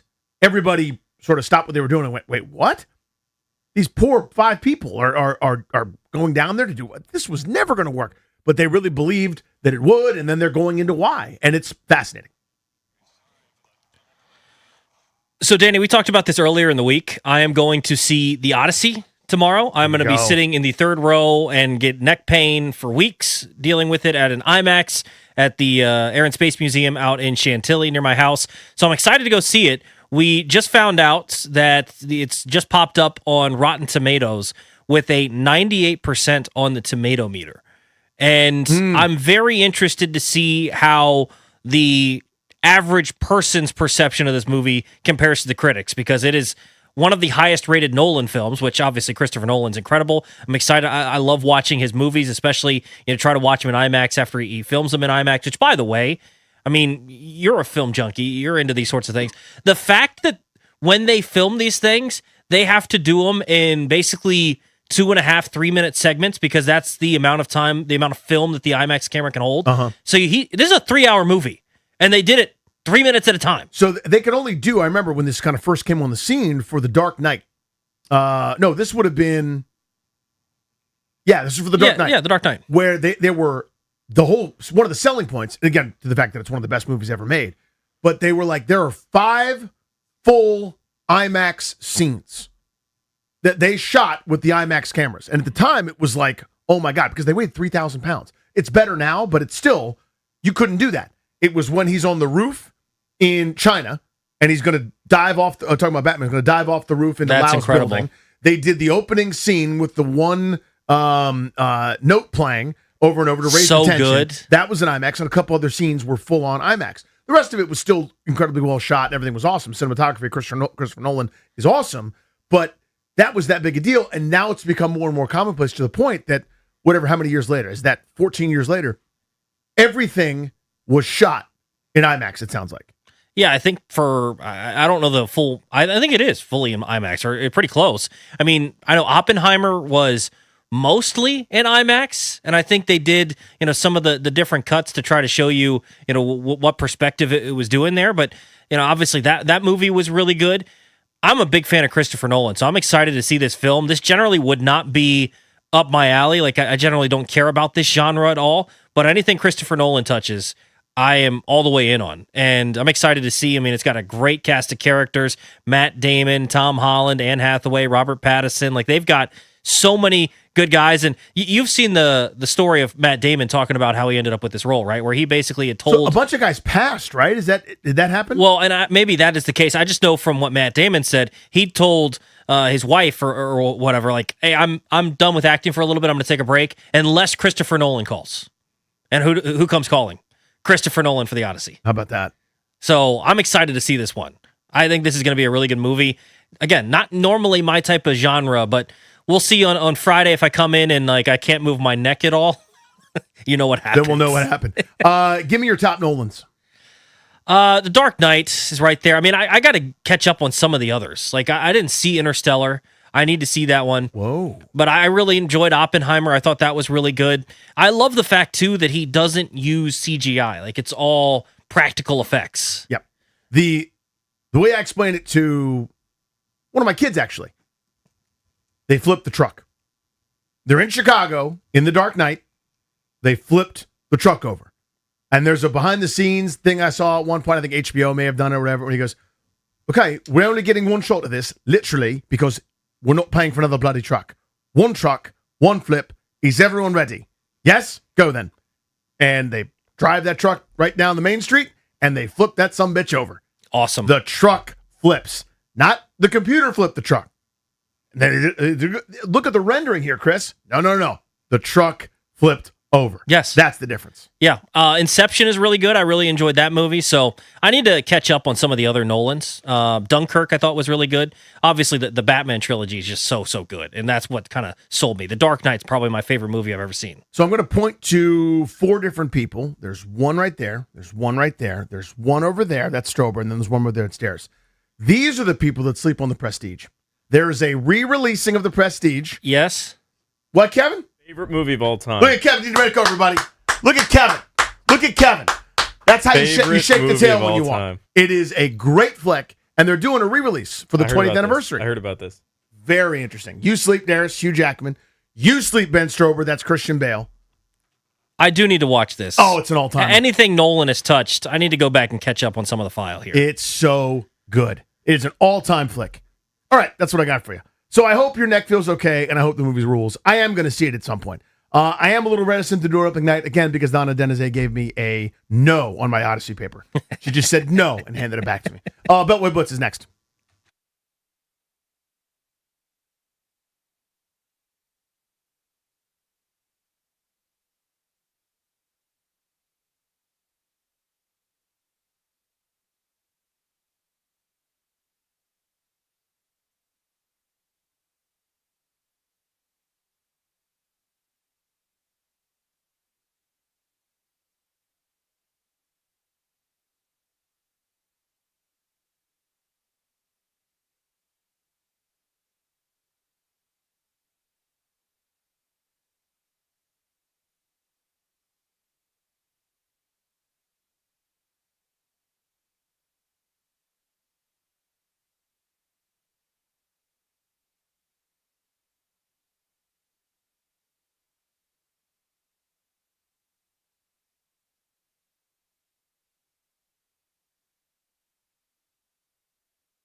Sports Update is driven by Oarsman Chevy Buick GMC Alexandria.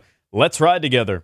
45 minutes remain in the World Cup semifinal between England and Argentina down in Atlanta. They are tied at 0. Argentina trying to successfully defend their World Cup title from back in 2022 behind 39-year-old Lionel Messi.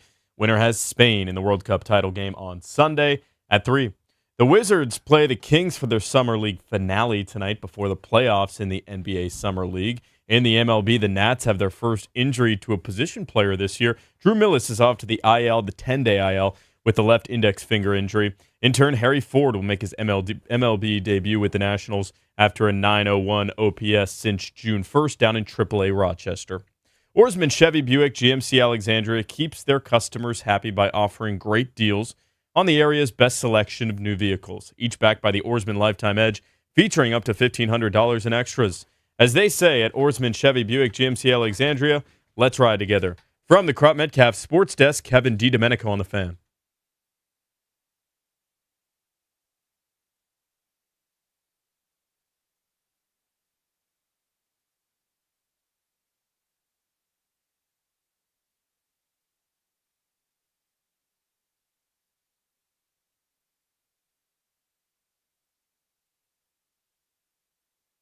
At 5 o'clock today, we'll give you a chance to win a pair of tickets to see Muse. We will do that at 5 p.m. About 20-some minutes or so, we'll talk about what's wrong with us, and I'm serious about that. I got issues. Toby's got issues. We'll vent a little bit. How long we got it? I know, sir. Well, we'll turn through for half an hour, but we could do it for days on end. But it's Beltway Blitz time. It's what we do around these parts every day at 4 p.m. We talk about what's going on in the world of sports, DC related. So do we have an MLB sounder that's in addition to the Nats sounder? I always forget if we do or not. And then Britt comes on and I'm like, do I say Nats or do I say MLB? So I'm gonna try this again, professional style. Welcome back, Beltway Blitz time. Danny Rouillet, Toby Altage, it's Grant and Danny on the Fan. Toby in for GP. Spin you around what's going on in the world of sport. Let's start with the MLB. Told you we had one. Our pal Britt Giroli of Athletic comes on to join us to talk about the MLB. We'll get a couple Nats questions in there. But, Britt, All-Star Weekend in the books. What'd you think? I thought it was a really well-done event, honestly. I think, I really loved the Derby, and I was just talking to an executive about this morning. I do think in the future, MLB is going to have to figure out a way to – the Derby has long outshined this game, right? Like, all we saw were pitchers being nasty and hitters not being able to do anything. Cody Bellinger had, a two-run single on his MVP, so I do think there needs to be a way to maybe tweak it so that the offense can come to play a little bit. I think the Derby's new format was terrific, and I thought Philly was a awesome all-star host. And, of course, we got a lot of brewing drama with Rob Manfred and the director of the PA, Bruce Meyer. But right now, I would like to just focus on baseball because that is much more optimistic. Well, sorry about this question then, Britt, because I did want to ask about that. Like, what was some of what was said? Because I think there's so much positive momentum for the game right now, and anything that is a long lockout that forces us to miss games next year can maybe hinder that. What was said about the impending lockout, and is there a chance that we could get something done so we can almost just not feel it and get ready for next year when that time comes? Yeah, of course. So, Rob Manfred and Bruce Meyer both spoke to the Baseball Writers Association of America, which I was part of, and they both spoke for about 45 minutes, guys. It's interesting because Bruce Meyer went first and basically said all of the talking points that MLB is going to say and refuted them as to, salary caps don't make teams more competitive. All it does is lock in fixed costs and valuations of organizations. And, of course, Rob Manfred did say that. And I think the union and MLB are already publicly sparring. You saw during those dual events, MLB's rolled out a series of ads called Leveling the Playing Field because they want fans to think that this salary cap is about leveling the playing field. Of course, ultimately, it's about, again, franchise valuations, having fixed costs. There's no evidence that it's going to make anybody a little more competitive. Look at football, look at basketball. There are dynasties in other sports. As for optimism, I think we have a season next year. I don't think that there's any way they don't get locked out. The players don't get locked out by the owners in December. I think if you don't want to pay attention to this, guys, you, at the end of the season, check back in about February when things start to get real. February, early March, when it's like, oh, if we don't make a deal, games could be missed. it would be foolish on so many levels. As you mentioned, the game has a ton of momentum right now. MLB has media rights that are going to be up that they're looking to secure as well, and it would certainly behoove the owners to have a full season's slate, and it would hurt their media package overall to be in a lockout, to be missing games. It would hurt the players' salaries. It would hurt ownership. So I think it helps everyone for there to be games, but this is going to come down to the wire, and this is going to get ugly, and anyone who thinks there's not going to be some form of work stoppage is kidding themselves. In the American League, there are 7 teams within 3.5 games of the wild card. The National League, I think there's 6, if I've got my numbers there correct, Britt. I think that's going to make the trade deadline complicated. Give me your thoughts there. It is, and you know what else is going to make it complicated is what we just talked about with the looming lockout in 27. So if you're a front office and you've got a guy, but you've only got him through 27, you might be more inclined to move him if you're going to be in that seller category. And I think, like you said, there are so many teams that are right around there that it's just going to make there's not going to be a whole lot of true sellers. And we've seen that the last couple of deadlines, and it seems to be getting worse and worse every year, where there's not a whole lot of teams like the Rockies that are kind of like, or the Mets or the Giants that are like, hey, let us know who you want, right? It has become less and less frequent. There's also the instance, guys, that the last couple of deadlines, there's been sellers who ended up being good and going to the playoffs. The Blue Jays last year, people forget, were sellers. Yeah. 2 years ago, the Tigers were sellers before they went on that terrific run that got them in the playoffs. So I think if you're a Nationals fan, even if you see the team do a little bit of selling, know that there is precedent for teams still playing well and still playing in October, even if they sell. Yeah, what is the talk around the Nationals with a chance to, do they buy, do they sell, and what was kind of the talk being there in Philadelphia about what this team has been able to accomplish in the first half? Yeah, I think a lot of people are surprised with how good they've gotten so quickly. And obviously that offense, C.J. Abrams and James Wood had huge crowds around them for media availability. They're not sneaking up on anyone. Obviously, they had Foster there as well. But I think when you look at the Nationals, they're going to live and die off this offense. And if they can find a way, I think if the front office can find a way to upgrade that bullpen to add to that pitching staff without causing harm to future teams, they're going to do it. Right? Like, they're kind of in the same boat as the White Sox, even though I'd say the White Sox are in a much weaker division in the AL Central, in that they are kind of at the beginning of what they think is going to be a window. But we've seen time and time again, guys, where teams think they have a window when they don't. So I think it'd be foolish to not capitalize on some of this positive momentum as well. So I expect the Nats to maybe do a little buying, a little selling, which I think is what a lot of teams are going to do. Like, how can we offload expiring deals, and how can we also get better and gain more control? That's something I think the Nationals will be interested in. Britt, great as always. Have a great rest of your week. All right. Thanks, guys. Take care. Thanks so much. There she goes, Britt Droley of The Athletic. Let's talk Wiz, please. I got Greg Finberg, Bullets Forever. Greg, not a lot of folks were tuned in last night without Will Riley, without Trey Johnson, without A.J. DeBonsa. How did the Wizards Summer League team fare opposite the All-Star game? Well, you could certainly feel the impact of those players without Riley playing point, without A.J. handling the ball and generating a bunch of looks on offense. They clearly struggled on that end, specifically after they started up 9-0 in the first quarter. Definitely not as fun of a game or as action-packed of a game, but you got to see more if you look at Okpara, their number 46 pick in the draft. Hit a mid-range jumper, had a couple of lobs, finished a couple of ones around the rim, blocked a few shots. So he looks kind of the part, and then there were obviously other performances from guys like Kadari Richmond, Seth Trimble, who kind of showed what they can do. Those are probably go-go guys. Chris Livingston had struggled early on. He had 21 points, an efficient 8 of 14 from the field. So not too much that's going to jump off the page. Not too much production from anyone that'll be on the 15-man roster to open the year. But certainly some things to keep an eye on entering the next game, which is tonight at 10:30, and then the potential fifth game, which will be later in the week. First two games were must-see with A.J. DeBonsa, Riley, and Trey Johnson. But what'd you like from what you saw from A.J. in those first couple of games, and some things you wanted to see him work on as well? I didn't honestly see too much that I didn't expect to see. Again, he struggled from the three-point line. He went 13 of 33 from the field, 1 of 11 from three. That was kind of expected. 33% shooter from three in college. Still took a lot of attempts per game, so that was kind of the lone downside. But in terms of rim pressure, in terms of rim efficiency, which is where he made his mark in college, that was on full display. He had 9 attempts around the rim. He made 8 of them at an 89% clip, which is even better than the 72% clip he made at the rim in college. On 2-point field goals, he was 12 of 22, so about 54%. So really efficient in every area apart from the three-point line. And even if you watched him in the mid-range, the ability to get to his spots, the ability to turn around and create space, he didn't make the jumpers in the mid-range, but he was very easily able to generate them, generate looks for his teammates. And I thought the ability to just kind of get downhill, draw contact, he would have taken about 26 free throws through 2 games if it weren't the weird numbers or the weird free throws rule for Summer League. But he kind of showcased everything you expected and more. It's 25 points per game, the most by number 1 pick through 2 games in Vegas Summer League. Showed that he can clearly score the ball, and the biggest thing is he showed that he's definitely worthy of being the number 1 pick and can certainly help this team score entering next season. We didn't get to see a lot of Trey Johnson, but man, I liked what I saw. That was the dude I was kind of hoping would show up. I think he had some nagging injuries last year, Greg, that were kind of, I don't say underreported, but maybe underemphasized or talked about. He looked explosive and strong, getting his spots, and he was a man among boys there in that one Summer League game.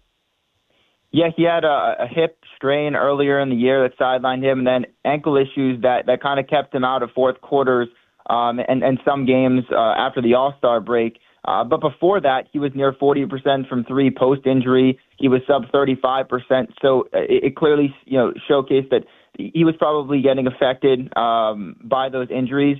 But in Summer League, like you mentioned, it was kind of, okay, play a game or two. Let's see if you're really that much better than this competition. And he proved that. I mean, 26 points in that opener against Utah, 11 of 20 from the field. He started 2 of 4 from 3, missed the next 4 in the second half, kind of cooled off, but showcased that he's got the range. And I think the most important part was that he can do things when a three-pointer isn't falling. He didn't show too much of that his rookie year. But against Utah, he had a bunch of paint touches. He scored at the rim, scored in the mid-range from a floater. Showcased that he can do it in multiple ways from all 3 levels, and that's kind of the next step in his game. So only needed 1 game to do it, but like you mentioned, pretty impressive showing from Trey Johnson. Greg, appreciate the time, man. Thank you. Let's talk a little bit of football. To do that, Mitch Tischler of Monumental Sports joins us. Mitch, is the Brandon Ayuk stuff officially over with? We heard from Jeremy Fowler that in like a passing comment that it might not be him anymore. Do we know if that's something that's officially kind of off the table, or is it just a little speculation that maybe it's not going that direction anymore? I mean, I got to be honest. Until he becomes available, it's kind of a non-discussion, right? Yeah. Like he hasn't made the moves that he needs to make personally to even make this discussion anything that we can really have. So I guess for the time being, we can say it's dead. But if he does report to the Niners and take care of his situation in San Francisco, and then ultimately the Niners decide that they're going to let him go, then yeah, sure. I think it's something that the team has to at least tangentially consider. I don't think that it's necessarily dead, but it's dead on arrival until he decides that he's going to take the steps that he has to make himself available. Mitch, where are they at on Stephon Diggs? I got to be honest. I mean, I like Steph Diggs a lot, and I think earlier in the offseason, I may have been a little more inclined to bring him in, but I don't know that he's a huge upgrade versus what you have. And in fact, I guess anyone that you're kind of picking up at this point of the year, you're bringing in as, hopefully in addition to. And I would just hate to get into a situation where there are reps that Antonio Williams needs or should be getting, and he loses out to them to Steph. Now, all that being said, Treylon Burks hasn't necessarily shown inability to stay healthy in his career, so having a little more veteran depth could help. But ultimately, I think when you look at it from the team perspective, if they really wanted to upgrade the receiver position or felt like they needed to, I feel like that would have happened more in free agency, or maybe even be a little bit more aggressive at the draft for it. So ultimately, I think that it's nice fodder at this time of year, and that's not to say that they won't make a change, but I'm not expecting anything new to happen in this Commanders wide receiver room this offseason. Are you confident in the receiver room? Because Danny and I would say, are on the less confident side. Which side would you be on? Do you feel like they've got enough there? Listen, I think you want to do everything you can to make life easier on Jaden Daniels, but let's remember that, the wide receiver group that they rolled out and had a top 10 offense in 2024 is probably lesser than this group of guys.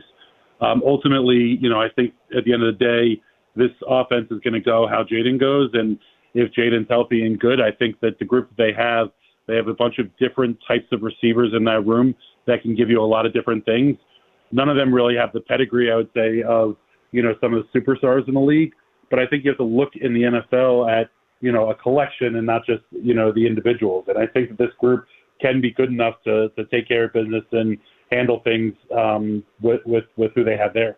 So, Mitch, it blew up in my face, and I had to eat it, and I was loud wrong. But in 2024, I'm screaming, I can't believe the plan is broken down Zach Ertz, Olamide Zaccheaus, and then a guy that might get cut from a team as their receiver core. Now, you mentioned it. It went great, but I think they counted on it happening again, and it was as disastrous as all hell last year. And I guess your thesis to me says, I assume that 25 is the aberration, not 24. And I kind of flipped that. I think this is what it looks like when you're not skilled enough. And I think they're making a mistake with all their salary cap space, not making it as easy as possible for a QB on a rookie deal that hasn't started 25 games yet. Your response there? Yeah, listen, I do think last year was more of an aberration. I think if Jaden was healthy, I think it's a big question at what that offense would have looked like. I also think you're looking at kind of a full team here where I think the defense gives you a whole lot more, hopefully, this year than it has the two previous seasons. And the pressure isn't going to be as much on the quarterback to get it done kind of, single-handedly, if you will. Ultimately, I think that Jaden is good enough, is so good. I think he's he's potentially a top 5 NFL quarterback. And so ultimately, the receiving core that you put together is almost less important than the guy who's throwing them the football, who's delivering the footballs to them. And I hope that Jaden's going to be healthy this year. But ultimately, you can put together a bigger named receiving core. And if Jaden's not healthy, I think the season goes kind of in the same direction. Mitch, you were out in Vegas for the Summer League. What'd you make of watching AJ out there? Dude, let me tell you, that was a lot of fun. I'm not the biggest X's and O's basketball guy, so I won't sit here and try and break that down. I'll just talk about the excitement around the kid, and it was palpable all around Vegas. I mean, at the stadium, at the game, you had folks in Devonta jerseys all over the place. You had the biggest crowds of the weekend were for all of the Devonta games. And watching him be able to turn defense into offense the way they did between steals and blocks and turning them into dunks and layups, I think it's awesome. And it's going to be a lot of fun watching this kid. I've been saying that he reminds me a whole lot of kind of the way Jaden Daniels' personality is. And I think the way that he's going to ingratiate himself within the fan base and the city will be similar. It's going to be a big wake-up call, I think, for folks around the area who aren't watching basketball with how much interest he's going to draw. Mitch, thank you as always, buddy. Absolutely. Thanks so much, guys. There he goes. That is Mitch Tishler, and that, my friends, is how we Beltway blitz. All right. Toby and I got some issues.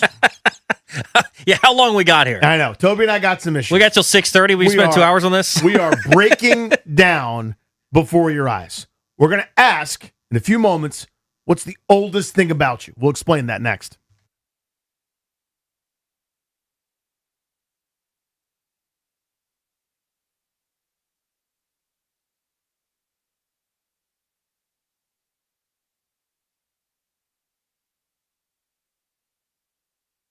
What's up, guys? Danny Rouhier here. If you're thinking about selling your home, here's the only question that really matters.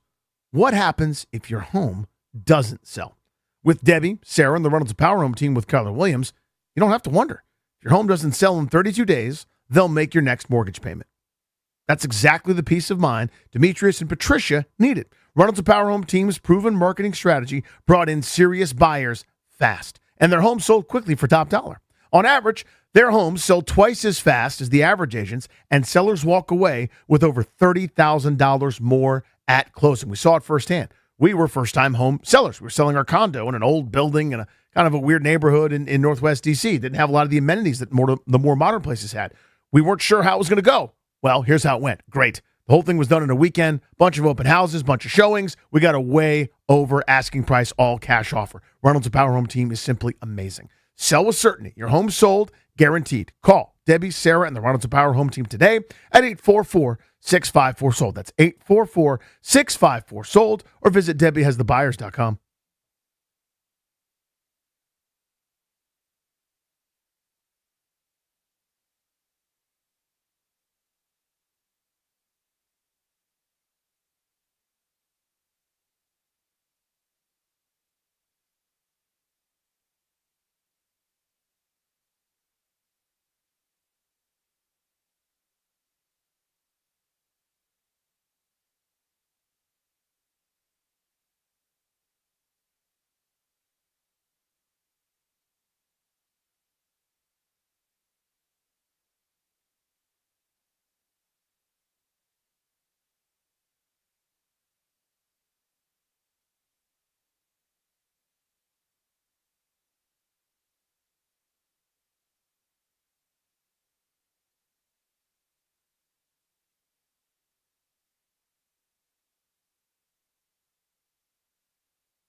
is brought to you by Foley Mechanical, proudly installing Amana.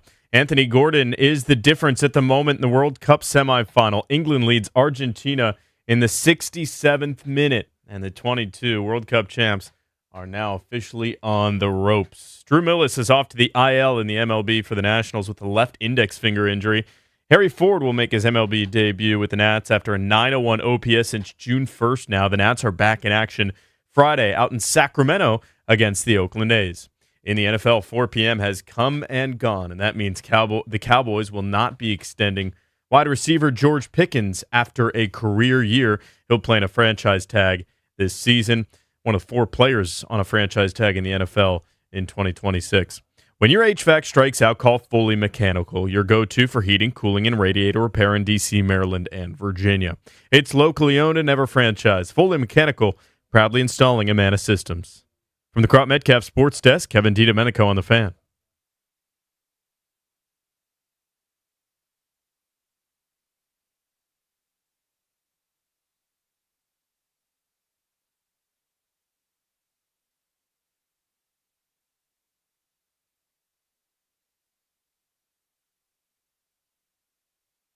It's all in England, mate. It's England at 1-0, aren't they? It's water break time.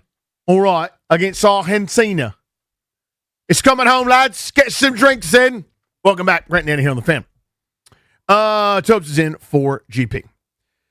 So I got to thinking, Tobes, the other day, this is the slowest sports day of the year. Right? This is the 1 seed. Yeah. All-Star Game Day, you're talking about the All-Star Game, and the day after the All-Star Game, it's like, okay, let's just take a break. That's why they put the ESPYs tonight. They're like, listen, we know. We all know, right? You just kind of want to see these guys and gals do some stuff. Yep. They're just going to be a nice close. I don't care about the ESPYs. We don't need award shows. Yeah, I'm kind of done with them. We don't need award shows for rich, famous people that are getting rewards or awards for doing their jobs. You need awards for, like, the local teacher, or the award for, like, the best fireman, the best riveter. Those are cool. That's nice. Give some recognition to those that don't get recognized. Their whole life is recognition. I don't need them to be further recognized, but that's my own digression. So I got to thinking. You and I have been going through it a little bit. Yeah. Yeah. So these are just, they're complaints. This is what it is. It's life. We've all got these maladies. We made fun of this. You've been a very good sport about it. But you're 26 years old? 27. 27. Toby has the gout. Saying that sentence is incredible. It's so tough. To recap, if you don't know about the gout, kings and queens, mostly kings, used to get it because they were eating, like, remember that ad that was like opulence, a chesed? Like, you're that guy. Yeah. You're eating nothing but, like, oh, I want the most luxurious duck fat liver. Yep. Pate. Yes. Only served to me in small, tiny teaspoons and marmalade. I'd like some rich wines and to look down upon the peasantry. Like, that's you. That's who usually would get the gout, the rich man's disease. It was like famous, like Louis, one of the numbers would get it, because he's like up high and he's pampered, doing nothing. Of course. It's basically men that are old and women in menopause. And Toby. If you're doing a list, here's who's in the Venn diagram. Old men, menopausal women, Toby.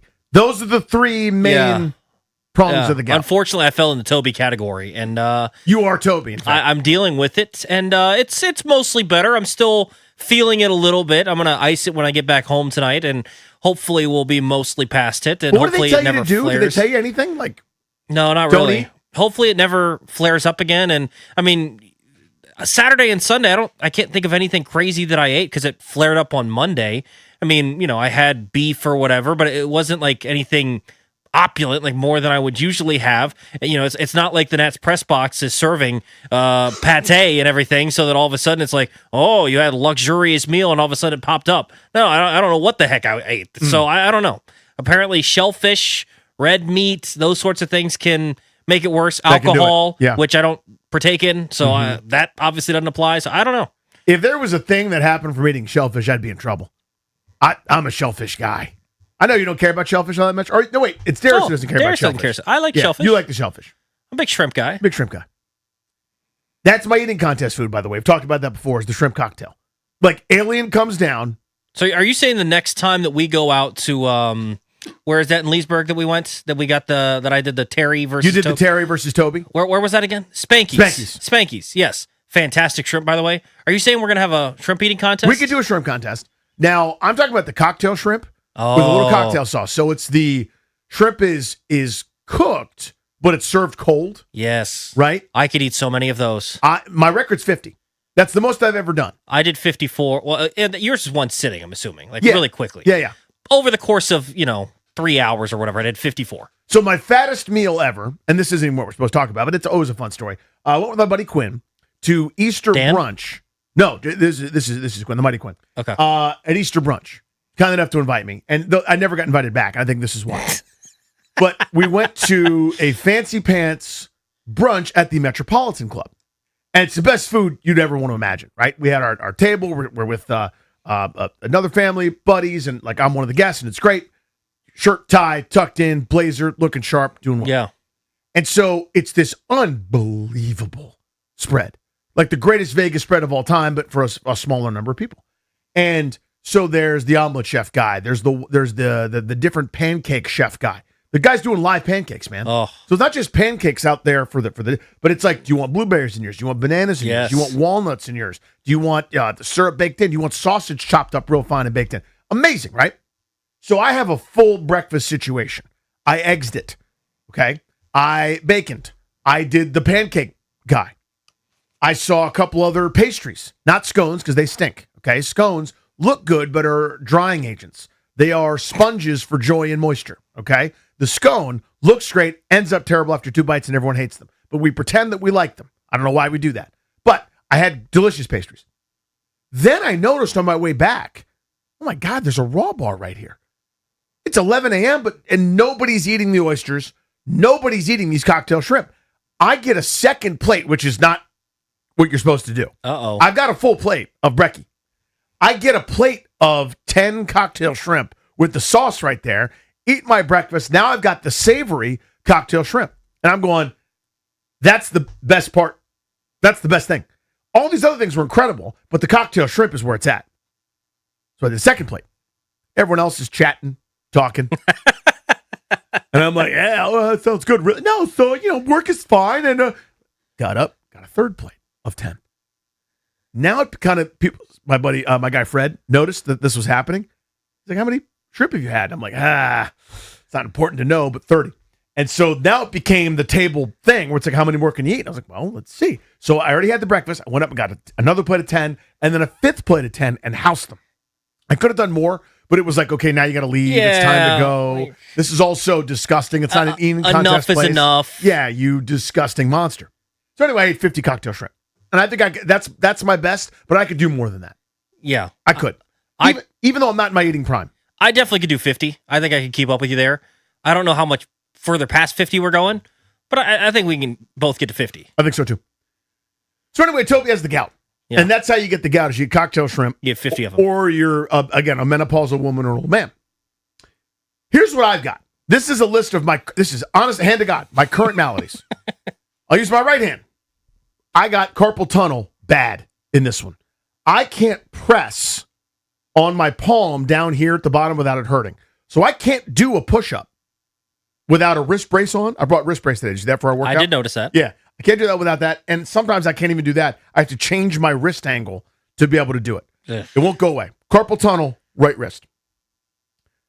I got jumper's knee in my right knee. I have plantar fasciitis in my left foot. Yeah. And I have Achilles tendonitis in my left. That's all happening right now. So at least your left arm, left appendage is good, right? Right now, I haven't bumped it on anything. From my left middle finger up to my left shoulder, kind of to the chest, it's fine. So There you that's go. nice. There you go. So that's nice. I sleep on that side. It's all good. But that's what I'm going through right now. It'll be something different next week. I'll sleep wrong. I won't be able to turn my head. Who knows? The point is, I am crumbling. I'm turning into nothing. And Toby has the gout. Just to summarize everyone's maladies. 800-636-1067. You heard my list of things. I'm almost 47, which is a horrible thing to say, but it's true. It's information. That's old, what I just told you about. Carpal tunnel, jumper's knee, Achilles tendonitis, plantar fasciitis. Those last couple rhyme, and I wish they didn't. But it's all me. All my maladies. And again, Toby has the gout. What's the oldest thing you got going on? I want to know from people that aren't old yet, what's the oldest thing you have? What's old about you at this point? Toby, your answer's easy. You have the gout. Yeah, it's gout. It's gout. Mine is all these different things I said. I have other stuff, too, I could go into. If I don't have a probiotic first thing in the morning, it feels like a ninja star is working its way through my stomach. Ugh. And I have issues all day long if I don't have that probiotic first thing. I'm talking about with a huge glass of water, I drink my probiotic, then I can start my day. Jeez. That's not young. That's an old person thing. If I have straight dairy, it's me versus the porcelain. And nobody wins. We come to a stalemate. You know what I'm saying? Yeah. That's old. I got a million. 800-636-1067. 800-636-1067. It's a slow sports day, people. I got a Trae Young take for you guys at 5 p.m. But until then, I want to know, what's the oldest thing about you? What's breaking down? If you're old and you got these things, that's cool too. You can let us know. Yeah. But I'm talking about, like, Toby's 27 with the gout. I'm 46, almost 47, and I got a million things that are all breaking. What's breaking on you? Next on The Fan.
I do get it, Darius. 99 problems.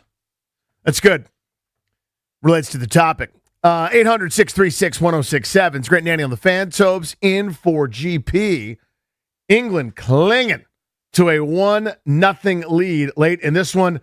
As I speak, it's 1-1. No way. Argentina tied it up with an absolute ruckus of a shot from outside the penalty area. It's only appropriate that Argentina takes it to the last possible second and then scores. Well, it would be more appropriate is if some bogus call goes their way and everybody's up in arms. I saw a joke. It was a T-shirt that said "VA Argentina." That's pretty good. That's pretty good. That was a rocket of a strike. Wow. So now it's 1-1, and here we go. Buckle up, Buttercup. The conversation is this at 800-636-1067. Tobias the Gout. I am old in the sense that age number-wise is what it is. 46, almost 47. I've got so many maladies. I got so many things that I just deal with all the time. To recap from the bottom up, plantar fasciitis, left foot. Achilles tendonitis, left foot. I got carpal tunnel, right wrist, and I got jumper's knee, right knee. That's a Wednesday. And again, to recap, Toby has the gout. Yeah. What's the oldest thing you got going on? Doesn't matter your age. What's the, oh my God, what is the matter with you? Yeah. I can't believe I'm dealing with this. Josh, Chesapeake Beach, who I think gets this bit hard. Josh, what's the oldest thing you got going on right now? Good afternoon, fellas. How are you? Good, man. Doing great, man. Okay. So actually perfect timing. Something happened this weekend. Went to a viewing for a buddy. Sad, but it got, we haven't hung out in about 20 years. Saw friends haven't seen in 20 years. Had a great day.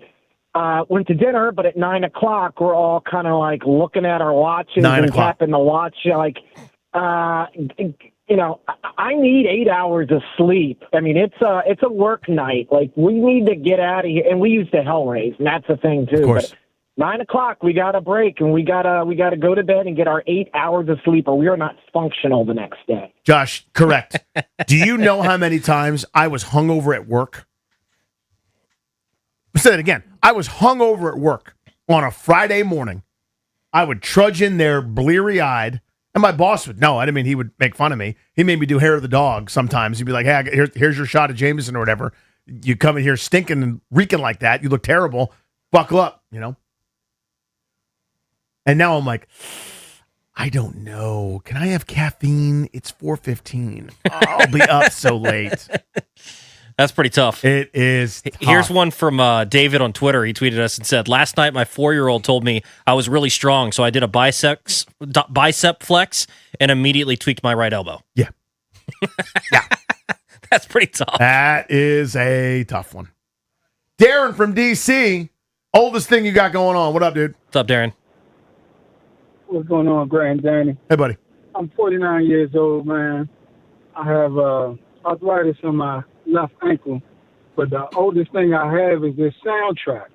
I wake up in the morning, get on the side of the bed. It's a moan and a groan. I go up a flight of steps.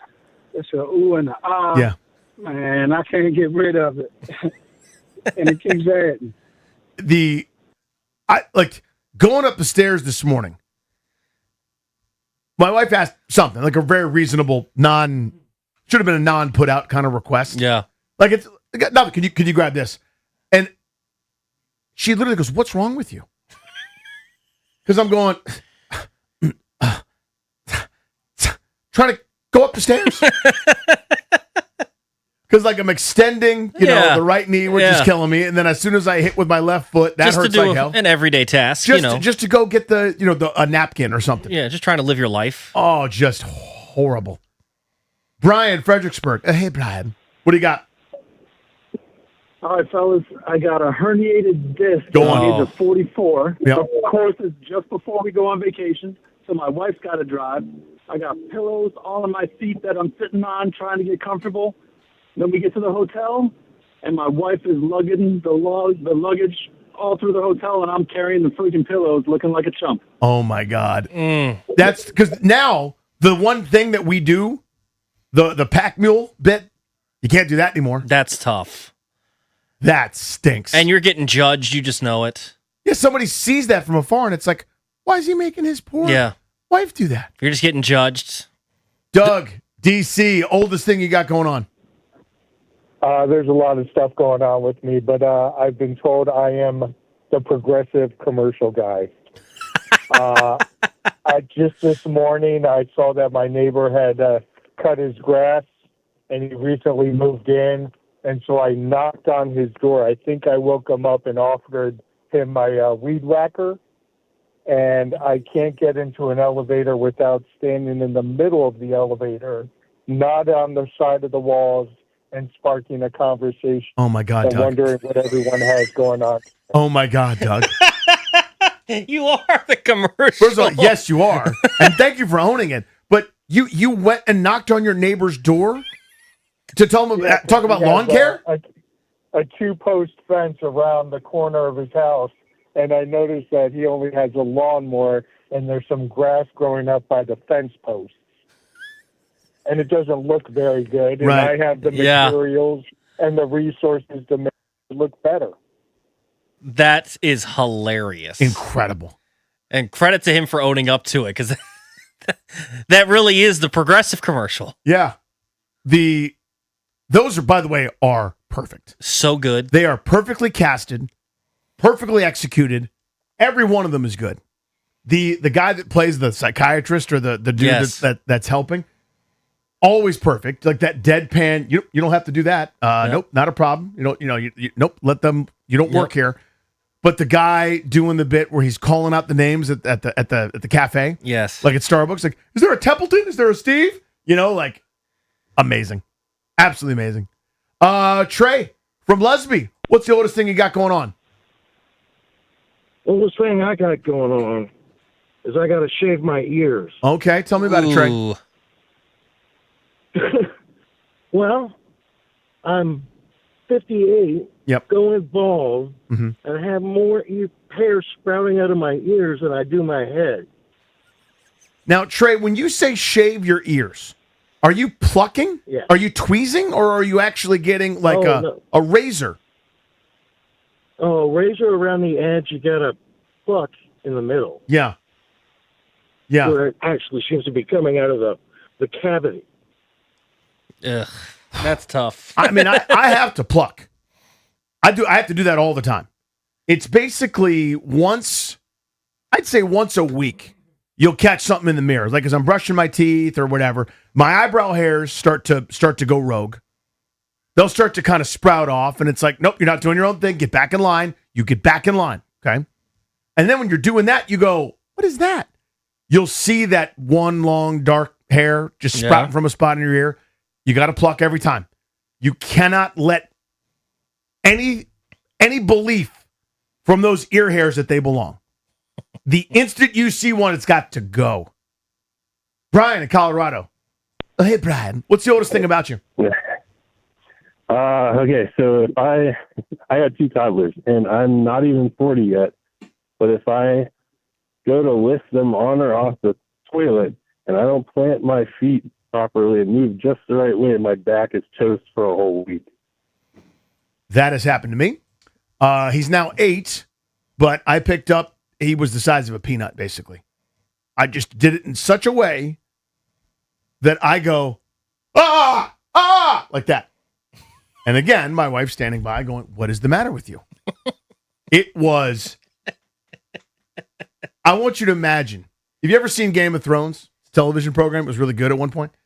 There's a great moment where a guy's using a crossbow bolt, and the crossbow bolt is not as effective because you can't reload it as quickly, but you get one good shot with the crossbow bolt, it hurts. I want you to envision that crossbow bolt into the bottom left corner of my back. Ooh. That's what it felt like. It felt like I had been just drilled by a crossbow. Ugh. And I'm sitting there spasming, and I'm like, the kid is like dangling, and I'm like, yeah, take him. And I was hunched over with my left hand on my back, if you can picture it, doing this shuffle for the next 2 days. I was 38 years old. That's so tough. I was 38 at the time. Just horrendous. Just downhill from there, too. Oh, yeah, it ain't better. It's not better. Just awful. Thank you for those. Appreciate it. So I don't know if it's hot. It's warm. It's a take, certainly. Ben Standig spoke to Brian Dawkins, the safety. Will Dawkins is the GM. Will Dawkins, spoke yeah. to Will Dawkins. He spoke to Will Dawkins, kind of saying what I'm saying. Okay? They're saying what I'm saying about this and Trae Young. I'll explain it. Plus, your chance to win Muse tickets 6 minutes away on the Fan.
It is brought to you by PVI Office Furniture. Fast, excellent, affordable. Business grows with PVI. It is crunch time here in the World Cup semifinal. Argentina, though, for now is inevitable. They scored 2 goals in a 7-minute span. Messi delivered the assist for the go-ahead goal, finished off by Laura Martinez. It happened during stoppage time in the 92nd minute, and it's looking like it'll be Spain against Argentina for the World Cup final, the latter trying to repeat as World Cup champions for the first time since Brazil did it back in 1962. We will keep you posted on it. 101:36. That's a minute they're at right now, deep into stoppage time. Drew Millis is off onto the IL with the left index finger injury. Harry Ford will make his MLB debut for the Nats with a .901 OPS since June 1st. The Nats back in action on Friday out in Sacramento against the Oakland A's, and that match has gone final. So Argentina against Spain in the World Cup final. Strong teams need spaces that keep up. PVI Office Furniture helps businesses create better workspaces with expert guidance, new and used options, fast delivery, and installation by PVI's own team. Visit PVI's massive Frederick showroom or go to PVI.com. Come experience the PVI difference today. From the Crop Metcalf 5-Star Sports Desk, Kevin DiDomenico on the Fan.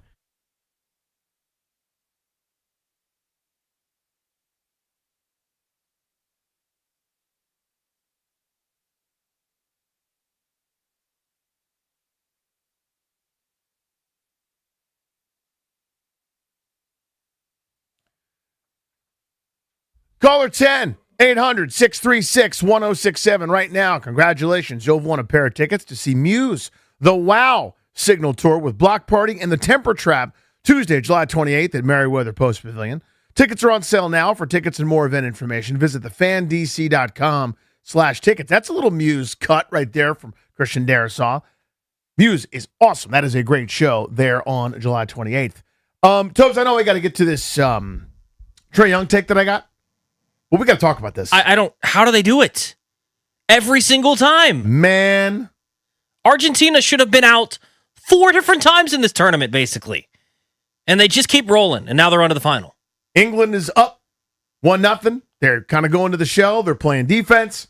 And next thing you know, Argentina, not 1, but 2 goals in the last handful of minutes to somehow just snatch victory from the jaws of defeat again. They could have lost to Cape Verde. They could have and should have lost to Egypt down 2-0.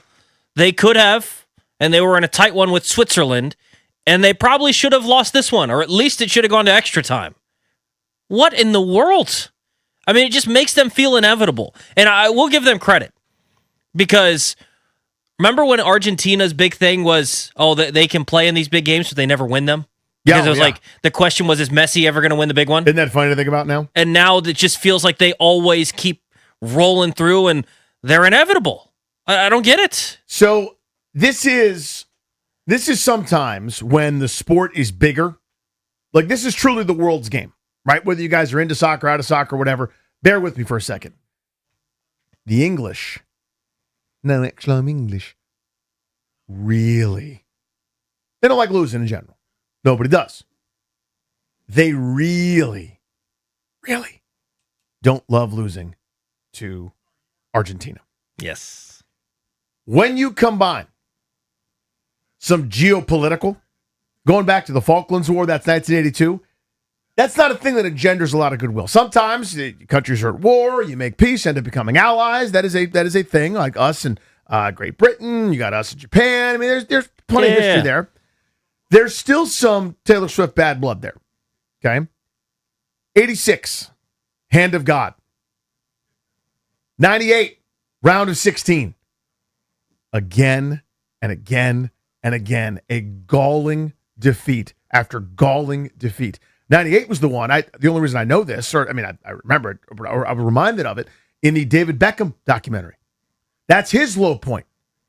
As one of the leaders of the English team, gets a red card in the round of 16, and they lose to Argentina. Ugh. It's just so tough. I mean, this was a tough one for me because I did not want to see Argentina keep rolling. even though, Lionel Messi's just so incredible, and obviously he has an assist in this one, and he's just so good, greatest of all time, even though I'm a Ronaldo guy. But it felt like they were getting so many fortunate things to go their way in this tournament. And then I also don't want to see England go through because it's England, right? You just the natural built-in rivalry. But it kind of felt like England was going to win this one, and then it sounds like, we have the game one here on the studio. We can't just obviously watch everything and be super dialed in, but it kind of feels like maybe they just went into a little bit of a prevent too early. But man, Argentina does it again. It's what they've done all tournament. The poor English kid sitting on the TV. Remember that kid that was, I can't remember which team he was a fan of. Maybe it was the Duke fan that was crying. Yeah. Now it's the English fan. He'll be the meme. Just an absolutely stunning, brutal, ridiculous bit of nonsense. We're going to talk some Trae Young here in a little bit. We've got a winner for the Muse tickets. Congratulations on that. Plenty more fun coming up on the show. But I want to bring on a name that you guys might know. Oh. Our buddy Grant Polson joins us live right here on 106.7 The Fan. GP, yeah, the audience loves it. Are you still in Philly on your way home? What are you doing? No, I just got back. Just getting in the house and hanging out with the kids. It was a good trip, man. Good Nats content and a good few days for baseball, as always. GP, we were talking about some of the things that make us feel old. Well, obviously me with the gouts. Because Toby has the gout, if you remember. Danny apparently has every malady known to man. Is there anything that you're dealing with, or are you going to be back tomorrow and feel just good, and you take the seat and you'll be ready to roll and nothing to worry about? Ooh, there's many, Toby. I would say the first thing, anytime I'm out late now, the next day, I'm not even talking about like drinking or being hungover. I mean, just being out later than you'd like to be. The next day, I'm dragging. So like last night, I don't know, when I got back to the hotel, it was All-Star game, and then you Uber somewhere, and the next thing you know, you're back at your hotel. So it was like 12:45, 1 a.m. before I'm getting back to my hotel. I've felt it all day long. There was a time in my life where that would not have fazed me in any way, but that's an easy one. If you're out of your routine, so it's like being a baby or something. Like you have your nap time at a certain time. This is when you're supposed to eat. Like anytime my routine is off a little bit, I just feel awful. All right, Jeeps, go through the series of events for us. You're there, you're on scene, you're in Philadelphia. Hopefully you didn't get booed too much, nothing thrown at you, etc. But go through kind of your weekend. Let folks know what you're up to. Yeah, so Saturday was the draft, I should say. And so we had a MLB draft show. The Nats obviously had a pick at number 11 overall, and then we're busy otherwise. But went up right after the draft to Philadelphia on the train. My little guy came up with me, which was cool. He wanted to go to the Futures game on Sunday. So we went and saw Eli Willits and Miguel Sime from the Nationals represent the organization, but the showcase to kick off the All-Star festivities generally at the ballpark where all the proceedings are being held is the Futures game on Sunday, so we did that. Citizens Bank Ballpark, pretty good spot, I would say, for the event. It's aged poorly, in my opinion, if I'm being honest, but it's a good little ballpark. I know most of our listeners have probably been there to this point because it's only a couple hours north up 95.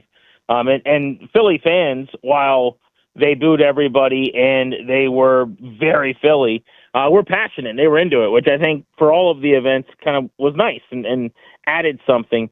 Then Monday, of course, the Home Run Derby with the new format, the new rules. I had a 3-hour show on the field ahead of the Derby with MLB Network Radio and SiriusXM kind of anchoring their coverage.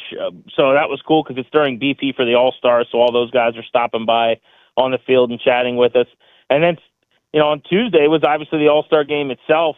I don't know if you guys talked about this, but it's the second straight year where James Wood has kind of been boned where he gets into the game super late. I don't know if it's because he seems to always be behind a hometown hero who's starting in the game over him. It probably shouldn't be. But, it's the 7th, 8th inning before he gets into these games, and he gets like one at bat generally. And they're going to the bullpen like it's a regular season game to go left on left against him. But you had CJ get to start, couple of ABs, obviously Foster Griffin with a couple punches and a clean ending. I thought it was a great showcase for him going into the All-Star game late and everyone finding out, wow, this guy's not just a good story. He's actually got really good stuff as well. So it was a busy few days, man, but it was a lot of fun. Who was your favorite person that you talked to, maybe non-Nationals division? It's a good question. I mean, there were a lot of like baseball dignitaries and all-timers there. I had a quick chat with just in passing with Kevin Durant. That was really cool. I'd never met him. He was down watching BP and just kind of marveling at guys behind the cage during batting practice. Baseball-wise, it was probably Prince Fielder. I hadn't seen him in years. He's not always at these events, and he's not a guy that was always like very accessible or did a ton of interviews. But I chatted with him for a few minutes, did an interview with him, and he talked about how he's enjoying watching baseball as players are better able to celebrate and fans are a little more open to personality being shown now. Remember, Prince had this celebration years ago on the walk-off home run where he stomped on home plate and all his teammates fell over. Oh, yeah. And I brought that up to him. I'm like, I thought that was great. He's like, dude, I took so much crap for that for years. But the game's obviously changed a little bit since then. GB, how did the home run derby play in person? On TV, I was nervous beforehand about when you get rid of the timer, guys are going to take so many pitches and it's going to drag on. I still think it went on too long just with the breaks and the different things, but it was better than I expected. How was it there? Yeah, so this is something we'll have to kind of do a postmortem on, and I want to discuss because my guess is it was better on television than the old format, I would imagine. It was worse in person, in my opinion. The lesser home run total is a problem in and of itself, but I will say that the finals were amazing. So the fact that in the final round there was a build-up and a drama and an intensity to some pitches being taken, Jordan Walker homering on his last 6 swings, I think it was, to win and to get past Schwarber, and by the way, with an entire city despising him and the weight of all of Philadelphia basically on his shoulders, pushing him down. For him to cross the finish line in first was unbelievable, and it was a really cool remember where you are type home run derby moment. So I loved the finals. I was actually, as you know, going in, I was really outspoken about thinking they shouldn't have changed anything. And I'm now open to the possibility that maybe the final should be about swings and not the clock because of the fact that it built up and he took some pitches and there was this like baseball intensity moment that was happening. I still think the clock is way better in person. And so maybe you could bring that back in the early rounds. But I got to say, I mean, there's so many more people, right? When Bruce Buffer or, Michael Buffer, whichever Buffer it was. Name that Buffer, did yeah. the pregame ceremony. He doesn't say for the millions in attendance or the thousands watching around the world, right? There's only 40,000 people there and there's tens of millions watching. So if it's better on television, that's probably what they should stick with. What'd you make of the game yesterday? It felt like a pitching fest, but I think some of the extra stuff that they involved in it was good. I'm not always the biggest fan of the extra add-ins. I generally like just focusing more on the game, but I thought some of the stuff was very tasteful and cool. Yeah, they did a good job theming things to Philadelphia. I'm always interested in how these cities kind of add their own flair and spice, if you will, to the game. I thought Philadelphia did a good job. A lot of the 250th year celebration theme worked for me. Players getting introduced and using like a quill pen and signing their names on what looks like the Declaration of Independence was pretty cool as they ran out of the bell, which was the shape of the tunnel. I thought stuff like that was great. The Sandlot thing that they did was an all-timer. I thought that was phenomenal. GB, let me jump in there. So I'm in and out. I got kids and bedtimes, and I'm trying to wrangle everybody. Did they tell people what that was? Like in there in the ballpark? Hey, we're doing a Sandlot tribute, or you just kind of were left to figure it out? How did that play? They did not. So basically, there's a narrated piece that's made its way around the web. If you haven't seen it, I think I tweeted the full thing at Grant Paulson, but. No, we didn't know anything. They said something like, hey, stay tuned in an inning. There's going to be a celebration of baseball or something like that. That's all you knew. And then there's it goes to commercial break, and on the screen, like anything in a ballpark, they start this kind of narrated production vignette almost. And it's kids grabbing their bikes around town or whatever. And before you know it, they're riding toward the ballpark, and then you see the kids ride into the field. And they shot off all the fireworks there. Clearly, it was pretty obvious for anybody who's watched the Sandlot enough times, trying to recreate the iconic scene with Ray Charles because it's playing in the ballpark at that point. Now you've got the fireworks in the outfield, and all the kids are on the field with the All-Stars. So they have those guys come out and stand with them. Freddie Freeman's having a catch with a kid. Mike Trout's don't get me wrong, it was manufactured in a sense. I don't think this is all naturally happening. But sure. They have Trout basically working on a kid's batting stance with them with fireworks overhead. But these are real kids. That's an amazing, unbelievable thing. And I just thought it worked. It was so fun. The kids talking about baseball cards as they're driving down the street on their bikes. The next thing you know, you see them coming to the ballpark. And everyone's trying to do something like that. When I was in Atlanta, maybe it was last year, they recreated Henry Aaron's record-breaking 715th home run. I don't know if you remember that from last year. That was awesome. And they did it with technology where, I don't know how you would even describe it, but they basically, shot the video onto the field so you could see it on the field, and you could see him rounding the base paths, and then they had, this almost like a drone laser shot as if it was the ball going out of the ballpark, and they played the over the PA, the radio call, and everyone was going crazy as he rounded the field. It's like little things like that they're adding. I think baseball does a better job at that kind of nostalgic, historic, really cool stuff, celebrating its history probably than the other sports does. So I do like those add-ins, Toby, to be honest, and especially last night it was nice because the game itself was a bit of a dud. I mean, you had the 3 runs in the top of the first, and then other than the Vargas solo shot later, which was the only extra base hit in the game, there wasn't any more offense. I think the NL got 2 hit. Yeah, it was, and I was talking to somebody this afternoon about it, Jeeps, and it was like, yeah, this is kind of where the game is now. Sorry, pitching's too good. I don't know what you do about that. I mean, the pendulum may swing again at some point. Maybe they'll lower the mound again or move the rubber back a foot or something like that. But when, guys, you bring in one guy that throws 102, sub him out for the guy that throws 103 on a cutter. I don't know what anyone's supposed to do at this point. Even the best hitters in the world looked a little bit helpless. Did the energy kind of dissipate in the ballpark as kind of the game went on? I would say a little bit, yeah, because there just wasn't a whole lot that the crowd was. It was not. Here's what I'll say about Philly. It was not cheered like a normal All-Star game. A lot of the times, a home run derby and All-Star game, it's the best the game has to offer, right? So the local team is celebrating the entire league and the entire sport, all of baseball. Now, that fan base gets into it in that way, but you might still, like at Nats Park, we'll use as an example in 18.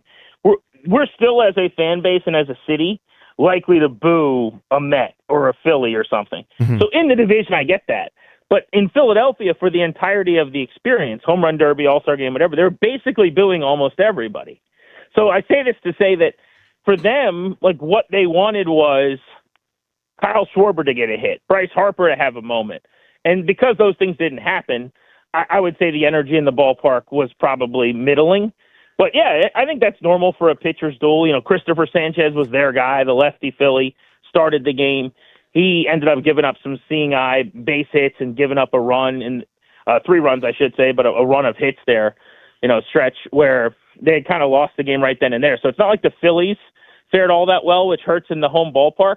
But you're right, Dan. I mean, it was a showcase of dominant pitching. That's to some extent what the league is right now. We didn't even have Jacob Mizorowski, who throws 105, or Paul Skeens of the Pirates, or Shohei is in the running for the Cy Young Award in the game. But even still, you got guys like Foster Griffin and others coming in carving people up. Pitching's never been better than it is right now. What were some of the conversations people were having with you about the Nationals? Well, I will say that was the coolest thing of my experience, I think, Toby, was the amount of very positive interactions and conversation about the Nats. People knowing where I'm from, D.C. or whatever, anytime I would see them, they would go, dude, how about the Nationals, or how about your ball club? There was a lot of that. And I imagine, and just talking to C.J. Abrams, I think I sent the interview back to you guys yesterday, there's been a lot of that for those guys in the clubhouse too. Him and James, who have been all-stars before, just being able to pridefully walk around, and it's almost like you're part of something that is more respected. But a lot of the conversation wasn't just about the fact that they're a 500 ball club now, 1 game under after getting swept by the Yankees. It was more about the front office and what they've gotten out of their sluggers that were carryover players. I mean, 80% of the players that have had at-bats this year were on this team a year ago, and almost all of them are having better years, and the system obviously is completely taken off. So there was a lot of talk about the front office they assembled, the way they're operating, the fact that teams, I know this came out in the story, but teams had heard leading up when they were talking with players and sitting down before the draft with prospects, like the Nats had put together these really cool plans that were kind of the talk of the industry. So it was neat, honestly, to be out there and to see just nationally a lot of people really excited about what the Nats have going on. That was not normal. The Foster Griffin experience. I mean, so he got beaten strikeouts by James Wood and C.J. Abrams combined, unfortunately. So not a great showing at the dish for the Nats. But Griffin was electric That changeup was unbelievable. 3 up, 3 down. I just, to me, his experience. Like, I imagine these other guys with the pedigree, they're all stars. James Wood's supposed to be. C.J. Abrams has all the talent in the world. This guy, Griffin, that's the story to me of kind of the weekend and what makes these sorts of things special. Well, it was so cool that he got to take part in it. I mean, it's just, how unlikely is this, right? I mean, the Nats didn't think this is who he was. They would have given him a lot more money because they would have had to, win a bidding war over other teams. Nobody knew what this guy was. So for him to be in the big leagues and starting and have been a mainstay in the rotation is a gigantic win out of Japan after the 3 years that he spent over there and as a 30-year-old rookie. But for him to pitch well is even a bigger deal. For him to be considered an all-star when there's an opening is a huge deal. To be named to the team, are you kidding me? I mean, this you can't write this script. That would not have made any sense. Like, we wouldn't have believed that at the beginning of the year. It's just too hard as a starting pitcher. You're talking about just a couple of guys in this down era for the Nationals since they won a World Series who have been able to have a first half the caliber of which it took to get there. And so for him to pull that off the way he has, 7 straight starts, allowing 1 earned run or fewer. He had a trip planned, he said, vacation with his family. They had to blow out those plans and readjust and go get the kids' outfits for the red carpet all from Saturday to Monday. And I'm sure gladly so. I mean, this is almost a decade in the making for a guy that was drafted by the Kansas City Royals, and his career had fizzled out very, very quickly. But I'll say this. I'm fascinated to see what happens now. I know you guys heard what he told me yesterday, but it was interesting to me that supposedly the Nationals have not come to him with any kind of an offer yet. You'd like to think if that hasn't started happening, an extension for a guy who's going to be a free agent, that they better start talking about that right here, right now, before the start of the second half and his next start. But if he's not going to be extended, then how they fare in the next 2 weeks is really important, because he may very well be an option to be traded, and they could probably do okay in a return for him. Well, Jeeps, it sounded like Philly was a blast. We're glad to have you back here, and we'll look forward to seeing you tomorrow. Yeah, should be fun, boys. We'll catch up with you then. See you, GP. See you, buddy. There he goes. That is Grant Paulson, fresh back from Philadelphia. We will bust his chops tomorrow about what he ate. We were taking bets before the show. And Grant, the best. But he is the ultimate creature of habit. Yes. So he's in Philadelphia. He's in kind of Center City, sort of not quite South Philly. But I looked up for him 7 or 8 places to go to get like a Philly-type experience, right? D'Alessandro's Cheesesteaks was about 6 blocks from his place. There's a great Italian joint about 4 blocks to the west. There was, I can't remember some of the other ones. But I go, this one is good, but this cheesesteak place is one of the best. It's on Angelo's, but it's up there. It's great. Angelo's is so good, by the way. Yeah, so I went down like a list of several things. Here's what he did. I'll bet you dollars to donuts. There was this one place across the street I went to, and then it was fine, so I went there 7 times. They had wings. And then he ate at the ballpark. Like, that's what he did instead of taking advantage. If he didn't get a single cheesesteak, I'll be disappointed. Yeah, get ready to be disappointed. We'll get to the bottom of that tomorrow when we have him on. I got 2 things I want to do. I got a Trae Young take, and one of the most famous records in sports culminated and then ended this week. Over 80 years ago, by the way. Wow. Oh, my God. We'll tell you about that next.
It is Argentina again. It scored 2 goals in a 7-minute span late in the game to pull off the improbable victory against England.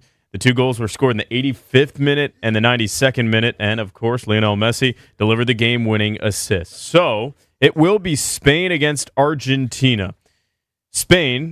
Argentina trying to repeat as World Cup champions for the first time since Brazil did it back in 1962. In the NFL, Alvin Kamara will return to the Saints this season after a reworked contract today, and George Pickens will play on a franchise tag this season after a career year last season. NBA Summer League tonight, the Wiz coming off a 12-point loss to the Bulls, and it is the final game of the Summer League season. Last night, Chris Livingston led the team with 21 points. Tonight, they'll have a 10:30 tip against the Kings. From the Crop Metcalf Sports Desk, Kevin DiDomenico on the Fan.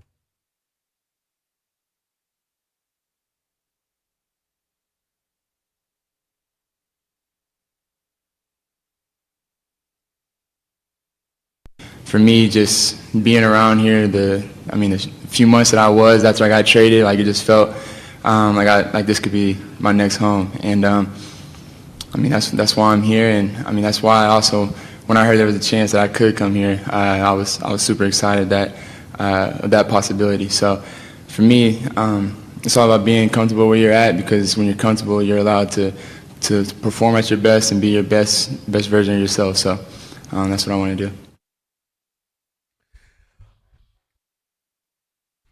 Headline from our guy Substack Standing. The Wizards know they paid a premium for Trae Young. Here's why they did it. Subheadline. That's not the word for it, Tobes. What is that? Not the subheadline, the subheader? You're talking about it. That's the headline. It's the next thing. It's not the story yet. Yeah, I don't know. Anyway, that says, GM Will Dawkins and league sources spoke with Last Man Standing about the contract controversy. Critics balk at the $212 million deal. Washington sees an investment in its young core's development. So good job by our guy Substack Standing to get this and get Will Dawkins talking about it. Welcome back, G&D here on the Fan. Tobes in for GP. I got one of the unbreakable records in all of sports. We'll talk about that here in a few moments. That culminated this week. It had its high water mark and then it ended. I'll explain that here in a few moments. But I've been sitting on this take for a little while. And here's what I think has happened, and I want everyone's reaction. The pendulum has swung too far on Trae Young. This is an all-star.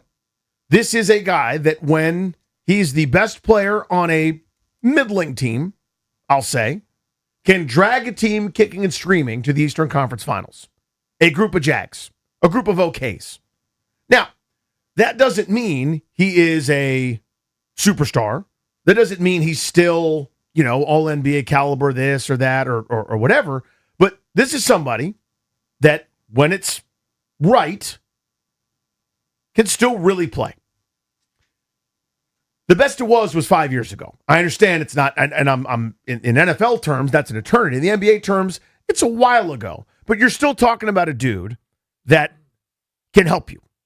And here's what happened. He fell out of favor in Atlanta.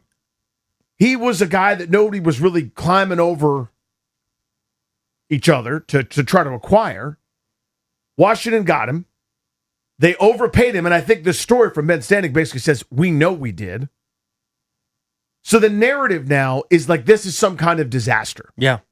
Because the dude, they moved on from Trae Young in Atlanta because they found somebody younger, cheaper, more exciting, that they could really build their team around, who's got more size and doesn't have the deficiencies that Young does. He's got weaknesses. I'm very aware of them. An undersized guard like this, through the Jalen Brunson, Isaiah Thomas, a couple other guys really throughout history have been able to be a lead guard, ball in their hands all the time, and have that kind of high level of success where you're the point guard on a championship team. My counter to that is there's lots of point guards that aren't champions. There's a lot of these guys that aren't here right now for this phase of Washington's next step.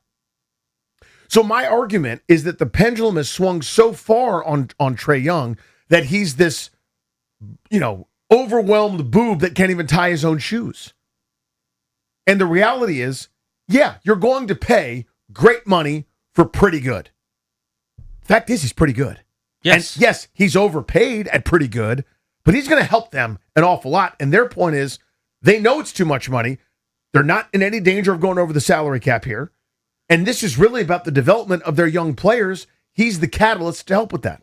Yeah, so I think the best thing that I've heard to kind of rationalize why this move is okay, because I'm totally on board with it for the same reasons that you've kind of laid out. I think he's a better player than he gets credit for at this point in his career. So last season, he was banged up, like you said, fell out of favor with Atlanta and didn't work out.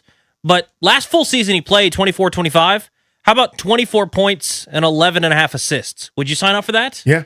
Like, I think that plays still. So the best point that I heard brought up was DA was on with you guys basically right after the deal was signed. And he goes, all of their other guys are on rookie contracts and cheap deals. You have to spend money somewhere. Would you rather have Trae Young or Ayo Dosunmu? I'd rather have Trae Young. Even though he's overpaid. We all acknowledge it.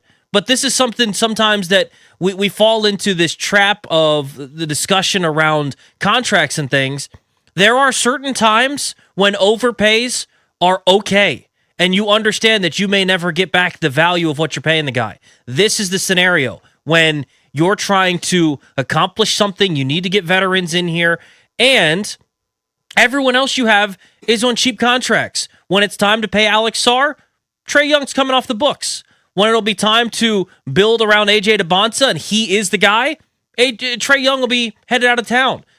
But right now, you need someone to help them along. You need a true point guard, because imagine if Trae Young was not on this roster. Who's running the point for this team? Yeah, I like Keyshawn George. I don't know that I want him used as the lead point guard option. I like Bub Carrington. I don't want him being the lead point guard option. I want to see the ball in AJ DeBonsa's hand, but I don't want him to be dependent on as the lead guard right away. So if they don't have this, they're going to have to go sign somebody anyways. And so I don't have an issue with them overpaying. And again, it's not like we're trying to beat around the bush here. We understand it's an overpay. But I think this scenario with Trae Young and the quality of player that he is, it's totally justified. So the point that I'm trying to make here is that I think, again, everybody has... Basically, they're doing this thing where they're dunking on him, so to speak, dunking on the Wizards, and it's easy to make fun because they've lost a lot, and this looks desperate, it looks weird, but there's a 3-dimension to this in my view.